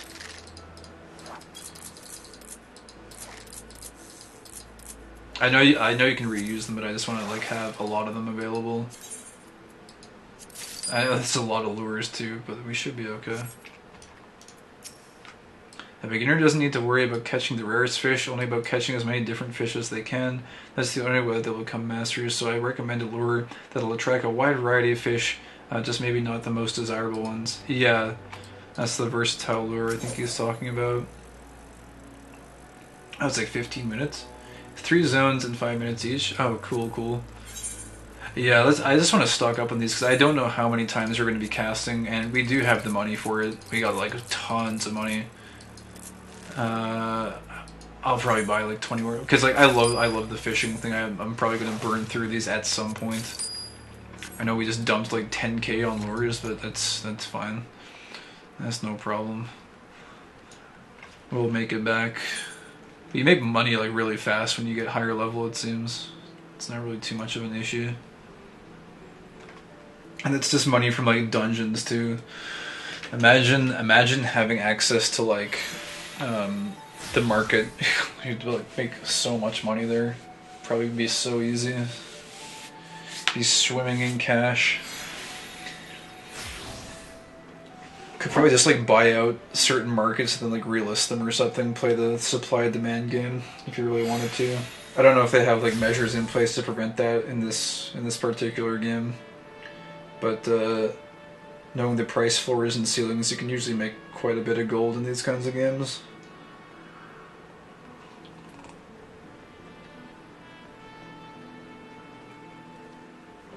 I'm just getting some water here.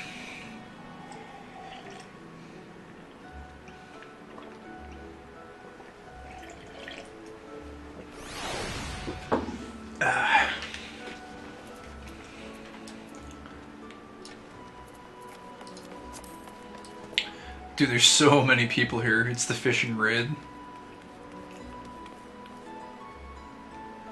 Everyone's got their cool character poses on.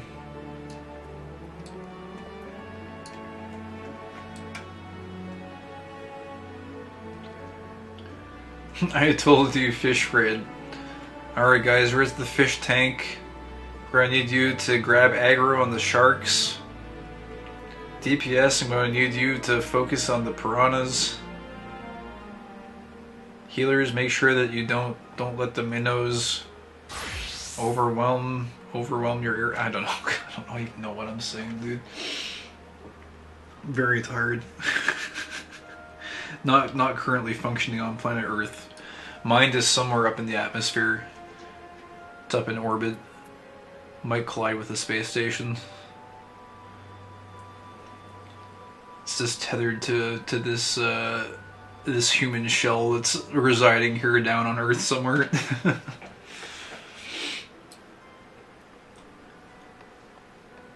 Let's see what the timer is like. 4 minutes. Jeez. What do we do for 4 minutes? I guess we just sit here and ponder various things. It's been so non-stop today. It's just been like nothing but reading quests and like leveling Conjurer, and now somehow we're closing out with fishing. It's I don't know. This is the first time today that things have kind of stopped. Like, I don't know what to do now. There's nothing to read. There's nothing to do. You just sit here and wait for 4 minutes. And that's it.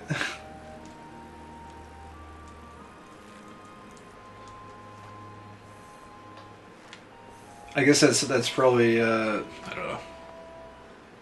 It would be cool if I was better at coming up with conversational topics, but that is the trouble with being an introvert is, most of the time we just kind of like don't have anything to talk about. We kind of just are. It's how we be. Could talk about some sort of like introverted musing about something that I'm thinking about, but I mean, it's not really a whole lot I'm thinking about right now other than the fact that my head is completely empty. The ship looks very nice. It's nice lighting. This person's making good use of their time. They're actually trying to like catch fish. I should probably be doing the same. Oh man, I never realized like all the lights though. Those look really nice. All the different like layers. You have like a lower and upper deck. The big ship. Looks pretty good.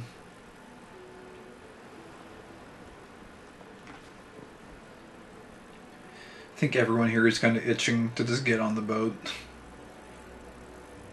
Crazy what happens when you take the time to look around. Life moves pretty fast. If you don't stop and look around once in a while, you might miss it.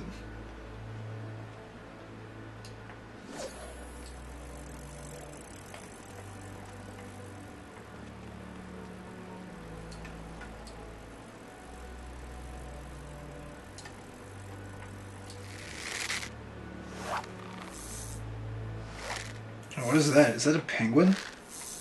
Oh no, it's a shark. The Major General.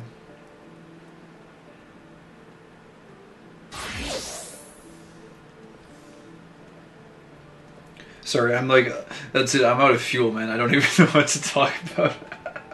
And we're about to go for another 20 or so minutes, I guess, depending on how long this goes for. I got nothing. Anyone who came here and was like, I love this narration and this commentary. It's really good background noise. All of a sudden you're just like, wait a minute, what the... Where did the background noise go? What is going on? This isn't what I signed up for.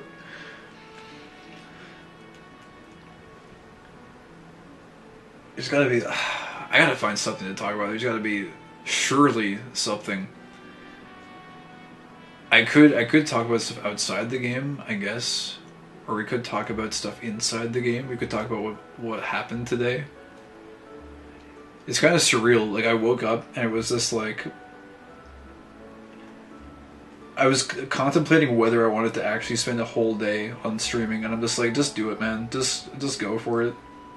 And I'm like, but what if I could sleep in? I could do this. I could do that. I'm like, no, dude, just go do the full day stream. Let's just rock it. Don't overcomplicate it. Just do it. I'm like, okay, let's do it. You got a lot done at least. Yeah, it's weird. It feels like I didn't do a lot, but if I look at what we actually got done, like we got the Chocobo, we got level 35 and Warrior unlocked. I don't know what level Conjurer we were at. I think it was like 5 or 10 or something. Oh geez. Oh, is this like a mad scramble to jump on? I don't know if there's like limited spots. Welcome to the Endeavor. Will you be boarding the ship? Register to board. Embark to the Rotano Sea. Yes. Did your registration completed? Oh geez. Commence. Go. Get on. Jump on. Quick. Before all the slots get taken. I guess it's possible you could get stranded there if you don't get a group, huh? It looks like there's actually like 2 or 3 groups worth of people just waiting there. At least 2, I think. Okay, I've never been on one of these before, so this is brand new. Oh, it's instanced. The Endeavor. Question mark, question mark, question mark.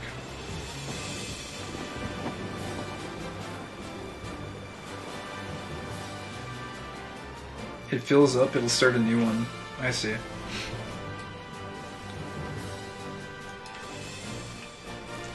Voyage missions. Catch sharks. Catch fish rated 3-star or higher. Catch fish with a weak bite. Okay, well, no one seems to have started yet, so...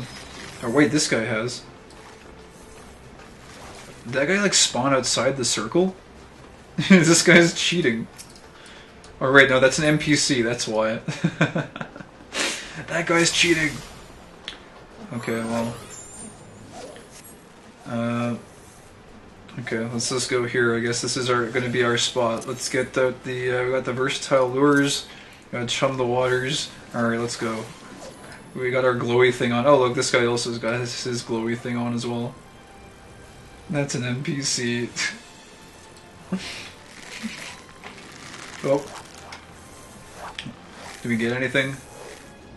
Is it possible?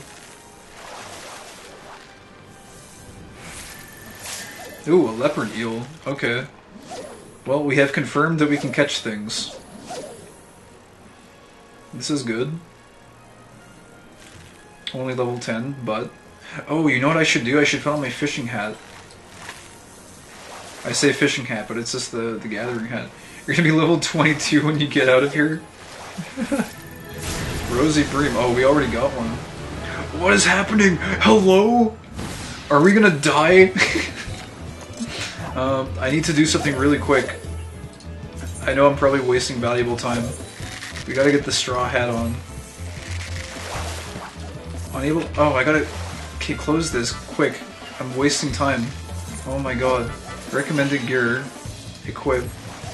Update that. There you go. Okay, chum the waters. Spectral current, fishing bonus. Oh, go! We're gonna miss all of our time. We're in the oil ocean, it looks like. Navigator's print? What is that? That's a fish, okay. I didn't get to chum the waters this time, but it looks like there's a super fast catch rate. Merman's Mane. Alright, let's go. I don't know if we chummed it that time. I clicked the button, but I don't know if it went off. Oh my god, don't click the wrong button. Intense fishing action. Ghost shark. Dude, there's so many cool fish here. That's a fish smorgasbord.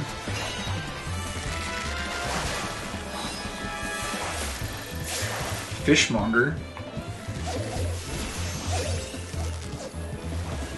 It's so fast, there's like no cooldown. You just catch them back to back. I'm glad we bought all those lures, because it seems like we're gonna catch a lot of fish here. It's like virtually like 15-20 minutes of just pure back-to-back fish.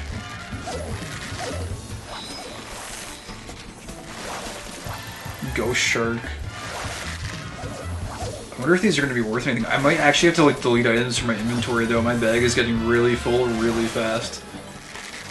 I guess we'll see. Oh, well maybe not though, if this bonus wears off. Navigator's printing in. Alright. There might be more bait on the boat, I think. Oh, cool. Okay. Oh yeah, see, there is a merchant there. We might have to like vendor some fish. I think I've seen people before, like they've vendored a lot of fish. Oh, what is this? A Galadian Chovy, that's a 1-star fish. I say as a level 10 fisher, I shouldn't be like disappointed with anything that gets caught. Anything is a good catch.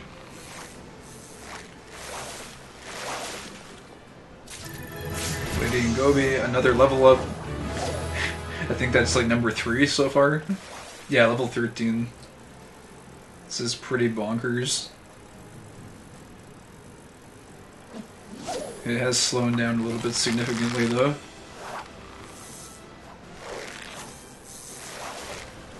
Oh man, everyone else's fishing level is so high. There's like level 90s, like max fishing. Sitting here is level 13. Feels inadequate, man.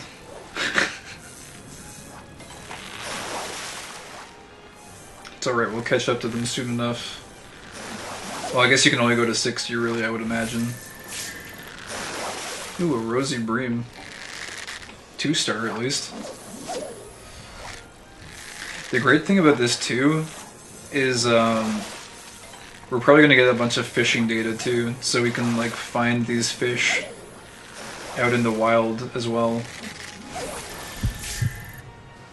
Wait, the visage of Gormless looking something... Rogadine stares at you from beneath the waters. Oh wait, fish population. You have thinned the population of fish in this area enough to lure forth a rare species which normally remain hidden. There are several types of these timid wavekin in the waters, sands, and skies across the Eorzea. Huh, okay. These rare fish, however, will not remain in the area for long, so once you have detected one, focus all your efforts on not letting him be the one that got away. Oh jeez. Well, we got it. Well, we got something. What is this? Fisher's intuition. Heightened senses are improving chances of discovering rare fish only attainable under certain circumstances. We got a tarnished shark. I don't know if that's good. Wait a second. Does this count as one of the sharks we were supposed to catch for the mission? I think it might. I don't know. Oh wait, it's a personal mission, I think. For some reason I thought it was like shared, but no. This is just for us. So I think that might have caught. So we just need to get 2 more sharks then. And we would finish the voyage mission. Wait. Ocean fishing. It's like an hour, dude. Well, can't back out now. We're all in. I don't know if it's actually going to last that long, but we'll soon be off to our next destination. Raise your rods and make ready to set sail. Oh, that's the instance timer. Okay. I was gonna say, like, if we have to go for an hour of fishing, like, we've already gone this far, we might as well see it through, right? All instances have that? I see, I see. Off we go. Somewhere else.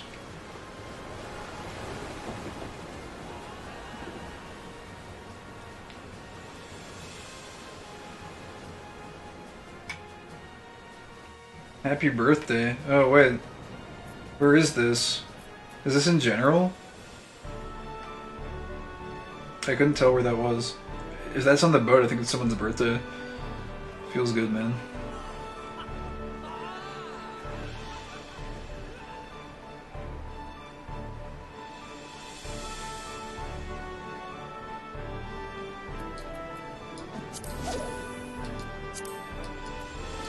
I don't know what the orange chat is. Is that like raid, I guess?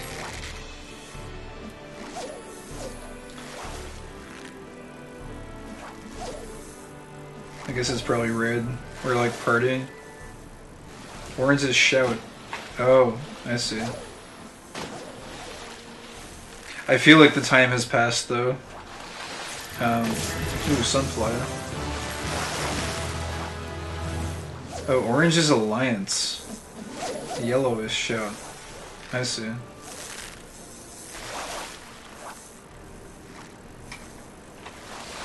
Huh. Just wanted to take a screenshot of this, look back on it one day and be like, oh yeah, remember the first time we went on the fishing boat? Alliance is this game's version of Raid. Oh, I see, I see. Uh-oh. It's that time again.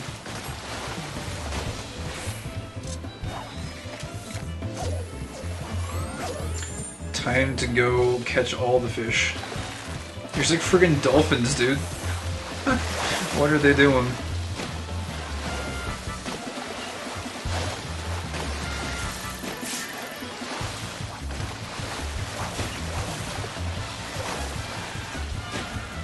I like how you get the fight music during this to make it extra intense. Hi, Aetherlos. I gotta get those sharks though. Oh geez, I didn't even notice the little thing pop up. That was a really slow reaction time. Patience. Whoa! I just unlocked like 80 abilities, what? I don't know what these are. When fishing for choices to fish, patience can significantly increase the quality of your next catch. However, your chances of reeling in said catch are diminished. I see. Interesting.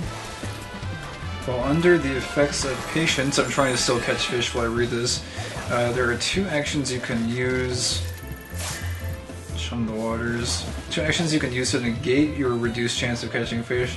Powerful hook set and precision hook set. Dude, this is so in-depth. This is insane. These actions are best suited to different types of fish. So you will need to watch your line carefully to determine which to use. Okay, this is a lot. But yeah, powerful hook set, precision hook set, you can switch between those apparently. We got something new. Oh, I think we're out of Super Saiyan fishing mode now. We're back to plain old normal water. Fishing holes.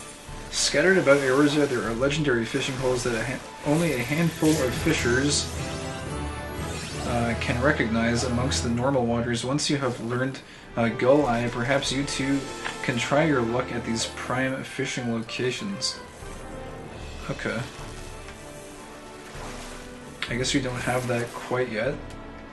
The fish gets away. I think that's like the first time a fish has gotten away this whole time.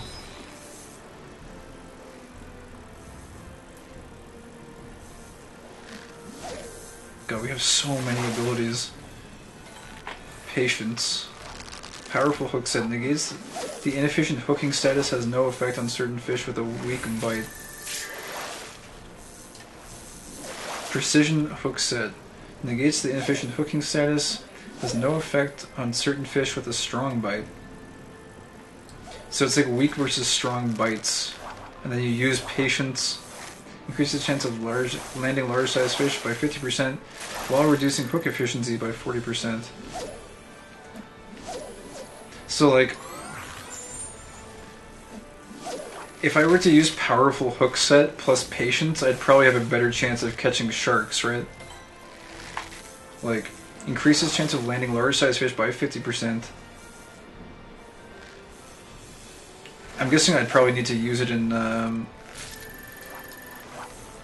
I don't even have enough energy to use it. If I wanted to, I'm gonna have to wait for it to recharge. But I'm guessing that's how you would go for sharks. Thalic's Favor restores one. Oh wait, restores 150 GP. Wait, Angler's Art cost 3. Can I not like use this? Unable to execute action. Insufficient stacks of Angler's Art. Oh here, Angler's Art able to execute certain actions. I'm like rapidly leveling up and they're just like throwing a million mechanics at me at once. I have no idea what's going on. We have Sneak though.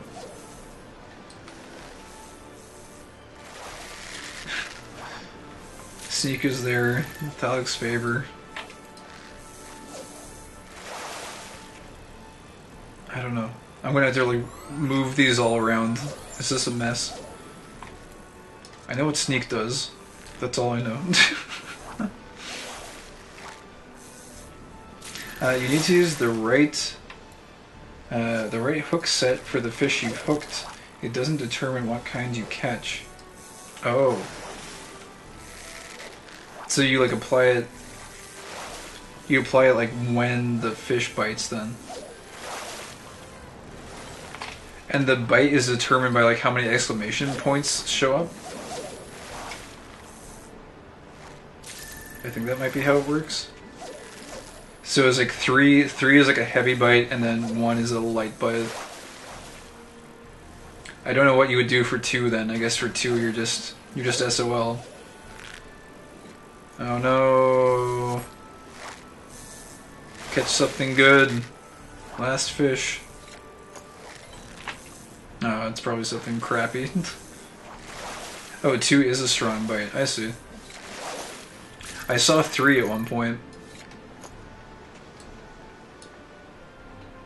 Oh, 3 is something special. I see, I see.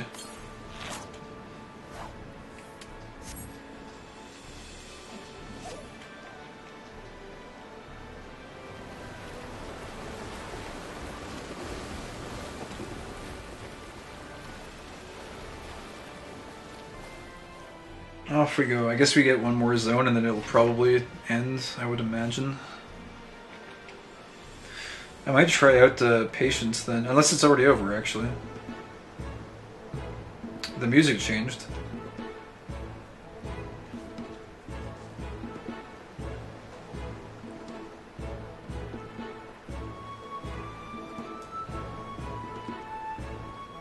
Two down, 1 to go.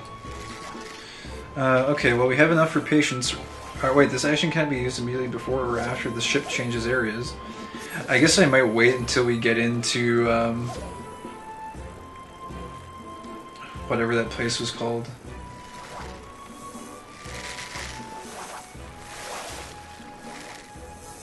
Spectral Current. Or did I not? I might have missed the indicator. I'm going to just recast. Nothing bites, okay. I don't think I missed it.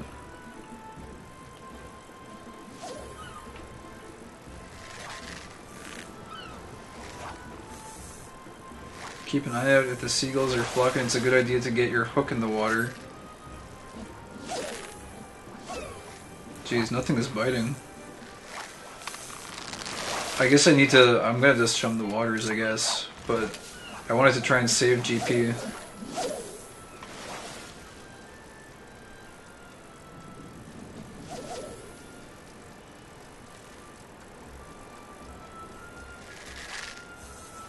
Dude, there's no bites.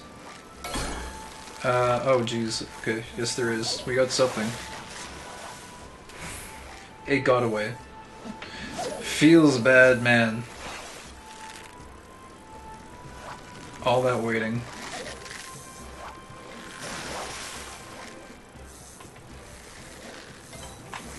Okay, well, we got a heavy bite. It's not something special, but...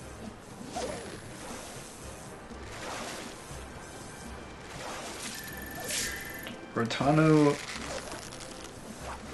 Wahoo.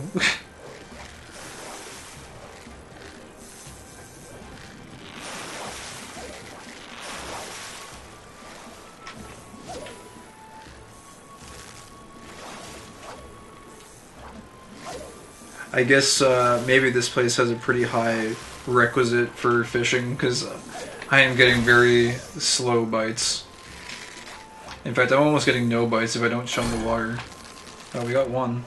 It's another 3 exclamation mark. Did we actually get it this time?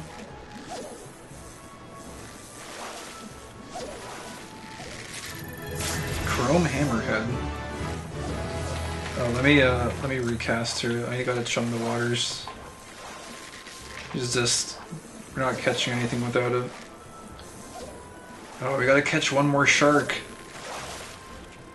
Can we do it? I don't even know if we're gonna go back to the spectral current again. I might need to just use patience, maybe? I don't know. Because it seems like sharks are a little bit rarer than usual. Chum waters again. I'm not going to be able to use patience though because I don't have enough energy, so... Oh, it's just a light fish. I don't know if we're going to be able to get this.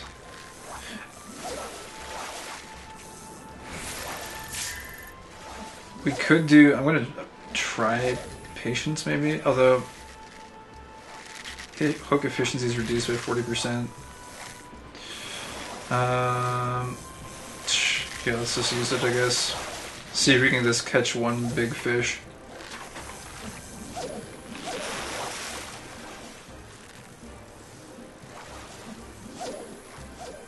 We're gonna have to be careful here to actually like watch for the one that we get. If we get anything.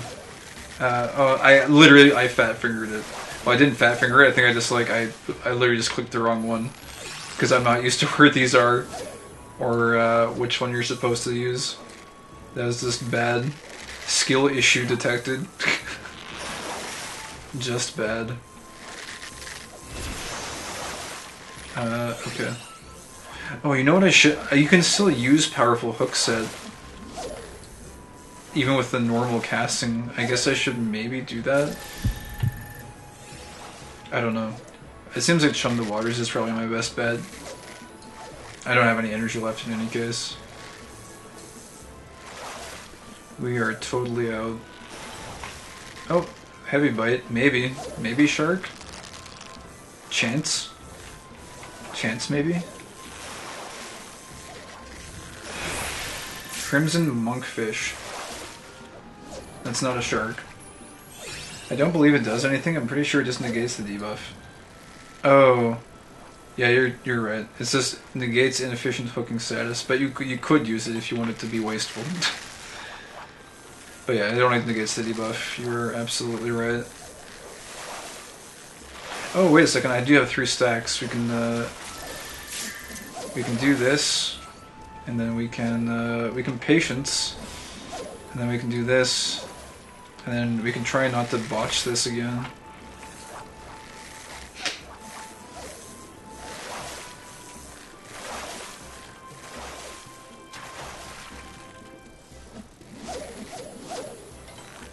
The 7, 2. Wait, we cannot execute that at this time. Oh wait, does it? Oh, I think it's the same as it's the same as catch fish. Like I think as soon as you use one of the precision hook sets, it counts as hook. Right. Oh, okay. I think that's how that works. You don't have to like follow it up with hook after. You just pick which one that you want, and that's it. I didn't realize that. I thought you had to recast hook afterwards.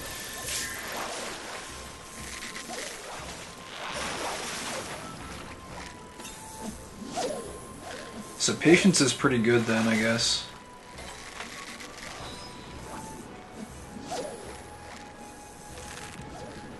But again, I just ran out of energy. Wait, do I have... Oh, I have 3 Angler's Art again. I don't know how I got those.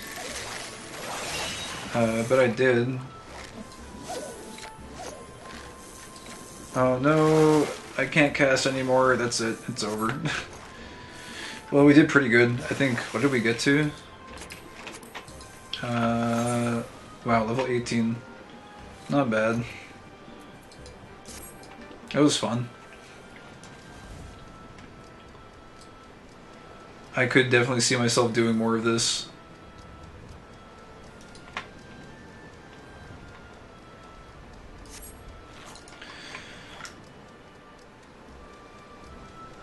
Give it a minute.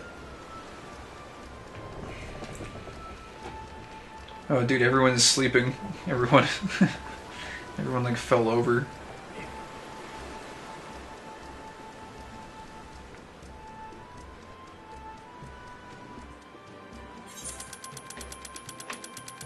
Oh, whoa. What is this? Total score. Reward. Oh, you get 4,000 XP. Light party.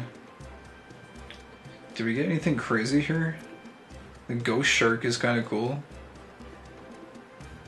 I don't think anything is like too remarkable here though. It looks like it's all just a bunch of green items. Probably nothing, nothing too important.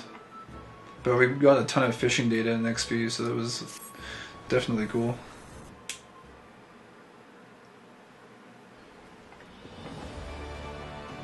You gain 4,000 XP. Yeah, I don't think that was enough to push us up any further, but level 18 is good. And I guess that's it then. Next one is in 1 hour and 34 minutes. I guess if you wanted to, you could really just set a schedule around this. Which could be kind of maybe worthwhile. If you really wanted to level fishing. Fishing is a ton of fun. Jeez. Anyways, what are we looking at here stream-wise? We're looking at a modest 15 hours, 30 minutes. That's not bad. I think we could probably call it a day at that. What do we get to on Conjurer anyways? Just 16? I kind of wish we had made a little bit more progress on Conjurer. All the novice. Oh, here we go. Wait, Healer Training Exercise 2.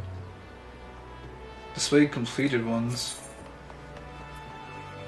Oh, it's... I guess it's redundant to avoid area of effect stuff. I need to do this at some point to get cool gear, and then I would love to start doing some of the healing stuff as well. And yeah, to also go and like finish off that the quest line we were on, the main quest line. That would be fun. We ended up doing a lot of main story quest stuff and warrior stuff though today, so that's okay. We got our warrior good to go, and we got our chocobo. We did quite a bit, and I guess most importantly, I should not lose sight of the main thing that we wanted to do. But whoa, this guy's armor. Oh yeah, this guy. I've seen this guy before. He's got the like the pink mecha armor. It looks pretty cool. What is that? Augmented heavy wolfram curse. It looks like it's not even... It shouldn't be something that's like too hard to get. Plundered gauntlets. It somehow just looks really good when you dye the full set, I guess. Wait, that's not even... Those are just what they are. Those aren't even... Heavy Wolfram Sabatons. Cherry pink dye. Maybe the dye is expensive. I don't know. It's a very bright pink dye. Pretty insane.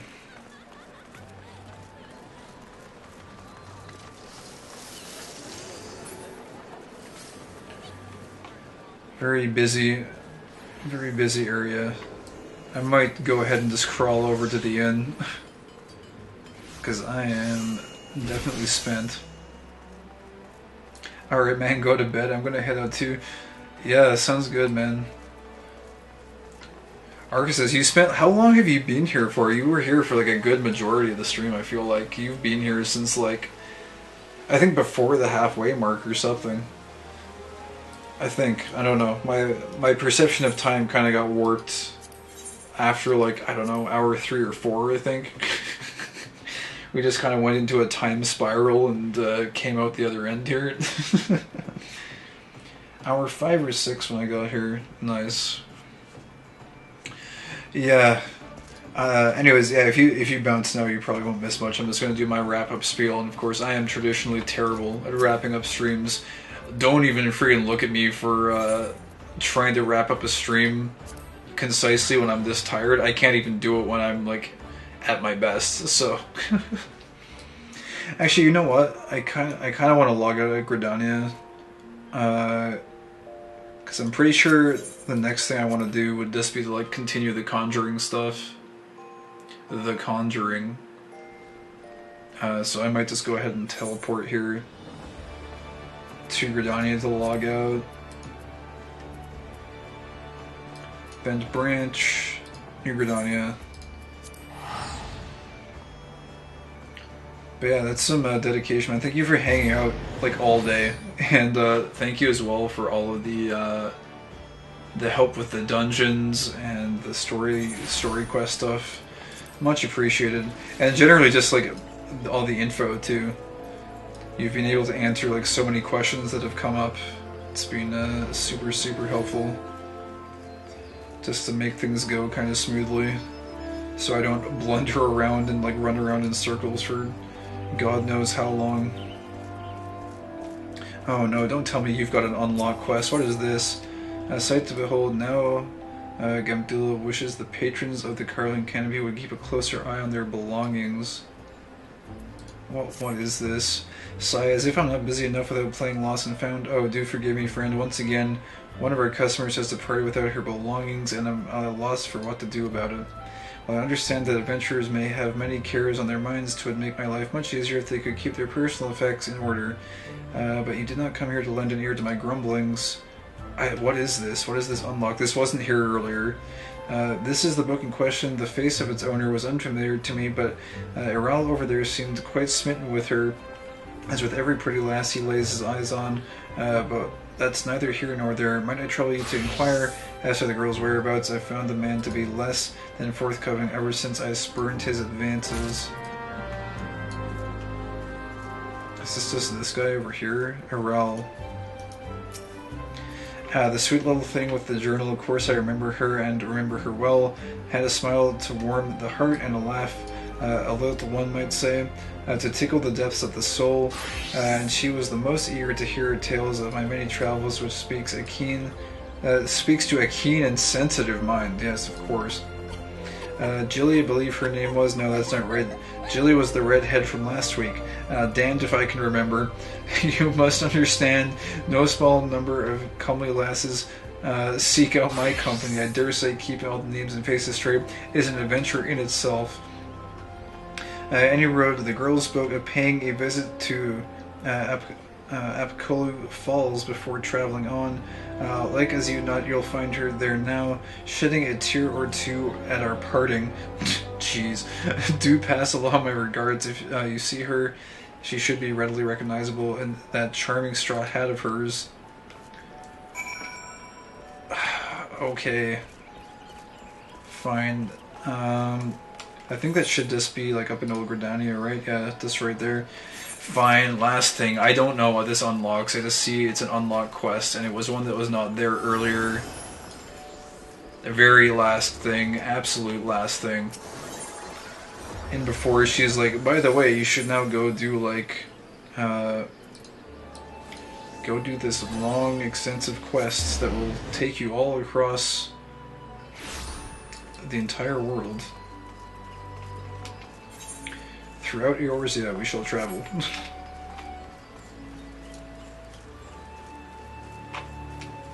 This music sounds very much like something out of Lord of the Rings right now, at least this particular part. At least it did. It still kind of does, I guess. Sprint. Me sleepy. Me sleep.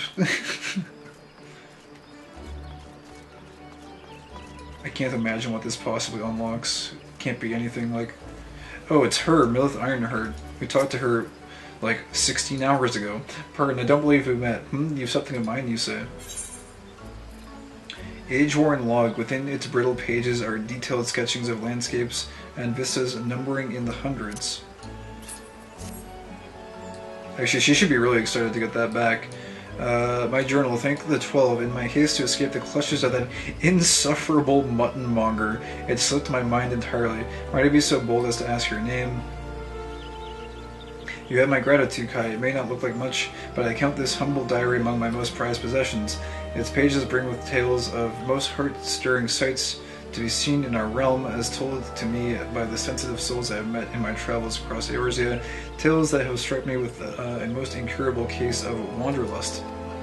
As an adventurer, you too have seen the realm, I am sure, but I would ask of you, Kai, have you truly seen her, borne witness to Eorzea and her myriads of splendor? Have you stood on the palm-fringed beaches of Costa del Sol, just as the sun peeks out over the horizon, its rays kissing the sands beneath your feet?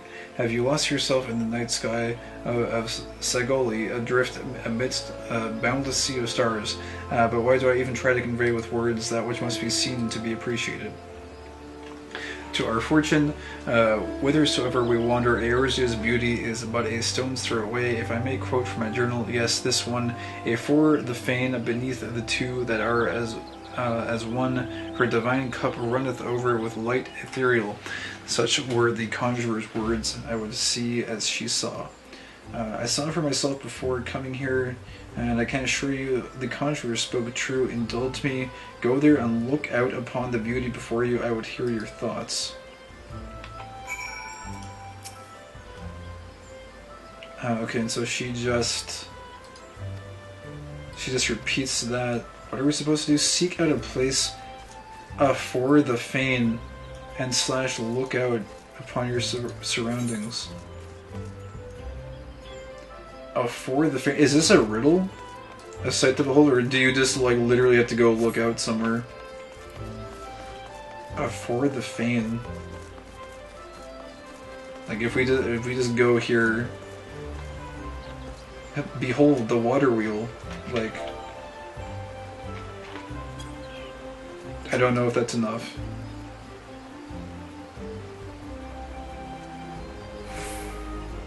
No, it's not enough.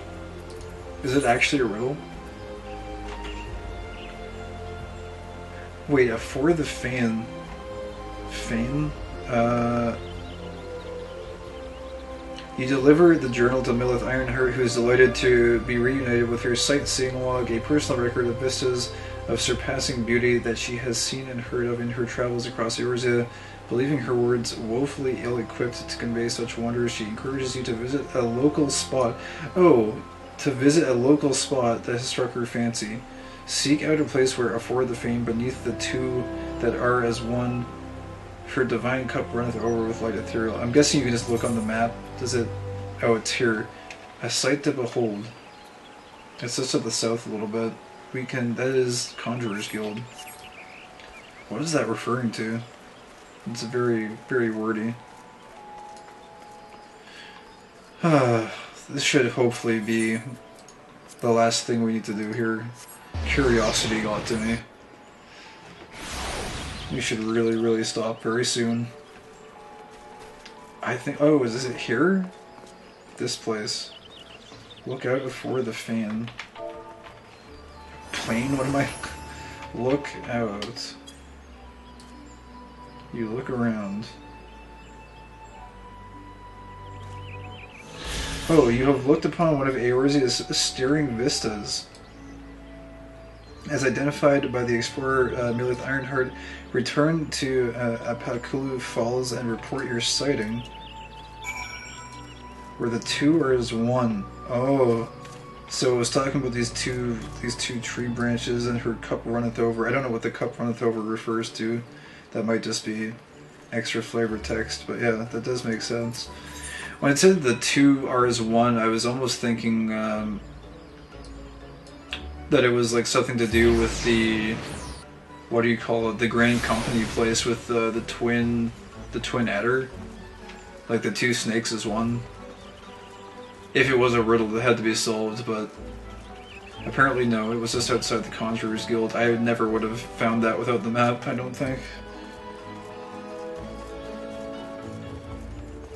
Anyways, I have no idea what this unlocks. What are we even doing right now? It's just very late, and I should acquire some sleep. Welcome back, Kai. I trust you were moved as by the sight. Were as moved by the sight as I was. The great stone that adorns the entrance to Silgade Fane is none other. Oh, that's what that place is called, right? I knew the word Fane was triggering something in my memory, but I forgot what it was called. Anyways, it's none other than the Sky Serpent's egg cast down from the heavens by Nafika, the matron, so long ago. And those mammoth tree trunks, remnants no doubt of a primeval forest, whence did they come? Why did the two great arbors grow as one? This I do not know, but what I do know is that the realm is replete with such beauty, if only we know where to look. This is what compels me to wander, not the promise of power, glory, or riches, but a burning desire to bear witness to all the wonders around us, as wrought by the gods and men alike. Though we have just met, the twinkle in your eye tells me that we share certain aesthetic sensitivities. It would be my pleasure to gift you with a sightseeing log of your own. In its pages you will find my record of the most stirring sights in the realm, both those I have seen with my own eyes and those I have thus far at least only heard of in my travels. No doubt your adventures keep you occupied, but it is not all the more reason to take in the sights as you travel, that both body and mind might enjoy a moment's respite from time to time, and who can say, perhaps you will discover glorious new vistas that have eluded even me. With that, I wish you safe travels, Kai. When you have seen all there is to see, pray return to me. I would like nothing more than to share impressions with a fellow sensitive soul. A sight to behold is done. You now have access to a sightseeing log, or the sightseeing log, a compendium of the most beautiful sights to be seen in Eorzea, as compiled by explorer Millith Ironheart. To open it, select logs from the main menu, followed by sightseeing log. From the snippets of information contained within, identify and seek out the locations described. Note that certain sites may only be properly appreciated at a given time of day or under ideal weather conditions. Perform the designated emote while taking in the sights, and that the entry for the corresponding vista will be marked off. With your sightseeing log in hand, go forth and see Eorzea as who has ever seen her before. Sightseeing log. A sightseeing log is a comprehensive record of breathtaking landscapes and stunning vistas you have discovered across Eorzea. Vistas are only recorded upon discovering the exact location noted in Millith's impressions. Time of day and weather are also important to uncovering a vista, as are the emotes you perform once you have arrived at one. Millith's impressions will often contain hints on these hidden conditions, though you may still need all your wits to discover some of the more obscure entries. Once an entry is completed, a rough sketch and information on the location's history will be added to your log. Wow. Okay. Welcome back, Kai. How fare you in your travels? The sightseeing log entrusted to you is a compendium of the most stirring sights to be seen in Eorzea, as described to me by those I have met in my travels across the realm. I have made it a personal quest of mine to see all the wonders of our realm. All the wonders our realm has to offer, and would encourage you to do the same. Should you be so inclined, pray return to me when your travels are done. I would like nothing more than to share impressions with a fellow sensitive soul. Okay. Alright, yeah, we read this part, I think. Wait, is that different? I don't know. I'm pretty sure. Yeah, no, we've read this. Perform the designated emote while taking in the sights, and the entry for the corresponding vista will be marked off. Go forth and see yours. Good. Okay. Cool. That's another log. It's like a really kind of. It seems like an obscure one too. Like you really have to kind of go out of your way to do this. It's like a bunch of riddles, basically. Total 20. This is page 1. I don't know if there's more pages. I don't know if I would ever remember to do that, but it seems like another kind of fun side quest thing. I don't know if there's rewards for it. But it's a thing that exists, and we have it now. It's also a thing that has delayed my much desired slumber. I do wish to acquire some of that quite shortly. Let's go to the end now. I'm completely ready to turn in. I'm pretty sure everyone has probably already departed for the evening. Probably long ago. What can we do for you today? Retire to and in room. We hope you have a pleasant stay. Good. Alright. I don't even know where to begin or where to end. I think we just need to end it concisely, because otherwise I am probably apt to ramble for like 10 minutes. I cannot even possibly begin to describe how much we did today. It was quite a bit. We started the day without the wind-up Nanimo. We now know how to beckon to the Nanimo for her to come up on our shoulder. There she goes. She's on her way. There she is.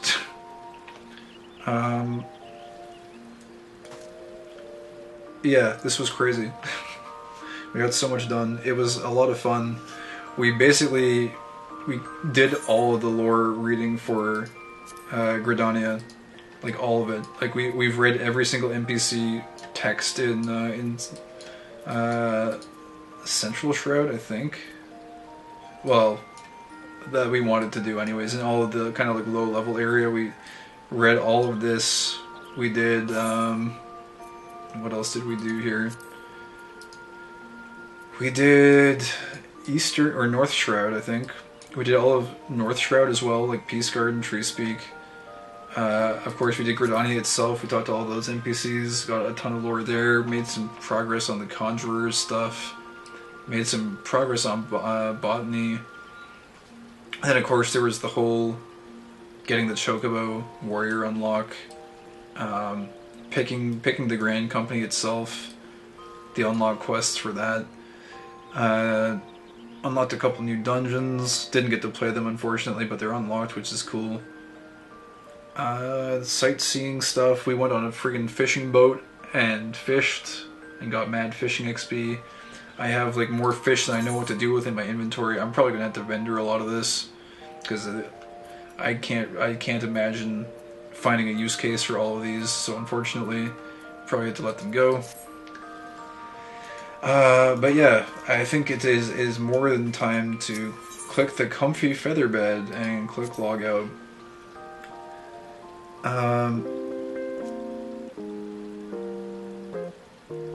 Yeah, that music is basically my brain right now. Pretty sleepy, but that was super fun. I can't guarantee we'll do another stream exactly like this one. Also, I'm not getting ready to start again. I just clicked this so that the cutscene doesn't start up. But yeah, so this was crazy fun. Kind of impromptu. I said I was going to do a longer stream today. I kind of just decided to do an all-day one, which was tons of fun. Thank you to everyone that showed up, all the regulars, and also all the new people that showed up. It was cool to meet a lot of new people. Usually it's not as active as it was today, but there was a period of time during the middle of the day where like everyone was chatting about various aspects of Final Fantasy, and it was really cool to hang out and just have all those conversations and perspectives kind of swirling around in the mix. Really cool and fun. And yeah, thank you for making this game really enjoyable to play. Thank you to everyone, because I don't know if I would be having nearly as much fun with this game if it weren't for everyone I've met so far popping in and like giving help and like adding like lore snippet additions and like cool stuff about the people who made the game. I know I think there was a long conversation about that, or at least we touched on it earlier. Someone in the chat, I'm sorry I can't remember who, it's all kind of a blur at this point, but yeah, you guys have been making this an awesome playthrough, so thank you all so much for hanging out. And I will probably be back tomorrow for a more reasonably length stream. I realize like basically no one has time to watch a freaking however long stream this is. Like, what is this now? Like 15, almost 16-hour stream. I almost kind of want to go to 16-hour just to say it was a 16-hour stream, but I think we can just go ahead and call it that anyways. Close enough. Yeah, anyways, I don't know what else to add. Just thank you guys so much for hanging out. I don't want to be long-winded here. I usually am long-winded in the outro. so I'll try and be concise here and just wrap it up. So, for the, I guess, third time, thanks so much, guys, for watching, and yeah, I will see you guys tomorrow if you're interested in coming back to hang out. And I guess tomorrow we'll probably be going through some of the Conjurer stuff, and just talking to some more NPCs and seeing what they have to say. And yeah, that's going to do it. So I hope anyone who is still somehow conscious through this and watching, I hope you have a great night and have a restful sleep. And yeah, thank you so much once more for watching, and I'm going to head out of here and grab some sleep myself. So until next time, have a great one, and bye-bye for now.